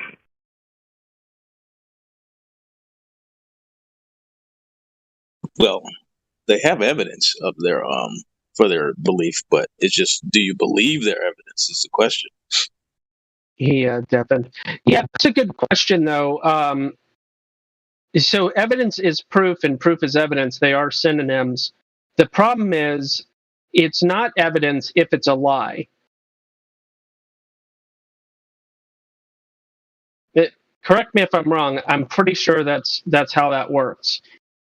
If you present a lie and pretend that it's evidence, that doesn't, just because you're presenting it as evidence, that doesn't mean it is evidence.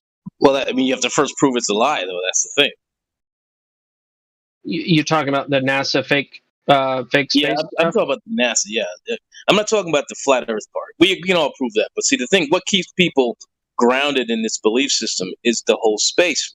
So that's the part you have to prove to be fake, and that's very difficult to do. I mean, you can show the evidence, but people aren't going to choose to believe it because there's so much more evidence to show that, hey, that space is real.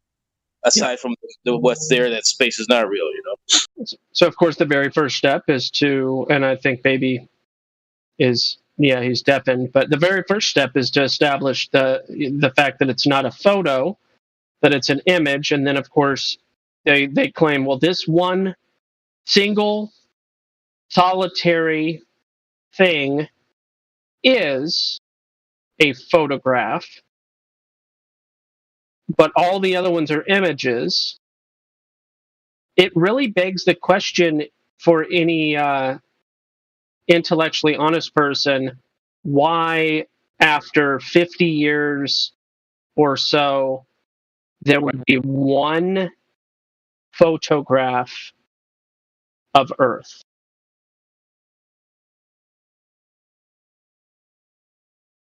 From space. What 11 moon missions? Heck, you know what? You're right. And let me just say, maybe we can give them the benefit of a doubt, 100 or 99.9% benefit of the doubt. Let's say 99.9% of the photos are real photos, genuine photos. Why is there a 0.01% that was faked? Why do you need to do that? Why do you need to touch shit up in Photoshop? Well, because it doesn't look right otherwise. They have their explanations. Here's the thing. It's just like the little GIF that I play of the tiny Earth. I mean, there's a handful of them that exist. You just look at any of the GIFs that show super fisheye, right? But with the aid of fisheye or the aid of blocking things out with blackness, you can just be at a high elevation, take a picture of Earth, and be like, yeah, look, that's the Earth. There's the globe Earth. And it's a photo. Yep. But it's about manipulation and art of deception type stuff. Yeah, it's like they're like, well, we want to make the real shit and let us fuck with it? What are you doing?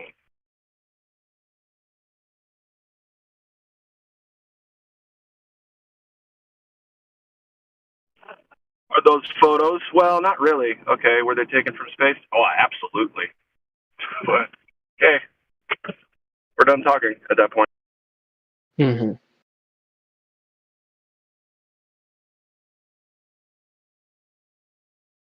Pretty pixel world. I like it. Looks like it'd be from a fun video game.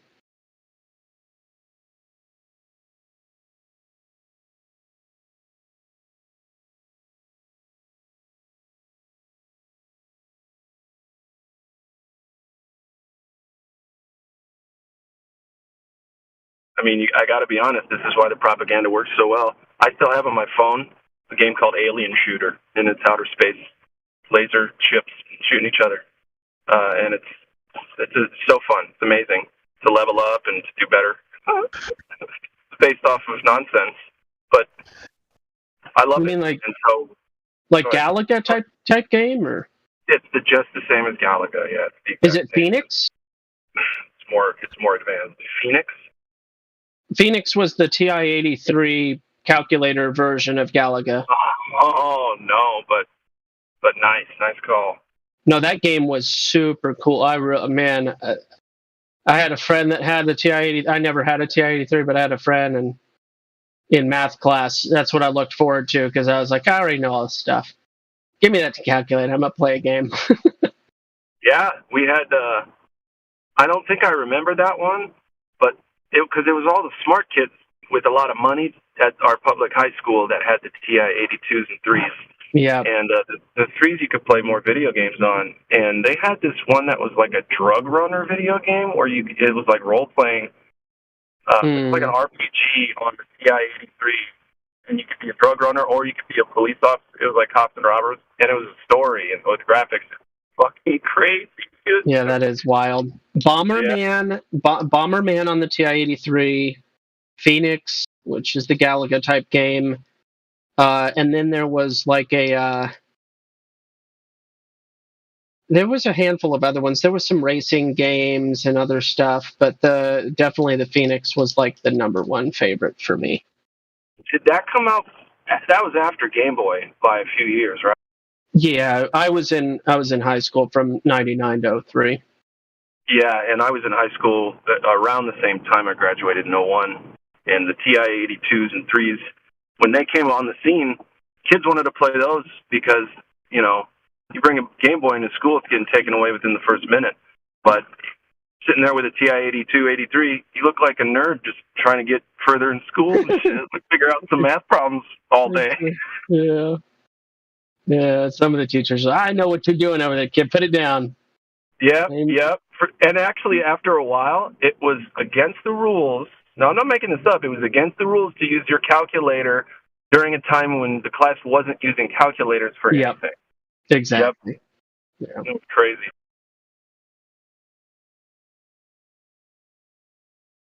I'll tell you what, though, those calculators, you had to be smart to at least get to the game and play the game. There was like these, it was, in my opinion, about as hard as HTML. Not difficult, but you got to learn it to get to the game. Yeah. It's funny.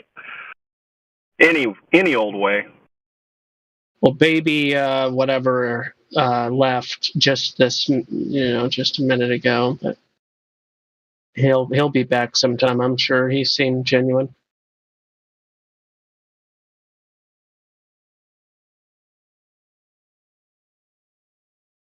Hello. Hello, brother.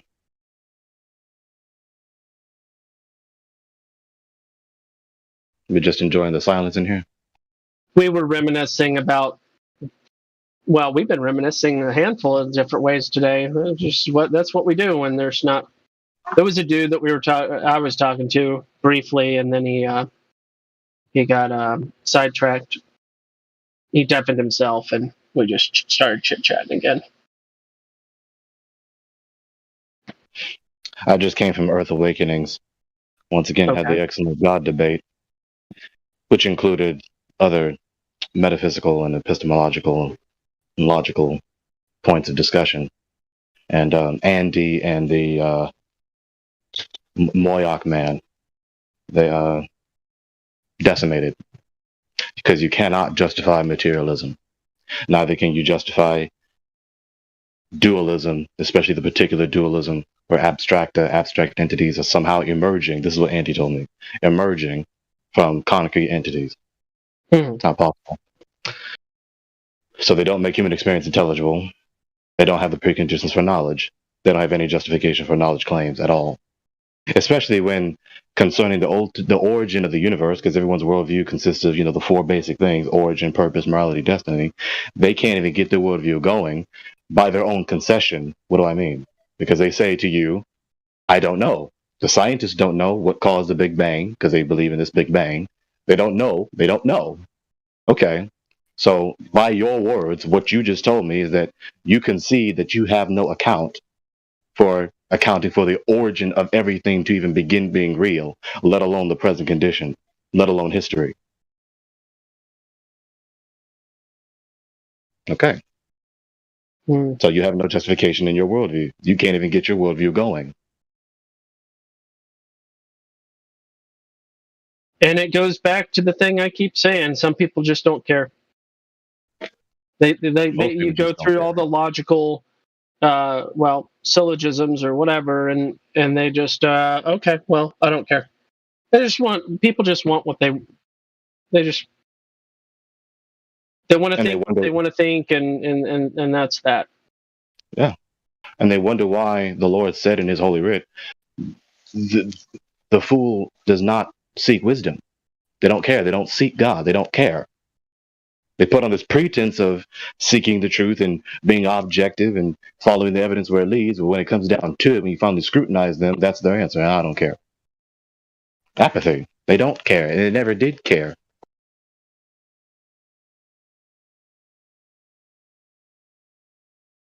And then we wonder why we have the world that we have, the human condition that we're in, with all the pain and suffering and evil that we suffer, and yet little to no one even cares to seek the truth about the matter so as to change the behavior to the truth for our well-being.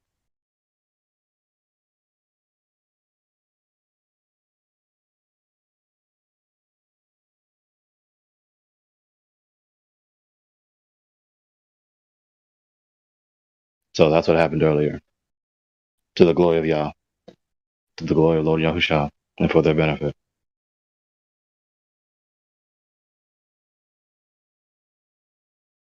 Logic never works too good on people who don't use logic. You tend to see that.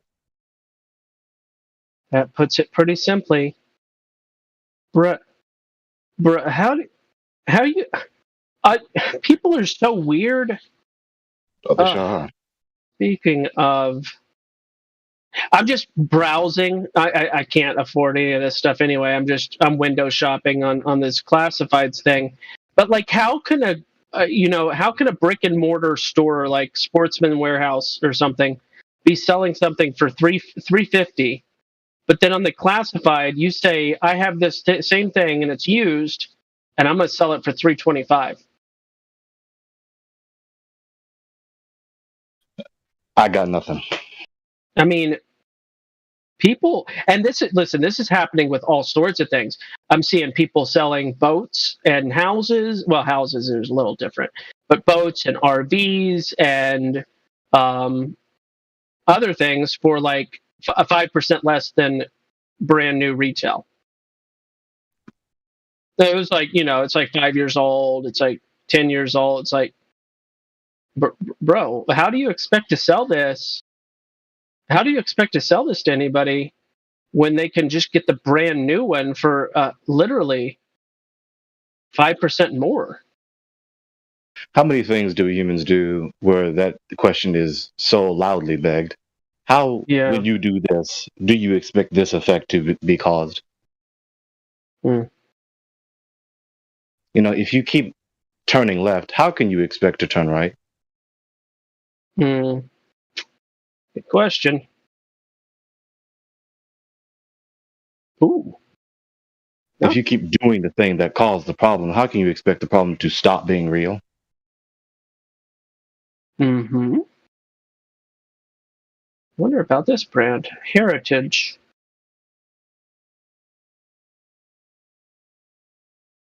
Interesting.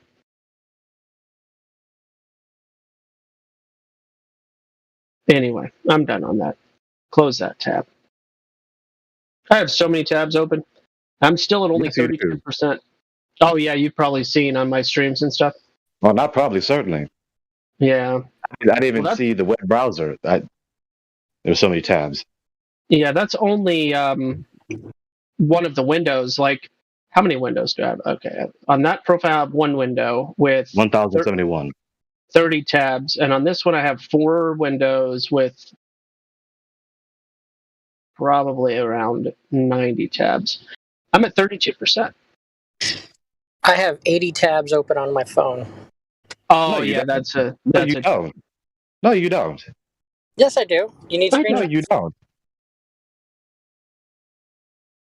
You didn't have to say that. Why would you argue that, Greg? Because he doesn't. And I know he does it because he doesn't. What are you talking about? I've got, on my Brave right now, I've got 62 tabs open. On your phone, you said? Yeah. I mean, are y'all trying to see what's on the screen though, or are you just like trying to make a record or something? No, are you trying to break the phone? It's you. Listen, you don't look at all the tabs at the same time. It creates it like it stacks. It you have to click the tab button and then it brings up the whole list of all the tabs you have open. And every now and then, every couple of months, I go through and I close what I don't want to. It's like, well, there's such a thing as bookmarks. I'm like, yeah, well, bookmarks are just as bad because you can't ever find what you're looking for in your bookmarks either. There needs to be a better organization system for that's a funny meme, Quetzal. There needs to be a better organization system for keeping track of all of the things that you are trying to multitask on.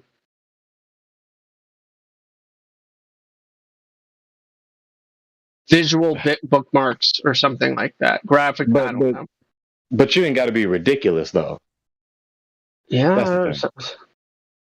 That's all I'm recipes saying. pulled up. I got just all sorts of different things. It's like, well, what do I have? Deck drain, connect to instructions for connecting certain type of USB cable.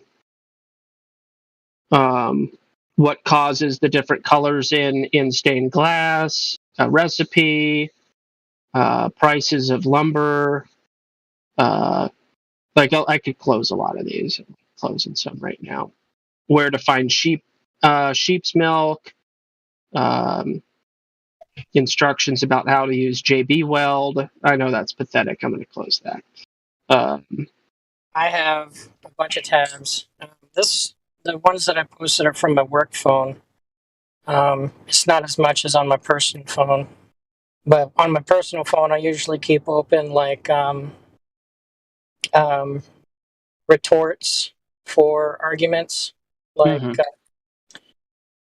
what's it? Apologetics. I keep a lot of apologetics tabs open. I keep a lot of references open for like the Kansas is flatter than a pancake. Yeah. I'd have to go through it and actually get a list, but these are off the top of my head. Well, I highly recommend you, Jimmy, switching because you're a craft from space genius. Well, I mean, I have recall memory, so if keeping tabs open helps me recall what I have looked up before. I highly recommend switching to Brave for the iPhone. Brave browser. Yeah.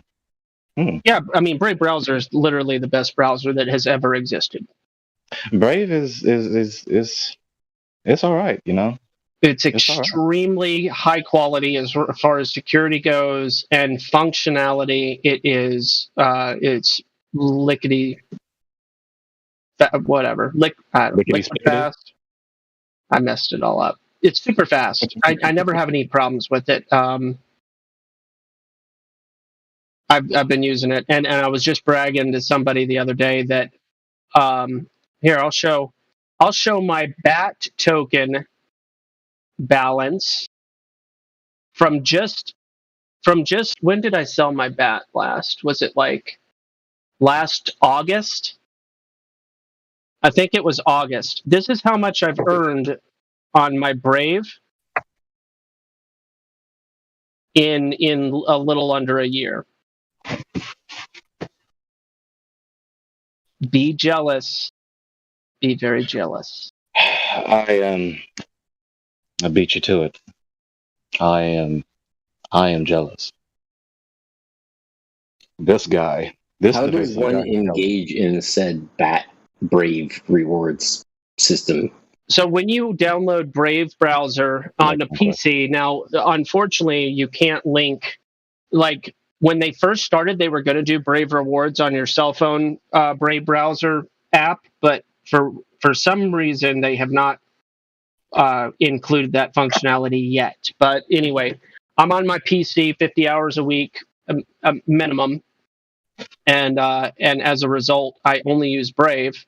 I have multiple profiles, and having connected each of the profiles to my Uphold wallet, every month I get my payout, and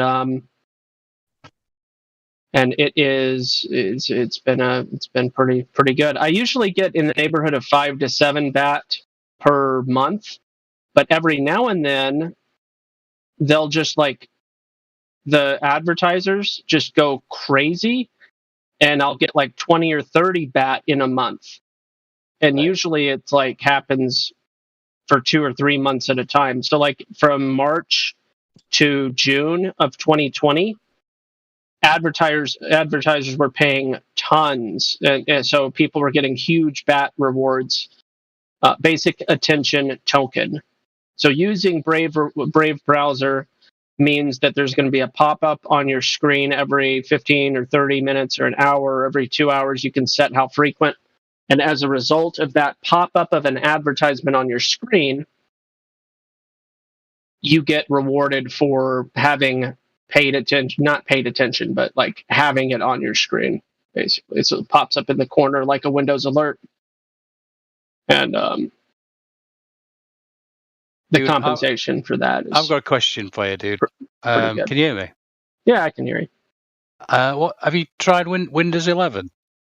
I'm not. I'm going to hold out as long as I can. Yeah, me too. Don't do it. Not excited about it.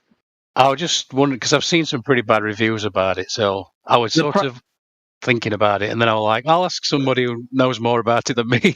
I don't know if it's still true, but the last I heard, in order for Windows 11 to function properly, you are required to have a fingerprint reader. Ooh, further not for my laptop. I don't do that. I just have it. Nice. Yeah, I'm just saying. Upgrade to it probably. Windows 11 has some major dystopian built-in stuff. Well, I meant on my PC. Gusto this time. I didn't mean on my phone. I meant on my PC. Well, yeah, of course. All right, sorry. No, you're all right. Where are you from? You were just talking about phones, and I was enjoying the conversation, so I thought I'd come in. Wait, you just called my dear Andy? Is that Andy, what's happening, dude? I'm good, man. Good. Very good. Oh, it's Andy. Yes, Andy. To start off the Friday evening chats. Yeah, dude. I was just going to get pizza in about half an hour. It's Friday. So I thought I'll drop in, talk to you guys for half an hour, and then I don't know, go and get pizza. Maybe come back, see if we can. I don't know, flat smack a few people, I guess. Well, if you come back in half an hour, you're going to be greeted with the ladies. I hope the ladies are ready to go because it's ladies' night, isn't it, boys?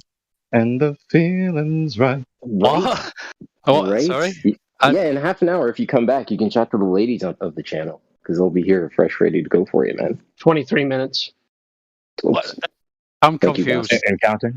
All right, Andy. Not every Friday, but most Fridays, there's such a thing called Ladies' Night. It happens on Friday. Friday, whatever time. 23 minutes from now, whatever time that would be for you. I'm all for that. That sounds good. Yep. So that's a regular occurring event here. It's 9:30-ish. Yeah, 9:30 at night, obviously. What time is it there for you? About 5 o'clock in. Oh, it's 3:38 p.m. right now for me. Right. Yeah. Andy, are you from Ireland? I'm from England, dude. From England? The middle bit. Yeah. Wow. Yeah, I live smack in the middle. That's why it's called smack in the middle. Yeah, it's called the Midlands. Well, you Englishmen have the nerve to ridicule American English for being on the nose. Greg, the big thing. The further when it comes to the Scots, it comes to the Irish, and the English. If you're not sure, don't guess. They'll knock you out. They'll knock out your deep end. Funnily enough, all that stuff. I was just about to say that the further north you go, the more likely you're going to get punched in the face for looking at someone funny, because there's a north-south. There's like a north-south divide here, where the old thing was we'd call people from the south Southern fairies, and they'd call us northern monkeys. Seriously, no joke. I've seen Snatch. And the further north you go, i.e., to Scotland, so you go past Liverpool and all that, and yeah, if you go to Liverpool, you'll probably get robbed. Because sorry, Scousers. Andy, why? I'm sorry, Scousers, but that's just a stereotype. We're allowed to talk in generalizations here. I hope. Have you seen football games? We can speak English now. I mean, come on. Gregory, have you seen the football games? How do those hooligans carry on? Oh yeah, it's some clips. Pardon me? And they be doing a little bit too much. Look, they're nuts. So when you're not even from there, and you mistake them for somebody else, they get downright upset. Yeah, don't hurt me. I work with a lady who's from England. And somebody said at work, a new guy's like, "Oh, are you from Ireland?" And the look he cut him, oh man, it was nasty. I was like, "You're lucky you were at work, because if you were at the pub or something, and you said that, man, she would have." Yeah, I think that's the reality of it. Is most people are drunk a lot. I mean, I used to be all the time. I used to be drunk every hour God sends for about 10 or 15 years, and that's no joke. I really was, and it really doesn't end well. If you're on that path now, then I don't care if you're my sworn enemy. I feel so sorry for you, because it's the worst thing. I'm actually kind of a pseudo expert on on alcoholism. Pseudo expert, always better than a true expert. Certainly, and I could definitely help anyone, because I've noticed there's a few people in this server that come in, that guy Lou, and the Helio guy. He always sounds drunk, and it's very difficult for sober people to listen to drunk people. Very difficult. Yes, it is. Let's not take things on a personal level, though, guys. Let's try to be respectful, okay? Please, calling names. I'm just saying, specific people. That's all.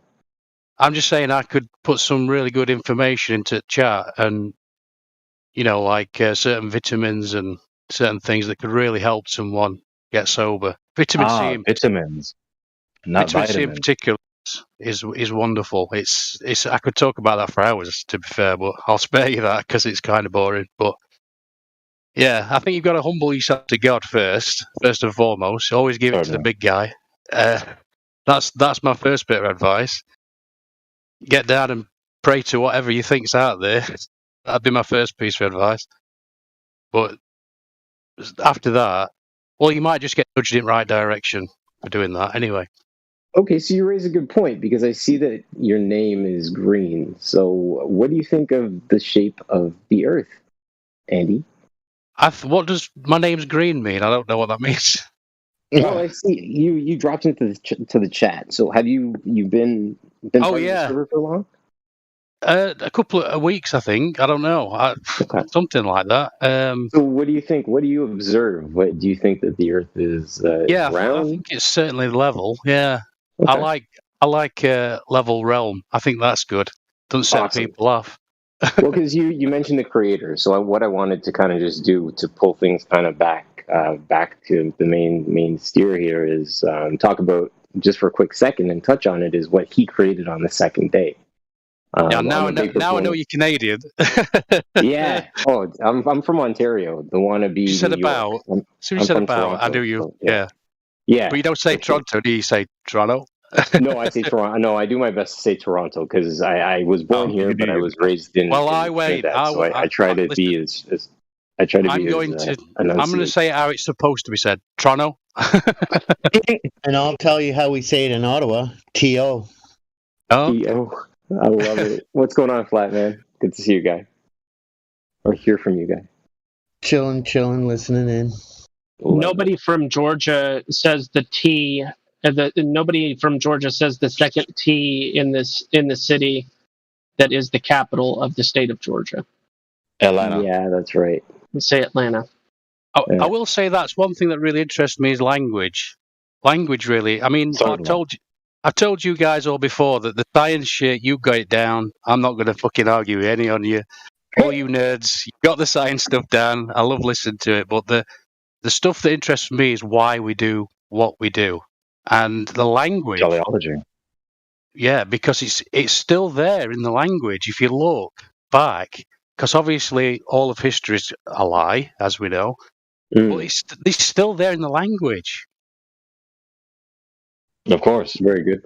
Interestingly, you mentioned language because we were talking about mortgages at work today, the housing market, and I said, it's interesting that they want to gauge your death, right? Gauge mort Latin for death. Yeah, death grip. Yeah. Right. I love all that stuff. And Gospel's sitting there probably cringing right now because he's a huge language proponent of language. Are you not, Gospel? Yeah. Sorry, I was just going to say that English is a hodgepodge. I used to beat myself up a little bit because I'm terrible with numbers. So I'm a lot better. I'm drawn towards language than I am numbers. I'm awful with numbers, and I'm happy to say if it's outside a 12 times table, I'm really struggling. But English is basically a mutt language. I used to beat myself up a little bit because my grammar's pretty terrible. Also, MUT.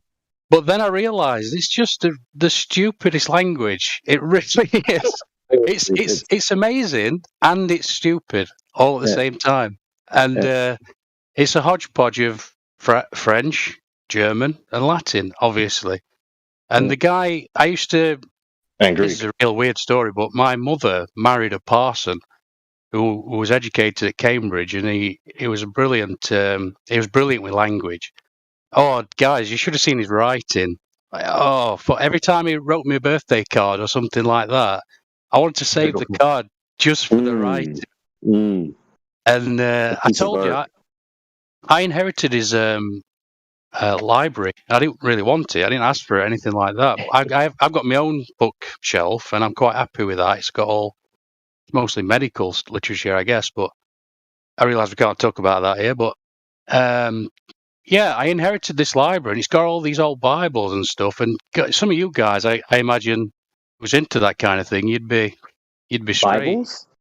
Oh yeah, you can imagine. You were a parson for 40, 50 years. I'd be curious to know, first page in Genesis, what is listed in the different versions of what he created on the second day. That is something I'm interested in because that alone has one of these books. I mean, I'd love to send it to you, but I wouldn't. I'd never send it to anybody because it weighs a ton. I just want to know the first page. It's how much it'd cost. I mean, I thought about making a YouTube video because there's one particular book I'm thinking of now. It's right at the bottom of this big, huge shelf. These huge shelves at the back of this big room, and it's got both the New and Old Testament in it. And when you see the book, it's huge, absolutely massive. And so you open it and you think to yourself, "Oh, great! The text is going to be all big because it's a really big book." It's not. The text is tiny, and it's the even tinier references underneath, like halfway down the page.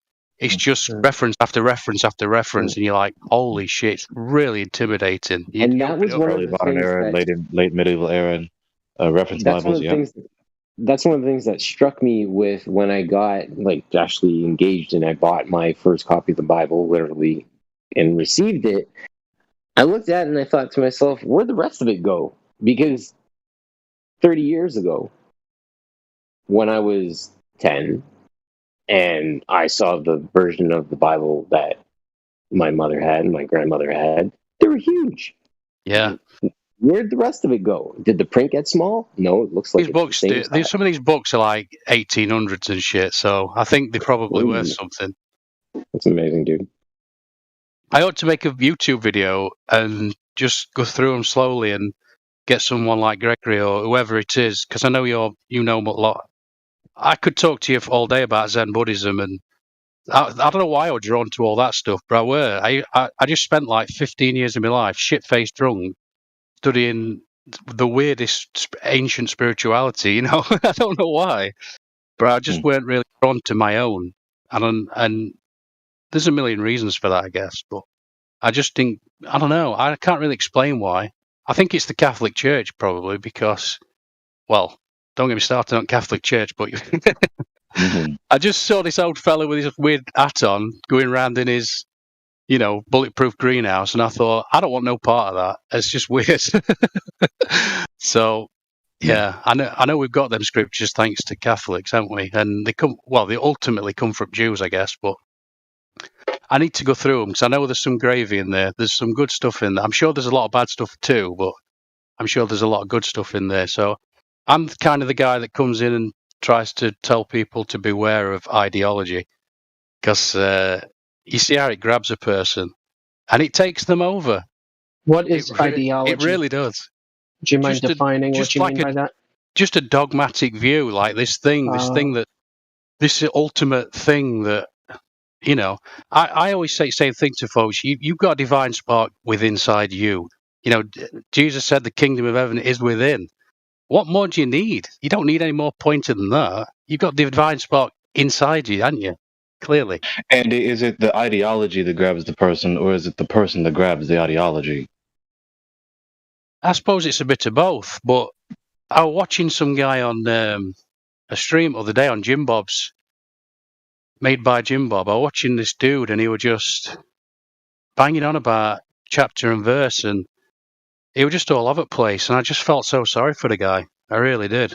I just thought, if you want to know God, buy a dog, go and sit next to a tree. Go and sit next to a tree. Go and put your hand on that. There you go. And that's what I was going to say to you is that you mentioned nature.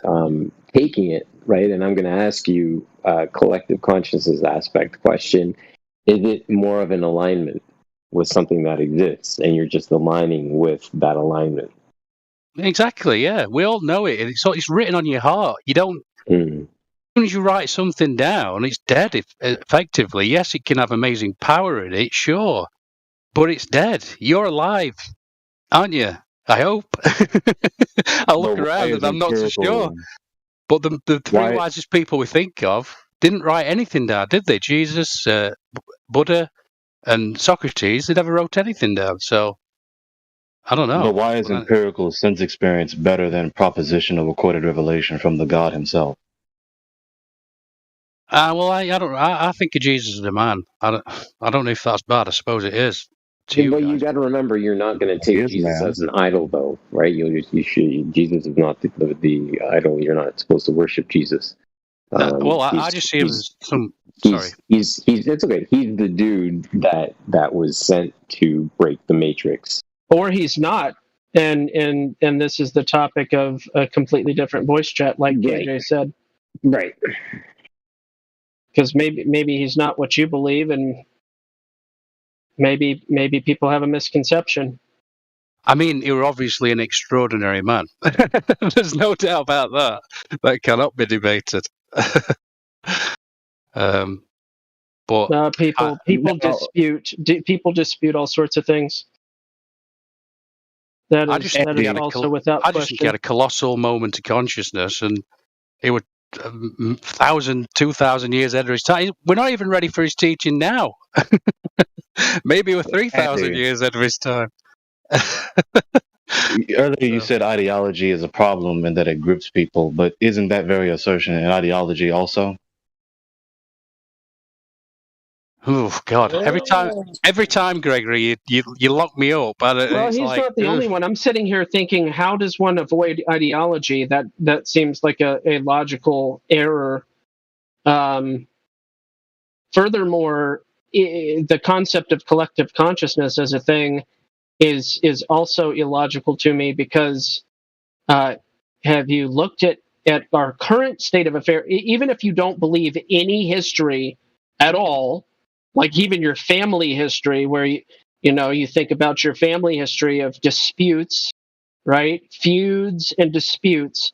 How could there be a collective consciousness when there's so much disputation in the world? Knowing also that history includes your very own memory of your very own experiences. Well, it's all fake. Even that's fake. The moment that just passed is a lie. All history is a lie. That too. The live stream that records this conversation that we're having, probably manipulated. No, but you can use a thing as a pointer, can't you? It can just be a signpost, the thing, and then you leave it where it is. Sure, you can use it arbitrarily to point you in this or that direction, but if it's a lie, then it's not leading you to the truth. Well, you know the truth. It's in your heart, isn't it? It's, You know it's the a truth? vibration. Yeah, it's as You soon as you remember the hear truth, it. right? As soon as you hear it, bang, you just know it. It's fucking. It's like it's imprinted in every cell of your body, So there's a point where you begin knowing the truth. and it all goes the history beyond words, Gregory, beyond logic. Something I can't tell. I can't put What does into that words. mean? I would love to understand what Wait, that. wait, wait, What wait, I is slow down, can't this? put slow it down. into words. I cannot What put it into words. I wish Wait, I wait, could. slow down. what is beyond So when you begin logic? knowing mean? something, that moment in the past, which is in history, when you began knowing it, is a lie. So you didn't begin knowing the knowledge. Again, Gregory, you lock me up every time because I'm like, oh my god, I have to really start analysing every fucking word you say. It's great as well. I'm not knocking you for it. It's brilliant, but I have to stop and really I want to write it down and look at it for about 10 minutes. Please do. But yeah, you can. I insist that you leave it behind, and hopefully you, I don't know, become satisfied. Is that possible? Leave it behind and become satisfied. Well, I'm not satisfied with absurdities, but I can't leave absurdities alone. That's absurd. I don't believe that. I want to believe the truth. Yeah. Okay. So once you've got the truth, then you can leave it behind. Yeah, you can leave a scripture, for instance. You can just leave that behind, then, can't you? No, because it's the scripture which I know, which is true. Right. I can't simultaneously believe and disbelieve the scriptures. Can't simultaneously memorize and forget the scriptures.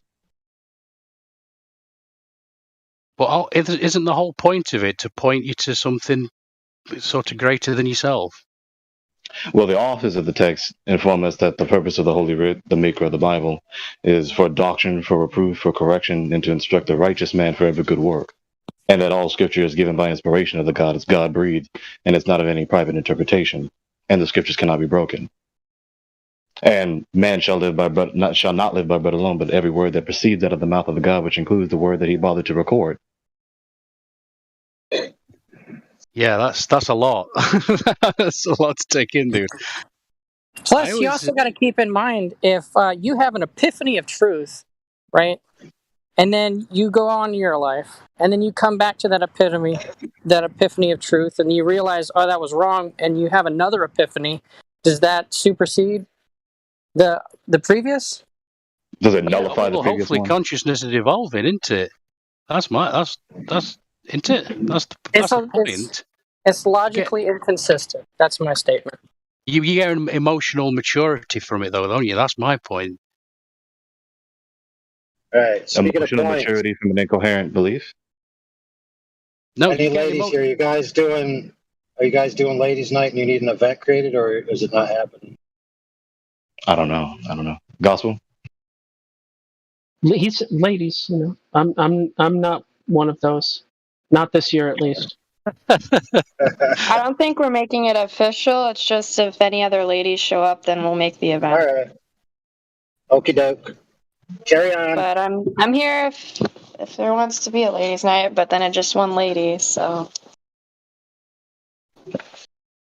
Could you identify as plural? You know what? It's funny enough. I haven't heard of that yet. That's good. Well, no, I'm not a lady. Yes, you have. I'm Yes, not you a have. lady. I'm ladies. Okay, Gospel, great. yes, you have. They call themselves they. They do call themselves they. I'm familiar.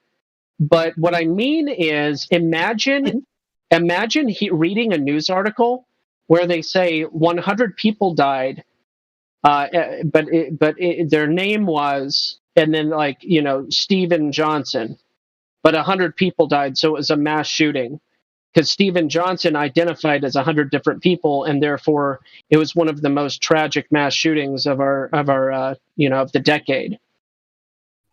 Right? How many years are we away from that being a headline? 100 people die in mass shooting. Stephen Johnson, tragic loss. Is Stephen Johnson, who identifies as 100 people, was tragically murdered, and the death of these 100 people, is such a, indicator of, how we really need to do something about the the toothbrushes out there that are killing people. Anyway, I don't know. I don't think we're very far away from that being a potential thing. We're not. Yeah, I wouldn't be surprised. Does anybody else watch funny videos on YouTube and you don't even crack a smile anymore because,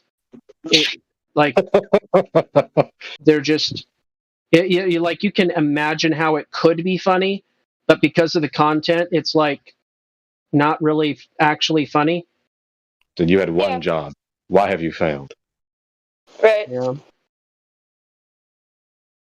That's why I give such props and respect to folks like Norm Macdonald. I mean, that guy is timelessly hilarious and is so mentally provocative and yeah, I like that. How is it that he's already gone? Well, I don't think it was due to toothpaste. Allegedly, it was cancer. He and I think that. Well, he did look terrible towards the end, but yeah.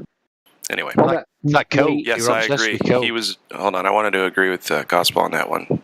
Norm Macdonald he was in a class, a league, a different sport of his own. He made comedy look easy, and he didn't have to try. He just was himself. So that's going to miss him a lot. Andy, I don't think that he was into substances later on in his life. No, I mean the drink. That was his favorite drink, Coca-Cola. Okay. I see. And once they swapped it from cane sugar to high fructose corn syrup. And funnily enough, you could go to Mexico and still get this old Coca-Cola, cane sugar. Oh, that wasn't a joke. Oh, I'm sorry.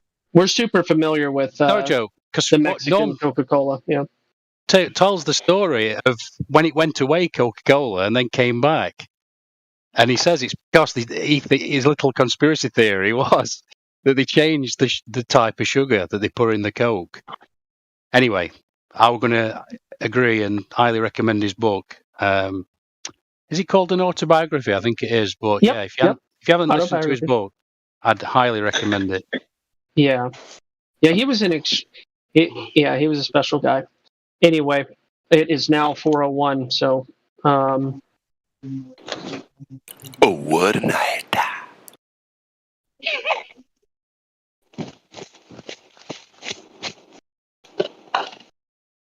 Bro, how many tries did that take? That's like Dude Perfect, getting the Mentos in the Coca-Cola bottle. That's that would have to have taken quite a few tries. They spent all day long to get a 4-second video out of it. Yeah, that's no good. That entire scenario is worthless. Anyway. Yeah, have you ever tried it? Not drinking it, but have you ever done the Mentos and Coke thing? I haven't, no. Well, I did attend 7th grade science class, so. Oh, well, yeah, okay. Good point. I'm just being a dick. Yeah, I don't think I've tried it. Yeah, I have used Coca-Cola. What the fuck, Richard? To clean things. I think you meant to be muted, Gregory. No. He just called himself a dick. Oh, wow. Okay, so yesterday, I'll leave it here because it's got to be ladies' night. Ladies, come on in. But yesterday, I went to a store called... all ladies. I went to a store called Wingstop to pick up an order for a guy named Richard S. Yes. Richard S.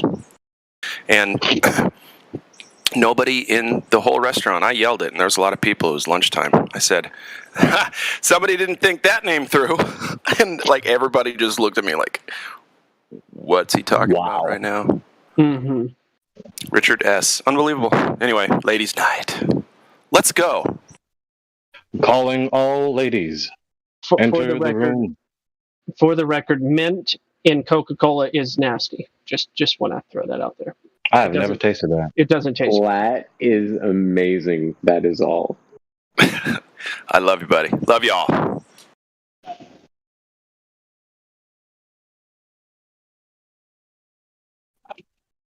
How are there so many people? How does this work? How are there so many persons in this server? Several thousand persons in less than 20 or 40, rather, should I say, come in here. 25,000, or maybe even over 26,000 at this point. I have to go to a funny place to see how many people are in this server.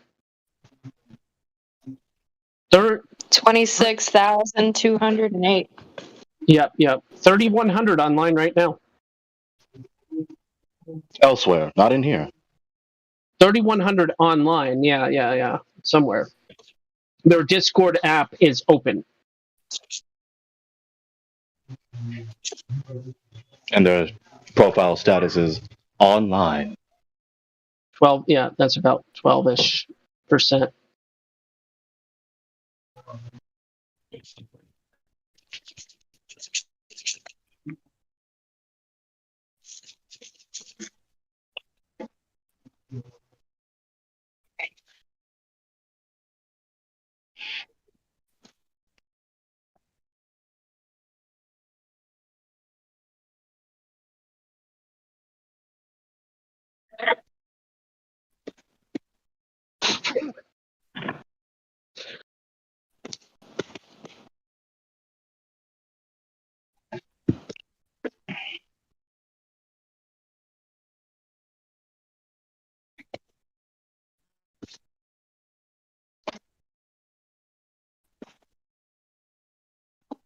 Well, there's such a thing as a ping, right? Can't we just do ladies? Yeah, I'll do the ladies' night ping, right?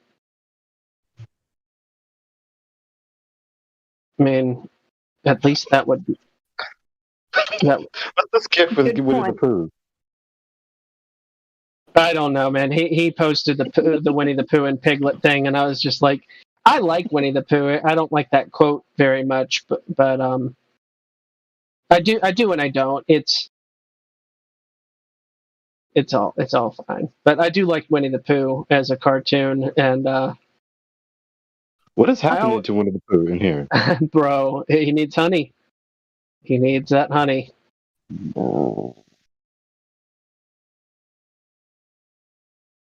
And his voice. Why are you always in such a bad mood? Close. Yeah. Pretty close. There's a nail in my anus. Oh. Oh my gosh. Well, it's probably because of this tail.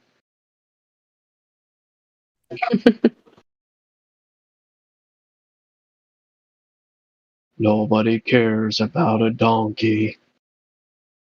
The bouncy, ouncy, trancy, flouncy, fun, fun, fun, fun, fun. The wonderful thing about tickets is that I'm the only one. I'm the only one.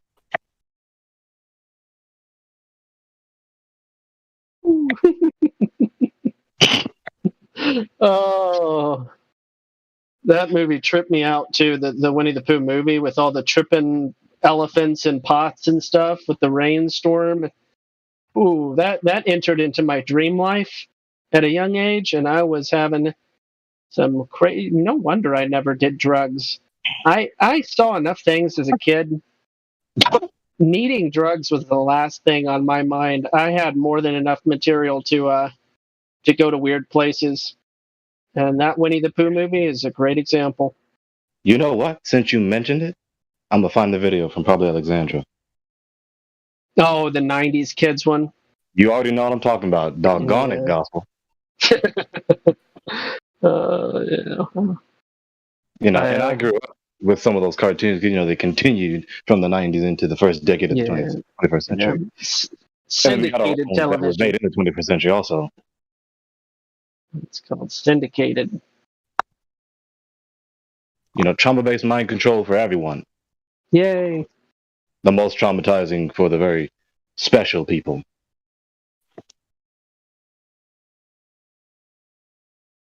You know, the not just the content itself, but and the people who enjoy this content all entirely too much.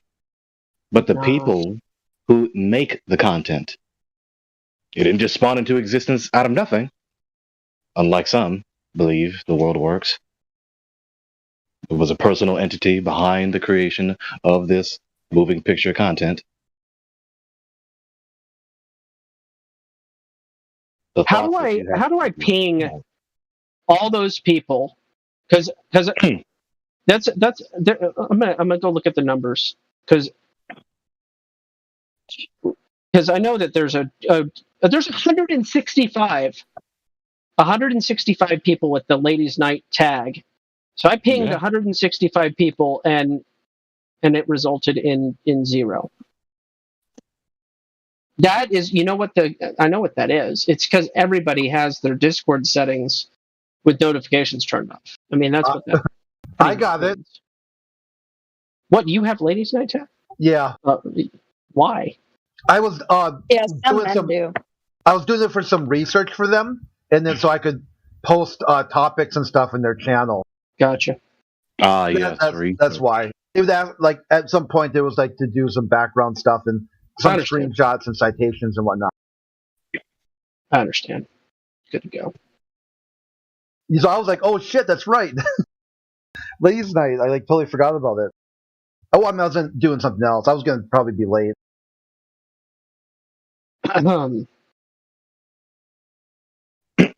Okay. Hear you. I know it's like a bummer. It hasn't been as popular as it has been in the past. That's summer though. Well, summer is absolutely a lower activity time. And you know what? I think some of us that have, especially ones of us that have been here longer, I think we're spoiled from our experience of 2020, where half of the world was on the internet just sitting at home. And as a result, it was literally it was the busiest time ever for the server, because of people's free time, because of stuff. I know that's hilarious, right? Because of toothpaste, right? Toothpaste? Yeah. Well, toothpaste is the solution. Bad breath would be the cause of everybody being at home.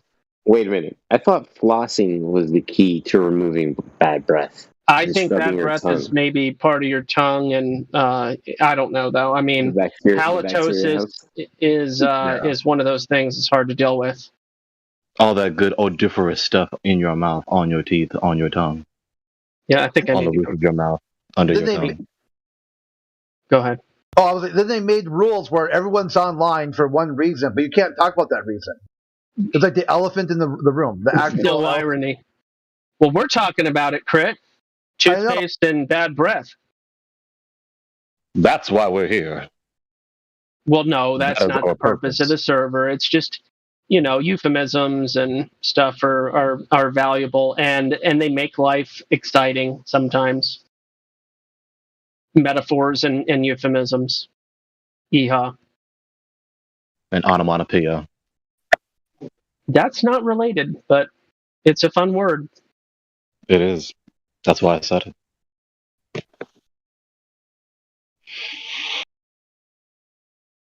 Should I throw palindrome into the list then? Palindrome into the list it shall be. Oh, there you go. I got a funny story for you guys. A friend of mine has a kid, I guess on the spectrum or whatnot, and he found their camera, and he put it in the dishwasher. So the next morning, my friend opens up the dishwasher, starts emptying the dishes, and finds that the digital camera is in there. And he's like, "Oh, good grief, what happened?" So he goes and talks to his kid. He's like, "You just can't do that. You can't put stuff like this in the dishwasher." He's kind of used to that sort of stuff that he does sometimes. But there was dirty pictures on the camera. Oh. I was like, dude, that's your fault. Yes, but that is such an endearing and lovely story. Like, I tell you what, some quote unquote disabilities are I'm not going to call them superpowers and be all creepy, with that silly thing. But truly, some of the disabilities wind up removing things that are not. I don't know. I just think about different autistic people and Down syndrome people and stuff, and think, man, what it took away from you, it didn't just take good things away from you. It took some bad things away from you too. And it's just so interesting. I know, it was really powerful. I go, that's like an old soul. That's like an adult joke, like. Yeah, I know, it's interesting. Good stuff.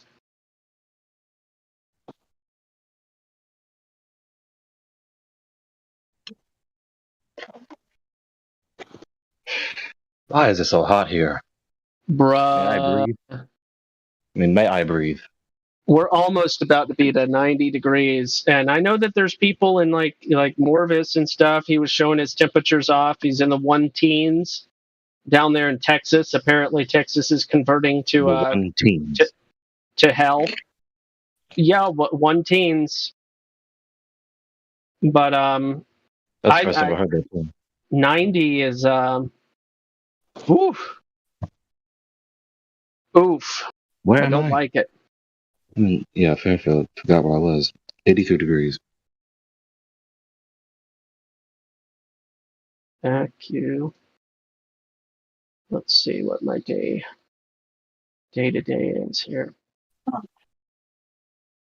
Yeah, I think we're getting 90s this coming week also. Mm-hmm. What do we have? We are 87, 88 right now. It looks like in the next. Oh my gosh! No, Sunday it says 96. Oh, that's horrible. Then it's going to drop off, and we're going to have 85 and 78 and 83. So that's much better. But 96 on Sunday. Where am I going to? Levelist, what did you put in here? With ALC. Yellow. Brother. What's up, guys? Hey, did you just come from the dentist or something? What's up? Why the dentist? That's just what my gut was wrong, I suppose. But the way that you said "What's up, guys" was like you just either lost your job, or just came from the dentist, or something like that. Morvis, you're killing me. I want to vomit when I look at that. Oh.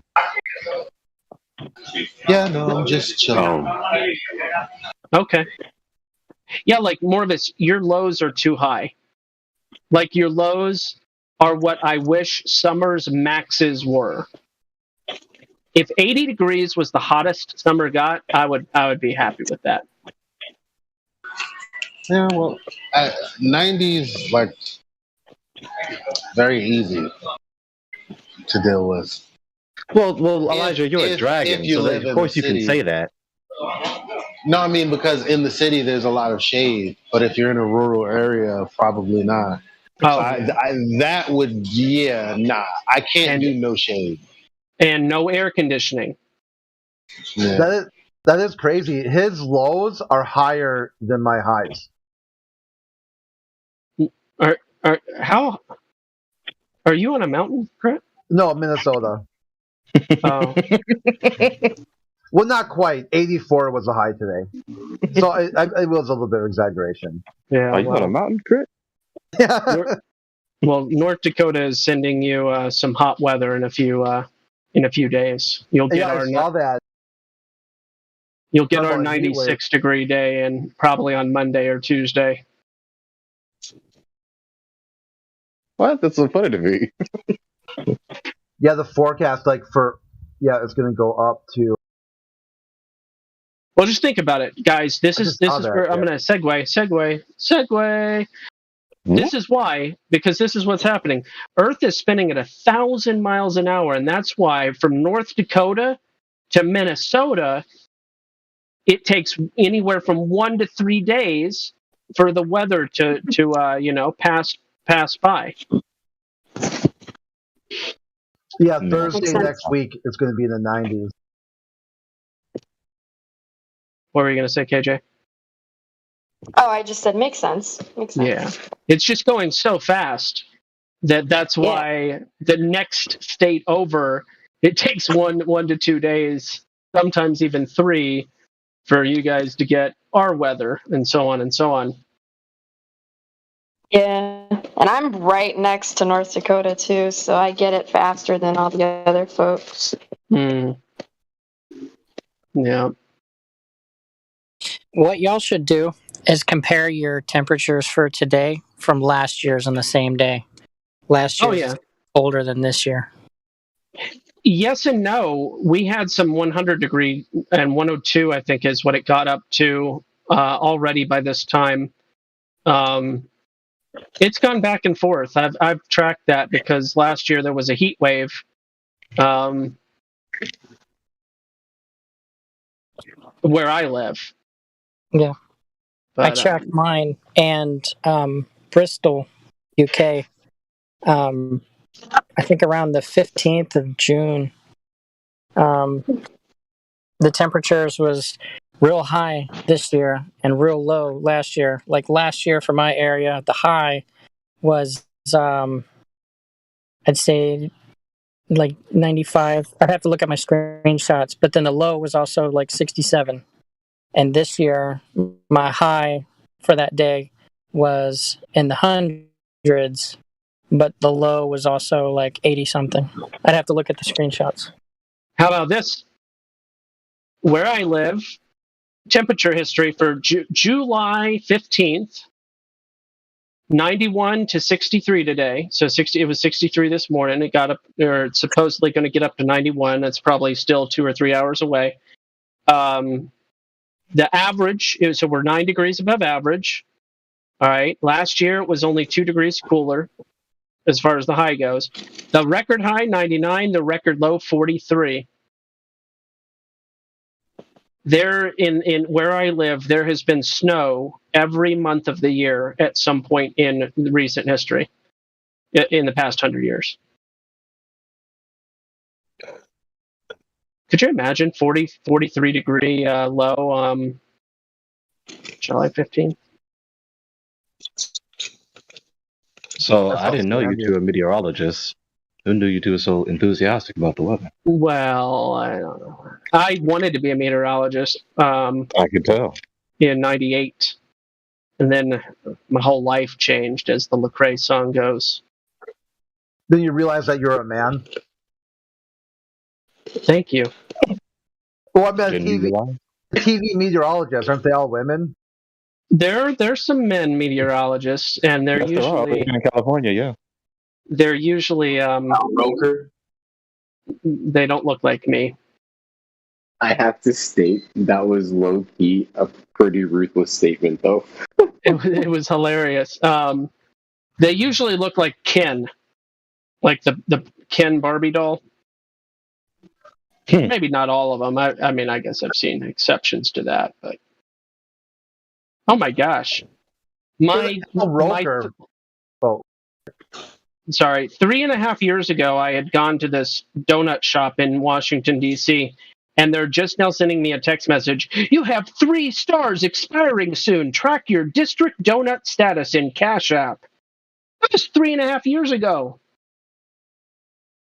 What kind of arbitrary expiration status is that? Damn, Levelers. How did you how? How do you come up with this?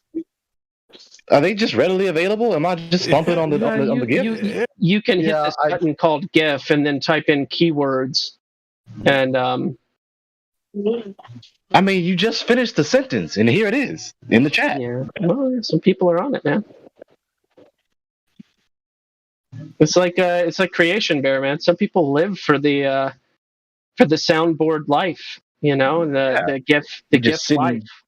They're just sitting in their chair, hunched over, like a hunchback. Their fingers just ready on the keyboard. Their eyes are straining to getting red. You can see the veins.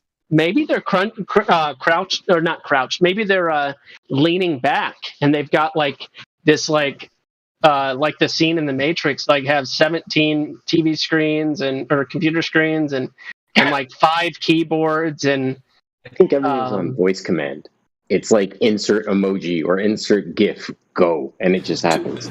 Two screens, 1 keyboard. There you go. I will not acknowledge the mathematical statement within that sentence. I mean, the picosecond after you finish the sentence, boom, there's the GIF. But spending the money, though, do the GIF search every time. Yeah, GIF search. And you can do favorites, too. That's such a thing. Yeah. I have so many favorites, though, it takes so long to scroll through them.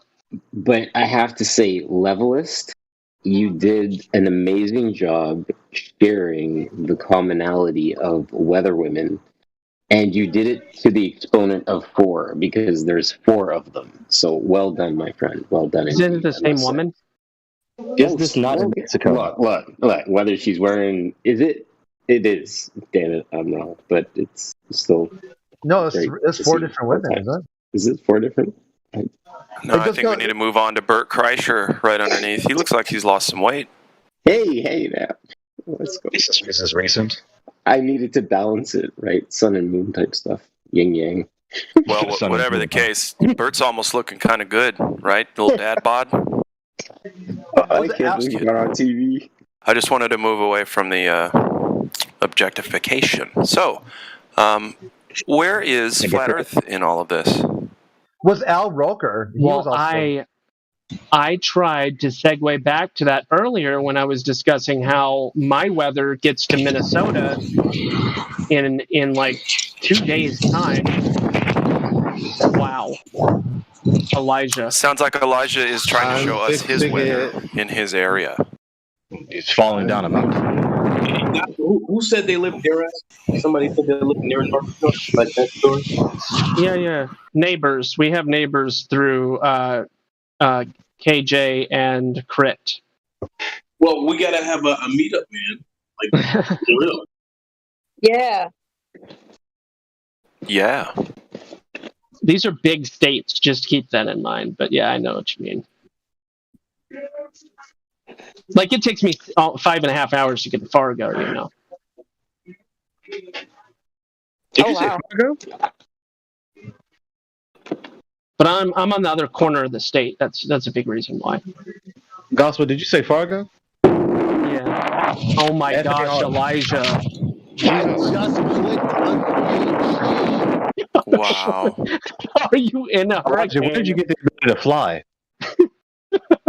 Wow. I think he's skydiving. Elijah, I know you're an extreme dude, but jumping into tornadoes is not good.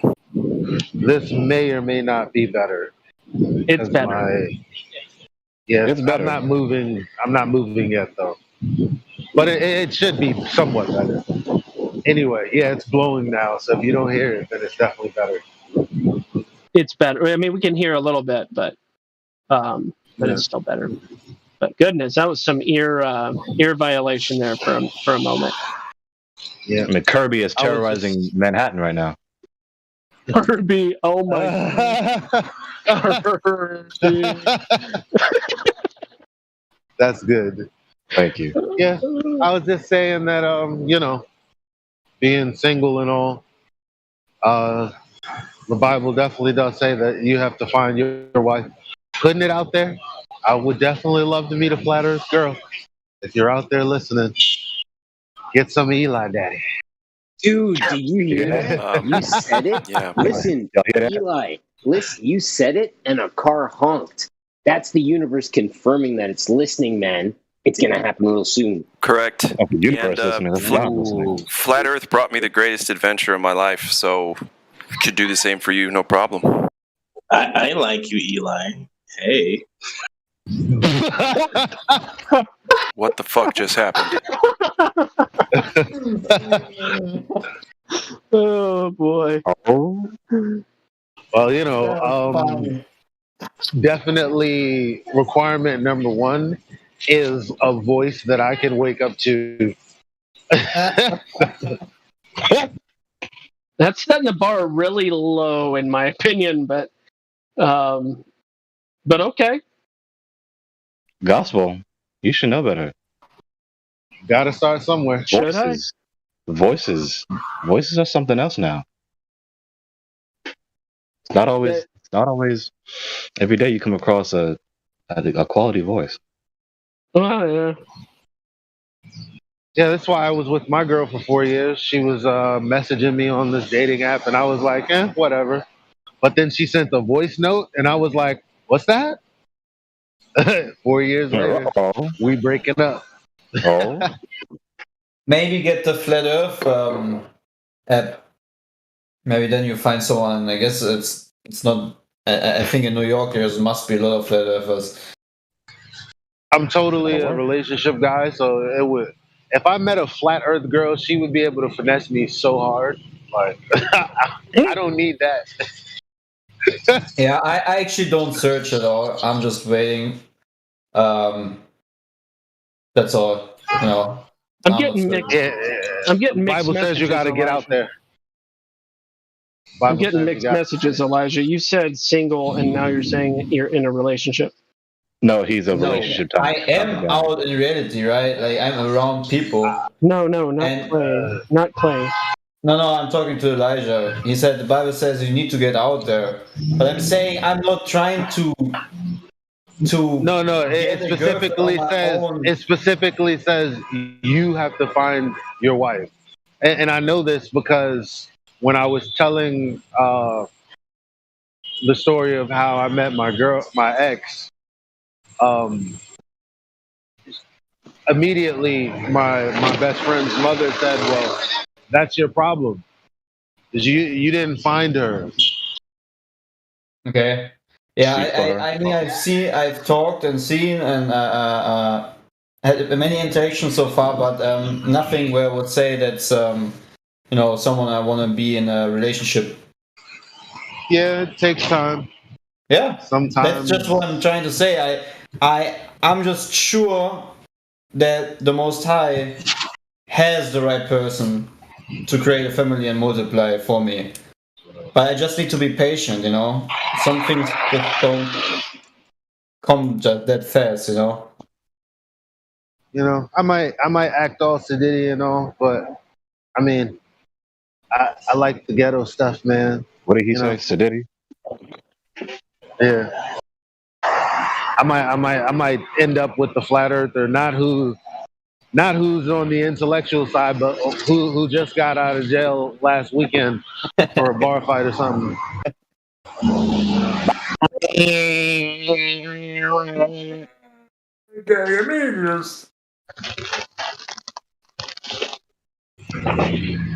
Elijah, you know that movie. Please tell me you got that joke. What joke? The Bahrain, from Medea.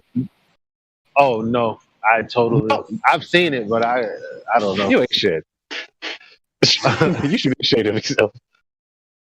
Oh, for not remembering the most black thing to come out. Yes, the black thing that was stereotypically supposed to remember and know by heart. Yes. Medea is the worst. Oh my God! Stereotypical black stuff I could ever imagine. The worst. Especially when you're Christian, because that's why I saw it so much. And the fact that black people made this idiot a multi-millionaire, it just really drives me insane. Really disreputable. Are you talking about Tyler Perry? No, we're talking about Tyler. I have yet to find. It's almost like Tyler Perry is white because I've never found any black person that likes Tyler Perry stuff. No. There's a whole lot. There's a whole. I know for real. people that love that. I mean, I kid you not. Black church women love Tyler Perry. Come on. Okay. Oh, yeah. Black women, yeah. Oh yeah, black women all day. Sorry. Okay. Black men, no. Hell no. Is it because of the cross-dressing acting stuff? You think? And the stereotypical ghetto ratchet Shit. Okay. Let me get with the corny guy because this multimillionaire is whipping my ass. You know what I mean? Like, yeah, but what about Key and Peele? Don't they? What about Key and Peele? Because don't they do just as much stereotypical? Oh yeah, and they're. But they do it funny though. But yeah, it's funny.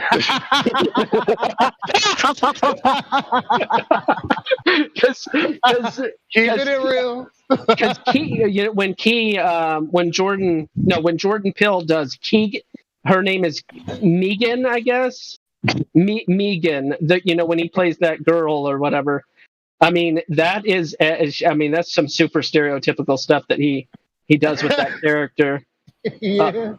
But yeah, I don't know. I admit I liked the Medea stuff. And it's like the only thing. Yeah, you did not just fucking say that, dude. I did. It's like the only thing that I know. It's the proof. It's the proof that I know I'm white because I like those movies. Yeah, you are really fucking white, dude. Sorry, but this isn't gonna help me. But I definitely liked it too at the time. Like, oh my god, dude! Wow. And it's like, duh. Yeah, no. Elijah makes much more sense now. Right? Like KED, he did say like. Right, let me be clear. I like the get on the bus and cuss out the kids. I like the rough the people around. I like but it's not just her character. It's any character that represents righteous indignation in a firm and comical kind of way. So, yeah. I mean, that's really the character trait that is so fun to me from that character. It's not all the other stuff necessarily, but this is white.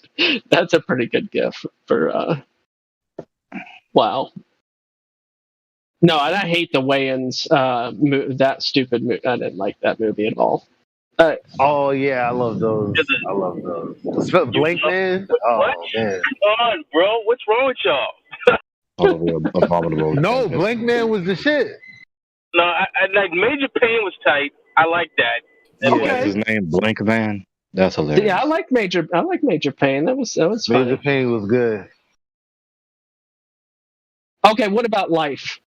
Can we all agree that we like Eddie Murphy, Martin Lawrence? I'm sorry, I didn't like that. I never. I know. That was good. Like, I'm not hating on it, but I'm just saying it didn't appeal to me personally. Okay. Gotcha. I always got mad when they got locked up. Every single time. Yes. Every single time. I've seen that movie double-digit number of times. Don't do it, Eddie. Don't do it. I make people like half-baked. I hate that. That's terrible. But I love the Chappelle Show. You know what I'm saying? So I never got into the half-baked shit. But Chappelle Show, shit. Sorry, dude. That's a fact. Same here. That was a very good. That was very good. I can't even front on. I don't care how I feel about it 20 years from now. I remember the gut-wrenching laughter. Like, not only at home, on my computer, after hours of downloading free clips on Kazaa with viruses attached, but also at school when we would retell all of the skits. Bro, oh my God. I was in college when this shit came out, dude. I had never seen so many whites in my life saying I'm Rick James, bitch, all day, every day. I'm Rick James, bitch. White people everywhere, the whole school, bro. The entire school. Listen to me. When I say this shit was legend, it was amazing. Like the way this shit brought people across the bridge, man, it was crazy. It was crazy. You know what I'm saying? With all this talk, listen here. With all this talk about so-called black entertainment, why has no one mentioned the Bernie Mac show? Oh, bro, that was terrible. But it was kind of whack. Now you suspect because you ain't got no taste. That's the problem. It was kind of whack. No, his stand-up, now that's some shit. His stand-up comedy is ridiculous, bro. You will be dying. You know what I'm saying? The Players Club. It goes back. So it goes back I don't to like your neck because it's black. the reason I like that Bernie Mac show is the same reason that I liked the Medea character. He was the firm, righteous indignation guy. Like, yeah, but it's excellent way to put it, gospel. It's kind of clean gospel, and you got kicked. It's kind of clean. I think that's why you kind of gravitate towards it because it's kind of clean cut. It's not so dirty. Well, yeah. Okay, so then how about this? Do you fuck with Blackish? Because I like that. Yeah, that show's tight. I like Blackish. That's good shit. I saw the advertisement unceasingly. It's up your alley with the righteous indignation. Okay, and then we got when they got on the vax thing, but after I started watching again, I stopped that when they got to that point. Though. Oh yeah, Barricade Garage. Whoa! That dude. I know it's a YouTuber and stuff, but I just put somebody onto him. I put my cousin onto him like 3 days ago.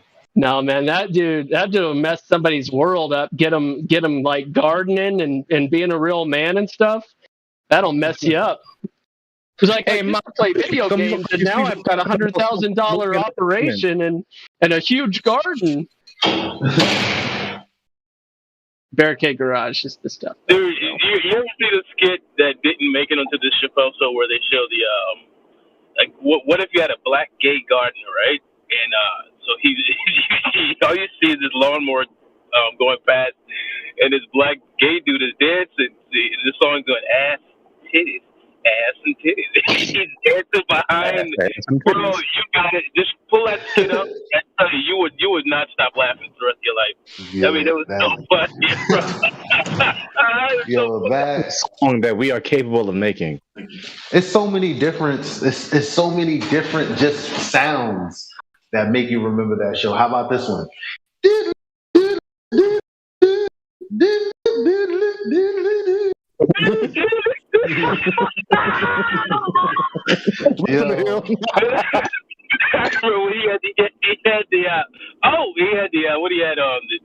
goat pants when he was dancing on stage. Oh my god. Babyhood Beats is back. Dude, when he had go ahead. We were talking earlier. He was a little new to the subject. I gave him the lowdown on long distance observations and stuff. Are you here, Babyhood? Way to let me down. Way to let me down. Who's doing that?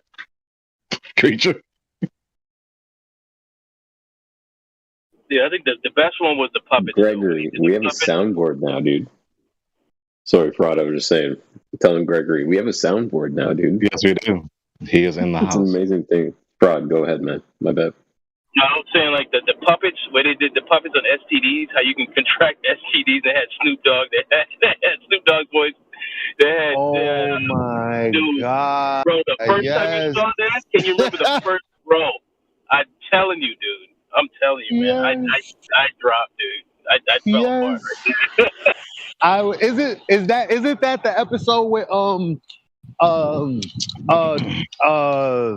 but oh my god. Was it Q-Tip? Yeah, Q-Tip. And what about I think the drummer dudes? What's his name? Questlove, yeah. He wasn't in that one. Yeah, that's right. But he was one of them, though. He's right about that. There was Q-Tip, Questlove. Yeah. Bro, that skit, dude. Oh my gosh, dude. How did you get it? They were cursing for the kids and everything.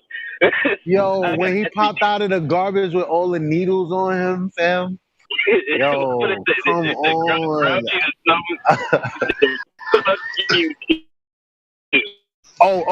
How about the skit with Wayne Brady? Oh boy. Oh my goodness. Yo. That was a bad idea. You're right. That was bad. Good morning,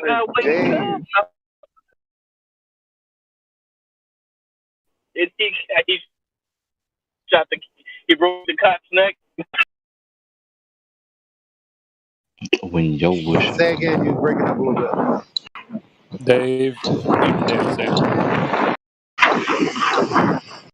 Elijah, stop flying, land, and then talk. Hey, y'all need to stop being so racist and talk to that man up there. Up there. Talk about that babyhood beats now. Hey, You got to get it. Remember that one guy that had All the calamity in the you sounded world. like that. All up in that shit, you know what I mean? You guys Sorry, remember go that ahead, guy? You remember that guy that had that super deep voice? You sounded just like him there. I ain't trying to get no crack, man. Why you trying to sell me that crack, man? Shit. Who are you talking about? I forget his name, but he used to hang I out don't do here that no more. live Shit. stream. Sorry, go ahead, guys. Say again, creation. Yeah, no, there was just this guy who used to hang out here in the live stream. He had a mega deep voice, Glat, and you sounded just like him there for a second. I don't remember his name, though. Who is that? Oh, yeah. Wasn't it North something? His Discord username? Oh, yeah. I can't really do it. I'm a nasally American. Yeah. Yeah, Gregory probably nail it. Oh, yeah. Yeah, but yours is like you're next to a fire with a pipe and you're reading a smart book. You can tell, even when he says something so shallow as "oh yeah," you're like, "Damn, he's smart."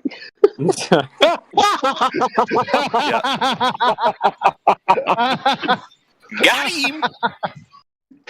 I almost spilled my beer when I said that, but damn, Gregory can walk into a place and say "damn," and everybody look at him and be like, "Damn, boy, you smart." Damn, son, where'd you find that? Where'd you find that? Shut up.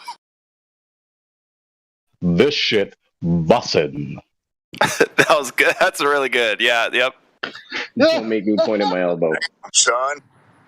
Damn, son, where'd you find this? Oh, he said higher than I did. Okay. I beat him. Take that. Damn, son, where'd you find this? Damn, son, where'd you find this? See, I like to hear Gregory say it better. It's a little more The smooth. most rhetorical question in all of rap.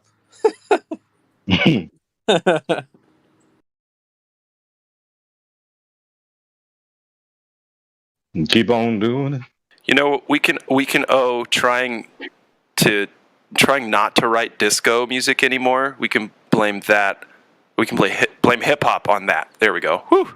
That took a while. There we go. We finally have a perpetrator, a culprit, someone to take the blame of Patsy. Now burn him and hang with fire. Oh, dude, disco should never have happened, other than the fact that it gave birth somehow to hip hop. Did you hear what I just said on accident? I said burn him and hang him with fire. With the fire? No, man, because that's like gas being a container. You can't have gas be a rope now. Yeah, misplaced solidity. The fallacy of misplaced solidity. That's good. You should write a book, Gregory. Write this stuff down, man. You know what? That sounds like a good idea. It does. The solidity of misplaced, or what is it? The fallacy of misplaced solidity. We should lean That's into right. that a little bit more. We should lean into that a little bit more. Or misplaced validity. Shit. Start mocking how they have gas spheres and contained, gravity containers and stuff like that. We should lean into that. Make more fun of it. Yep. I mean, that's how the names of fallacies are made. They are coined and bespoken justifiably so that we can identify them by name. I have to admit that gas needing a container has been the most common theme for me with talking to the round ball believers. They all agree that gas does need a container, and that's that. I learned that here from you guys. I really appreciate that. I mean, when I first heard that, I was like, "Oh my god! Oh my god!" Yeah. I didn't start trying to talk about flat Earth to a lot of other people for a while because I was trying to get that smoking gun, right? That one or two sentences that make people just shut up and go, like Keanu Reeves. The space. I know Kung Fu. The space. Yeah. That aha moment. The aha moment, yeah. And so sometimes, sometimes it's gas pressure that does it, right? So they're like, I'm like, the horizon's always straight, and they're like, yeah, but it's Earth curvature. I'm like, okay, can you have a bike tire full up with gas without the tire? And they're That's like, well, no. exactly. That's my lily pad. I say to them, your car needs tires. An excellent analogy. I mean, can you have a container without the container? No, right. It'll get sucked out. Like, God damn gas will always seek the other place. Anyways. Well, of course they're going to start pointing at the sky. Then, well, my proof will just start pointing up. So that's exactly what happened today at work. I was talking about gas needing a container, and I was showing the GIF of the sun appearing to set, but then you zoom in on it, and it just comes back into your view again. And my manager looks at the GIF, and all of a sudden disengages and resorts to the idea of the sky. So I presented him with the idea of taping a quarter to the ceiling. And I said to him, if I look at it from one side of the room, the head is still at the tip of one side. And now if I walk to the other side of that room and I look up at that same quarter, the head is in the exact same location and the tail is at the exact same location. So from an aspect of starting to explain sky science, I'm starting to get a little bit of headwind with the idea of taping the coin to the ceiling. And I got that idea from Dubé's latest piece. So that gives some perspective as to how the stars rotate one way for us in the northern hemisphere. But then when you go to the southern hemisphere, you cross the equator line, you look at it from the opposite because you're literally turning your head in the other direction. Is that making sense, guys? Oh yeah, that's a good one. And you might get some pushback on how come I can't see all the stars? And then all you have to do is say, okay, well, we still have the coin taped to the ceiling. Now let's just make the room bigger, like a huge warehouse. Go to the side of the warehouse. Are you still going to see that quarter? Probably not. So that would be my next tip. But that's a good example. Please don't ask me such questions. You know I cannot tell a lie.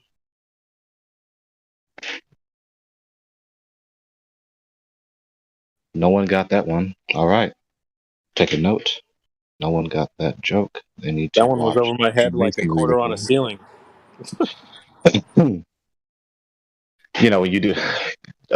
Has anyone seen that clip of these Freemasons having their commemoration ceremony, and they had their little play performance with not Prince Charles, or not Prince Philip, but one of them princes in the United Kingdom. All of us who research conspiracies on YouTube, and we've seen that clip exposing them. Nope. All right. That's all right. It's okay. They don't know everything.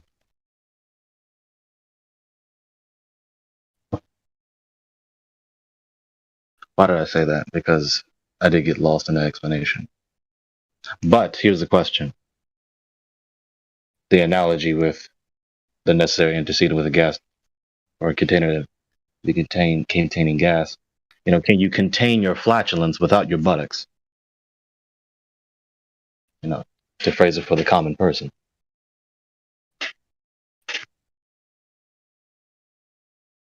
I'll ask you this.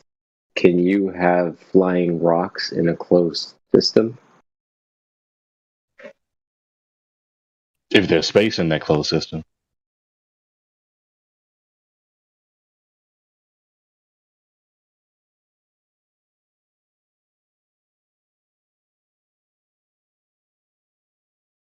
Did I turn you off with that answer? Did I shut you down? No, I'm just fighting with my laptop to plug it in. Did I miss anything? What's up, Andy?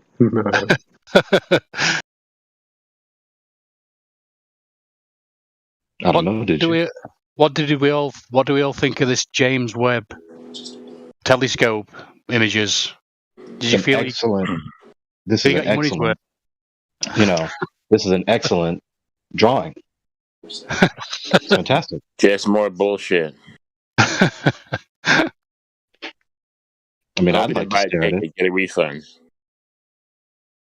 Well, I was going to say they spend all that money, so it must be real. It's You know, easy. if they did spend the money on doing this, It's actually easier to have done it than faked it. So it must have been really done. I'm starting to question this Velcro shit as well, by the way. They got $60 million a day. They tell us they got Velcro. I bet they were like Einstein at patent office. They were just like, no. We're just stealing it from someone else, I bet. But we'll say we invented it. How's that? what's this about Velcro? Don't they say NASA? That's one of the things we got for $60 million a day, isn't it? From NASA? Velcro? Are you telling me? Are you telling me that we're being told that NASA invented Velcro? Yeah, I heard that on the grapevine. I don't know. Yeah, you didn't hear about that? Hell no, I didn't hear about that. Do what? That's one of their great inventions, dude. Is Velcro. Is that even true? Did a NASA agent invent Velcro? Velcro. I don't know what the hell Velcro. Well, it's because of how everything's supposed to be floating around, so they have to have some way for it to not float around. Yeah, sit still.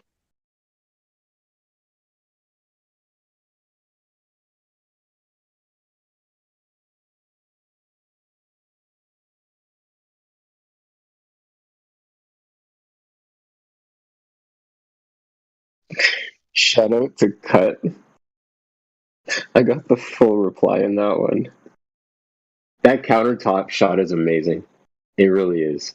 I can't even begin to. That is so awesome.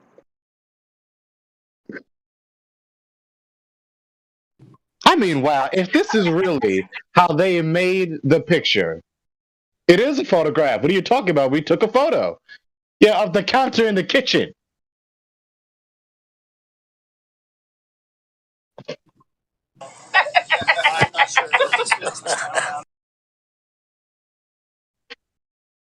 It is photoshopped, but it has to be.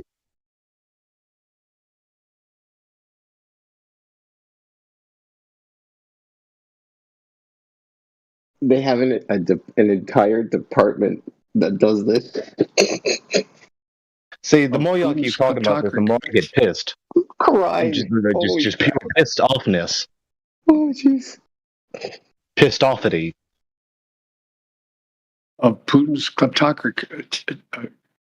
Yeah. Kleptocracy. The guys who have the kleptocracies. That guy here lives. These are bad guys.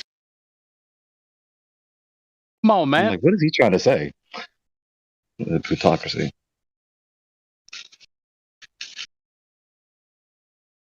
Biden is hiding people and sucking the blood of children. Talking about yourself in the third person, are you, bud? So I went and looked up the Velcro thing. So apparently they admit that it came from some Swiss guy and they just used it, quote unquote, in space. But they are saying that they invented smartphone cameras. So shout out to NASA for your iPhone. What source is this? Wired.uk.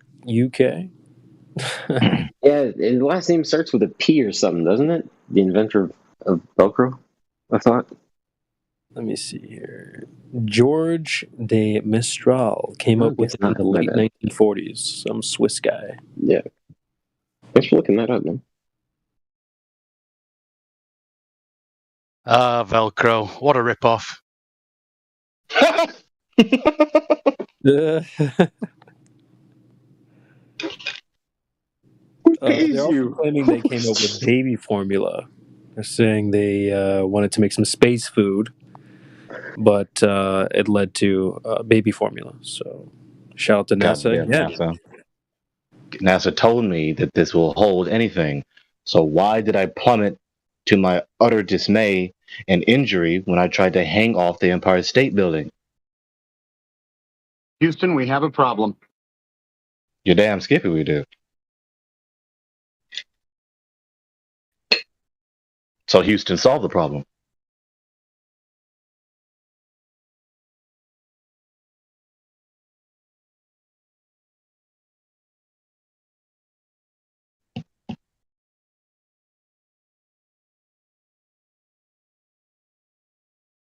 Glatflub, you have to open the shield to eat ice cream.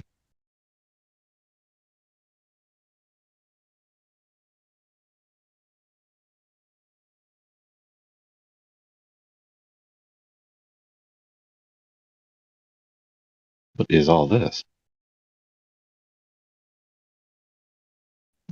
Mm-hmm. Yeah. Yeah, look at that star. Yo, In the light Sasha, chandelier. how is retirement going, man? How are you enjoying your retirement, my guy? He's freshly retired. As you know. Yeah, as of what was it, a couple weeks now, I think, or has it been a week?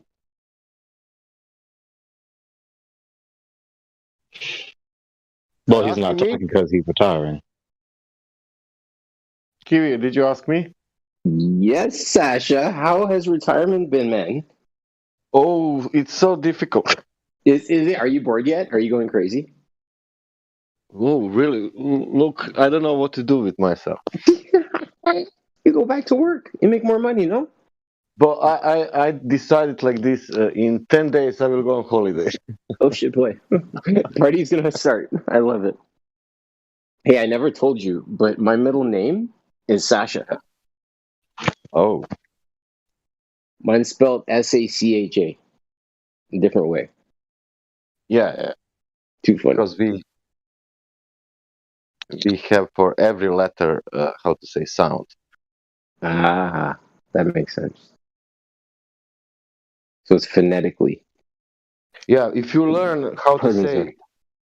to pronounce our letters, you will learn to how to say to read, because every letter has, you don't have anything that you pronounce differently, like You you don't have mess in it up. English. Yeah. That makes sense. It's not like English. One word Yeah. spelled three different ways. There. Yeah. Yeah. But it's not easy language. You don't have any silent letters in that language? What language is this? Serbo-Croatian. Croatian. I'm And there's saying no silent letters in that alphabet? Can you repeat the question? There's no silent letters in that alphabet? What is silent letter? A silent letter? Oh, no. Oh. Only one you can, because people used to not, but that's not correct. It's a H, but you need to use even a H. You need to pronounce even that. But some people does not do that, and then it sounds a little bit like I don't know. It's like people from, we're saying that people from village speaking like that. I don't know. What flag is that, or what is that image in your user icon? Oh, that's Yugoslavian flag. Okay. That was all these countries now together, now separate. Like Russian. Is Croatian the language of Yugoslavia, or is that a dumb question? Did I get that wrong? It was Serbo-Croatian. Serbian Croatian? Yeah, Serbian. It was called like Serbo-Croatian. Yeah, Serbo-Croatia. Yep. Okay. Yeah, people from And now- Yugoslavia. Oh, sorry. And now go ahead.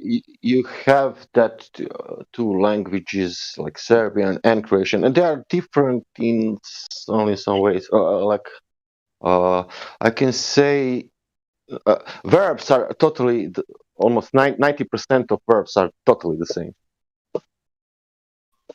But like how you say like a verse, like subjects, like chair, whatever. It's not a verb. Mm. What is not a verb? If I say whatever object, that is different in Serbo-Croatian. Yeah, they said bread, for example, differently, but the generation in Yugoslavia learned both of them. That means that we know. And we had also other languages like Macedonian, Slovenian, and these other republics. They are also similar, but yeah, I can understand something of that, mostly of that. It's like Slavic, all Slavic languages. But Macedonian, it's near to Bulgarian, I can say. Even. I was just watching a YouTube video about Macedonia. Oh yeah, they have some problems with Greece and with. They are not called. They changed the name in North Macedonia because part of the Greece is called also Macedonia. That's what I was watching the video about. Yeah. Yeah, and they didn't. Why call it North Macedonia? Yeah. Is there a south, west, to east Macedonia? No, it was only one Macedonia for us, for let's say, but it was Republic of Yugoslavia. But I think that there is also a region called Macedonia in Greece, and they was like that is fight for the name that was so stupid, but on the end, yeah, Greece didn't want that Macedonia has the name Macedonia, let's say. I mean, why not just forsake the confusion and just call it Greece, the territories of Macedonia and Greece, just make it one and call it Greece or Macedonia. Why not that? That's what my friend Zach was talking about. He's like, if any common person like you and I were to make a name for anything, including the name of a country, it would take no more than 30 seconds, at most a minute, and then done. You know we why? Don't take years and decades to settle a naming dispute. I told you, I don't know why. Maybe in the past was not problem because that was like a republic of the state of Yugoslavia, and that was not problem, I think, for Greece. And when Macedonia became independent state, then started to be a problem. I don't know why. But yeah, because of the name. And its history, I could not tell you now where was the real Macedonia in that time. Is it in that place where it is now, or it was in Greece because of Alexander Makedonsky, if you know history, blah, blah, blah. Mm-hmm.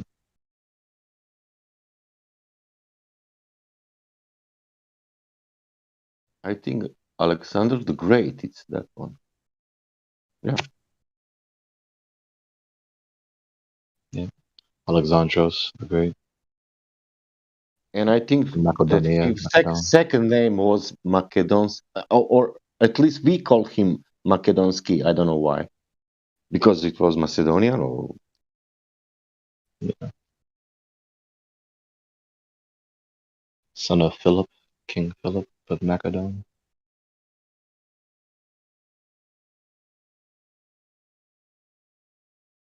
Yeah. Do you know what is in that? One thing was interesting about debate when it came to when Matthews was starting to distinguish proof and evidence.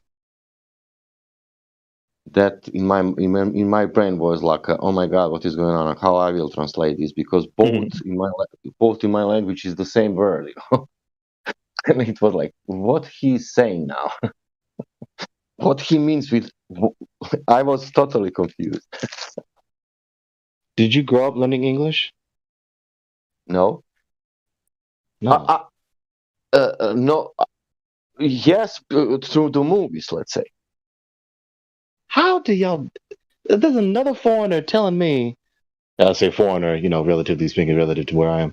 Another non-native English speaker telling me they learn English from just watching TV. Are you people geniuses or something? Oh, I don't know what is that.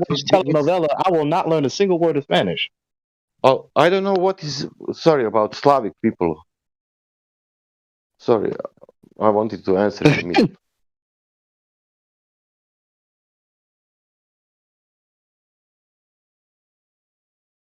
I don't think that makes you learn a language by watching TV. How do you know what they're saying? You know what I mean? you'd have to have someone show you the words, right? No, but it's context. That's why it's a lot easier to learn it that way, I think, anyway. It's the same reason that Americans, they can't, they're terrible. And by the way, nobody's mocked my accent. None of you Americans, you know I like that. So please feel free.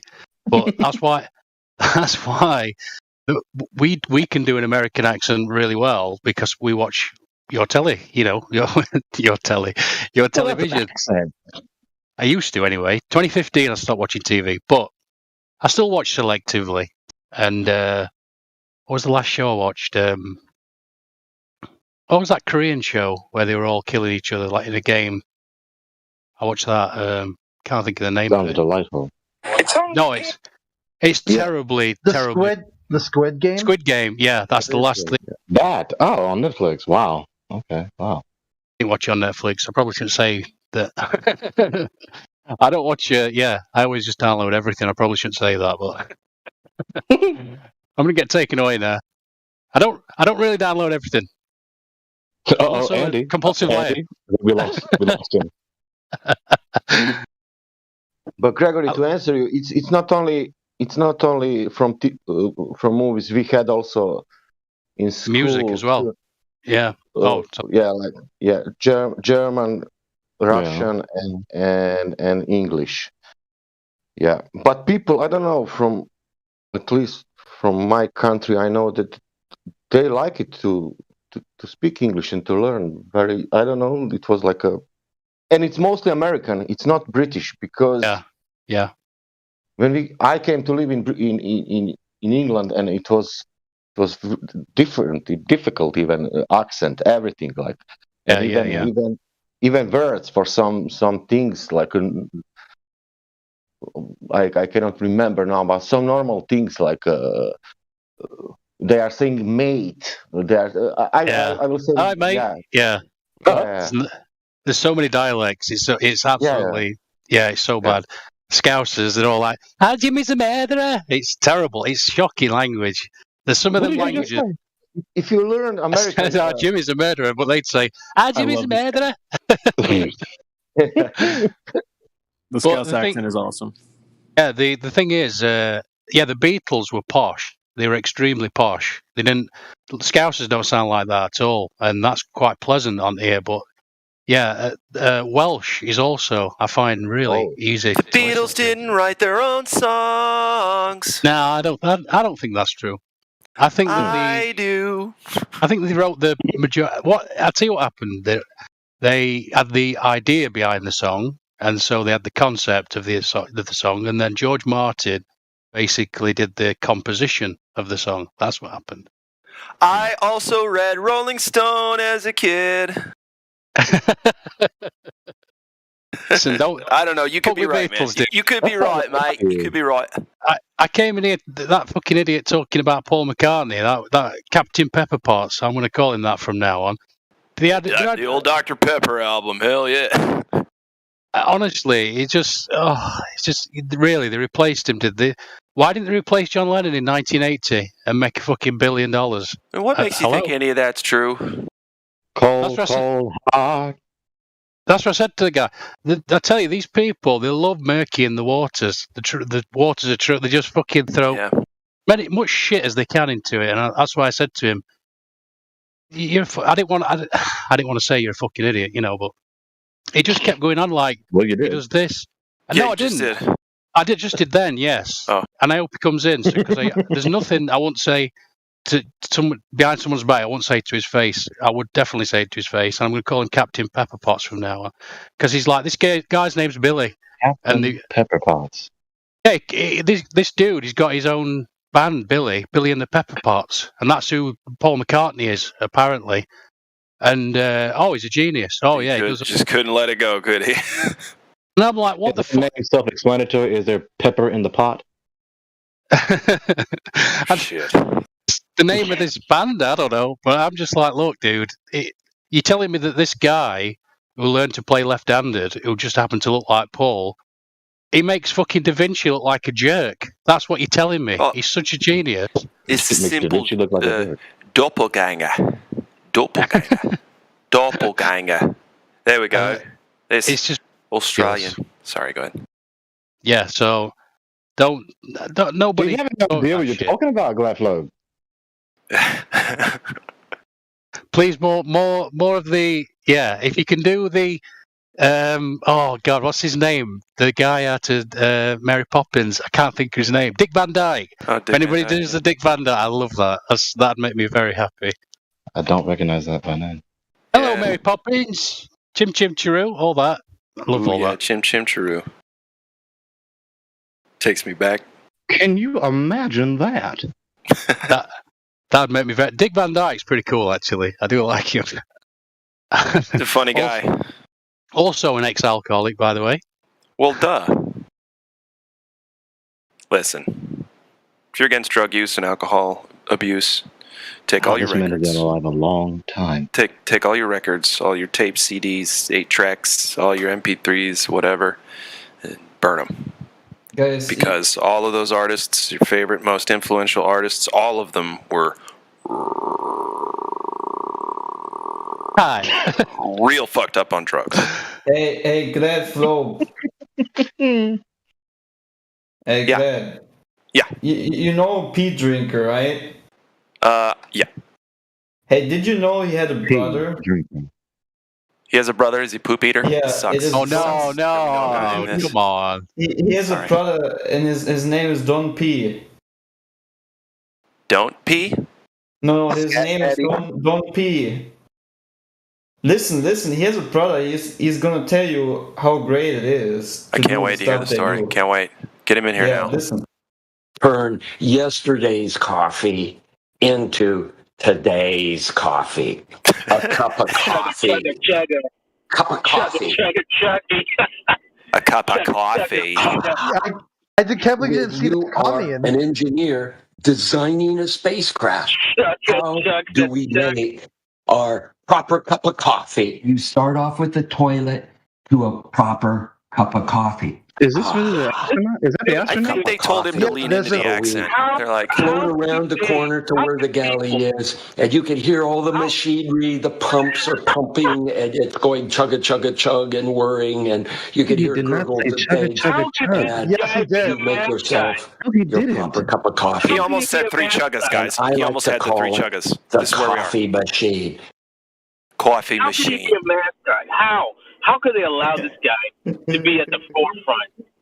You know, to be, dude, that guy he's so retarded. I mean, it was like that's like a punch in the face at us, dude.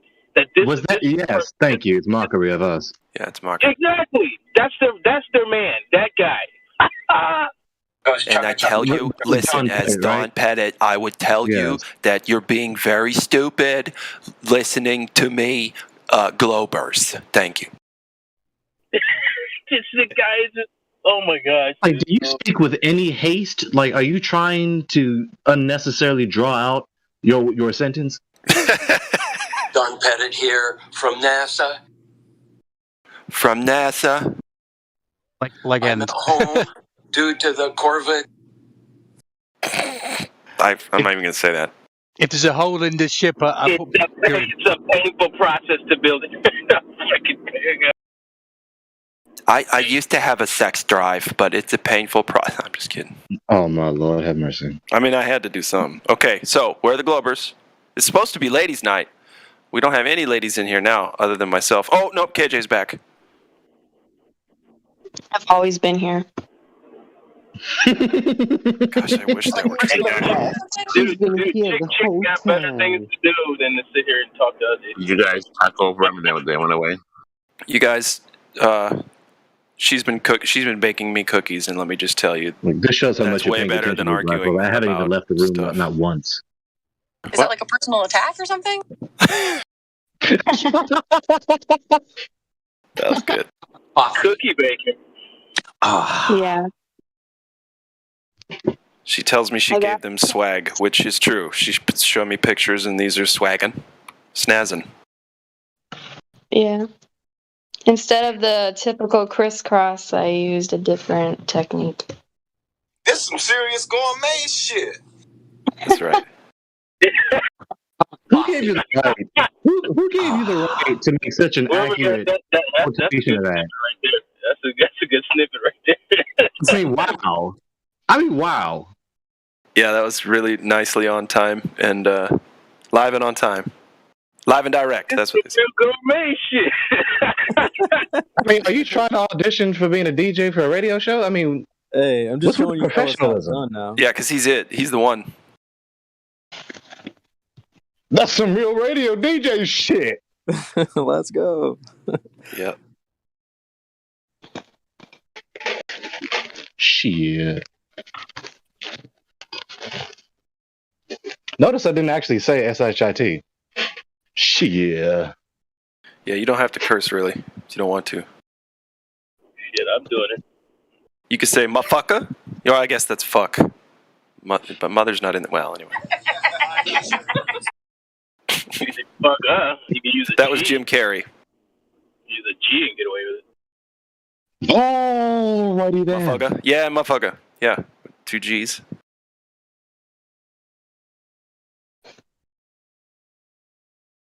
Holy hell! Coffee. Watch your profanity. Ah. I think if you hit shut the front door, if you hit it well, hit that F well, it sounds shut the front door. Shut the front door. Yeah. You got it. Got to use all your diaphragm. Almost had a hernia. See, I'm not a singer. I'm a drummer, so I don't do that diaphragm stuff. Well, I'm not a drummer. I'm a singer, so I do that diaphragm stuff. There you go.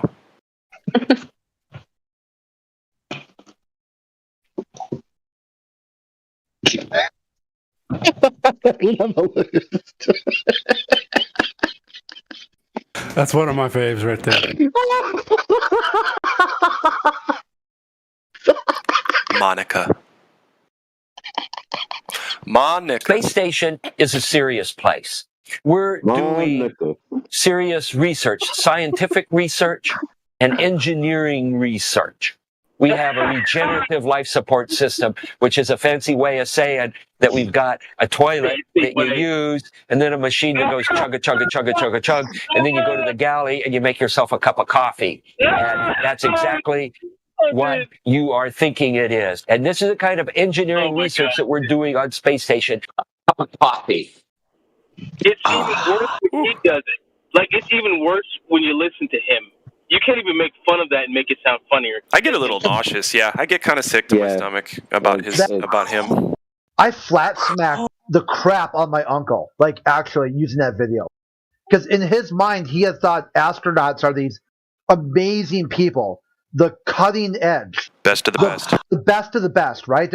These guys are beyond approach. They spend their whole life, they're just gods among men. I go, explain this, dude. He said to me, explain this, dude. Just give a count for this man. Yeah, this is what he said. He said, Don Patet, they go, that's not a real astronaut. That's some dude acting like an idiot on YouTube. I go, no, not only. I said, not only is he an astronaut, he's their spokesperson. He's the guy who speaks for all the astronauts. Exactly. Then he goes like, was actually in space. He was in space with an egg, remember? Yeah. So then he said, did you say he was in space with an egg? Yeah, he did 2 eggs in space, and he said, make sure you don't ask me how I got these eggs up here. Here is Pig. And of course, Pig is the arch enemy of Angry Bird. And Angry Bird had some eggs. And Pig stole the eggs. And don't ask me how I got the eggs on space station. I'm sorry, dude. This is so bad. I mean, that's not flattering if you think about it. Dude, you cannot make that up. Coffee. You cannot make that up. Seriously, dude. And yet they did. And yet they did fraud. See, because if you can fit something so fragile oil anyway. Well, I don't think they understand what they're doing. How do you use this guy? He's an actor. He's not on the spectrum. He's a fucking actor. A cup of coffee. Listen to how easy it is to do his voice, okay? It's an act. Big ass. Oh my god. So he's Dude, built the to first stay. time somebody showed that to me, man, I was floored, bro. I couldn't. Actually, I thought it was a joke. First time I saw Don Pettit, right? They're sending it to me as like a globe proof almost. Like, listen to how he talks about this and what he's talking about and such. And I was like, okay, so were we gonna? Is that for real, or do you have something to show me? I was like, no way, no way. Oh, this coffee it defies all rational thought. That guy right there, man.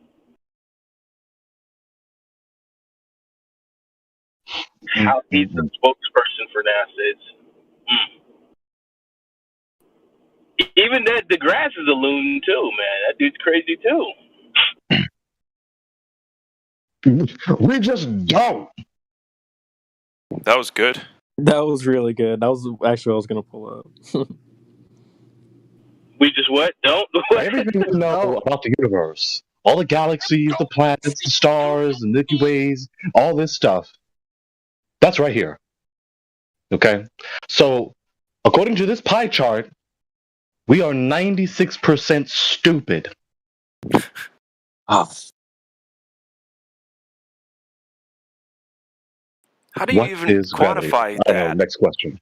That's funny. Oh, okay. So here, we got I think, the flat Earth thing. To swing it back on flat Earth.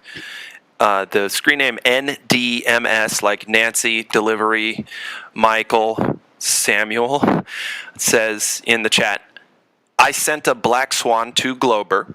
He said it's Mirage. Someone has anything about that? So a Glober has seen the black swan and says it's a Mirage. What do we tell this person to tell this Glober? Round one and fight. We tell him to drink a cup of coffee made by Don Pettit. No, seriously. Let's give him an answer. It's why is this not a Mirage? Somebody who's really good about talking about optics. Go right ahead. Well, like, just first of all, you got to set the table, right? Remember why the black swan, it's a response to a claim. The claim being that the horizon is where the Earth curvature is. So if they're going to turn around and say, no, actually the horizon's a mirage, well, then it's not Earth curvature. The horizon is not the edge of the curve. It's just saying that because in his assumed paradigm of a globe, the horizon or the geometric ball edge has to be at 1.2 miles. So if he sees anything different, hologram, mirage, illusion. Simulation theory. I thought it moved with the weather, didn't it? It moves with the weather. That too. Goes in and out. I saw like a GIF or whatever they called where it was over about an hour, maybe. I can't remember how long it was, but it shortened and it's like it was breathing, the horizon. Brilliant to watch. Yeah, so the sphere is expanding and shrinking several times a day. I don't know. I was just thinking about the problem of measuring the radius. All that stuff's quite lost on me. The horizon won't sit still. It's moving everywhere. Like I always say, I understand the idea of a sextant. I can sort of walk someone through it. But if, God forbid I end up in that situation where I have to actually do it, because, I'd be in trouble.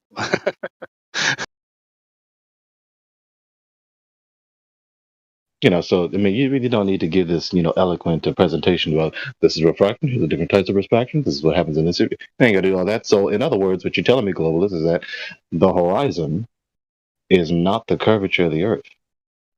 Correctamundo.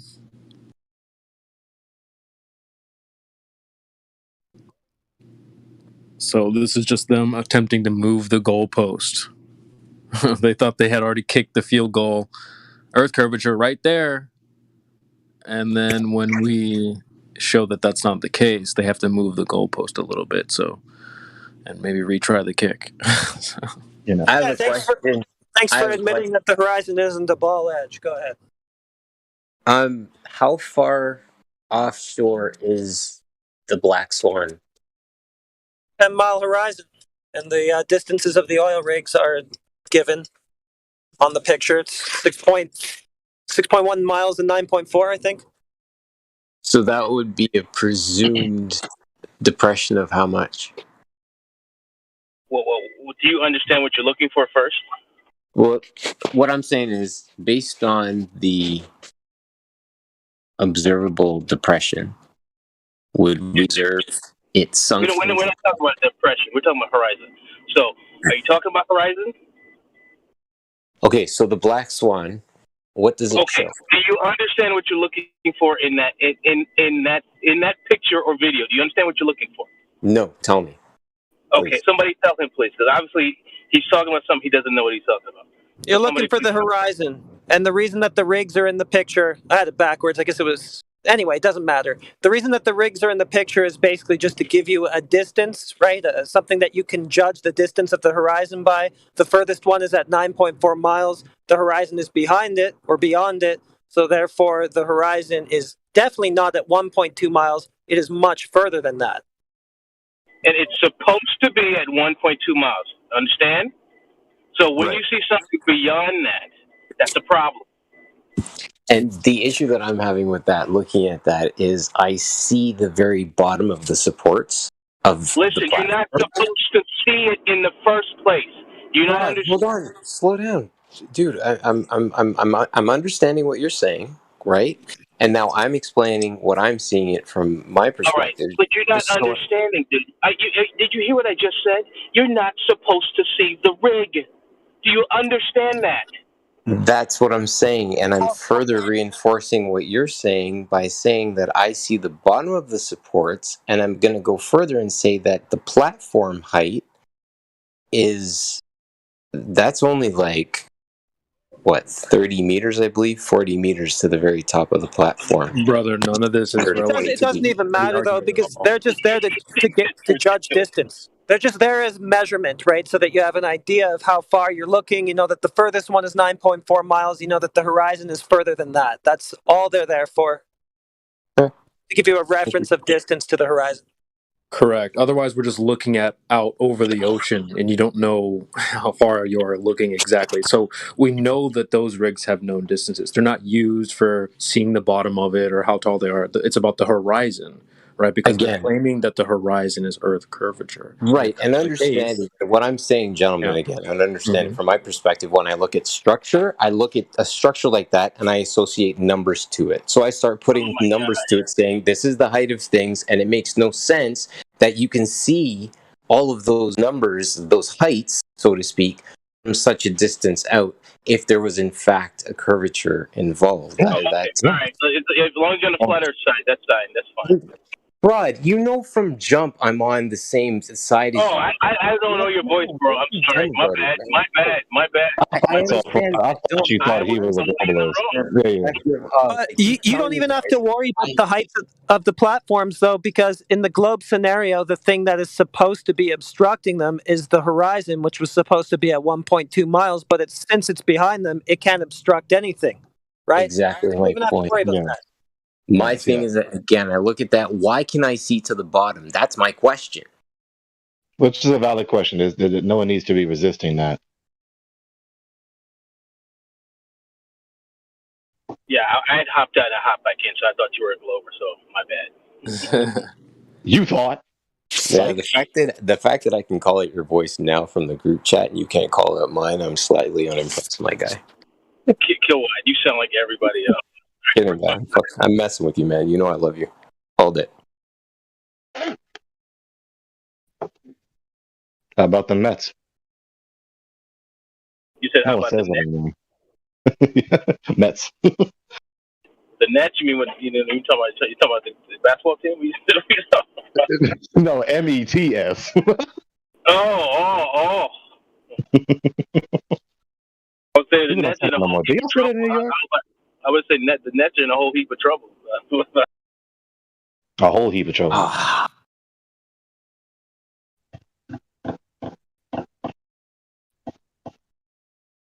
don't watch sports at all. A cup of As much coffee. as I don't like to give him credit, Dragic, he said it best. When he played on the Nets, he's like, it's all about personalities on that team. It's not about team play. I recognize that name. Goran Dragic. He's been around, man. He's a vet. European Doesn't dude. that sound like dragon? Yeah. Something draconian? Draco? It obviously sounds Slavic, right? Do I have that right? What sounds Slavic? Dragic. Oh, that. Did I say that right? His last name? Yeah, he's from Eastern Europe somewhere. Yeah. What are we talking about? Rocky? Ivan Drago? Kiwi, say his name again. Goran Dragic. That's close enough. I was just accepting your friend request. Yeah. Goran, Dragic.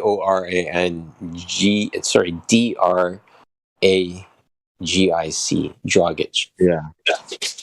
But yeah, definitely. He's got the ch going on with the C. Yeah, the ch fricative instead of the k or sus.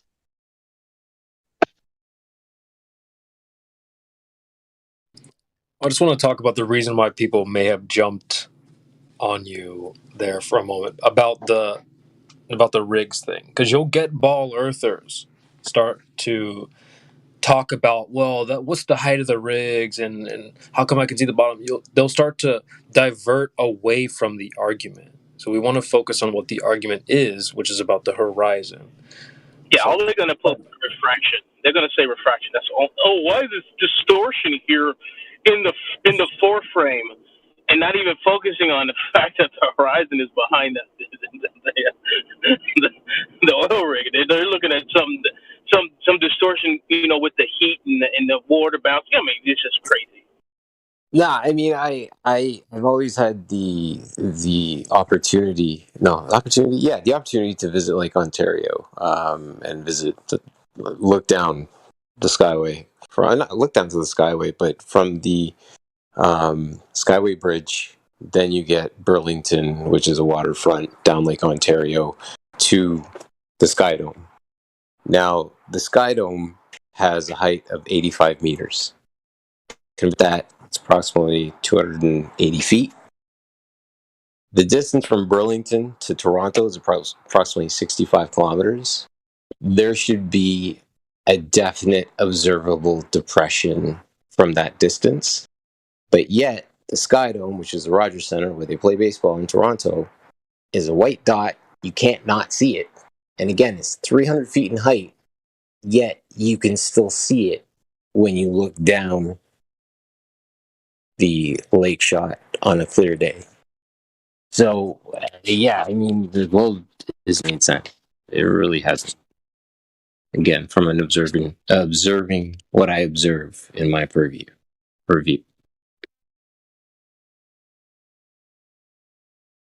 And then they're going to tell you that a dip angle through a sextant looking at the same horizon that is too far to be their 8 inches per mile squared Earth curve proves their 8 inches per mile squared Earth curve. They're just idiots.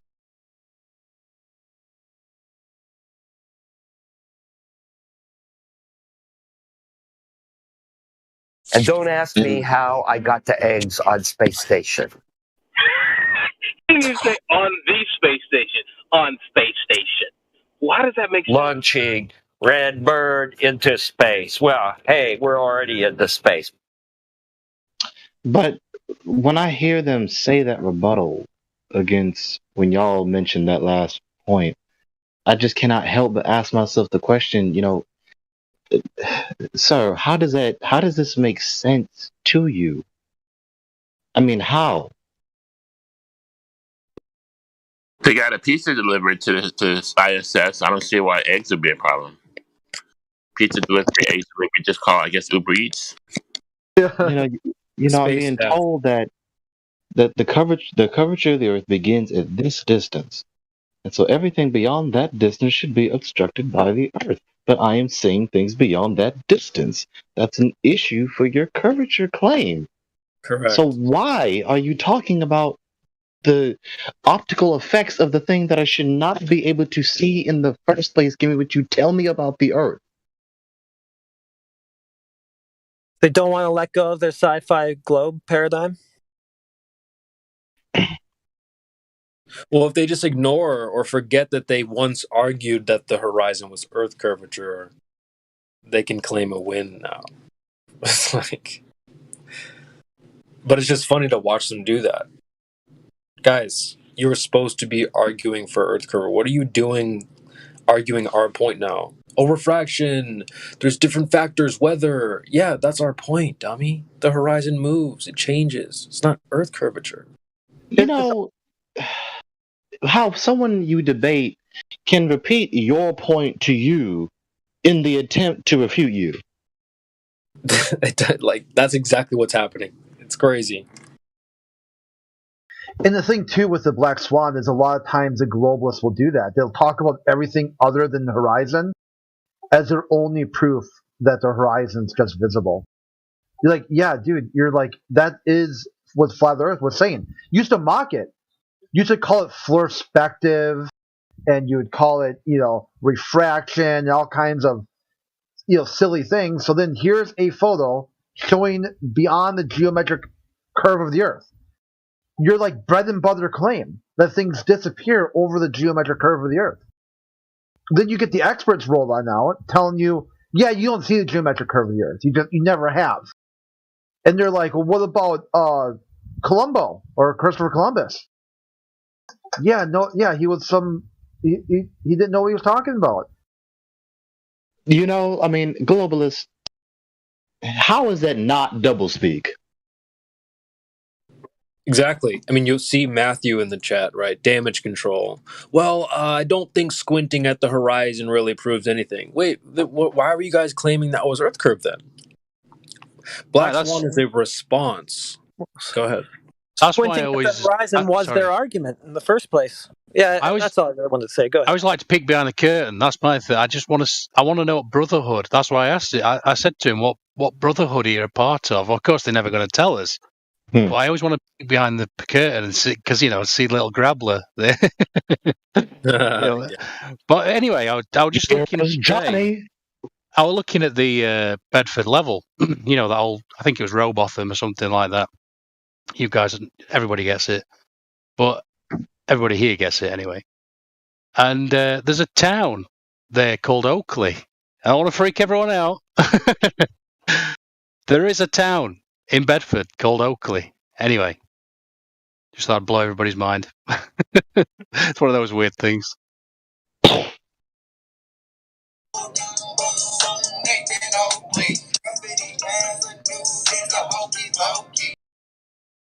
Anyway, I live 2 hours away. So. No, you did not.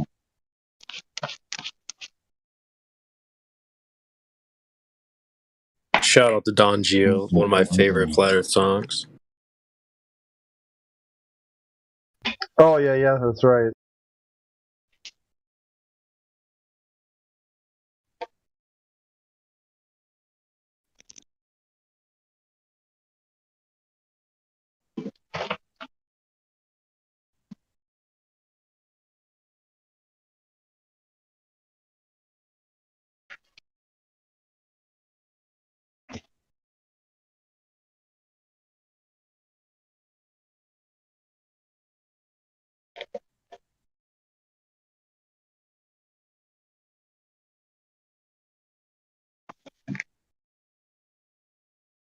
Shit, did I kill the conversation? Sorry, everybody. No, you got it, dude. Meanwhile, the conversation was lying on the ground, bleeding. He needed a paramedic, and you just came in and just rolled right across his head. Sorry, everybody.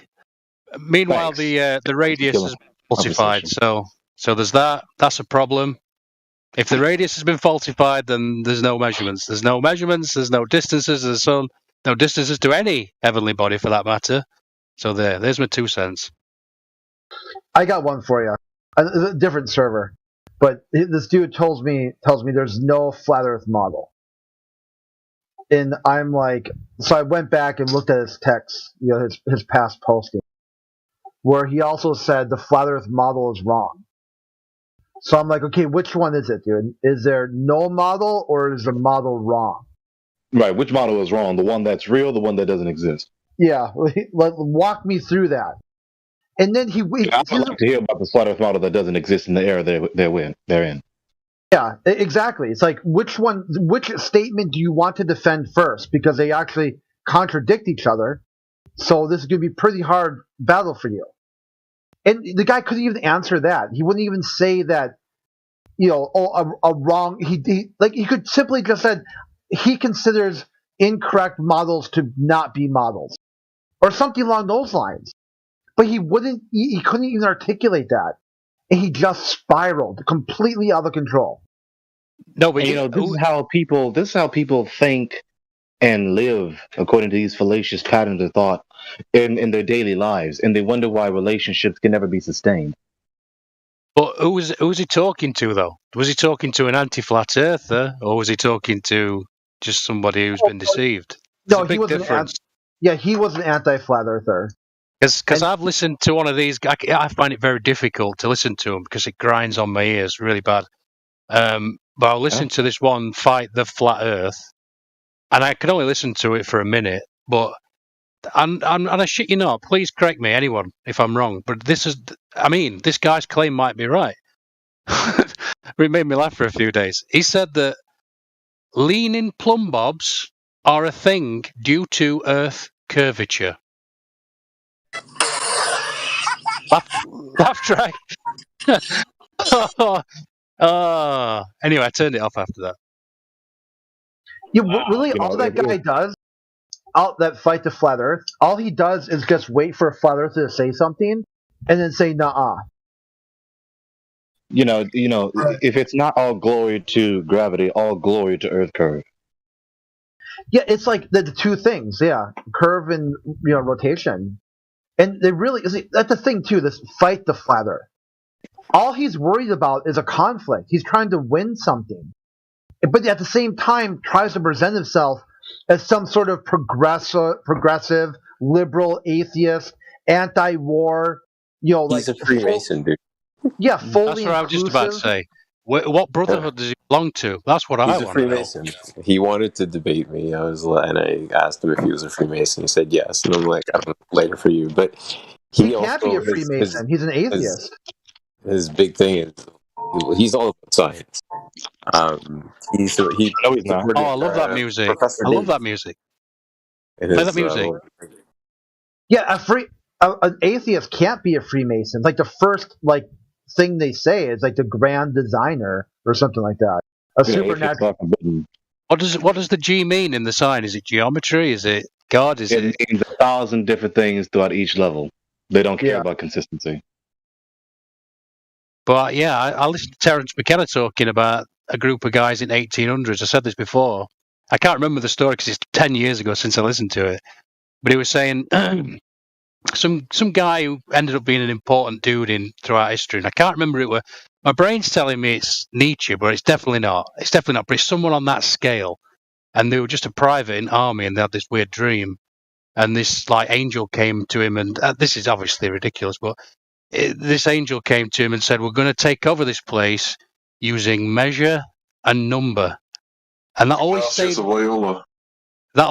with me. That phrase, "We're going to take over this place using measure and number," and it also makes me think of the obviously the Freemason sign with the square and compass on it. But yeah, play that conspiracy music. I love that. I love that. Ding, ding, ding. But take it. One of the anti-war people at the turn of the century for World War One, a congressman, I'm drawing a blank on his name right now, about isolationist theory. They didn't want America to get involved in World War One. They're maintaining this neutral stance. And he went up on the Congress, the debates to see if they were going to get involved. And he said the war is basically a lie. The first casualty will be the truth. And that kind of stuck with me. It's like so in a conflict, there's no more truth anymore. It's just violence. And that's why you see these globalists always trying to fight against flat Earth. They don't care that the Earth is a globe. They don't care about anything. They only care about is trying to control what they see the truth is. And they'll switch it. They have to control the mind. Yeah, it's about control. That's what they're debating against you. You can eject it.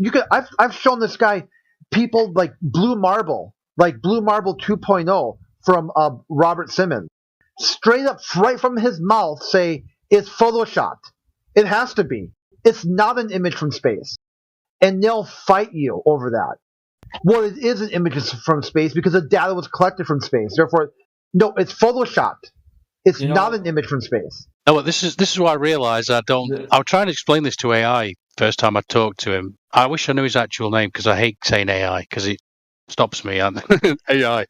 Anyway, You I can was say trying Ardent. to. What's it? What? Sorry. You can say Ardent. Arden. That's even worse. Anyway, I'd like to know his first name. Maybe you don't want to give it, but anyway, I was trying No, to he just explain goes to. by AI. That's what he goes by. And I was trying to explain to him that I love Nathan's show.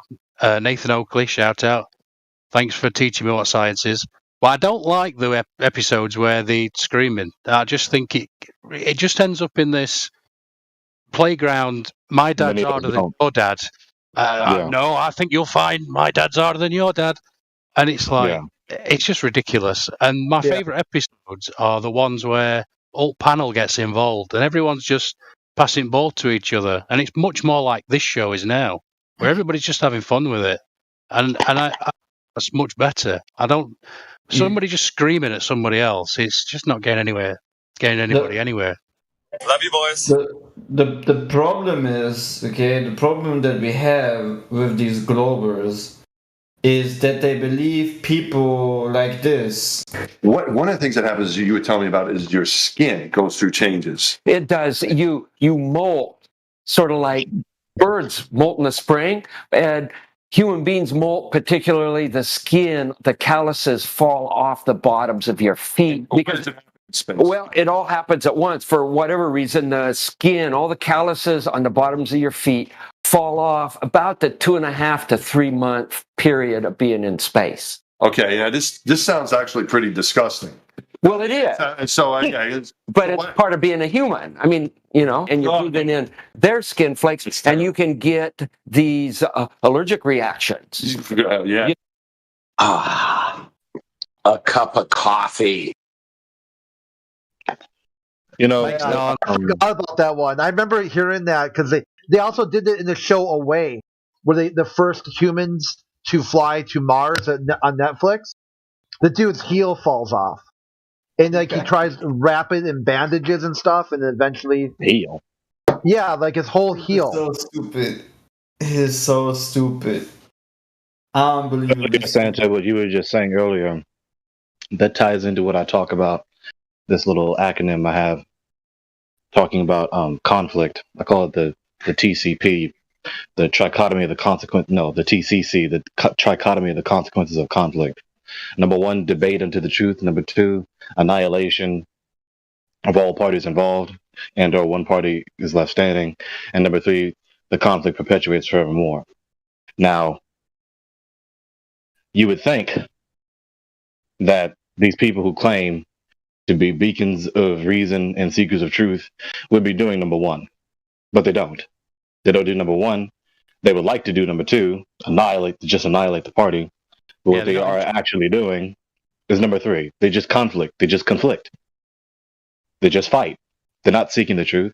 They're not doing number one. They don't want to debate unto the truth, having a dialectical dialogue and exchange of argumentations unto the truth, and then accepting the truth, and then acknowledging the truth, and then adhering to the truth. They don't want that. They have demonstrated their object is not, what they're seeking for is not truth. That's what they've demonstrated, and actions speak louder than words. That axiom is true. So their actions are informing me that they don't seek the truth, even when their priests, their clerics of their worldview, of their religious institutions, speak words. Their word is doctrine, which they take for granted, contrary to what the laity, them, these anti-flat earth common people, are saying. They don't even agree with the ultimate authority. It's the reinforcing a false sense of self in the head. They sort of the ego sort of knows itself in that respect. It tries to know itself by showing the other, by going, "You're them over there, over there. I'm not them." It wants to know itself by knowing where it's not, sort of thing. Or it's that contrast, isn't it? I need another slice of pizza. I just had a really good thought train, and it's just gone. Sorry, everybody. No, you're good, dude. Well, like every person, this is what every person does. It's just that some people think better than others. They philosophize, they think well better than others, including being epistemologically self-conscious about what their beliefs are.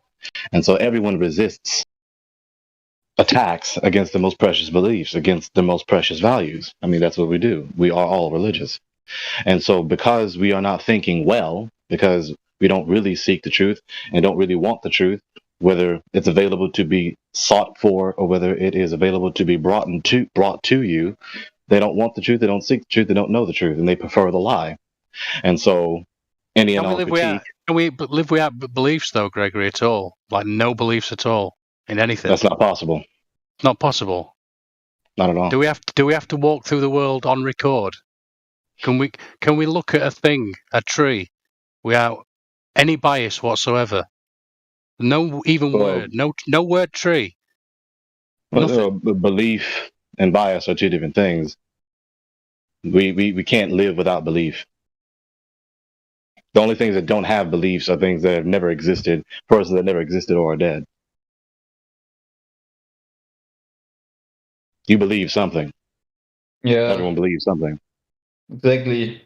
It starts by using the train to go to work, for example. If you say you're a person who can't believe, then you're lying to yourself. Because if you can believe that the guy who is the only one who has everyone's life in his hands, which is the train driver, to be a licensed train driver, then you're a believer. We're not trees here. Dude. Is it possible to look at a tree without the word tree in your head? Because it's not the tree, is it? It's not a tree. Sure. We just called it a tree. It's not a tree. That tree is not a tree, is it? Well, you can't. Well, you just violated the law of identity. You just identified it and then said it's not what you said it is. That's because I've got to sort of go backwards. I've got to say this is what we called it, but that's not what it is. But even if you say it's not what it is, yes, we did. Obviously, you still presume a tree. Who named the tree a tree? I think the better way to look at it, though, fellas, it's like how a menu is not a meal. So a tree would be like the menu, right? We've called it a tree. We've represented it in this menu. But you don't eat a menu. It's not the meal itself. So the experience of the world and all that isn't the label. You know what I mean? Exactly. Yeah. Of course. But to say that it's not a tree, that supposition is false. But look, Gregory, we all agree that it's a tree. That's not my point. I always remember that line from Krishnamurti who said, if you tell the child the name of that bird, he will never see that bird ever again. Because his consciousness will jut up against that word, whatever the name of it was. Do you see what I'm saying? I don't understand that. That's where we'll always agree to disagree, then, isn't it? That didn't make sense to me. I understand what you just said. It didn't make us right. Okay. Well, I use this same point when ballers ask us for a model, and I always say, well, you don't drive a Hot Wheels. You don't eat a cookbook. Okay, so those are just representations of something in real life. So we lost the point. You don't I see what happened here. We lost the point. I see what happened here. When Andy was talking about, can you look at a tree? Label. You have the empirical experience of a tree without thinking the word tree and identifying it with the object you're seeing. I mean, you can. You can.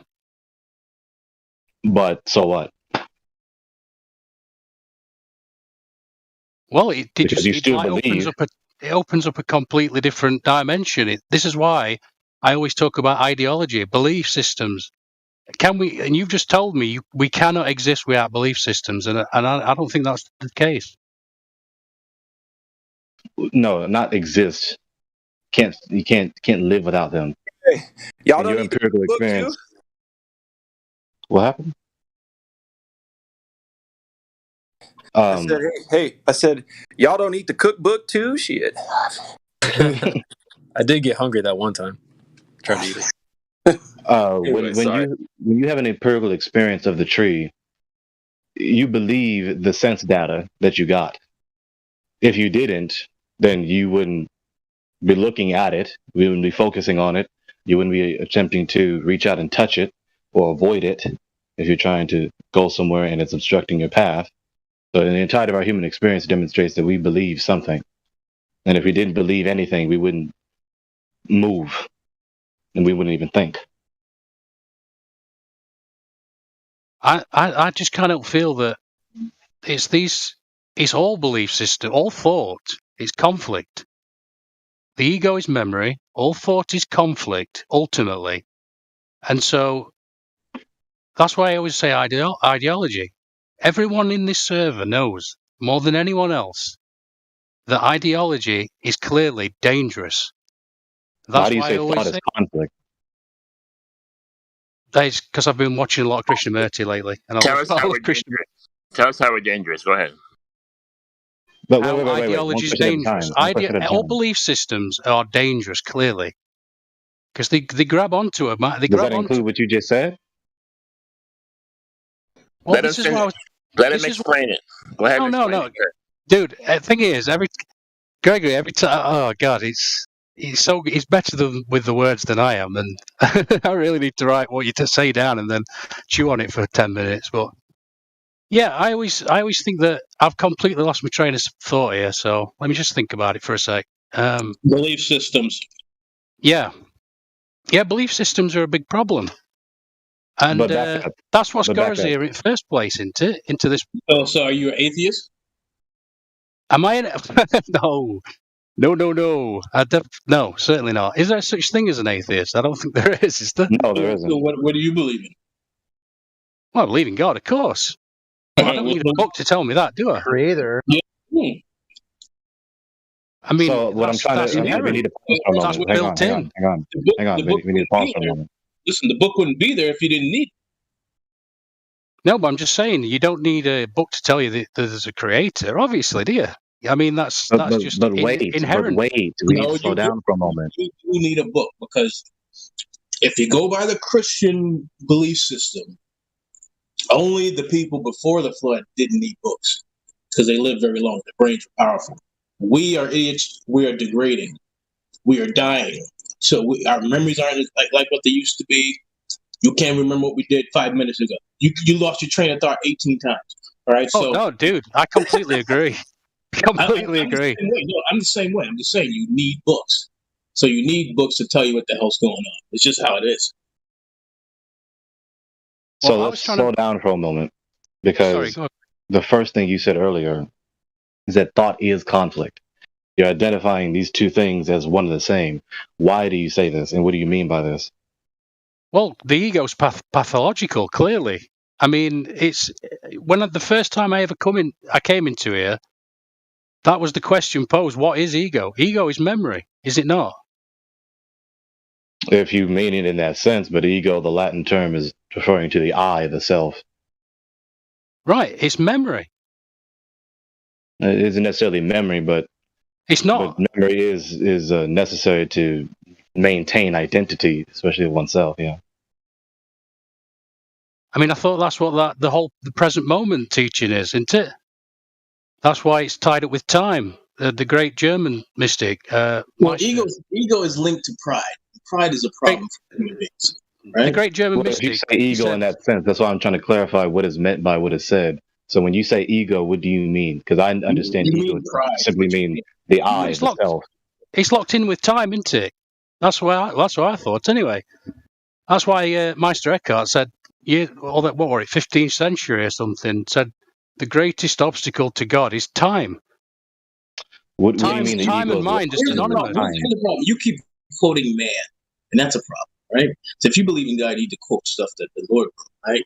All these men write stuff. Who cares?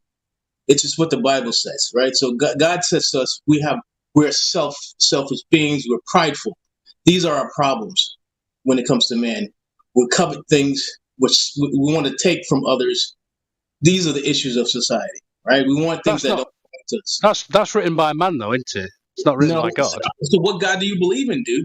This is the conundrum with people. I believe in God, but my version, not everybody else is my version. So you're gonna have 5 billion people on the planet that have a different version of God, or is there one version? You need to figure that out. I have a problem with people that do this because everybody can agree on the flat Earth, but when it comes to God, oh no, there isn't one way to do it. There's 7 million to 7 billion ways to do it. It's going to work for there's a God for each and every one of us, and he's different. All right. So what if you find out it's the same God? So he's going to have a certain ways and rules and regulations for everybody to be governed by. You're not just be able to govern yourself. You know that doesn't work. You see what happens when people try to do that. I'm not saying that. I'm not saying it's not inspired, my friend. I'm not saying it's not inspired. You said it's written by men. So yeah, it is written by men. The Holy Spirit hasn't got a pen, dude. Yeah, but the Holy Spirit hasn't got a pen, has he? If you read it, then you would understand that it was men inspired by the Spirit of God, right? Right. Okay, right. so he had to use human beings because we screwed up. That link between God and man has been severed. So now we were forgiven, yes, but you have to do your homework if you want to get back to where you were. So you're going to have to struggle to get back. Okay, God's not going to do it for you. You're going to have to help yourself, and we got to help our brothers. We got to help our sisters. So we have to help each other. He's not going to. He's using us to help ourselves. So this is the thing. So I'm sick of people. I hate when people do that. You know, they just try and defer. Oh well, it was written by men. Now this is so retarded. I mean, then why believe anyway? It's just silly. Then read it. Read it to understand why. I hate when people do that. It's just a hand wave and dismissive. It's ridiculous. Read it. Find out for yourself. I will. Which is evident to what the scripture talks about in regards to the actual state of the human nature and the human heart and the human condition. People don't actually want to seek the God. Dead men can't make themselves alive. Blind men cannot make themselves see. The deaf cannot make themselves hear. And so when you look around in your human experience, we do not see a world that is so objective and so pure of heart to seek the truth. And that becomes more evident when you scrutinize any given individual. But there is a people of the Lord that made them his people and demonstrate the way they ought to live according to his word, loving him with all their mind. Yeah, but here's a problem. Here's a problem. People are traumatized by someone that they thought was religious, and so they blame the book and not the person, right? Yeah, so they blame this person's Christian. Oh, I hate that book now because of that person. Read the book and figure out. I hate the book. Yeah, but I said that there's probably some gravy. Well, I know there's some gravy in there. Yeah, but what I'm saying, you need to figure out if the person is living by the book. I know there's probably a lot of things that contradict themselves as well. Right, but human beings contradict themselves all the time, right? Look at take doctors for instance. You go to the doctor, he tells you all this. You walk through the door, the guy is fat, overweight, and he's a doctor. Or you go to a nurse and they're fat and overweight, they're on oxygen. This is a nurse. It's a contradiction. You're supposed to be in the health field.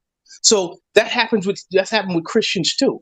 You know, you see these people like, wait a minute. So now I'm gonna hate this idea of how a person should be because of this person, because they read that, and so I'm gonna come out like that. So people do that.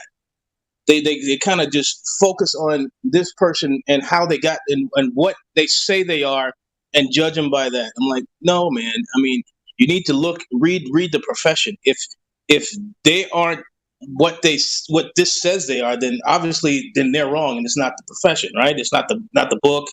It's not, you know what I'm saying? So a lot of people do that, and it's just it doesn't make any sense to me. It's illogical, you know what I'm saying? Because what about the Amazon tribe that's never seen the book? Are they going to hell? Who cares? We're talking about you. I'm asking you your opinion.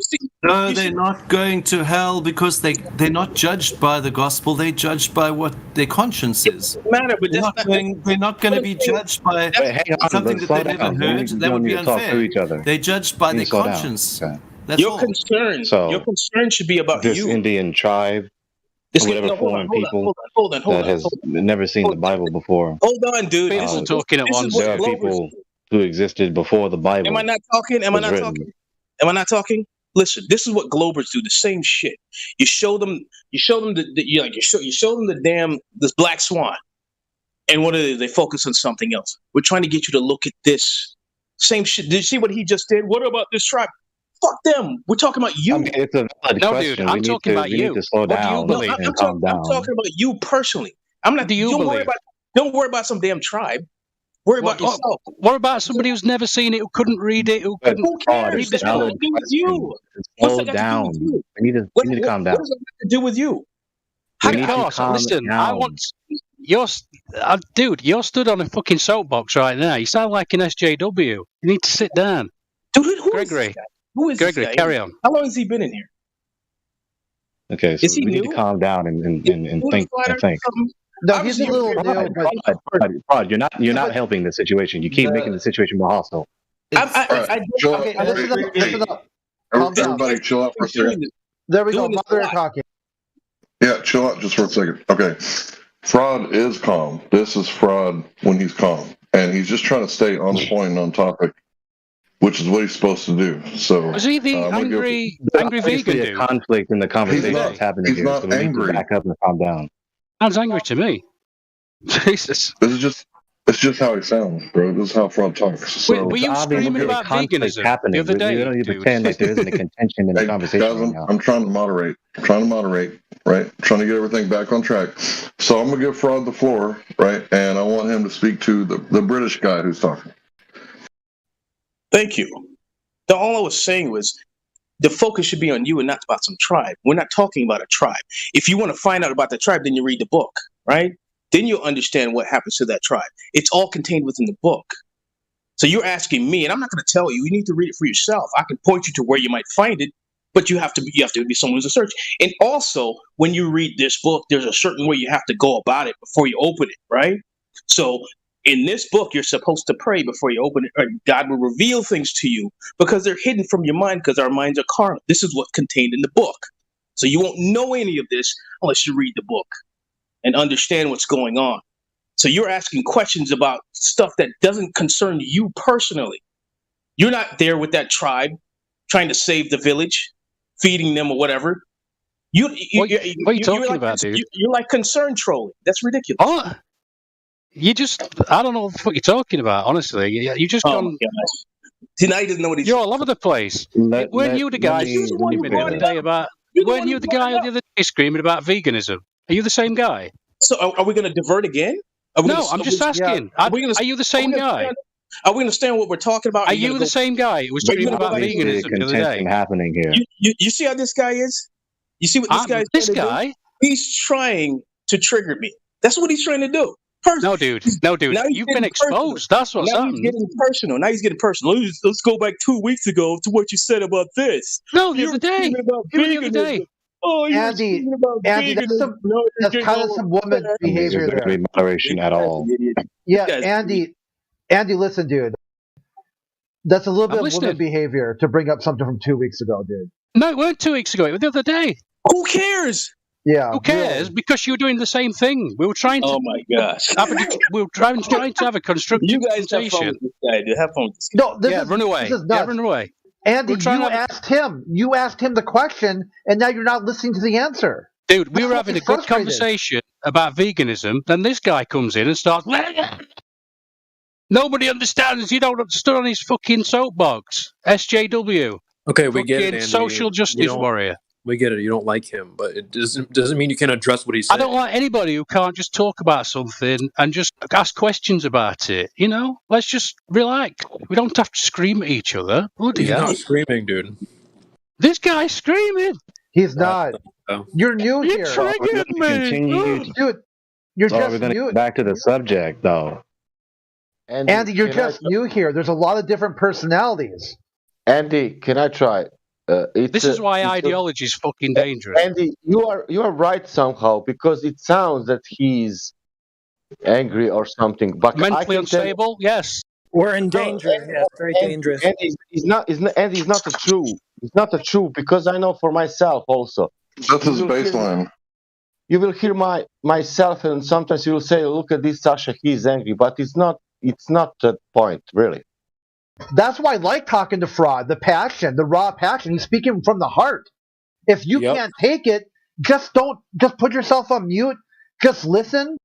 Don't engage. It's really that simple. Other people like the energy he brings.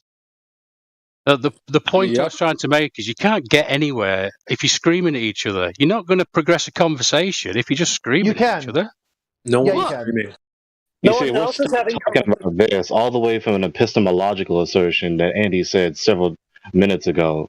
I know. That's how bad, because about a tree.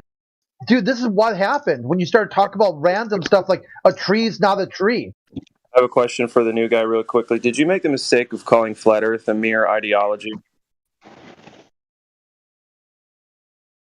Who's the new guy you talking about? Yeah, he's not. Question. He's not a flat earther. He's like a globe skeptic or something. Oh, He's weird, man. Because no, listen. I have to ask him just yes or no question. Is he still in the room? Yeah. Are you talking to Andy Gladflog? Yeah, Andy. This stuck up Brit. Hey, Andy. Oh, well, that's fine. Good. So listen to the question, Andy. Go on, you can talk to me, dude. Hello. Hey, Sorry, dude. hi. How are you? All right. I didn't know you were talking to me. Sorry. Yeah. Okay. So for the fourth time saying your name, hello, Andy. I've got a question for you. Did you new guy? Yeah, you're the new guy. So did you make the mistake of calling Flat Earth a mere ideology, or were you talking about a different subject? I'm talking about all belief systems. Yeah, that's what I meant. So do you think Flat Earth is a belief system then? Yes or no? I suppose it is. Oh boy, yeah, come on. You've got a lot to learn. Okay, take it away, guys. Wait, so Andy, he wanted to know. Hold on. He wanted to know. You know how I focus on this guy. He wanted to know AI's name. Why would you want to know something like that? These guys are because I don't like calling someone AI. I just like to call him his first you name. don't need to know his name. None of us have our real names on here. Why you want to know something? Why are we disputing this? You see my point? Why are we disputing this? Come on, Frode.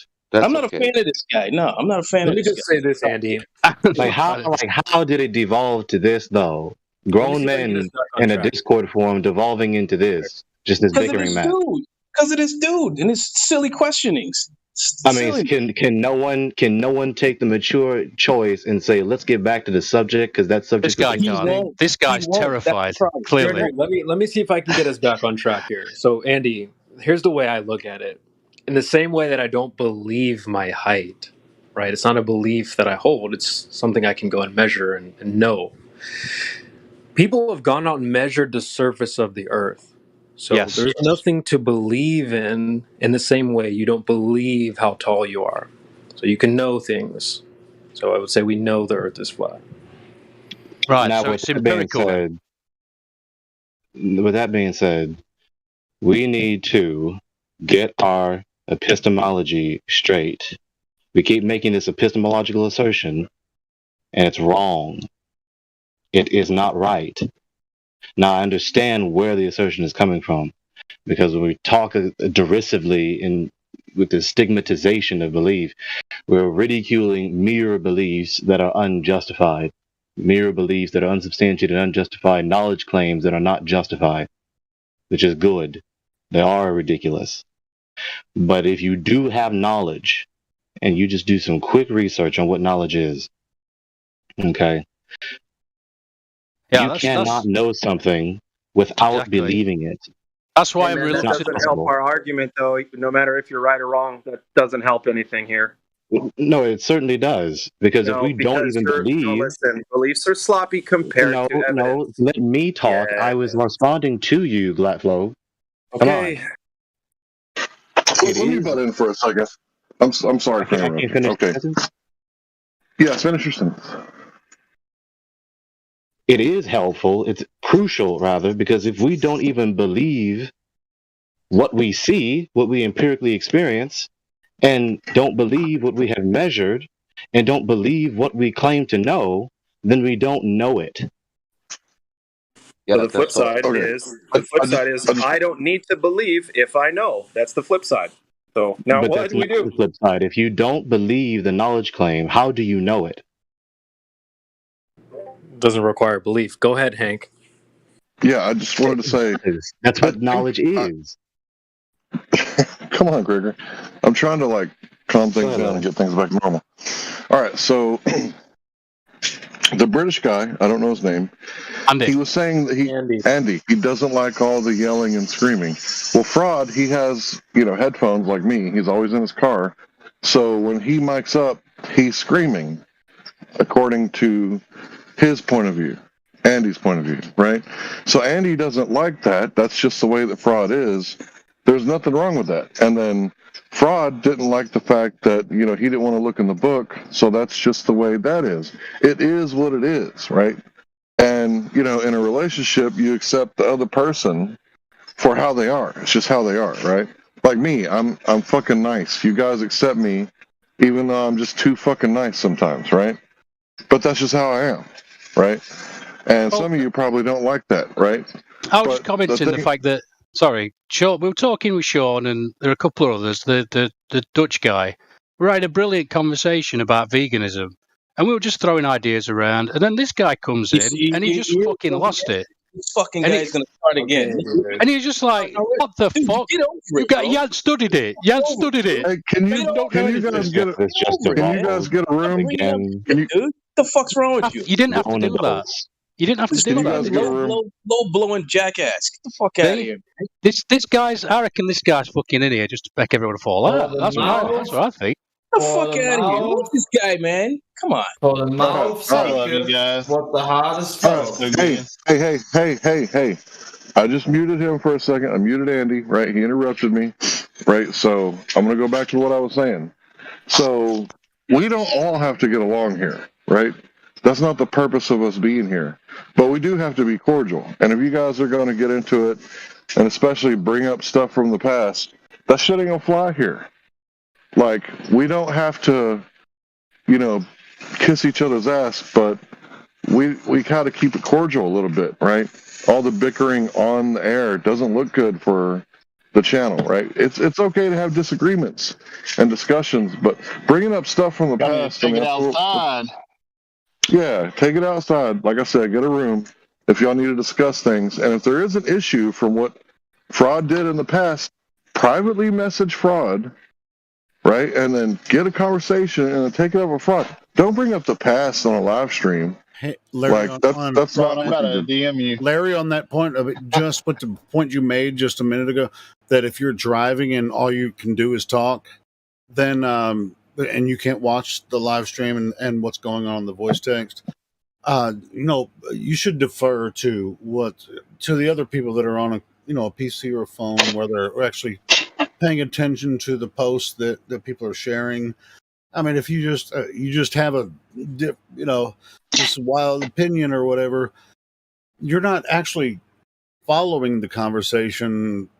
You're just mad because people don't agree with you, but you're not looking at the voice text, which is as much a part of this voice room as the voice itself.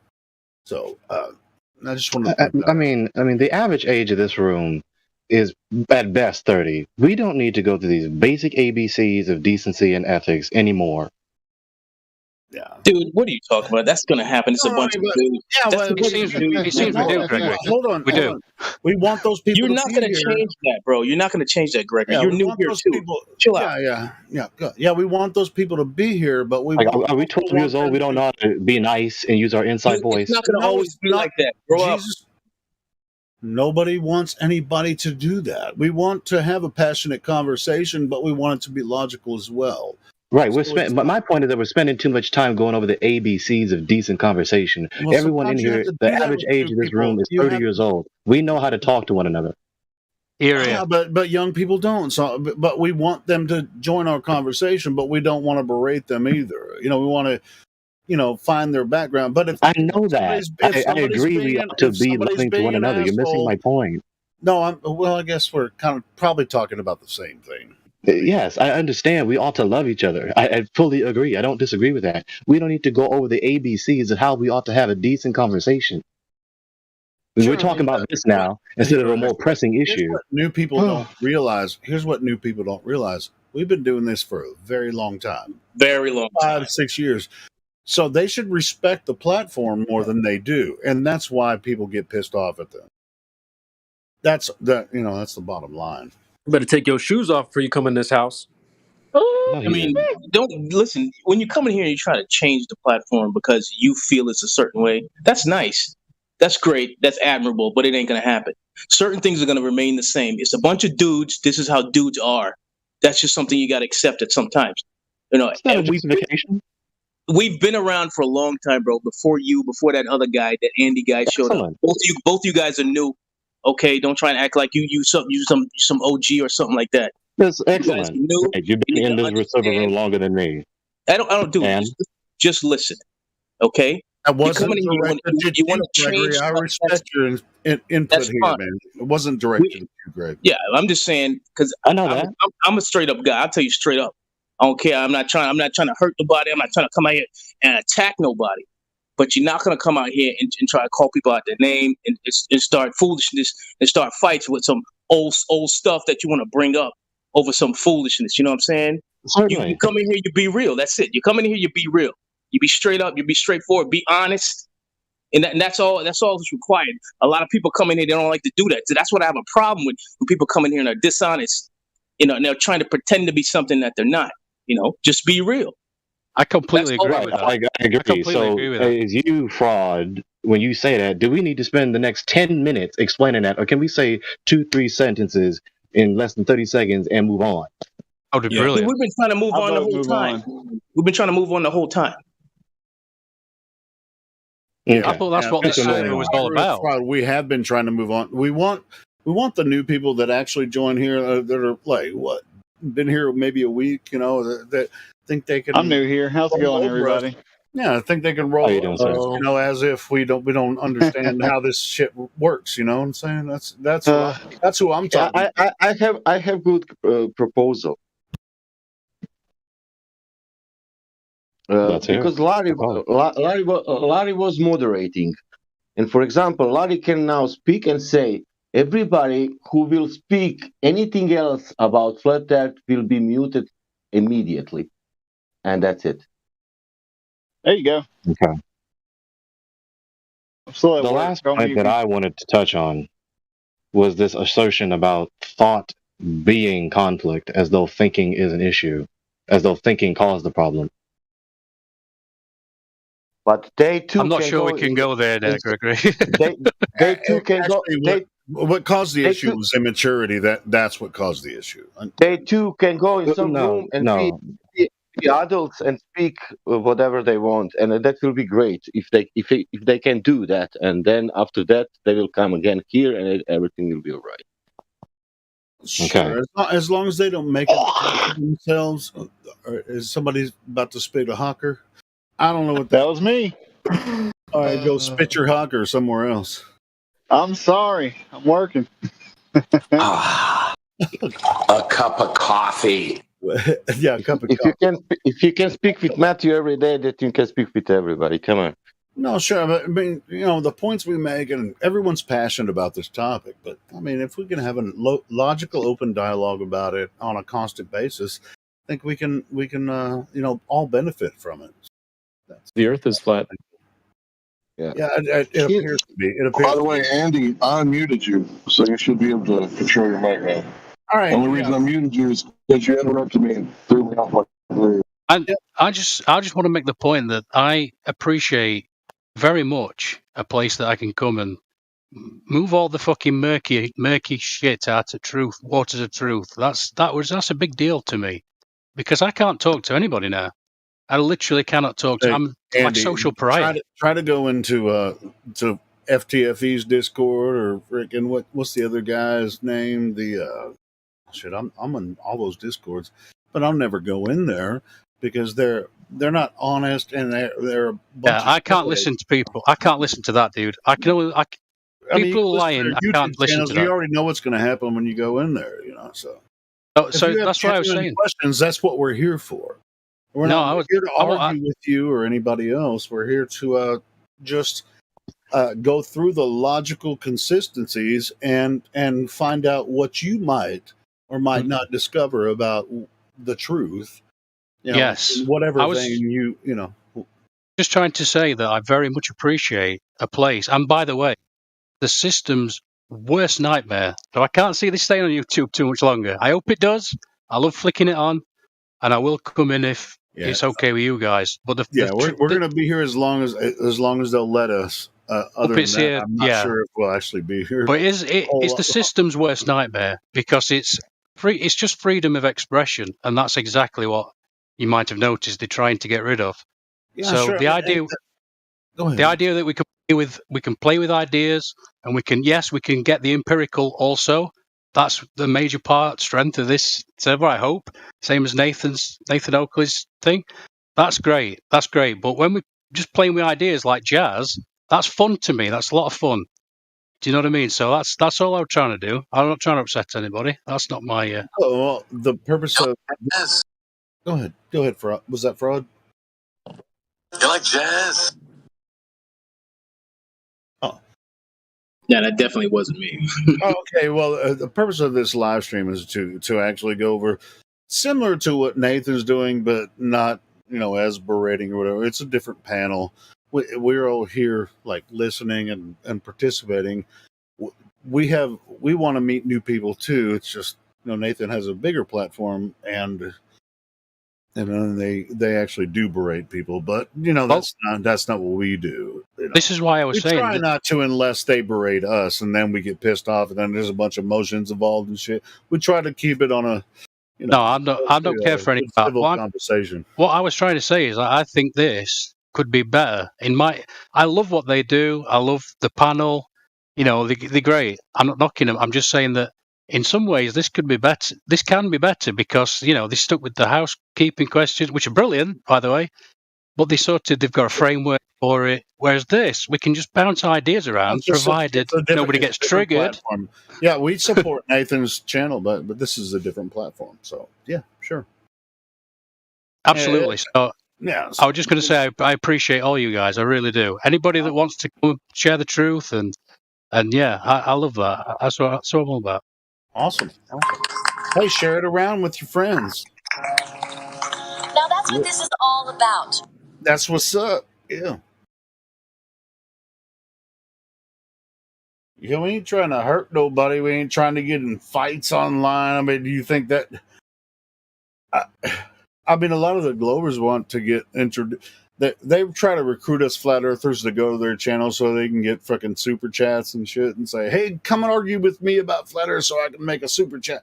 And I'm just like, well, you're gonna have to pay me a portion of those super chats if you want me to talk to me about flat earth. Because I'm not gonna volunteer to go over there because when I put up this flat earth channel, they demonetized the channel and I can't make shit. Yeah, so I'm not going over there. You come over here. And everything's by no donation, where I'm at. You have your YouTube channel, and you're totally supported by the Globe, Globey YouTube thing, because YouTube obviously supports the Globers way more than the Flat Earthers. So. Yeah, I'm beginning to come around. Yeah, everyone seems to be coming around. Well, I absolutely love flicking the 24-hour channel on just to see what's happening, even when they do the bot thing and they just play like they're playing audio. Last night I played George Orwell. Yeah, it's great. Yeah, I played 1984. I love that. And then after I played 1984, Animal Farm. Bear played at Animal Farm. Yeah, I love that because nobody was in here. I was just like, all right. I was just clicking through some stuff. I was like, wow. I mean, it was a really good version of 1984 too. Stephen Fry. Yeah, I did. I've listened to it before. That's the thing. Yeah. So yeah, I have too. So yeah, that's why I played it. And the Animal Farm that Gospel Bear played, I heard that before. It's only like 3 or 4 hours long, but everybody should listen to it. Every single human on Earth should listen to that if they in English or even if it's translated somewhere. Listen to it that way. I mean, the pigs win. Yeah. Anyway, my point is, I'll listen. And then I've noticed there's a lot of snakes, and I realised what the snakes do. They make everyone argue. Surprise. Yeah. And I mean, that's what we're talking about, right? Arguments, disagreements, make people fall out with each other. But what I would it's coming in to say is about logical arguments. Now you don't yell at each other, or you're obviously going to disagree when you go when you come across some certain logical arguments, but it's not like I mean, obviously you're passionate about what you believe, and so, but you always the logical arguments will hold you at bay from like, well, I believe this, and I'm going to yell at you because I don't believe what you see. I'm not trying to take away from anyone's like passion or anything, but just understand the logical arguments and how you're addressing any certain argument. You know what I mean? No, but dude, I'm getting a real good handle what the snakes do. As I've said many times in here, I care about all the science stuff you guys have got down, and it's brilliant. I love listening to it. I thank QE very much for giving me a foundation of what science actually is. But what my passion really is figuring out why we do what we do. Psychology, the Buddha. The Buddha was the first psychologist. I love studying that stuff. But I'm starting to realize now that the snakes listen to this, believe it or not, and they hone their craft. They watch what we write, and then they hone their fucking scams through what we say and write. Imagine that. Tell you what, they hone their craft based on human behavior, right? So when I hear people like this guy, no offense, this guy's probably a good guy, I don't know. But when I hear someone who's jumping into a conversation, we were very civil, and then he came into it and started making everyone fall out, I instantly, my red flag goes up, and I think this guy's probably fucking one of these deceivers. All right, man. Listen, you spend so much time on your feelings. Can we talk about the flat Earth, please? Let me say the last statement about. Don't be afraid of your feelings, Sean. No. Okay. We're not going to talk about a lot of feelings anymore. And then he says, "But come on, flat Earth, let's go." Let's go. He did say about bringing it up as well. So I can actually say this because because I can. What I'm saying, this is a craft that they build. We have people that have been mutilated. They're younger. It's you're right about saying, hey, I understand a certain level of psychology. But it's really kind of basic. I mean, how people are affected, it's like, just realize he hasn't once brought up globe or flat information. We've been in the weeds about everything else, so just notice that. And if we could, please get back to flat Earth. Thank you so much. Well, give me freaking 30 seconds. Can I have that, Gladflow? I'll start the timer. What? He doesn't want to talk about this imagination about globe was fed into you and everyone else from our birth, everyone in this room, as far as I know. And so if you haven't come across this information before, you're brand new to the topic, you're going to defend it with your life because you're psychologically programmed. And that's why you're like, hey, I'm interested in psychology and why do people think the Earth is globe and the Earth is flat? You're more focused on that than the actual physical reality. That's all right. So did I finish my point there fast enough? Helio, that was the best answer you ever given, and I want to add to that by saying, back in the second grade, sir, the teacher told us, "Hey kids, good thing for gravity, because without gravity we'd be float off into space." But she said that with no proof, and we believed them. Gravity. Zero proof of that happening, but we believed it. Well, yeah, all you have to do is just stack claims on top of each other. No need to prove any of them.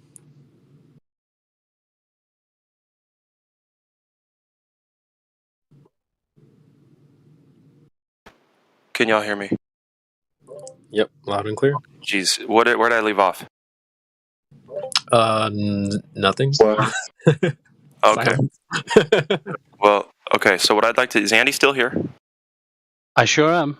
Oh, brother, thank you. Gosh, okay, so let me start my spiel over. That was a long one. This will be shorter. So you're a globe skeptic, right? I'm a globe skeptic, I suppose so. Okay.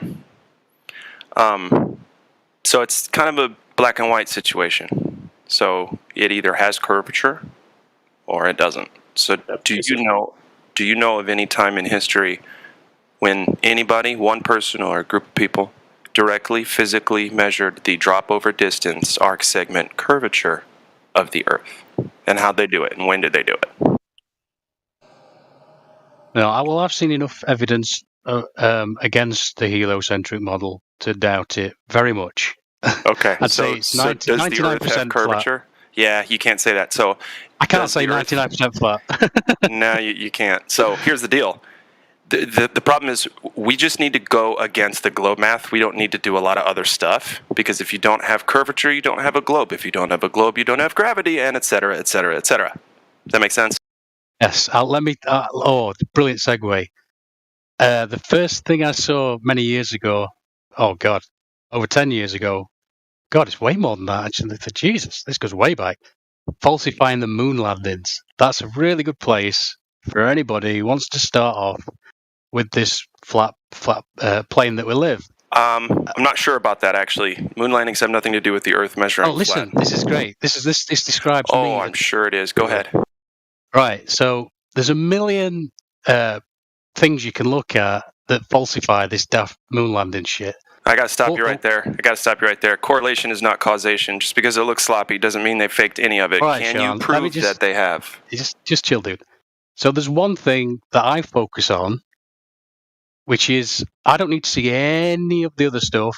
I just need to see these three naughty little schoolboys all sat there, because I love psychology, as I've already said. And then, what's that guy's name? They look pissed, man. Their wives could have been cheating on them. You got to just give that up. It's Earth curvature. The guy used to do a program in England called The Sky at Night. His name's Sir Patrick Moore, I think. Anyway, he pops up in the crowd and he goes, "So I was wondering, did you see from the lunar surface any stars?" And they all start almost elbowing each other in the face. Ha ha ha! Yeah, we've all seen it. So listen, bud. Yeah. So we need curvature measurements, direct physical. Have they been done?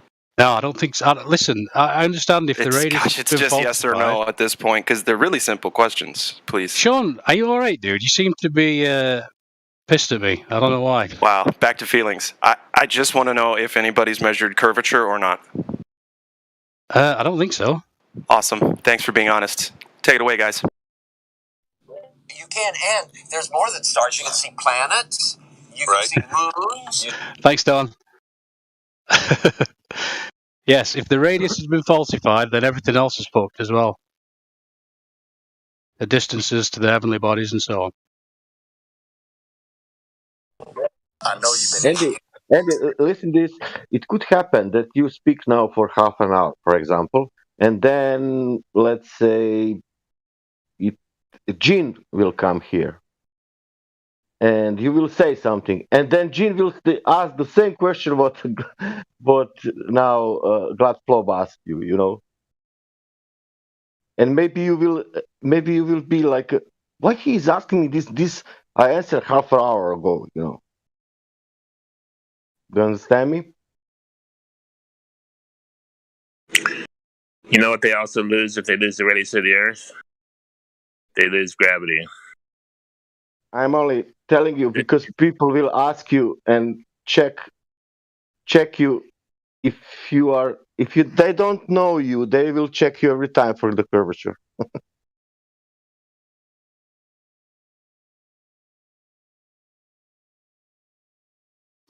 Yeah, I was just going to get a slice of pizza, but I appreciate that, Sasha. And I've listened to you a lot on Nathan's show, so thank you. I'm only saying, like, my English it's not perfect, you know. That you can find it's pretty good. You can find yourself in situation that maybe one question will be asked you 5 times, and you will ask, and why these different people asking you? Yeah. You know, and like Sean did it now. Oh, I see. Yeah, your English is fantastic. By the way, I completely understand the when this guy. I remember I can't remember ages ago. The guy said, "Oh well, we're just using them for the audience, the snakes or whatever." And I was like, yeah, I get it. I get that. But I just don't like the circle jerk. It really annoys me. I'm listening on YouTube and I'm thinking, God, this dude is just going around in circles and it's just, oof. So it's a bit frustrating, isn't it? That's the point, isn't it? That's the point that it's frustrating. It's like you said, the point of the moon landing. It's a point of deceiving. You can see there, but nothing connected with the shape of the earth. That's what Sean Absolutely not. wanted to say. But it's a good place to start, I think, because it's so obviously it is ridiculous. It's connected with the NASA and with the space, with all that program, you can say, and then you can throw that in the garbage immediately from the 60s. Just go and look at the lunar lander, for fuck's sake. It looks like a bunch of 10-year-olds made it. It's ridiculous. I watched that, I think 10 years ago. Yeah. Even I watched that. The best one was the British documentary about that, if you want to know. It was the BBC one, about 3 hours, something like that. And some photo. I think some guy who knows the photos was explaining everything about how also photo doesn't work. I saw that too, yeah. Shadows, blah, blah, blah. And the backdrop, they've got that like they do in American films. The backdrop is exactly the same all the way along. Brilliant. Letter C, if you want. Oh yeah, the C on the stage props. Yeah, so funny. Yeah, many things. Yeah. Most famous achievement, accomplishment of mankind, of humans, the landing on the moon. NASA lost everything. They're claiming there's nothing in their archives, nothing in storage, nothing in a cardboard box someplace that has anything to do with the Apollo missions. It's all gone.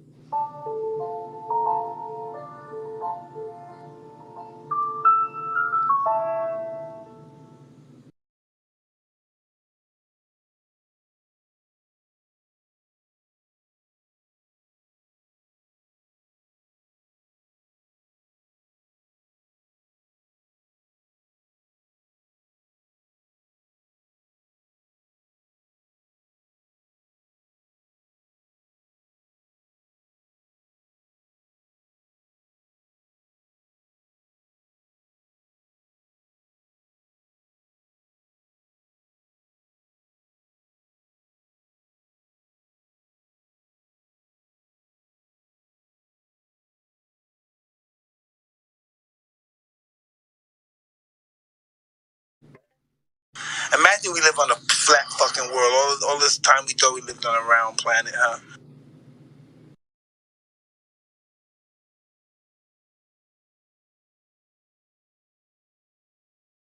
We have no fucking evidence to believe that we're on a round planet.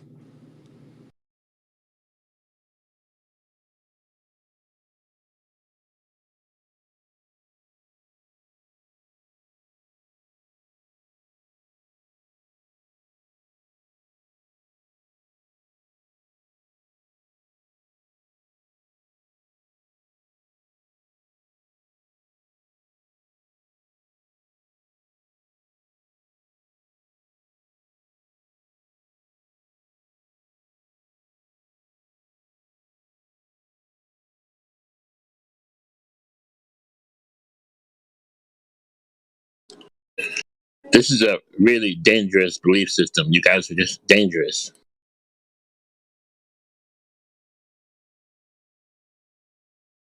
I feel threatened. I'm under threat right now.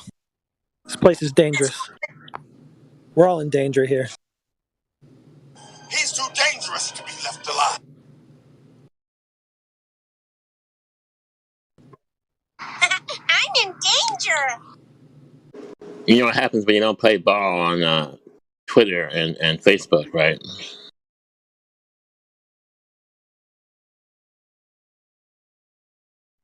Wait, say that again?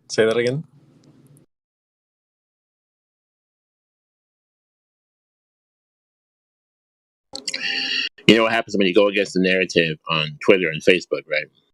Oh yeah, you're getting canceled. Yeah, get canceled. So far, we're okay, but you never know.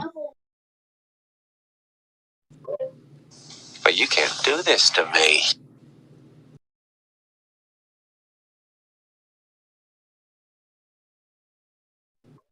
You know how much I sacrificed?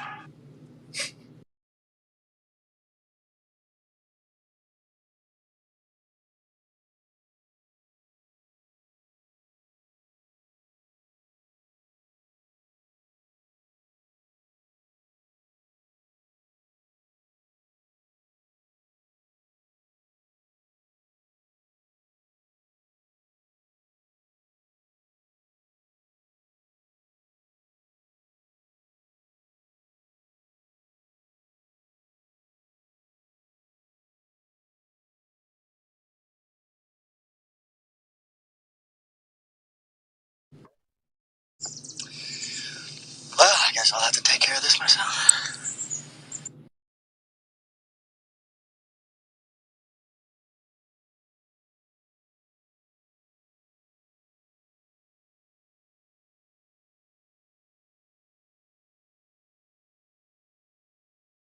Okay, I'm back. What did I miss?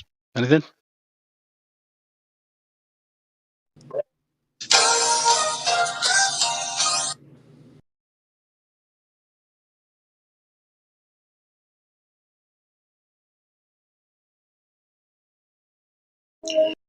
So the James Webb Telescope.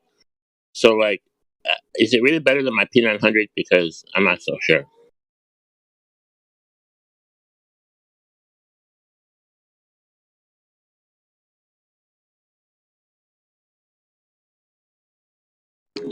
I mean, can we see the flag, the U.S. flag on the moon, or what? What are we talking about? With imagination, I can be anything I want. Can we stop calling it the James Webb Telescope and start calling it the James Webb Black Hole? Wait, you're gonna have to say that again. What are we calling it now? The James Webb Money Black Hole. Yeah, that sounds about right.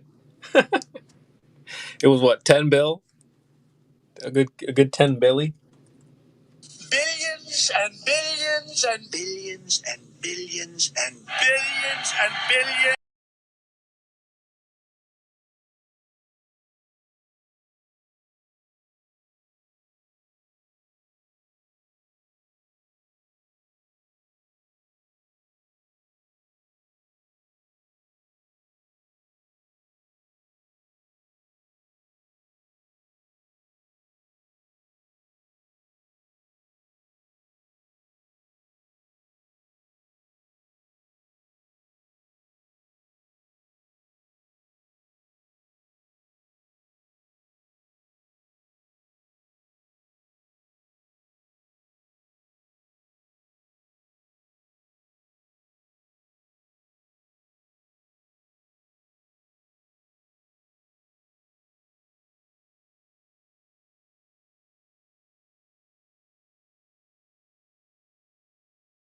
I guess since nobody's talking, this whole James Webb thing. I mean, it's kind of like I'll mow your lawn for $50, but I hit a rock, right? And it's actually going to be like an extra $20 because I got to go get some lawnmower blades.